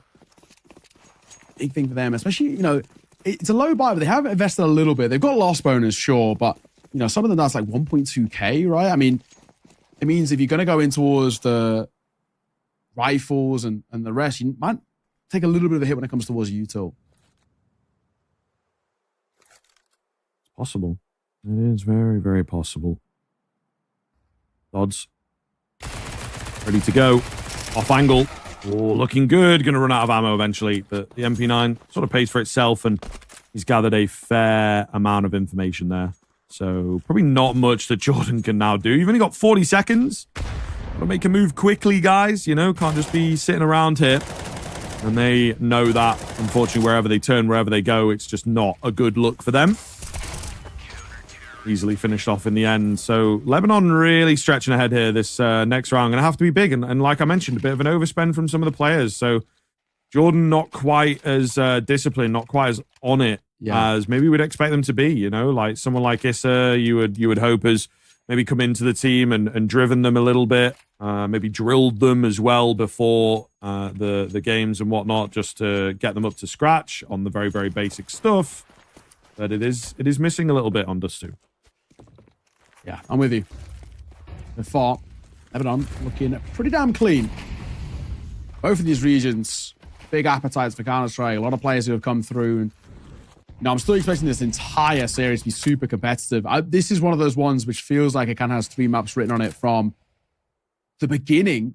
But we'll have to see. I mean, for Lebanon right now, they've not really made any drastic mistakes. They've been playing pretty clean Counter-Strike. I said the CT side as well. As long as you don't kind of overextend or do anything sort of too audacious, the kills kind of come to you. All you have to do is play sights from the get-go. Very standard default setups, but you can basically always go 1 for 1, which in doing so, should more often than not put you at a numbers advantage on the corner. Swing. Oh, he gets one. He should have got two there, in all fairness. Little labored. I mean, 1-4 is not the worst thing in the world, and they have actually smoked them out of doors as well. There's a second here, which does get the trade, and the bomb rolls forward too. The trade comes through, but they're going back and forth. Lal finds that through the smoke. Goodness me, fair play. Looking good here for Lebanon, though, man. Yeah, the Jordan camp is just not really rolling. I mean, obviously, we've mentioned him a little bit. They potentially are missing this. I don't know what sort of role, he would have hit with this team, but they've obviously come in with the sub here today now, and I think that it's having an effect. Maybe they were expecting to play with the big man and let him do some of the heavy lifting. But this is falling apart a little bit. Razel is full spend. The whole team's full spending. Like, it's falling apart, my guy. It is falling apart. We've seen this happen from time to time. And I am a little bit worried. The signs are there for Jordan that, we're maybe getting a little lost in the sauce. Couple players full spending, 3 players not. It's really all over the place. Quite a start. It's an audacious one from Realize, in all fairness. Challenging the AWP at range. Oh my god, Joker! How he's in line for that long, I don't know, but either way, I don't think this round's really going to amount to all too much, surely. I mean, Razor's so low. Only one rifle they got to work with. Potentially, they could scoop up the AWP, though. Possible. I don't know that they're just wanting to pick up the pace, really, and, get that bomb down. By the looks of it, nice one from Dodds. Really well found, and very, very well disciplined to be like, okay, got the advantage back. No need to rush into it. No need to give my life away. Let's play for the victory here. So great stuff from him, letting that bomb go down. Yes, but I feel, because especially with the info that we have of them being so low, he pretty much secures the round with his patient play. Nice find from Dodds. Just Brantos on the other side, and he is no match.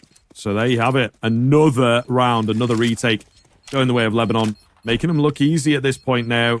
Should be a buy on the cards, one would assume, for Jordan. But again, couple bits here or there going to be missing. Yeah, that's the main thing. I think, a buy coming through is basically all they were looking for in that sort of a round. I mean, they're coming in with just pistols. They get something out of it. We're not expecting fireworks or heroics or anything of the sort, but it's still a 5-round deficit. It's still Lebanon looking pretty sick, in all fairness. There is, for the most part, pretty comfortable sort of Counter-Strike being played here.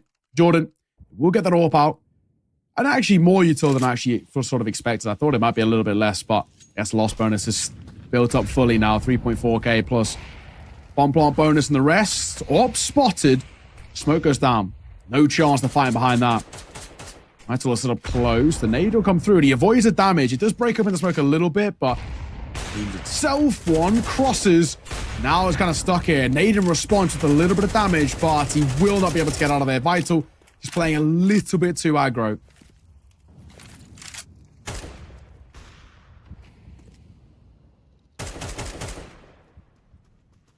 It's a spam down towards B, but we'll see. Best position that Jordan have been in for a long time. A very long time at that. So they have to convert this now. You know what I mean? Like, it's going to crumble. If this one slips, I think they will be forced by him for the rest of the half. And just mental gone boom. Ooh, Emperor, a little tough one for him, but he does manage to find it. Where are we going from here? Slow roll. 4-on-4. Rolling in. Looking good. As Lebanon will give up the A control once again. Taking things a bit safer. Playing things a bit more passive. Until with an aggressive move for Jordan, but can't capitalize on the kill. It's going to be this retake. Let's see what they got here. I mean, Dodd's been pretty clean on these, and they're actually playing this slow. Lebanon are not over fighting early, but they're so unaware about the possibility of a close short player. Now gets the trade. Oh, it's a quick reaction from Dodds. And he finds that kill and he doesn't fight. He knows the potential of somebody to try and trade him. He's got to let his cat players do the bulk of the work. Pop shot. Oh, Dodds. That's a beautiful response. All down to one man. He spotted back sight in towards Goose, and Dodds has had an absolute round there. Beautiful. Beautiful stuff. 8-2. I mean, the rounds themselves don't actually feel that one-sided, but man, Scrib, the scoreline is. Yeah, no, it's true. It's true. Again, you know, when it comes down to those more important moments, those nuanced moments that are really difficult to just pull off in practice, you have to have the sort of experience in game, as it were, in the officials. I think that Lebanon have got that. You know, their retakes just look really well put together.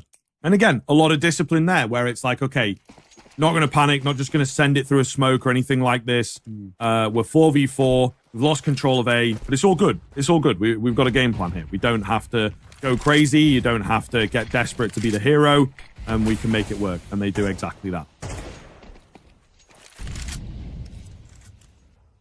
Oh, Gartor's long. They fight it a little bit, and then they decide going to overfight too much.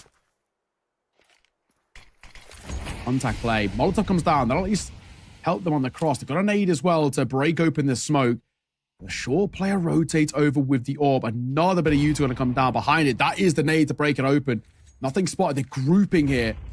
Trying to cross. The flash are good. That'll slow them down for at least a moment. Spam.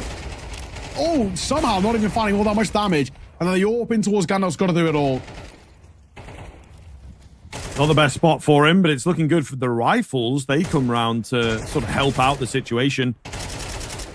Oh, that's the kill, though, isn't it? Basha ready for dodds and smoke out here. I mean, it gives a bit more room to the orb, but it also kind of gives space across. Goodness me. Shot just ringing on above. I think might even have been the tag a little bit.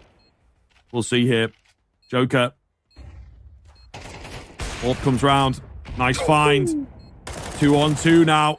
Oh, no, the back end of Basha sticking out. It's all down to Realize. And he has to indeed pull off this clutch, but Joker spots the tip of the head and will indeed steal away yet another.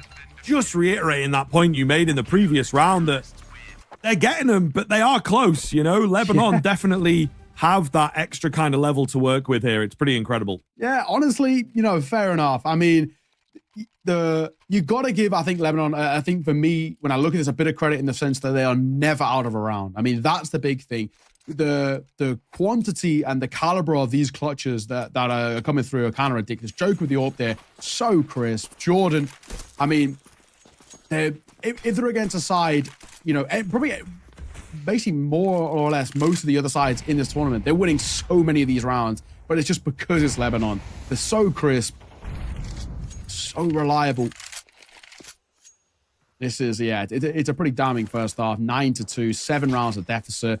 Already an opening kill to an upgrade to an AK. Oh, this could be double digits in the first half. That surely is kind of impossible to recover from. I don't know if they're going to have enough to work with. That feels unlikely. Yeah, no, you are right, to be fair. But we'll see. I'm going down here for Jordan. This one feels pretty quick, actually, that they've made their way on towards A. But again, those A retakes, you know, it's funny the way that Dust 2 works, and this might be a conversation that comes out a lot. B bomb site, really hard. A bomb site, kind of easy if you know what you're doing. So we'll see if I've maybe just put them in for it a little bit, or if they can get the trades out here. A lot of presence in towards short, but making it work. Dodds again, opening up the site, ripping off the heads. The AWP getting involved as well. And it's all down to Razel here. Hold the line. Joker takes him. And Lebanon really, really looking good in these retake situations. Yeah, this is... Joker on the AWP is a joy to watch. No two ways about it. This guy's so crisp. So damn crisp. 10-2 at that first half. I don't know. Vibe check, Striv, how are we feeling? I don't think there's really a chance here. Yeah, I mean, it's not looking too likely. I think they maybe lost themselves a little bit in the middle there on the Jordan side. Not massively, but, you know, just a few little bits showing us that, like, the head's just not fully in the game. And they will kind of be kicking themselves around that, to be honest with you. So, yeah, probably a bit too far gone on this map. Is it going to be another repeat of what we saw with Qatar in the previous? You know, is it a complete mismatch? The issue here, again, is the fact that it is the pick of the losing team. So, you know, the Ancient hopefully they've got something in store on that one. They start off, I guess, on the CT side is maybe their only saving grace, but it's a very small saving grace for sure. Yeah, I'm with you. Well, attack pause, little conversation. We get to see maybe if Jordan have anything in the back pocket to kickstart this. I mean, I don't know where we are right now, but the mental state is probably a little bit low over towards Jordan. I mean, they've had so many opportunities, been so close, and they just cannot seem to see them over the line. Oh, shot though. I took gets caught.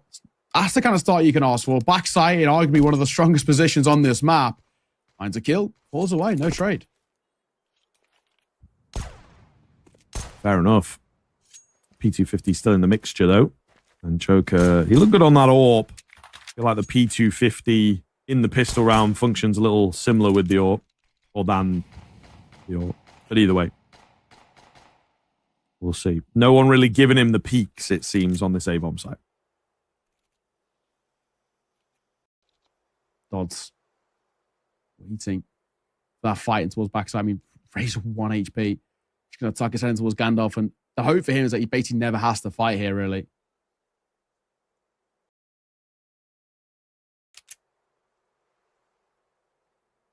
And that kind of is looking the case. Ooh, he's got to be careful here. He's maybe mistiming things. Not respecting the fact that they have crossed. The issue for Lebanon at the moment is the fact that the bomb has not joined the party just yet. But there it is, right? Joker manages to find the catch onto 2. They have no idea what was going on, how deep in they had made it. 4 versus 3. And we'll see now. Bilal will manage to find himself a frag. Joker's the one that really has turned and found all the heads. Hunter, however, has quickly brought it into a very doable situation. 2 more for him to go. I think there might be a kit dropped somewhere, but, you know, going to be an awful lot of effort for him to find that. The bomb planted for short is not really the ideal scenario. He's working his way over, trying to find this kit, trying to beat the angles. He gets the kit, but he can't get the kills. And Lebanon steal away the pistol and maybe the map alongside it. Yeah, I think that's probably, at least for kind of my money, the beginning of the end here. I'm looking at this and saying, you know, again, another chance where Jordan opening kill, things look okay, and then cannot compete in the kind of the mid to late rounds, actually, where the bulk things are falling apart for them. Lebanon, credit. We're going to see the force buy. This is probably the only time I'd actually respect a force buy on the CT side. You've got nothing to lose here, B. Jordan. You're either buying in here or you're buying with Lebanon on map point. I actually think this is actually the only time, really, where I can see it and say, yeah, fair enough. This one makes sense. I kind of can get behind this. You're still going to go in the tally regardless, but at least I can respect this CT side force buy. You win this, you give yourself a little chance. You lose it, it's the same result. Probably that was going to happen towards the next round regardless.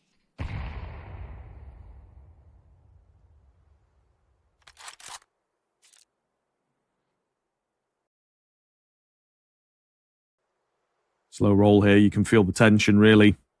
Lebanon just waiting to see if there is anything coming their way.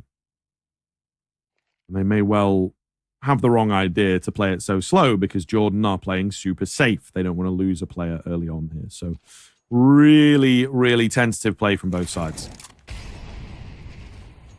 Not a huge amount on offer. I mean, this close angle for Hunter, though, is very, very strong. Don't know if they'll look it. Should and most likely get overlooked. I say that. Was he then spotted there in the corner? I mean, they're posting up. Dodds waiting for a fight. Oh, yeah, Dodds is so crisp, man. So aware. Like some more. He's going to line them up, mow them down. And this is probably, I think, safe to say, the beginning of the end there. They are getting massacred. Yeah, it's rough, man. It is rough to watch. Again, you know, a mismatch, it feels like. On really solid stuff from them. Vital will find the final frag.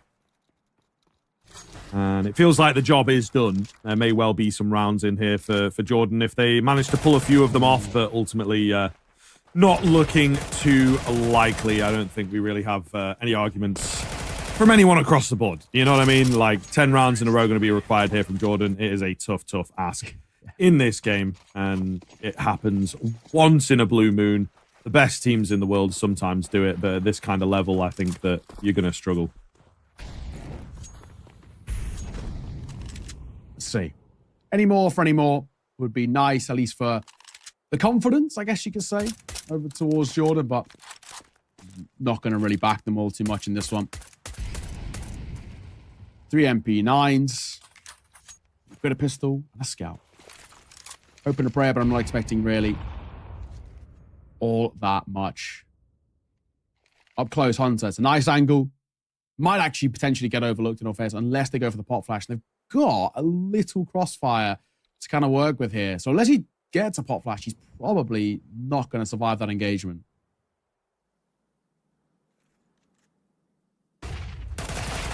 Odds turns in for 1. It's a pretty nice find, though, to be fair. As you say, doesn't survive, but is that 1-for-1? Is that trade-off of information and pressure worth it? We're about to find out, I suppose. Flasher goes creeping in. Will take a fair bit of damage, but able to survive at the very least. There may be more and more ready for this B hit to come around. It is the split smokes. They got a bit of presence on short as well. So, you know, a bit of everything going on, it feels like. But the trades in towards B are good. In comes that lurking presence of Bilal. He will confirm the location of the final player. So Razil, the stand-in, you know, going to have an awful lot to do here. They know where he's at. They know where he's coming from. Surely just play the 2v1 here. He's got no kit available. Trying to get a bit of a catch-off. He's spotted out for sure this time around. Molly forces his hand. Flash goes in. A desperate move here. He will... Oh, it looked like he was going to get the catch on one. Doesn't happen for him. But a confirmation and a quick finish as Lebanon will take Dust 2 in very, very quick fashion. Yeah, not bad. Not bad at all. Lebanon looked so damn clean in that map. There's very few things we can say in kind of a negative tone over towards them. They were crisp.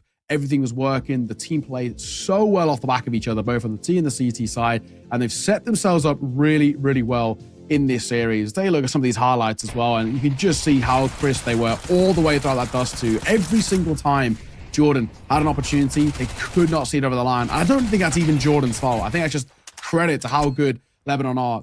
Multiple times where these rounds should have been lost, they shouldn't have been won, and somehow, some way, Lebanon will see them over the line. And it's one of those things where I think it's definitely partly obviously just how good Lebanon were in that first half, but also partly maybe just kind of an on the day type thing where, you know, on the day things just seem to work out for them. They seem to make it work because some of those clutches never should have happened. And credit to them, they never gave up. Yeah, no, it's true. It's true. I think, you know, there was maybe a moment in there where they were like teetering, you know what I mean? Where it's like, okay, let's just sort of force every round and see if we can just get lucky. But yeah, they did get a bit unfortunate. If they can sort of keep it together, I think, you know, we move into Ancient now and the script flips a little bit and they can potentially have luck on their side. It's tough to say, but ultimately I think it'll be interesting here to see how things pan out.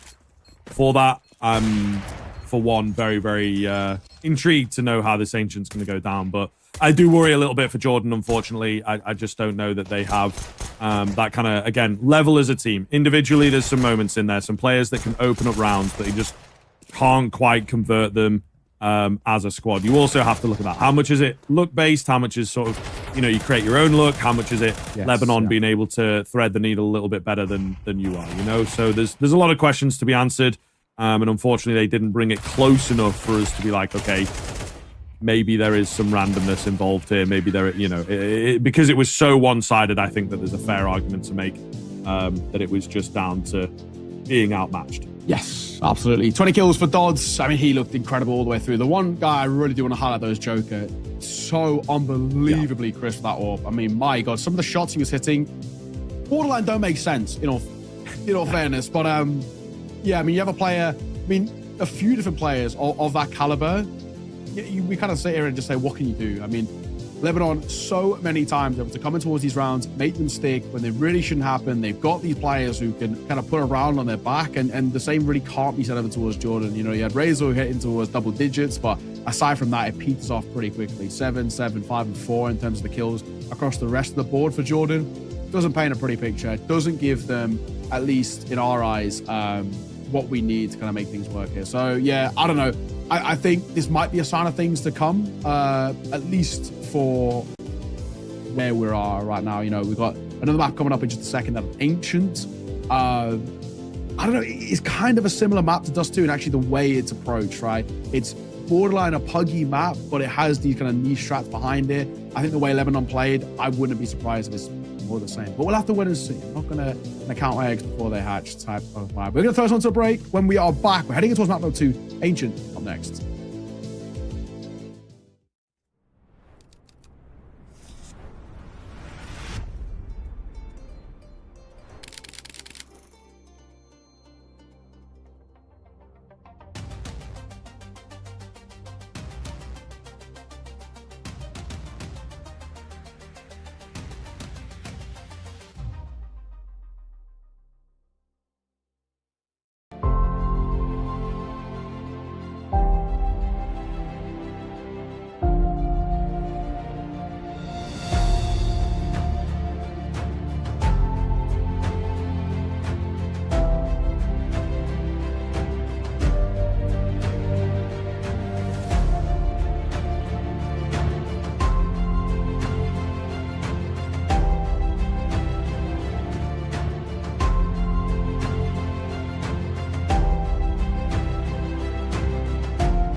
Yo, what up? Welcome back. We are rolling quickly into the second map here, of course. That first one, pretty quick. The players have not had much time to stew in it, to work over it, and particularly I feel things are going to get a little bit troublesome now for Jordan. They have to be in the right mindset, get into Ancient, their opponent's map pick, and just kind of ignore all that, play the clean Counter-Strike. And it's a big ask. It is a very big ask after you've just, been dumpstered on your own map. To be honest, there's no beating around the bush. It was not a good showing. Yeah, I mean, when you look at it in that sort of sense, it's not a positive sign. I think it's probably the main way we'll put it. I'm going to give them a bit of a chance, but, heading towards Ancient, it's a very similar map in terms of the way it's approached in terms of Dust 2. It's fundamentally puggy, but it has this kind of strategic depth behind it. But, I mean, Lebanon was so crisp all the way through there. Joker, incredible with the orb. We saw the riflers get really, really active. I mean, Does in particular looks so clean. And I look at this now and say, I don't know if, and this is the point that you brought up, and I think you're spot on, I actually don't know if the caliber's there towards Jordan and just the players themselves to be able to take this. I mean, it's going to take a real resurgence. It was a very one-sided showing in that first map. There's not a hell of a lot on offer, in all fairness.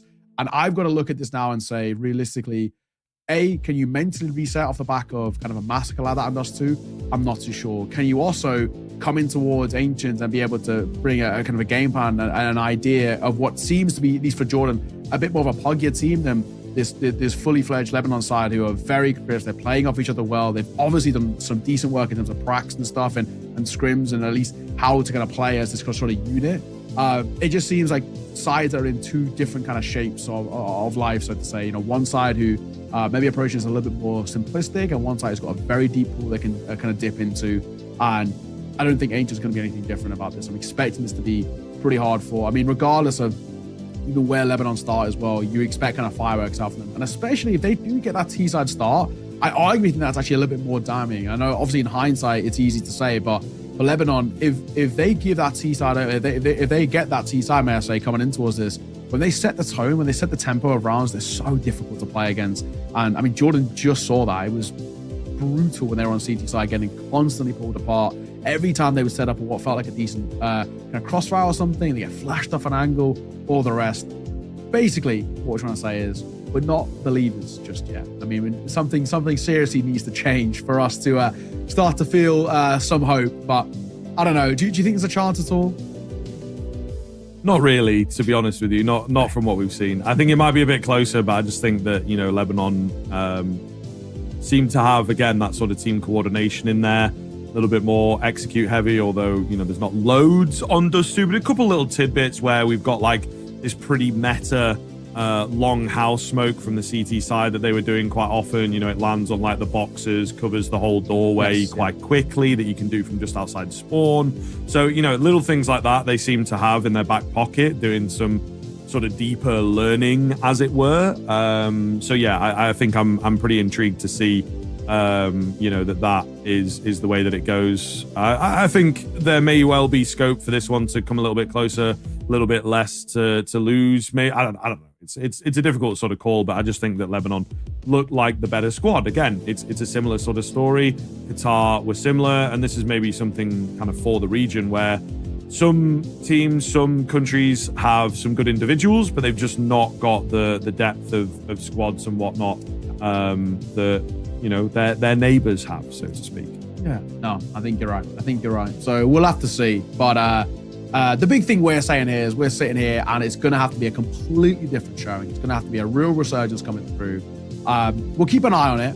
We'll give him the benefit of the doubt coming in towards this. But that is something that for me, at the very least, I'm going to have to feel is a big thing. I really need to see Jordan kind of play considerably more unorthodox coming in towards this, just to give themselves a chance. Just play a little bit off the cusp, come in towards it with a little bit more freedom in terms of how your setups are, especially if you're on that CT side. Play a little loose, play a little aggressive. I mean, sometimes when things go awry, you want to make a team feel uncomfortable, get up in their face. I don't think you can give a team like Lebanon freedom, and that's what we were seeing, right? When they were having all this kind of space and kind of mileage to move around on the T side, they just find these gaps. They find these opportunities to fight.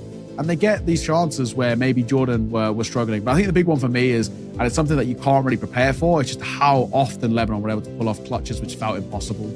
Rounds which felt sealed and done, they were making them stick. And that happened so many times on the CT side for Lebanon. So the big thing is, I'm assuming it would be a T side start for Lebanon coming through. So at the very least, they won't have to worry about that too much. But we'll see, man. We'll see. It's tough. I really am impressed, though. I mean, the orb looks very good over towards Lebanon. Joke has been putting up some serious numbers. It wasn't a huge amount of depth in the team. Over towards Jordan, which kind of worried us a little bit. They really didn't have too many facets of kind of where to kind of get firepower from.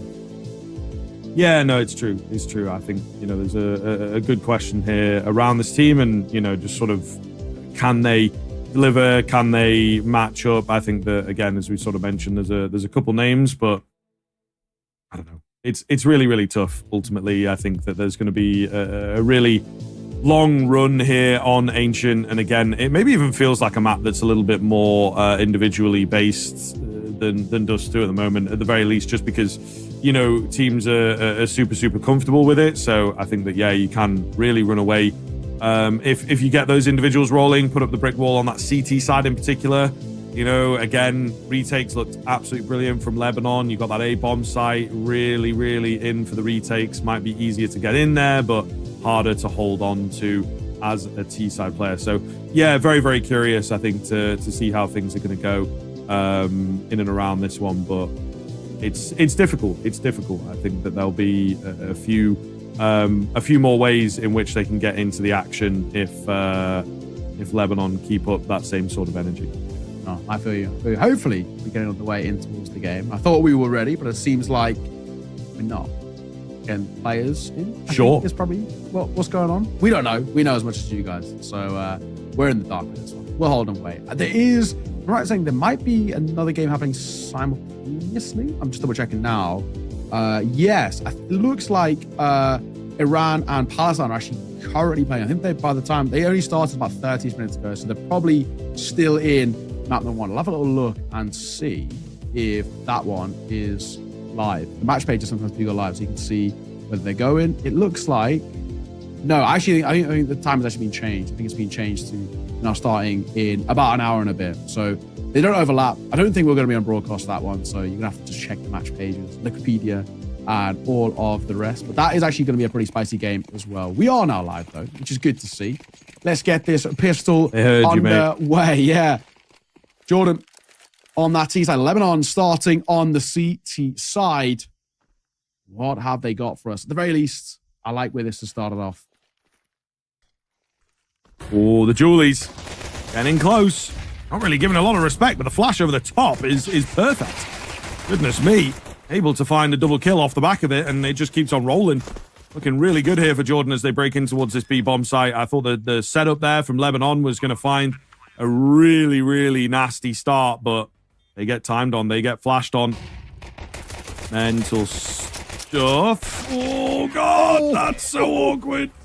Vital should have found one there. Absolutely. And he has completely fluffed it. Goodness me. I mean, even with just the amount of bullets he was spamming, even the body shots would have been enough, you would have thought. Goodness. He's just like me for real.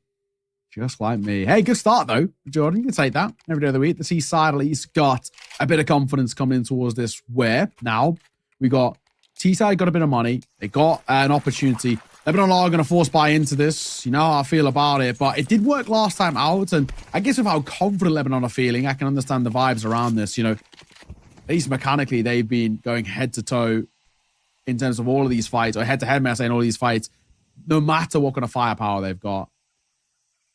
There may even still just be a chance here. Deep Smoke going to come through early towards A, just to give Jordan the chance to work through main, and then also the other side of where Lebanon can kind of maybe group up behind it.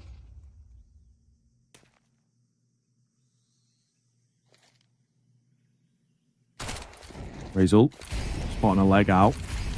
Molotov's raining on in here. Jordan with a pretty quick eyes down kind of execute. Razel will manage to find the first. Bilal in with a quick trade, though, not smoked out. Trying to get one on the edge of that default smoke. Not happening for him. A little worse for wear as well. They'll eventually get the smoke down and finish him off. So looking good. But in come the scarier weapons. The MP9's trying to make something of this. Joker, I thought he'd spam through, but no, he's playing things a bit safer. Smoke goes down. 1v2 now. Oh, they're a little caught off. He's going to find the healthy player. And Sprantos is left incredibly low after, an earlier exchange with him. So this could get messy. This could get very messy indeed. Smoke goes down. Joker spamming away, just trying to find some good timing. Sprantos not taking the chances, but of course it is that bomb that is kind of in the feet of the CT player. Not quite though. Smoke going to start going down. Plant coming in, and Joker, he'd maybe given up the position a little bit, goes in fast, however, putting him under pressure here, just trying to spam away. Sprantos somehow staying alive, looking to get the drop, and he will indeed with the pre-fire. So well played in the 1v1, and rightfully so, I think, feeling good about that one. Even arguably wasting the nade, but, it's all good. It's all good, because he's made some money on that MP9 and a big, big win. Wow. Well. They needed that. They actually really needed that. For Jordan, I think for them, they were... You lose that and it absolutely kills any hope early in towards this. Winning it changes it. Lebanon, a failed force buy means their econ shattered, means Jordan probably get a third here without having to break too much of a sweat. And okay, already, now we can see some light at the end of the tunnel in terms of at least a fairly strong start to this. Airburst Molly is not strong though, that you do hate to see that. But looks like they want to head towards the B side. Hang on though. They don't pop in towards mid. They push the elbow player away. So they can actually get a quick rotate on towards site itself. Bomb goes down regardless though, and Hunter's going to find a very easy.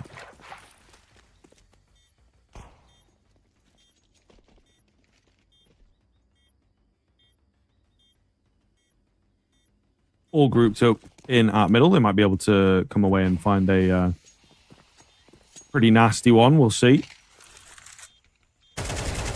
Hunter spamming away. No one on the other side of it, though. It does look like Lebanon kind of playing that, anticlimactic, slightly boring finish, but it has to be done. Denying the kill bonus away as best they possibly can. They'll take a couple names on the way out, though.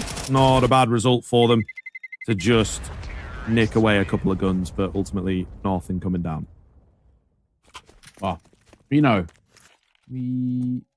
love what we're seeing right now, at least from Jordan. It's better than Dust 2 already. They've already beaten their tally on Dust 2, so really no complaints at all.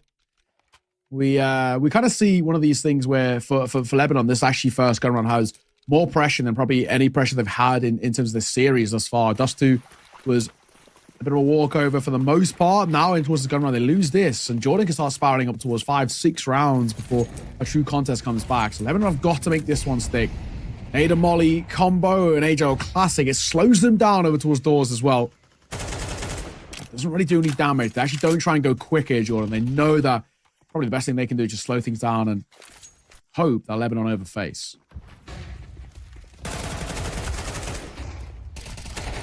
Lovely find from Hunter. It's got to be a little bit more, though. It's Bilal that comes in with a big double kill to just give them that swing. The bomb has bailed, however, because there's a deep position being taken out on A. It does seem like we've got Vital quite close to the action, though. This could get a little freaky. In behind goes the A player, but the bomb has yet to move. So what, are they looking for a B finish if he can pull off a clean flank?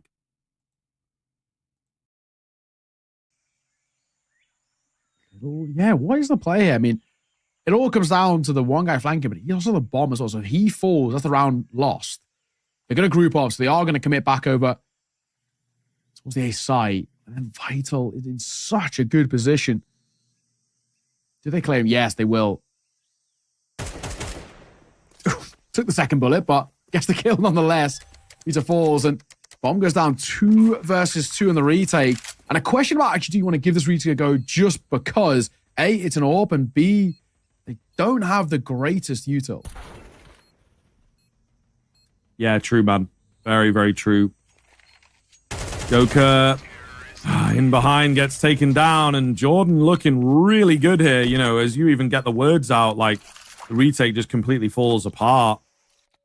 Man, I mean, maybe we are in for something a bit interesting here from Jordan, because it looks great, and Lebanon kind of look lost. Yeah, that's true. It is very, very true. 4-0. Very, very good showing. Completely different showing as well to what we saw in Dust 2. So that's all we asked. You know, we kind of said come in towards this one, change things up, be a little bit more unorthodox, try and make it work for them. And so far, so good.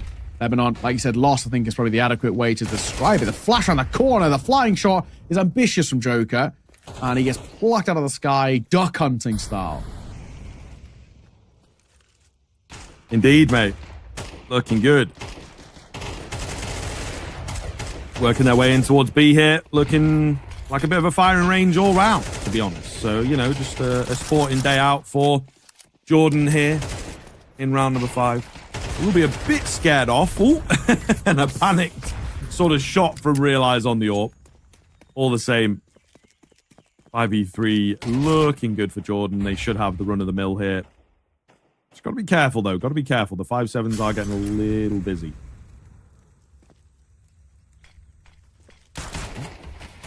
Cool. That was a chance there, maybe, but the right there is AK sees it off and a flawless one for Jordan. 5-0. Hey, man, this is a completely different Jordan to what we saw in towards Dust 2. At the very least, they look pretty clean here. They're playing off each other well. There's decent kind of combinations being had, and no complaints can be really said at all in this side. Lebanon need to change things up. I wouldn't mind even a pause as well, but they're just going to go straight in towards the full buy. Another really important one where if you lose this, you're feeling under a fairly decent amount of pressure. Yeah. I mean, for Jordan, 5-0 already on the T side of Ancient. I like what I see him.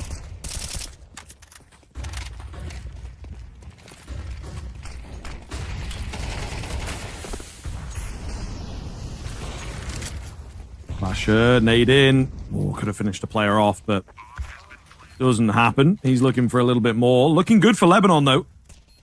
First time in a while we've seen them in with a really strong position. I mean, I like the idea, but they get locked up, you know, in this temple area, and that may well cost them, to be honest with you. Bilal, the next player to be kept at bay. We'll see. Interim checks of the smoke. Ooh, and Basher was there, ready to go. Jordan looking a hell of a lot better, though, when it comes to these retakes. Goodness me, 5v3 they've just converted there now. Pretty wild, actually. Very solid post-spawn. I mean, granted, a few mistakes we made there by Lebanon, you know, pushing through the smokes, over-fighting, and I guess not trading. I think it's probably the primary one. The spacing a little off. 6-0. So maybe that Anubis actually might be needed at this point, because Lebanon are not giving us any sort of confidence, at the very least, on this CT side, which is, yeah, pretty all over the place for now. Again, back into a lesser investment. They can get a couple of upgraded pistols, but nothing too drastic in this one. And a completely different Lebanon side too, who, you know, mechanically aren't looking all there. They're really struggling to find some form. At the very least, they've gone for a pause, which I'm a fan of. Have a conversation, slow things down. Don't allow Jordan just to completely run away with this. But even still, they've called for a pause. They've had a conversation. This round's probably not going to change really anything. So we're expecting, what, 7-0? Even if 7 is all they get, which is probably unlikely, but even if that was to be the case, it's still a pretty decent T side on Ancient. So Jordan look really, really good. Maybe it's one of those things where Dust 2 is just in particular a weak map for them.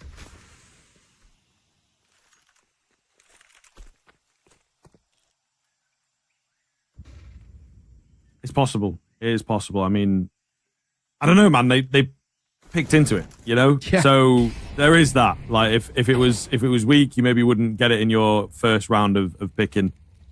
It's a tough read, but they've definitely come back revitalized here. We need to see better from Lebanon. Maybe they're a bit overconfident as well. A couple rounds now. That last one's pretty egregious, but there was one a few rounds ago. Shadow spotted by Vital. Only in for the one, but he spotted a lot out. There's many CTs moving in here. Emperor manages to find 2 before going down. P250, bit of damage, but it's not going to be enough. However, it is Dodds who's crept in a little. Oh, behind enemy lines. Yeah, they're not ready for him at all. Finds the first. Just got to wait here, be a bit patient, try and overwhelm. Oh, that's not super coordinated, and Hunter is able, to isolate the 1v1s, and the Lebanese team from Dust 2 is apparently still there. They've not made their way to Ancient yet. They are really not looking as tight as they were just a few rounds ago. And those sort of 1v1s, there was the one in the 4 spy and then that one there. Those are the rounds that they're winning you know, somehow in Dust 2, and now they're not. Now things aren't going their way. You know, they have the fortune, but they had the fortune in Dust 2, but they do not have any more until Ancient 7-0. You know, it's a quick map number 1, but map number 2 is honestly playing out like it could be even quicker, because Jordan are making these rounds themselves quick. They're not exactly, you know, chunking down the clock at all. They get into fights for the most part pretty early. Joker up towards Shelf has a look, but they're already out on towards side. Indeed, pretty quickly moving round. Hunter, big find from him. Oh, that's a lot of space to be taken as well. Dodds the next one to fall. Nice find from Emperor. It seems like, you know, the pace is really picking up in these rounds. Really deadly stuff. But we'll see. We will see. It's a bit of a challenge at this stage. Big kill here. Emperor going to get it done. Patience paying off for him, but it's down to the 2 versus 2. We know there's one in behind now. Going to get on the bomb. Try and play around that, but it just does not work out for them. And again, Lebanon, nervy, man. Nervy in these retakes. Not quite perfectly executed in the same way they were on Dust 2. Yeah, it's true. It is true. 8-0. Already feels like we potentially could be seeing the beginning of the end to a degree here. I mean, this is nothing really on off. I mean, it's been, in all fairness, a very good resurgence. We would hope for some sort of a competition in this matchup, and at least we've got it. Not in the maps themselves. Both maps have been one-sided, but it's this kind of back and forth really for Lebanon, where it's full buy-in, don't find any success, go into a low buy, and then, oh my God, I'm gonna say stuck with nothing. Spray on the smoke, and he gets it perfectly. You hate to see it, but you love to see it.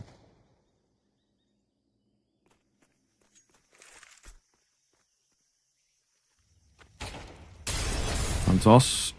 Oh, mollied out. Can't find the return frag.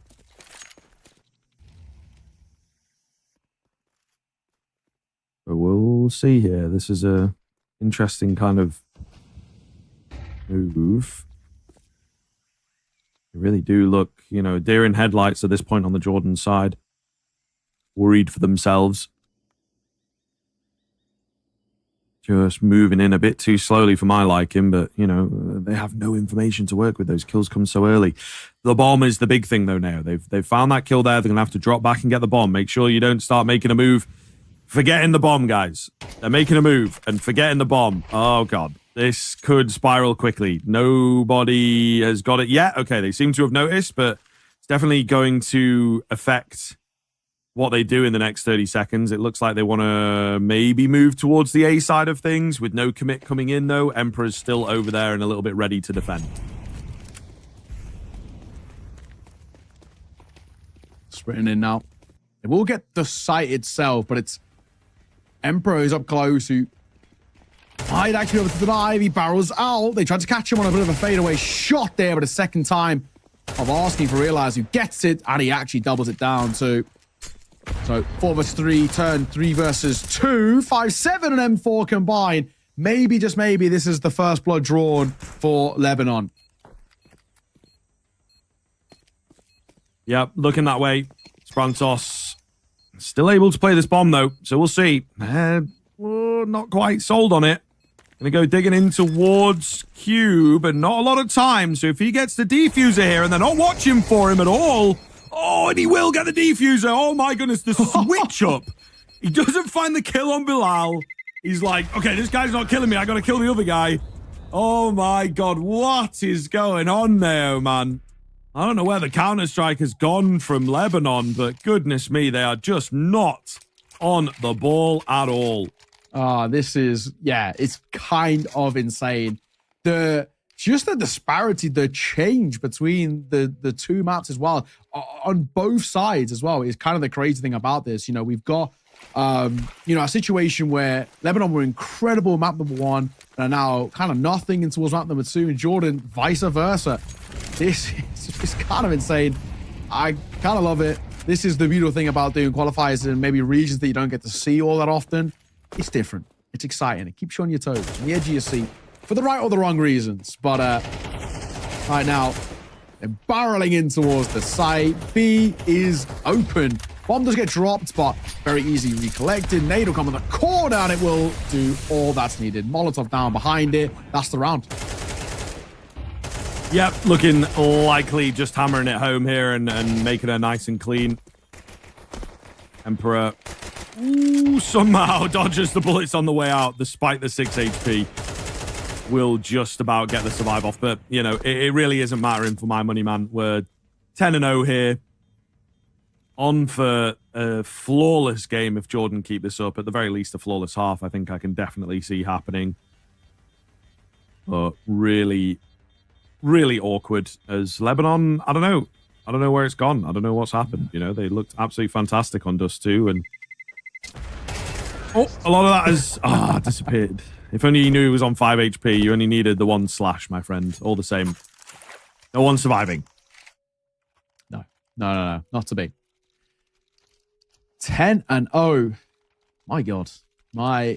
What a story. What a story we've got here. We're very much on. We had a 10-2 half, in all fairness, in towards map number 1. And, you know, that felt like it was probably going to be the biggest extreme that we got. And this one could be even more so. There is a buy back in. It's a forced buy from Lebanon. And it's not exactly even the kindest one either. Double FAMAS, double MP9. They're so quick from Jordan. I do not blame them. Get the first. Dodds hoping that he can get a second here, but he's not given the chance. And a Molotov down just denies the rotation too. Smoke will come down. Oh my God. I think they've got to save here. I actually think they're trying to keep hold of what they've got. Yeah, there's just no point, right? That's kind of the ultimate argument that, you know, we mention a fair amount. There's just no point in flying in there and going wild with it. But we'll see. 4 on 3. Looks like it will stay that way, maybe? I don't know, man. I don't know. Basher's going to go walking into the FAMAS. Does actually go down, but will there be a trade there? There is indeed. The damage onto, you know, the T side doesn't really matter. So this is where we kind of have to, again, look in towards Lebanon and be like, right, fair that you're getting some exits, guys, but it does not, you've got to save your guns, you know? Yeah. Like that's kind of how it goes. They will just about be able to scrape together a buy with the 2 saved, but still, you know, it just goes to show that maybe the frame of mind is just not there, you know? No, I think you're right. I think you're spot on. I gotta say, man, you know, I do enjoy my job as a, you know, a bit of a color commentator. It's very hard to kind of break anything down here. There's not a lot's making sense. All Jordan are doing is holding W and fighting, and it's working. Simple as that. They're just getting into fights as soon as Lebanon are not even set up. They're not getting the chance to set up. And, you know, they're not even dropping their util properly, so they're not giving themselves opportunities to slow down this Jordan side. It's relentless aggression coming through. It's a joy to watch. It's fun. Will it make a difference going forward? I don't know. But, wow, I'm thoroughly impressed with what I've seen.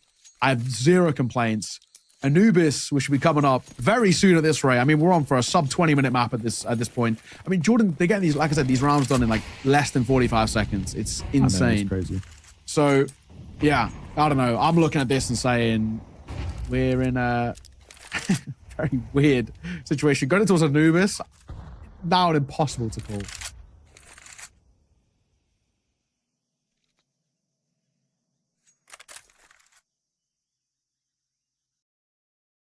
Contact mid out from Jordan here, and there is no mid presence, unfortunately, for Lebanon. But when you're 11 rounds up, you're obviously just going to do whatever the hell you want. So they'll try and make this work. Bit of a meltdown as Sprantos working his way forward on the entry. Will indeed get it done, and the A main play also works out nicely. There is a little bit of a miss as Dodds finds 2. Will it have an effect, I suppose, is the big question here now. And I think the answer might just be yes. We'll see. Bilal, the only player that remains, trying to just capitalize, but the 1v3 not going to happen, you would feel. Spots the shadow, makes his life a bit weird, you know, messes up his perspective of like, how tall is he actually? He's getting flanked out though, so surely just a matter of time on this one, it feels like. clearing out the angles as best he can, but hiding away as Hunter. Will get some good timing, finds the kill, doesn't need the support. 12-0. Jordan, one more round to go for a flawless response. Yeah, this is it's just breathtaking what we're seeing. 12-0. How? Like, off the back of, you lose 13-2, and then you 12-0 the first half in the next map. This doesn't make sense. But I love it. You know, I'm not going to break anything down. We're here for vibes. This has become a vibes watch party now of Jordan, Lebanon, may I say. And we're looking at this and saying Anubis, honestly, he's probably coming up very, very soon. If it's not after this pistol, it'll be after whenever the next gun round is at this rate. And I'd actually love for Jordan to come in towards this next round, I mean, this pistol, and actually play at aggro the same way they played at C-size, because it's working.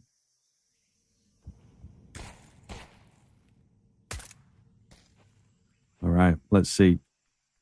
Can they get it? Can they seal the deal? Joker on his slightly infamous P250. But no opportunities being handed across. Very split here on the Lebanese T side. Trying to see if they can catch some aggression. But Jordan, they want this 13-0. That's a little bit of a knee spotted. Pre-fire comes in from Realize with the flash. It's almost perfect. Picture perfect coordination there. Joker on the P250, trying to find a couple of heads here. Does manage to get one. He'll take that for now. Backs off. Low HP. Doesn't want to give his life away. Contact coming in, and Dodds could do something with this. But good timing from the Julies.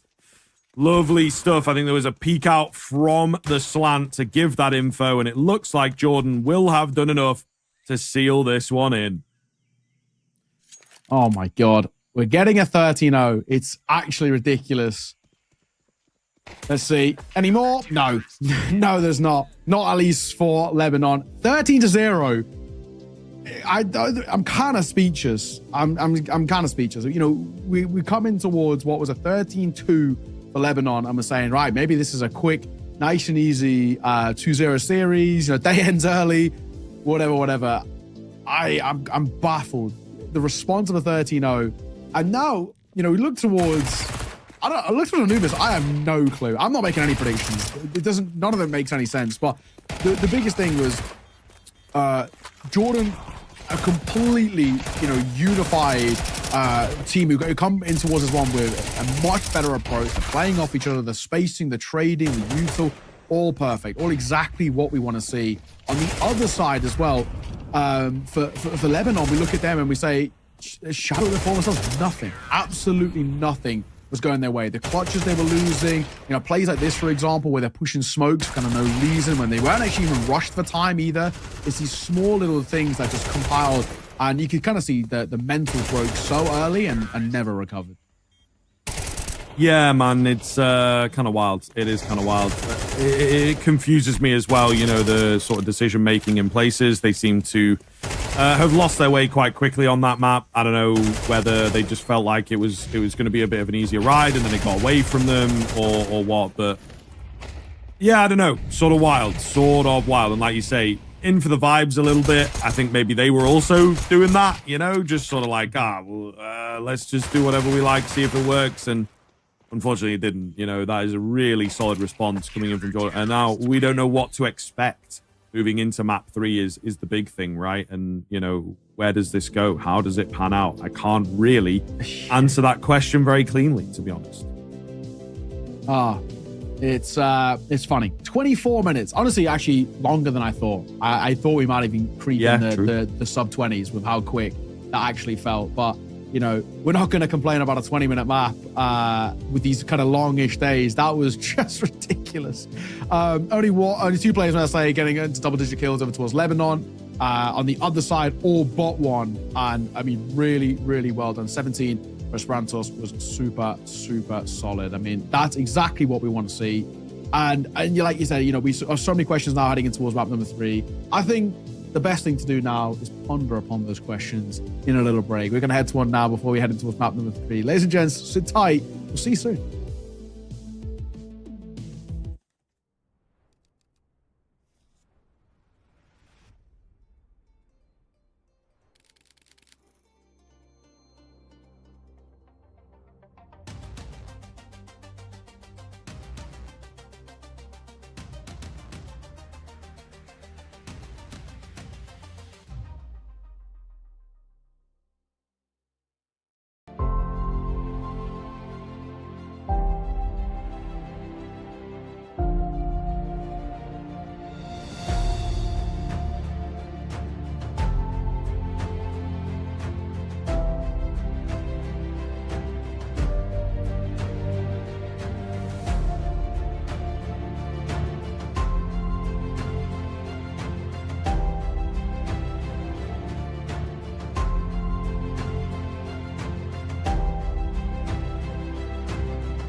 Hello, everybody. Welcome back in. We are looking down the barrel of our third map here, sir. I don't think we were expecting to be here. Really one-sided affair on Dust 2 to kick us off. And then Jordan respond with a 13-0 on Ancient. You know, couldn't really write it, mate. Couldn't really write it. When people tell you, oh, it's scripted and all this, I don't think it's true. Because it's moments like that where it's like, why would anybody sort of make that up? It's just too, you know, unbelievable to sort of pop into your head when you put pen to paper. All the same, though, we got this third map. We've got Anubis coming up here. And now, after two incredibly one-sided, you know, games, we just have no clue what to expect out of these ones now. Yeah, I'm not going to make any predictions. Nothing makes sense. Life's a lie. I'm sat here. I'm going to an existential crisis. 13-2 to 13-0. Kind of insane. We're heading towards Anubis. It's again a map in which is actually kind of fundamentally can be played super puggy. I'm hoping we get it again. All the first two maps have been puggy in the way they've been approached. I hope we just get more of the same. Just come in, you know, playing off vibes. Who gives a damn about strats? Let's just pug, right? This is FPL Asia here, right? And we're loving life here in these qualifiers. Wild times, very, very wild times in the Middle East. I'm loving it. I am very, very up for some more Counter-Strike of this sort of fashion heading into Anubis. It's a map which can be played super quick as well. So yeah, I'm looking forward to it. The question for me really comes down to what the response looks like out for Lebanon. Surely, the only hope you might have here is that surely that's just a map-specific thing. That Ancient's just not a good one for them. They looked all over the place. We know at least mechanically, as we saw in Dust 2, that they can hit headshots. It didn't happen in towards Ancient. So maybe we're looking at this and saying, you know, that map's a bad one for them. Now they're going to come in towards this next one and showcase what they've got. But honestly, it's so tough to call. I'd like a little bit of a competition. Is it going to happen? I don't know. It's really, I mean, so far, the veto says no. So who knows?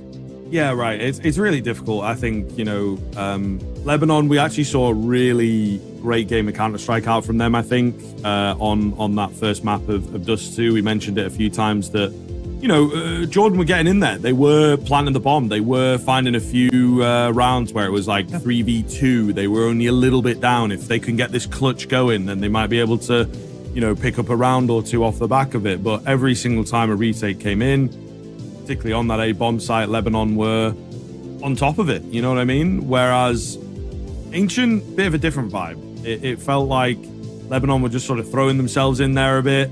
Wide swings, dry swings, through smokes. You know, there wasn't as much discipline in there. And maybe they just thought that it'd be like, we'll be fine. You know, just play confidently and that'll be enough. But it just was very, very messy from them. So, you know, versus the idea of Lebanon overcoming the odds ever so slightly on Dust 2 in a good number of rounds, it felt like Jordan were more just being gifted some of the rounds. So that is maybe the only bit that I can see as being a key difference in there. But now we move on to Anubis. If Lebanon just tighten up again, then potentially it could be another strong showing for them. But you know, they've given a lot of confidence. They've given a lot of that all-important momentum, as they say, across to their opponents. So yeah, it could get very, very weird now. Yeah, this is such a wild time.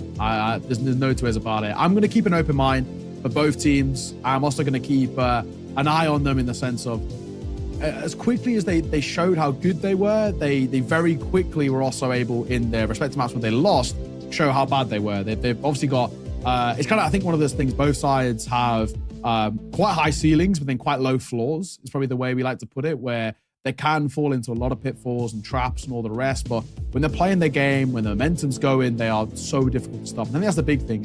It's kind of been the case of whoever starts first, whoever gets going, gets the rifles out, gets the momentum and the snowball effect on the way, they're the ones who really do dictate the map itself. So that's obviously the priority. You know, obviously with a map 3 of a knife round, whoever gets the preferential sort of start, which is, it's open for debate on Anubis more than basically any other map. A lot of teams actually like to start T-side. It's statistically the only map in the pool which even can be considered T-side as well. So whoever wins a knife round, they might even go in towards a T-side start because you can set the tempo, because you can play pretty aggro. I think, you know, especially if you're Jordan off the back of that one, you might actually want to go T-side if you do get the opportunity to do so, because their T-side was relentlessly quick. It's so hard for Lebanon to kind of keep up with. They constantly caught them off guard. They love these kind of pop executes coming through. So yeah, it's a very weird one.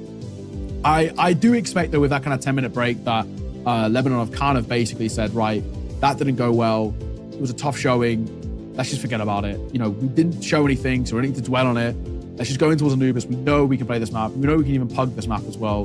Let's see if we can bring it back to kind of fruition. I think maybe even a little bit of an easier map for potentially Joker, the AWPer, to get active once again. He was so important for me when they were finding success.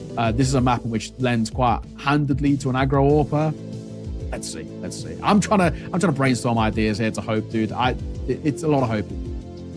Yeah, for sure, man. I think we're just wanting, you know, a decent sort of game of Counter-Strike out from them. And I think that, you know, with the way that last map went, it might just end up being a wild scrap once again. So I'm not sure how clean of a game we're going to end up getting, unfortunately. But hopefully it'll be a bit closer, right? I don't just want 3 back-to-back blowouts. I think that is ultimately when we're doing qualifiers like this, checking in with some teams, seeing who's good, seeing who's got potential, so on and so on. I think that, you know, when it ends up being super one-sided the whole time, you don't really get a cool picture, to be honest with you. So it's a bit of a difficult one. Hopefully should be into the game soon, though. Obviously, we love chatting, but we want the Counter-Strike. We want to see how this one is going to pan out after a pretty wild series thus far, a pretty wild day. I think that particularly in this Western qualifiers, it's gotten started. It's been kind of fun, you know, some really cool moments and some very, very strong teams that maybe we weren't expecting when you look at them on paper and you're like, I know 2 players. What is that really going to create for us? But it seems like we've had a pretty cool showing from some of the squads out today. Yeah, exactly. We have a little bit of a delay before we get in. We're just waiting to get everybody in the server, make sure, you know, the ping's all good and all the rest. So hopefully only a brief one, we can get things back underway. But yeah, very, very cool, weird game of Counter-Strike on the cards here. But so far, no complaints, at least from my eyes. I'll actually have a little double check and see if we have any of the other games have started. Because as we go into map number 3, they might be, or they might be just about to getting prepared. Yeah, so they're actually getting prepared now. Iran versus Palestine will be starting pretty soon. That's a bit of a banger. And then tomorrow, a few more games start. We've got Jordan, Syria as the first game at 3 p.m., which is a cool one. And then Qatar, Palestine, and then Lebanon, Syria. So that's how things will pan out for the rest of this qual. I think from what I've seen so far, maybe bar this qual, when you look over towards the other group with Iran, Palestine, and Qatar, Iran looks very good. I do want to tentatively keep an eye on Palestine, though. I do think that's actually a really solid team. I think winner of that Iran-Palestine matchup basically guarantees who gets that spot in Chengdu. No offense to Qatar, but it wasn't really the nicest of showings in them. I only got 7 rounds in that opening best of 3. Here, though, as well, it may even be kind of a similar conversation. Only thing is that you got to keep an eye on Syria. They've actually got some FPL demons in there. Black Eagle, Spawn, KD69. They've all played in FPL, especially Black Eagle. He's been in FPL for about 7 years. So, yeah. And he's always been an absolute like aim demon. So they actually could maybe bring a kind of a slightly puggier nature to it. I mean, we'll see. But it could be a cool one. Either way, we are live. Let's get this one underway. Map number 3. Throw all your expectations out the window. This one might not make any sense, and I'm here for it. Okay. That's a great way to open us up. The fade away, 1 tap, confident as you like, clean as you like, and Jordan. Just going to have to deal with that. Just going to have to take it in their stride. It looks like they're still going to send it on the B execute here. Hunter will manage to find the first headshot round here. See what the move is. Joker, next one to fall. Ooh, Jordan may well be pulling it back, to be honest with you. Gap closed there onto Dodds. And, well, we'll see what the retake looks like. Emperor, big chance here. Couldn't find that second kill. Vital goes down. Emperor left low. Surely just going to get tapped down here. 9 HP. 1 more bullet required onto him. You know exactly where he's at. There's no way he wins this. No way. Gotta hit the craziest headshots you've ever seen. And it's not going to happen. He receives one, in fact. Jordan pulling it back despite the super clean opener. And Jordan continuing this start. That's now 14 rounds in a row off the back of a very good, obviously, showing in towards map number 1. So with where we are now, we are going to see Lebanon goes for the force buy. Didn't work out last time for them, obviously, as they didn't get a single round in that previous one. The tally currently stands at 5 failed, 3 successful on the force buys here in the Asian qualifier so far. That's across all the regions of the Asian qualifier. In all honesty, I don't know if I have huge expectations, and that will definitely dampen the mood a little bit as Bilal gets clipped with a beauty of a shot. Solid stuff. Again, it does seem like we've gotten a bit warmed up here moving into our third map. Absolutely here for it.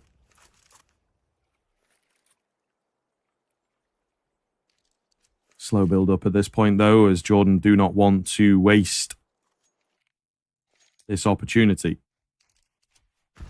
And they have to make sure that they convert this. I think, a great deal of respect for their opponents. Yes, they have just picked off a really one-sided affair.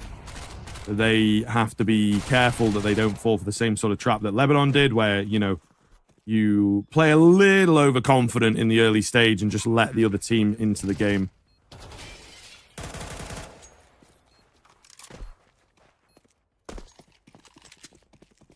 Exits, nice and easy. Lebanon, the 2 MP9s will keep on what they've got. They were slightly being hunted, but they had a little look in, just a tentative one, a glance towards the site. It cost them one of their lives, and then they're going to decide, hang on, let's fall away from here. A double MP9 being saved, is it going to make a difference? No, is the main answer. This now means that once again, Jordan can continue spiraling forward. 15 rounds in a row, including the last map. 2 to kickstart map number 3. Hey, maybe it was a case as well where Jordan just weren't warmed up. Dust 2, they hadn't maybe spent enough time in the DM and all the rest. They had a map to really kind of give them a little kick up the arse, and they're like, right, well, let's actually play now. We've got the aim. We've got ourselves locked in. We know what we've got to do here, and now we're feeling it. And so far, so good. And the reverse sweep as well. That's pretty commendable. 2-0. Little bit of a util investment around the MP9, but nothing too audacious. Not overspending, which is basically the only thing we can really hope for in this round, which feels like a bit of a throwaway. Jordan, realistically, should be a 3-0 start, unless there's a pretty drastic hiccup. Nice nade. Yeah, lovely start. Unconfirmed damage at this point, but I think they will be able to work off of it. And then 20 on the clock. Jordan, again, moving in a pretty slow sort of play style, at least in the early stages, maybe while they're feeling their opponents out. But in comes the execute over the top. They will look to pick up the pace. They've got to be careful here, though. Pretty solid defense. Ooh, the flash a little bit dodgy. They make it work here. Just dodds in for 1. MP9 tries its best. It's good damage, but, split down the middle. Not enough conversions, really. A confident move in from Razor on low HP, but it works out. They lose the 1 player. That is it. It's nearly. Nice and simple. We don't need to break it down that much, in all fairness. This is the round that matters most. First actual gun round coming through, and we get to see maybe a bit of something out from Lebanon. I mean, now 16 rounds in a row. We'll keep saying it until the tally stops, I guess. But first true gun round, the util comes through and all of the rest. And it's a bonus round over towards Jordan as well. So all the expectations and all the kind of the favor leans over towards the CT side. They lose it, however. Once again, could be troublesome. And popping through this smoke. This is aggro, and I love it. Bashar looking to be the danger man here as he's in on that trading position. Ooh, only good for the 1, though. Oh, the bomb's not really in just yet. The A rush, it seems to be falling flat. However, quick trades back. 2 versus 2. Pistols are out across the board. The MAC-10, all that remains for Jordan. Nade not quite going to make it, but the bomb has indeed bailed. He's going to try and give it a go over on B. I think Bilal's going to get there ahead of him, though. It's a foot race in which you'll lose. Oh, it does get out. Tap. Wait. No one there. Commit to the plant now. You may as well, honestly. Do so. Back plat doesn't clear it. Finally, Lebanon are going to find a round. It took 17 attempts to do so, but they will get one on the board. So at the very least, it's not a repeat of what we saw in towards that previous map. But, you know, in all honesty, on a bonus round like that for Jordan, that's honestly not even that bad. With 3 kills, a bomb plant with a couple of Mac 10s, Galil, a couple of AKs. I don't even think that's even like a terrible sort of round. I don't think they'll be too upset, in all fairness, about losing that one. They go back into the buy. They bring out an AWP as well in the hands of Realize. I mean, they're not going to be all too worried about it. And of course, AKs across the board too. So we've got the firepower. We've still got money left in reserves as well. Nade towards main. That's a big nade. And one in which has done so much damage. The double nade setup is a beaut. Lovely, lovely stuff. I'm a big fan of that.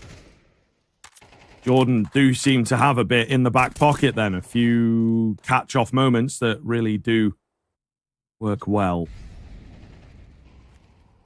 5v3 as they sort of step into a couple more fights. Big spray down there from Sprantos. Wow, okay. Set on for a flawless round here out of nowhere. Jordan with the big aggressive move on those nades to begin with. Works perfectly. And then not dropping a single player. So absolutely fantastic stuff here. 4-1. Right back to it. Nice and simple. Nice and easy. Can't complain. And, take a look at these. It all comes down to this initial point. I don't actually hate the A aggression. I think that's probably not a bad play more often than not. They just get kind of unfortunate. Double nade stack coming through, and they're holding for that fight. They were guns up. They were ready. 4-1, and back to a low buy out for Lebanon. Tough stuff. Really uncomfortable. Hence why I don't think Jordan were too annoyed with getting a bomb plant and 3 kills out in that round prior. You got 1 rifle to work with. That is basically it. And it might be in trouble. It is. It falls already. Damn. Okay, well, problematic. Nobody around to even, scoop it up. So, not really anything to be expected. And now it's gone forever. No one gets it, says Hunter. If you're not going to play nice, you don't get to play at all. So, yeah, weird sort of move. I mean, arguably, this is a round where you just hard save, right? Like, I don't know, man. We'll see. We'll see. You can get a little bit going in the next round if Emperor can, save his armor. But then surely everybody else is probably going to want to get involved because they've got enough to buy in the next round. Weird sort of situation on an individual level, but maybe as a team they can make something happen here. Brought it back down to even situations. We'll see moving forwards. 4 versus 4, it's not impossible. 5-7. 2 of them playing up close off each other. The bomb is crossed now, so you can't really fall off the angle. You're basically kind of committing to this fight because the bomb's on this side. A shot with the orb, that more or less should confirm intentions. Second time of asking, Realize will deliver. Hang on, double for the 5-7s. They can be very dicey at close range. Oh my god, surely not. An AK still to work with. Hot flash around the corner, and he'll get the kill. Woohoo! They needed a bit of a miracle there. Thankfully, Bashar was able to see it off with 3 kills to his name. That was way too close for what sort of the investment we saw. But it's still a 5-1 start. Pause to be called here. I'm going to assume by Lebanon as well because they absolutely need it. But yeah, times are still looking very tough over there. Yeah, man. It is kind of wild. I don't really know what has happened since that first map. Dust 2, really impressive from them. But they do seem to have lost the mojo, so to speak. It's wild. It is really wild. But at the same time, I think Jordan have stepped up the game.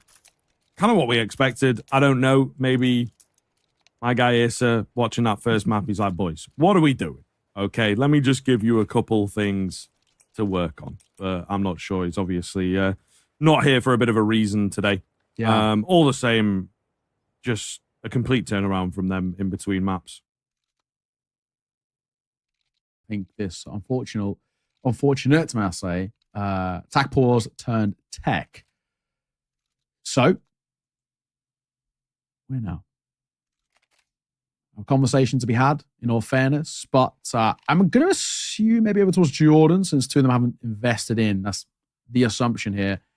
But yeah, I mean, honestly, Lebanon, they kind of need this break, to be fair. They're not offering us up enough that we can feel any sort of confidence. Time is of the essence as well. This is a map number 3 in their opening series. In, a tight, only 3 games in this group, kind of to a point where at least the expectation is if you pick up a loss, I don't think really you're going to qualify unless there's a drastic upset. That's just how these groups are kind of seeded, how things look. I mean, you've got 2 teams who are very competitive and arguably one that's maybe not as much.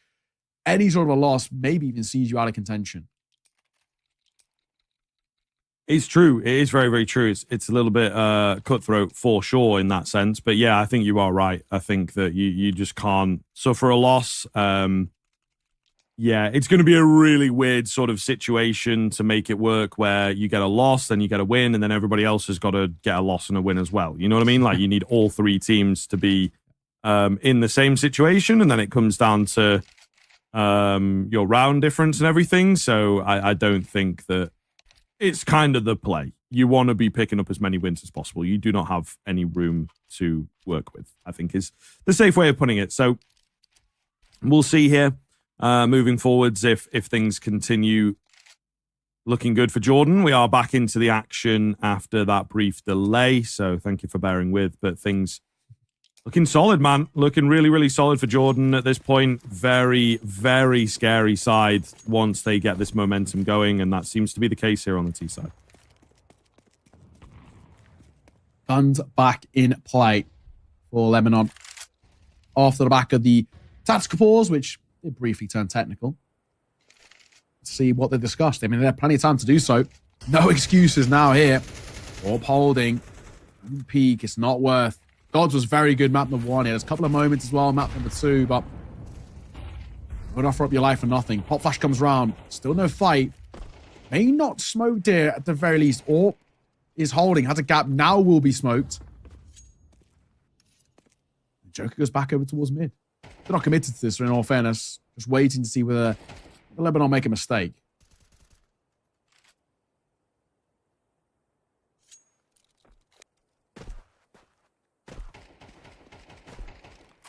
Yeah, really just waiting, aren't they? To be honest, there's not much cropping up, but after a bit of an extended pause there, you expect things to change. Doesn't seem like Lebanon are really changing all that much. Trying to fake things out. Towards B, attention drawn at A. I like the idea here. It looks like it's going to be a late A main push from Lebanon. I am kind of a fan of that. Hunter is sort of ready to go. Oh, they're on top of each other. That, I think, could have been just a clean kill. But, Emperor got in the way a little bit, not really paying any credence to that. Nice little flash in, takes down Realize. Mid has been compromised, but Vital looks ready, and he will get a clean heady. 4v2 looks very good indeed. Nothing really coming off for Jordan as Lebanon will respond to their passive play. Yeah, not bad. Not bad. Lebanon needed that. Absolutely needed that. I think without it, they would have been in a serious amount of trouble. So thankfully, they've got that to work with. It's more of a question about consistency. That's something we haven't seen from Lebanon, of course, since map number 1. And it's something that's, even when they had that round earlier, eluded them. We need to see them now start to chain something together. There's no kind of financial pressure towards Jordan just yet in the sense that they have a bye here. Long term, not as much. So if they can put up a second round in a row, make it a 5-3 scoreline, talking about breaking the econ and putting at least a bit of a spanner in the works to what still feels like a pretty smooth sailing situation over towards Jordan. Still plenty more conversation to be had about that as we get towards the end of the round. For now, from the corner, do you want to peek that? A pop shot's taken and missed. So, Jiggle obviously good enough to bait out a shot. It's true. Very, very true. Santos. Whoa, yeah, wildly spraying away. Kind of gives his position away. Nothing coming towards him, though, and a bit of a weird smoke. I think maybe a failed smoke there from the CT side, but difficult to say. Again, though, another very, very slow round out here from Jordan. Sort of posturing a little bit, trying to look towards B. Hunter in the same position as the previous round. And I think maybe with him feeling confident over here, they're going to, you know, adapt to what happened in the previous round and go for like an A split. I am a bit of a fan of that. Try and move in, keep things creative. Going to go barreling on in through smokes, through A main. They've got an AWP to get through, and he's looking good. Back alive. Joker missing on the previous map. We do get a couple traded back in. It's all on to Realize. 1 versus 3. Not a lot of time to work with. He's going a bit mad for it.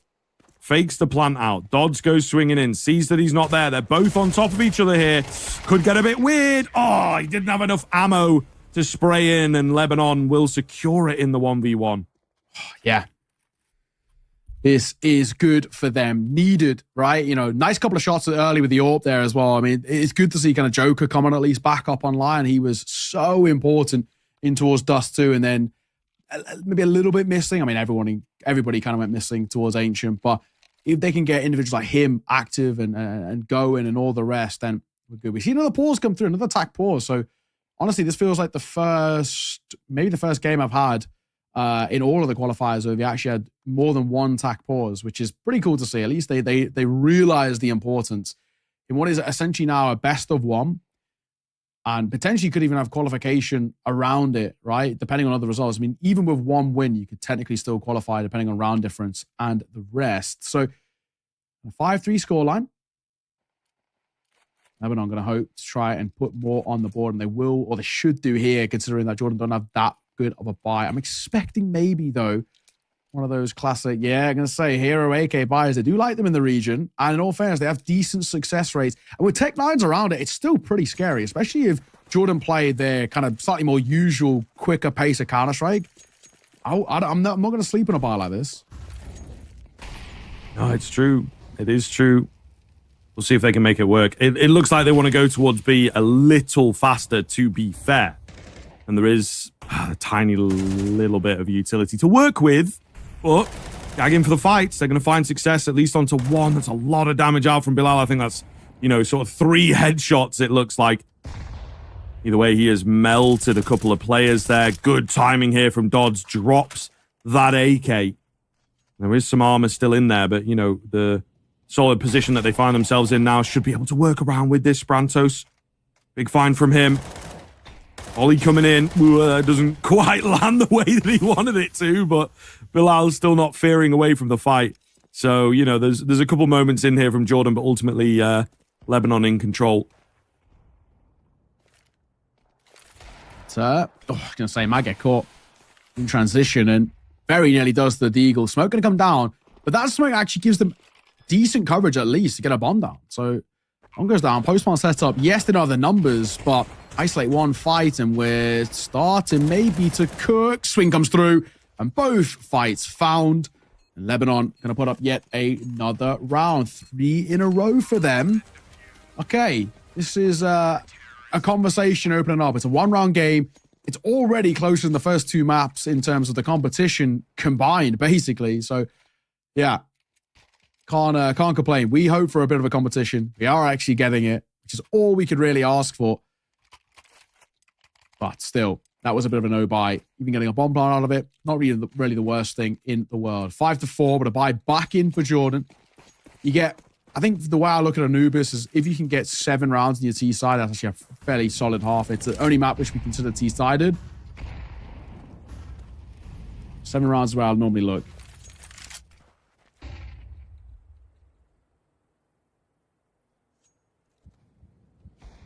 Brantos. Again, looking for this early opener. Ooh, it's a bit safer this time around, it feels like, from Lebanon on their peaks. A nice little double peak as well. Hunter, meanwhile, been working this A-bomb site for a long time, conditioning them in.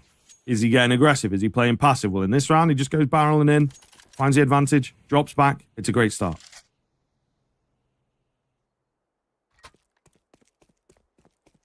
Okay. It was quiet off the back of that initial kill. The onus really is on Lebanon to try and level the playing field. It looks like they want to try and group up and stack. It's a bit of a risky call, especially considering where the bomb's actually posturing. There's maybe even a world where lose the site itself, especially if Dodds really doesn't get involved at all. Might call it. Oh, the flank is good. Emperor for 2. That's massive. And Dodds going to find one through the smoke as well. I thought they might potentially be calling it. Other ideas, and he gets so much damage through yet another smoke. Dodds. Oh, he's buying time. In comes Emperor. Big find from him, dropping that bomb. And they will all chime in at the same sort of time there to close things out. Lebanon looking pretty good, keeping things competitive. You have to bear in mind, this is a half that started really poorly for them. We thought that things, were going to sort of just continue like they did on Ancient. But not the case. They have bounced back really well here, giving us a competitive third. And I think that's a little bit of what we were talking about, what we were hoping for. And it seems to be the case here. 5-5 now. It's just a question of who's going to take that advantage, sir. Yeah, that's true. That is true.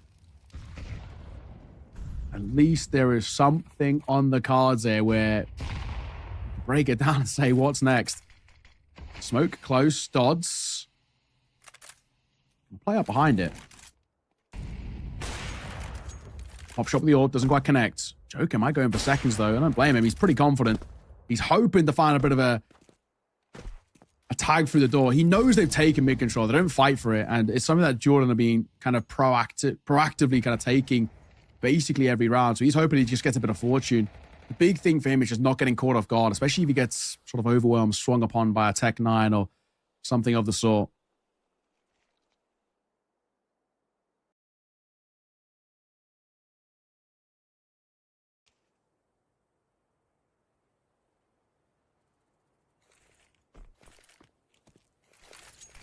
Really quiet here once again as those smokes come over the top.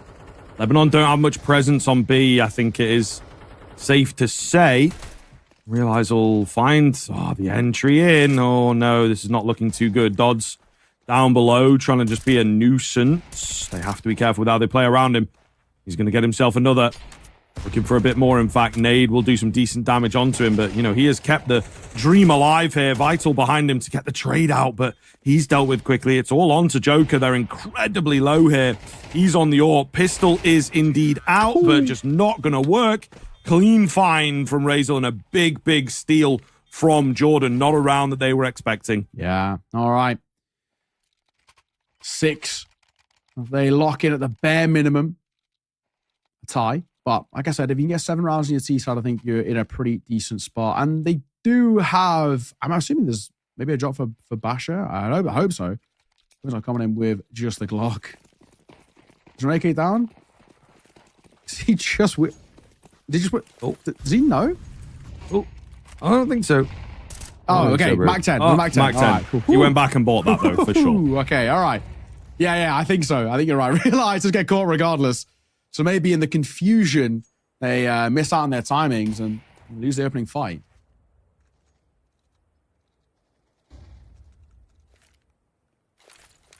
Hunter gets a bit of spam out on the A-bomb site through the smoke, supposedly, but, it looks like that smoke is not quite perfectly covering A-mains. That's maybe why he decided to capitalize. 4-on-4. As Jordan will be looking to steal away that 7-5 that you were talking about. Sort of a comfortable position. Not necessarily a bare minimum, but, puts you in a pretty good spot.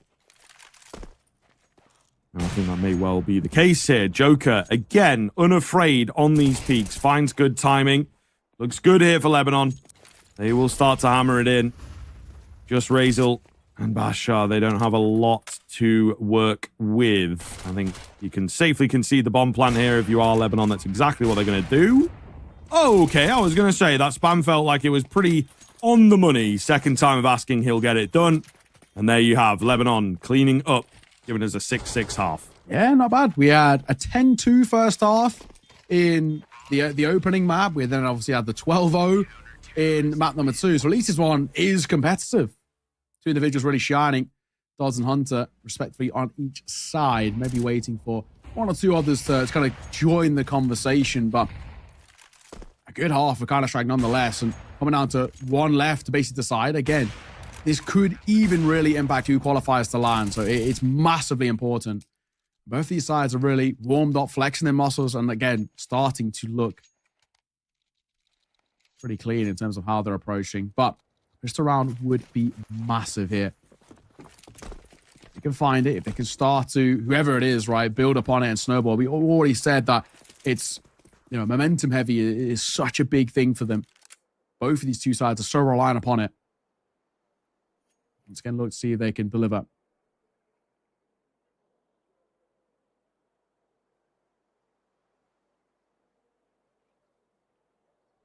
Man, I was expecting, you know, a much faster game out from these teams, but just is not the case here, man. We got Joker again on the P250. So that's 3 maps in a row on that Raid Boss P250. I mean, he's been doing work, to be fair. So we'll see if he can continue that here. But no one in and around middle, which is where he's looking for the action at the moment. It's a slow push out of A main for 2 of these CTs. Very keen shot from Hunter. Really well done.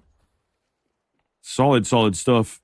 Advantage for the CTN, but the A bomb site now, it's been completely abandoned. Oh no, and that's exactly where they are going. The timing here from Lebanon is so good. It actually basically couldn't have got worse for Jordan. And now Dodds can set up for rotations. Man, I don't think they'd realize how lucky Lebanon have got here. Bomb will go down. Granted, they're obviously going to give this retake a go. They've got a kit. Hang on. Emperor. There's one for free. You're going to take that every day of the week. And Joker's illustrious P250, as easy as always, going to deliver for something. And does. Oh, Hunter. Keen headshots from him to get them back in. But it's Joker again on the P250. He's going to be left all alone, however. It's a bit of a battle at the moment. Hunter versus Joker. Kind of feels like a bit of a super villain face-off type thing. Either way, bomb defuse coming in. Sprantos has to be stopped. Oh my god, and Joker's just flying in to stop him. I don't believe it. What has just happened, man? He just runs in, no regard for self-preservation, finds the kill and the last one for good measure. I thought that was a bit of a lock-in, you know, to at the very least slow him down, but he knew what was up. He knew the mission. And he completed it for Lebanon. Absolutely ridiculous. Hey, fair play. I can't complain at all. That was kind of wild. Fair play to Joker. I mean, again, this guy in a P250, it's a match made in heaven. He's so clean with it. So crisp. And there is something quite beautiful about AWPers and pistols. It really is something that they make look so damn easy. But it's a really, really important round for Lebanon to be taken. You know, they take this initial kind of owners coming in towards the second half. They've now got money to work with. They get to have what should in theory be basically a bit of a freebie around. So it's everything that you kind of want to see. Tac pause though, and a conversation to be had. I'm tempted to be looking over towards that left-hand side, see whether Jordan are tempted with an investment. It's looking like no though. So thank God. Thank God they're not going for it. They're just going to give up a round here. It's already a 2-round deficit and they have a full buy-in towards the next round. It's all you care about.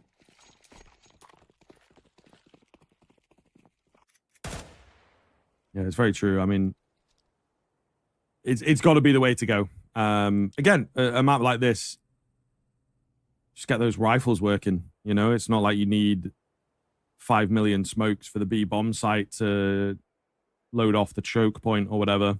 I think that's sometimes where the logic is that it's like, sure, you can save and go for an early rifle buy, but is it really that good? Should you like half and half a force buy, have the round that you definitely lose, and then have a clean rifle? There's maybe a little bit more security in that method of buying, but I think on some maps, you know, it is a bit more nuanced than that. Yeah, this one. Yeah, I think you're right. I spoke to a couple of players, and one of the reasons in which they say that they like to force buy here is because they want to get their next 4 buy afterwards to have all the util around it, which, you know, fair enough. It makes sense, but, you know, it's just the stats behind it. You know what I mean? But either way, this one is a non-starter. A couple of consolation kills would be cool. anything else, I'm not really expecting it. So it's a slow one, though. 30 seconds. Decision needs to be made here, Lebanon, fellas.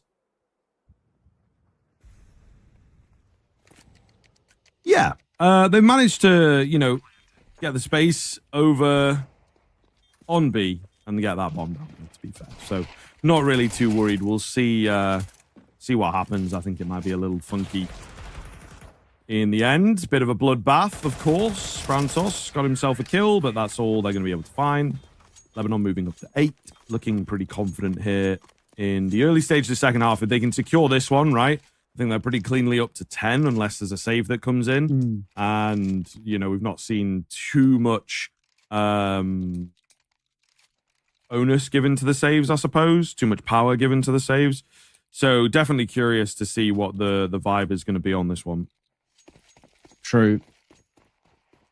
Got bottom for one FAMAS or Sprantos who takes a little bit more util. And they got fairly decent util across the board, actually, over towards Jordan. It's not too problematic. This all could be the key kind of difference maker. Realize, drop the nade now, and you could probably get, oh my god, a lot of damage. It nearly cost him his life. Good shot, and he will fall away. A slower one again from Lebanon here. The big thing with them is they're expecting aggression out from Jordan, and they're expecting to take a lot of fights early. She's not going to give them those opportunities, and I think it's a smart way to play it. Yeah, it's fair enough, right? Really looking to send things here. Definitely feeling it. Definitely looking for that first kill and then burst off the back of it. Nobody in towards mid again. This is something that, interestingly enough, we were having a bit earlier as well, where teams don't seem to really want to be putting actual bodies in at middle, at least early on. And it can work, but you have to be really, really on it. That smoke is only going to do so much. You're still denying yourself so much information around, what is going on. And smoke will go down, and now there's 4 blokes on the other side of it. Like, I don't think you're really going to be expecting that kind of presence this late into the round, but we'll see. It's about to go down. Flash comes in. Razel giving the position up towards camera, looking for a good timing, but loses his head instantly. Hunter, the next one to go down. Oh, man, and the hold has just completely fallen apart. Jordan with not a single look in. Basha, there's a few of them low, but yeah, no way it's going to happen. Lebanon move up to 9, and I talked about the save. They really didn't have an opportunity to save here. But again, maybe they did. You know what I mean? It goes down to a 5v2. I think it's that player that's rotating in from CT. Got a dip, but just doesn't quite have that wherewithal to understand that the round is lost until it really, really is lost. True. Oh, Emperor, he'll be caught, but that is basically all that is going to be at the end. At the 3-round lead now. A little bit of a weird round, but I think all that really Lebanon will care about is they built up good stability now. This is a T side that is starting to really kind of roll the punches a little bit. And, for Jordan, they're kind of running out of opportunities, in all fairness. They're not going to be too much of a buy here, or at least expected not to be too much of a buy here. So then we're looking at maybe, if things continue this trajectory, 2 full buys, 1 force buy. It's not a lot of opportunity is what we're trying to say. Lebanon are creeping closer and closer to seeing this one off. They have invested into another M4, however. So it's a double M4, 1 saved, 1 hero buy, which again is still pretty risky, seeing as the long-term funds aren't exactly fully fleshed out. And, well, it doesn't start off well for one of the pistols. And for one of the rifles, as Bashar gets caught too, but at least the M4 is scooped back up. It's true. Maybe they can make something of that. They just kind of have to guess the right bomb site at this point, which is a little tough because Lebanon not really giving them anything, especially, there's no reason for them to do so. It looks like the bomb is actually going to lean more on the A side of things, but not fully confirmed just yet. We'll see. We love this boost on B. I don't think it's going to see too much action, unfortunately.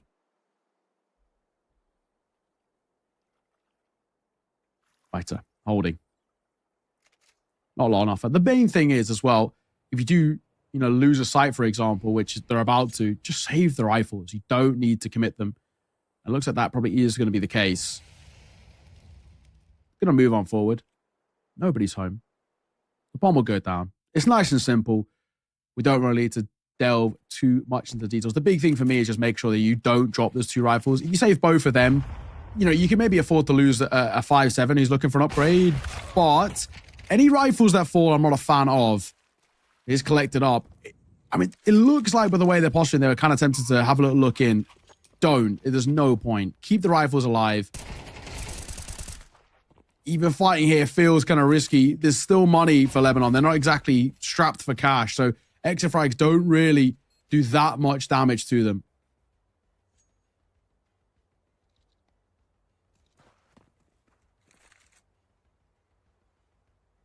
I think they might be on the look here. And I might just find them if they keep on this kind of track. Yeah, they'll sort of confirm the location. I think it's a fair shout to keep going. Like you say, the money is not really that bad. And there you go. It pays off. 10 landed. This looks absolutely fantastic now, to be honest. Denying those weapons away, it will indeed be a buyback around for Jordan. But as we always talk about, those saved weapons can make a big difference. Very impressive stuff here from Lebanon. This second half, this T side has been absolute money. Yeah, absolutely. Really solid stuff. Ever closer now. 4 rounds ahead, 3 rounds away. And yeah, like I said, I just didn't want them to lose those M4s. They just get too close to the action. For no reason, in my opinion. I mean, yes, they can buy back in here. It's fine. I know they've got money, but I just want a bit of stability. Something they haven't had. Elbow spotted. Joker, nice shot. Really nice little crab walk. Creep up. Even though it's a left eye peek, he makes it work.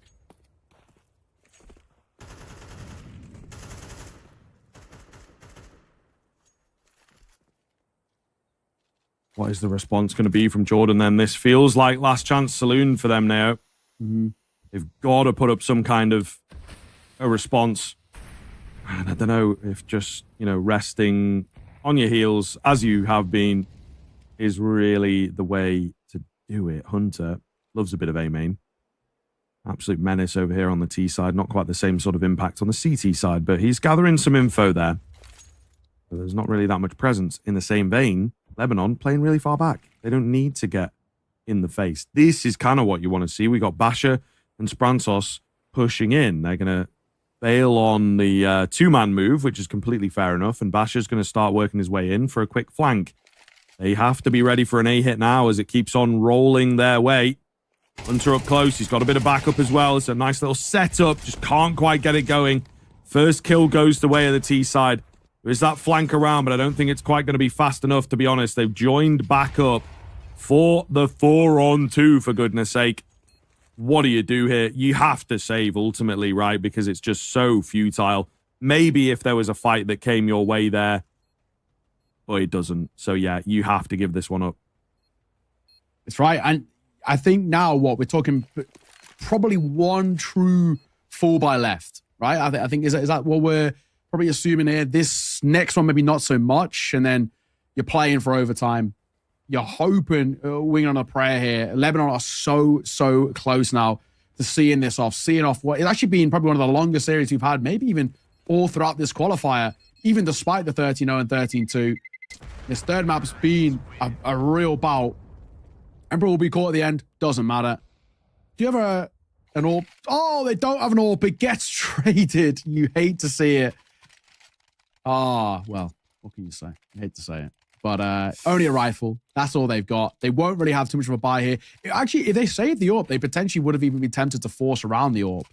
A couple of drops come through. We're talking about a relatively okay, feasible buy. They're going to go for a force. They refund a little bit. They're keeping a bit of money on hand. It looked like they were going FAMAS full util, and then they Bashar refunds and goes into the MP9. But even still, he doesn't have good long-term econ. Why even go for this sort of a buy? Yeah, I don't know. It is a bit weird, a bit desperate. I think, again, the seeds of buying, like you say, may well have been dropped with the idea of them saving in that previous round, but unfortunately doesn't go that way. They don't seem to have changed the game plan very much. They have lost the first exchange as well. Has he maybe dipped out? I don't think I caught a kill, to be fair. I heard a bit of typing, so you might be right. Yeah, I think he's just dropped. And if you look across the hood, there's no sort of kill registered for any of the Lebanese players. Yeah, so I'm not quite sure. It kind of looks like they're holding, though, as if like the round is still confirmed live. Oh, well, is he there? That's not a man on the mini-map. Oh, yeah, maybe. So I don't know. Is it just the hoods letters? No, he's definitely timed. Oh, he is timed out. Okay. What the hell? Yeah. He's so there, but he's invincible. That's right. Yeah, when you time out, I think it's when your CS crashes. That's what happens. There we go. So yeah, we are reset in the end. But yeah, when your CS crashes, but your internet's still working, I'm pretty sure that's how it works. Or the other way around, one of the two.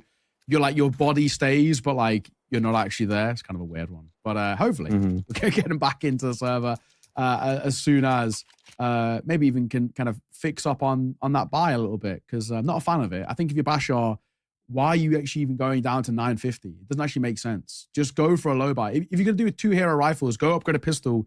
He's still at about 2k, which means he can full buy next round. Yes, you might be playing for overtime, but it's better than going down to 950 now. You've got loss bonus, but you can still basically only pick up M4 armor, maybe like no util, no kit. I'd rather you just go for a little bit of a lesser investment in this one with maybe like a 5.7. It's still pretty strong, the 5.7, and then hope that something can work with it. But at this point, I think maybe desperation's kicking in. I think they're just trying to gamble a little bit, try and take a chance, and we'll have to see whether it pays off. Hopefully we can get him in as soon as. Hopefully it's not one of those ones. I know we had who was it?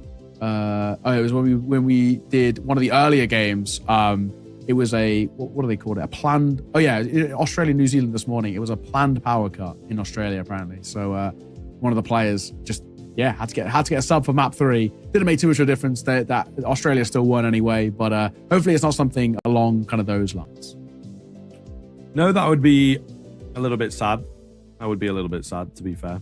Hopefully we'll see panning out whether things turn around. I don't know that again, as you say, it's going to make too much of a difference regardless of what sort of happens here, even if it is some weird sort of player situation. But we'll try and feed you information as we get it.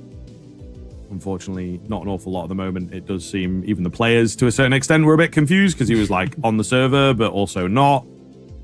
A bit of a weird situation, like you say, a timeout sort of thing usually, but it may well be like a hard timeout rather than like a game crash, timeout.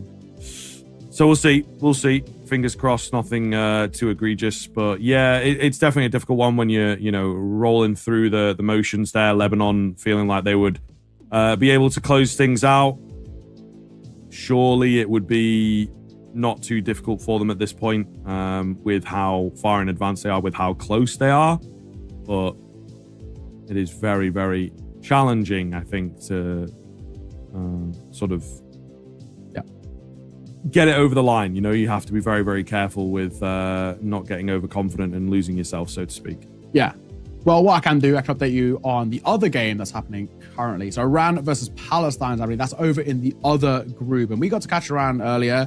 Looked pretty clean. It looked, pretty aggro. We said basically probably the winner of Iran-Palestine might actually be the one who kind of guarantees their way through that group. No offense to Qatar, but they weren't uber competitive. And we know that Palestine, even though we haven't watched them, have some pretty good names on paper.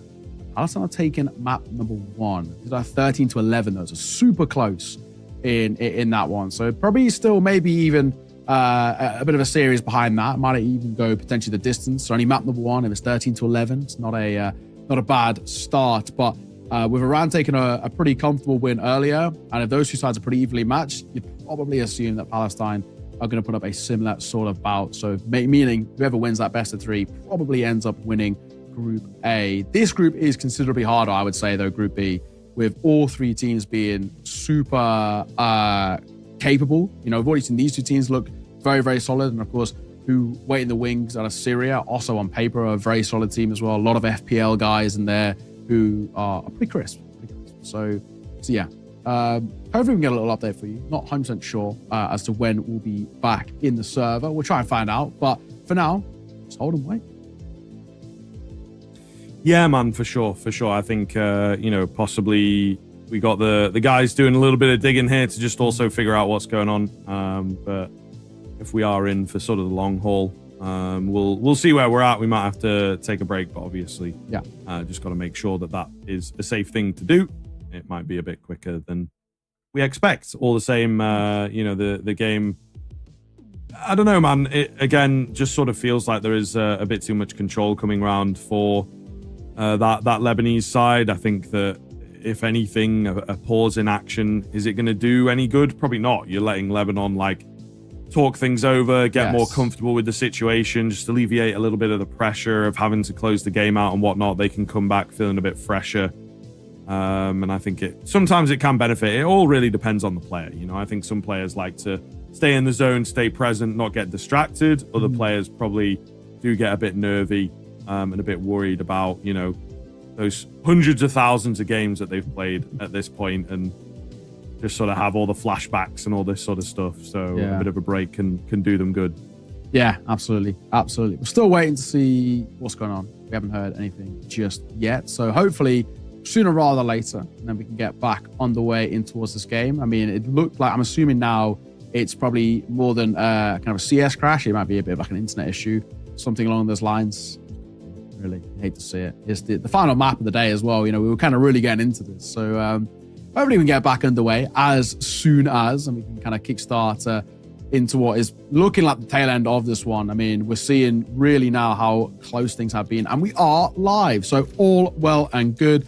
Everyone's back in the server, and now a second crack at it. What is... It looks like Bash has now just gone to a Deagle half armor, so I'm already more of a fan of this buy. Even though he's got util like that, I don't mind that. That's better. With loss bonus at whatever it is right now, I think it's just shy of 3.4, so maybe the 2.9. Even then, he's got 1.4-ish in the back pocket. That's much, much better in my eyes than 950. It is true. It is very true indeed. Dodd's going to open us up here, though. Looking like we're just, picking up where we left off at the end of the day. See if they can do anything with this M4, importantly, though. Got to get Sprantos in the action. It is Lebanon, once again, in towards middle. Big problem area. Information here for Vital. I think he hears both of them, right? So he doesn't want to jump the gun too early. First one picked up, second one spotted, and also finished off. Nice and easy. Probably going to be the round. Ooh, got to be careful here. Just got to be careful not to give Sprantos too much of a way into the round, but it's looking good. Oh, in the flames will cross. Yeah, all in all. Bomb goes down. That's the round. You've got to save the AK here. There's no point, in my opinion. Easier than done. Sprantos is getting, it's a little bit tempted. He has Bashar close. I mean, even looking in here, why? You know what I mean? I'd much rather have an AK into the next round. A Deagle might be able to pick it up, but gonna have to fight for it, and he will not survive. I would have much rather they just tucked their head and kept the AK alive.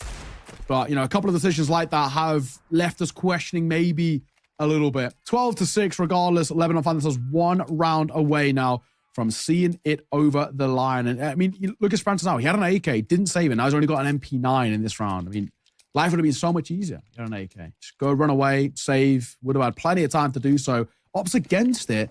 I was left with just an MP9 here. So a questionable decision in my eyes. And one that might actually hurt them. This could be the last hurrah here for Jordan in this series.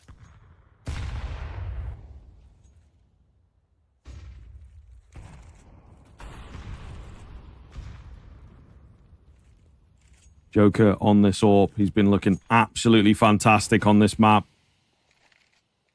Odds as well, that's exactly what they had on that first map.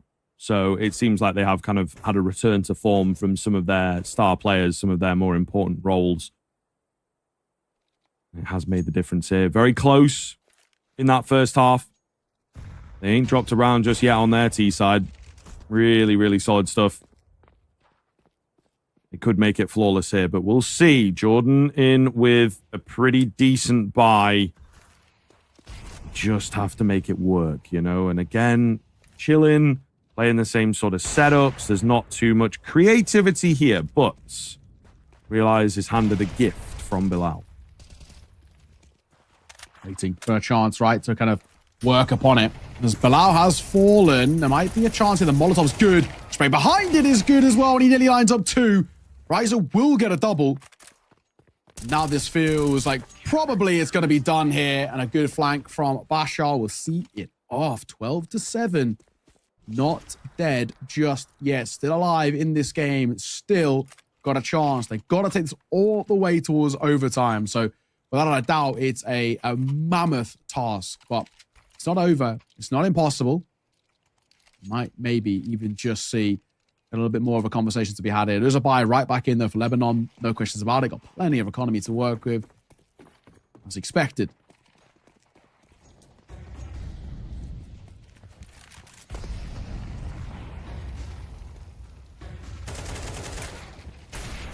Odds, entries in. Oh Moving fast. Yeah, I mean, listen, man, those mollies, these new CT mollies really don't do a lot of damage. They don't, I gotta be honest. Yeah, so it's not the wildest thing in the world for him to just go barreling on in like that, even though it had been down for a second, and you see it sort of pays off. They just don't respect how far in they are. Oh, Basha wanted to go through here. The smoke, if he gets good timing, could get a drop on 1, maybe even 2. He does. Oh, we're back on then. However, Joker, late lurk with the AWP. Who's ever going to expect that? He spotted out another one here. Just try and sort of keep the attention ultimately, right? Wind that clock down. No need to give your life away needlessly. But the fight still comes his way, and he will indeed still win it. All down to realize to keep Jordan alive here. They know where he's at. Naded out, flashed out. No time to work with Neo. And they are not moving. They'll go in. Nice little double peek to get it secured. And it is indeed Lebanon to take the series 2-1. Yeah, I mean, a wild series. 13-2, map number 1. 13-0 the other way, map number 2. But then in the end, we see a much more hard-fought one, but it's Lebanon to take it. Really, really nicely done from them. I mean, Jordan, they had their moments. They had their opportunity in that series as well. And they, a decent starting towards the map too, but it fell apart. They couldn't keep it up. We always talk about consistency, and that was the one thing that really did let them down. And it felt like, unfortunately, they kind of ran out of ideas. Towards the tail end of that map, they really just couldn't find a way to break down Lebanon, who, credit to them, were actually able to kind of mentally resurge. Losing a map 13-0 is not easy to kind of forget and not have it linger upon you, but they brushed it aside. They moved in towards that third map, the decider, knowing how important it was, and, a lot of credit to them. Yeah, absolutely, man. Absolutely. A lot of resilience, I think, from both teams there, and both showing what they are capable of, and indeed giving us a pretty interesting game to go over at the end of the day. Very, very cool game. Very cool game indeed. But I think, yeah, it just felt like, Lebanon, when they were on it, they've got some great individuals here, and their retakes in particular look very coordinated, right? But I don't know, just a weird one with Ancient. I think that they got a bit overconfident, then the game got away from them, and they just needed to take a moment, needed to take a pause. I think I kind of mentioned it as well on that map, that it was like, maybe we got to take some pauses here, but they just weren't really paying all that much attention to the deeper game. And then all of a sudden, I think they woke up and it was like 8-0, 9-0, and it's like, it was a bit too late by that point, So weird sort of scenario, but they really did pick it up, and they have a few parts of their game. That T side of Anubis, really clean, some great ideas, very, very coordinated again. But yeah, indeed, maybe a few maps, maybe a few sort of particular halves, particular moments where they just don't quite have the game built up just yet as a team, as a squad. But it will certainly get there, I think. Yeah, no, exactly that. There is, at least, you can see the idea behind the composition, and their second game as well could be a pretty spicy one, with Syria coming through. But, I mean, all in all, I look at this, and that's a massive win for Lebanon to be taken. They, even with that win alone, potentially could be enough to qualify, depending on round difference and all the rest. But, it means that they're basically one more best of 3 away from guaranteeing that spot, which is in itself pretty sick. 13-7 is how it ended in towards map number 3. Gods, again, a really good showing out of this guy. He was actually pretty good all the way throughout the series, especially map number 1 was also Very solid from him on the rifle. Joker, no questions about it. Pistol God, Orc God, showed it in the server too. And even though Lebanon maybe didn't have as much depth down the scoreboard, they didn't actually need it. And then over towards Jordan, it was kind of a bit of a one-man show for the most part of Hunter, 17 to his name, which isn't too shabby. But honestly, I'm impressed with both sides. I think Jordan at least kept that competitive for the most part. I just think a few kind of questionable decisions in terms of economic buys that they went for, a few in terms of maybe the saving. It happened on a multitude of occasions where they should have been saving to kind of go back again towards the next round. They didn't, and it broke their economy. Those are just small mistakes that happen within teams where, you know, a bit more time together and you can actually, you know, clean those up relatively easily.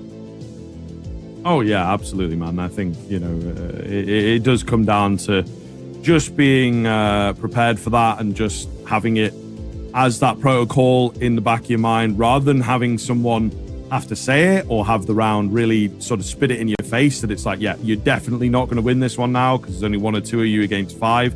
You kind of have to, when you go down to 3 or when you lose the bomb site initially, that's when you have to be like, okay, it sucks, but let's swallow it. Let's, you know, get out of there and give it a go in the next round, right? We know the econ's not good, etc., etc. There was just it's little tweaks in places, you know what I mean? And the protocols are just not quite as hot as some of those maybe sort of European teams that we're a bit more used to. So it's kind of fair. It is the way that it goes, but yeah, a few things in there to maybe improve upon, and we'll see. A lot of these guys, we've got them listed, not really playing out in any pro teams or anything like this. So maybe they just sort of stick together and roll through qualifiers as many as they can, particularly for the major here, because you know, it is the last sort of open circuit on the major as far as we're understanding. We're not quite 100% confirmed on that, but that's kind of what we're reading into from these changes to the RMR at the very least, unless they announce some kind of new open circuit. So yeah, why not give it a hell of a go here? Yeah. And, you know, see if you can make it to Shanghai. Right, no, nothing to lose. Nothing to lose. I think we're going to be getting an interview in just a second with the coach over from Lebanon, which is Iesf. Cool to kind of speak to him. See, actually, it'd be kind of interesting to see what the preparation's like for this side. Having a coach, and we saw, you know, this is in this series, especially that third map, more pauses than I've seen in any of the other kind of games that I've had across the all of the qualifiers within Asia. So it'd be cool to kind of see, yeah, what the preparation's gone, you know, into a side like this, and of course, you know, what it means to them, right? What would it mean to qualify towards a LAN? I mean, it's a big thing representing your country at an international LAN, and maybe even as well going through that in towards Riyadh and all the rest. So yeah, cool to speak to him. Hopefully we can get him in as soon as. Yeah, hopefully, man. Hopefully, you know, it'd be good to chat. I know that, you know, getting secure on the comms channels can be a bit of a task sometimes. So, you know, we might just have to fill a little bit while they sort of figure that out. But yeah, there's definitely, you know, there's loads of interesting kind of avenues of questioning that we can go into around, like, yeah, what does the prep look like? Have you played off against these teams? Is there anything to sort of work with? You know, were you expecting certain types of maps? It's really, really interesting, you know, about whether these guys are coming into this with a lot of prep and a lot of time, or, you know, do they have sort of lives outside of this that they really have to focus on? It's difficult to say. True, it's true. Hoping as soon as, while I can do this, actually, I can go and check out how that other game is going. That one's a pretty important one as well, in basically seeing who qualifies through the other group. And so far, oh, okay, it doesn't give me live updates, sadly, so I can only tell you after the map. The map's not ended yet, so for now, hold on, that one's in progress currently, which is Iran versus Palestine. Basically, winner of that books their spot, more or less, coming through in towards the next stage. Sadly, though, we've just had the information that the interview will not be happening. Couldn't get them in time, so it's not the end of the world. I'm sure we'll get a chance to speak to them another time. But for now, after what has been a long old day, in all fairness, we are going to end things here. We are back again tomorrow. We got the CS2 women's stuff starting tomorrow, so it's going to be a pretty cool little change up. We're looking forward to that one. But for now, we are going to end it. Thank you for joining us. It's been an absolute pleasure. And until next time, see you soon.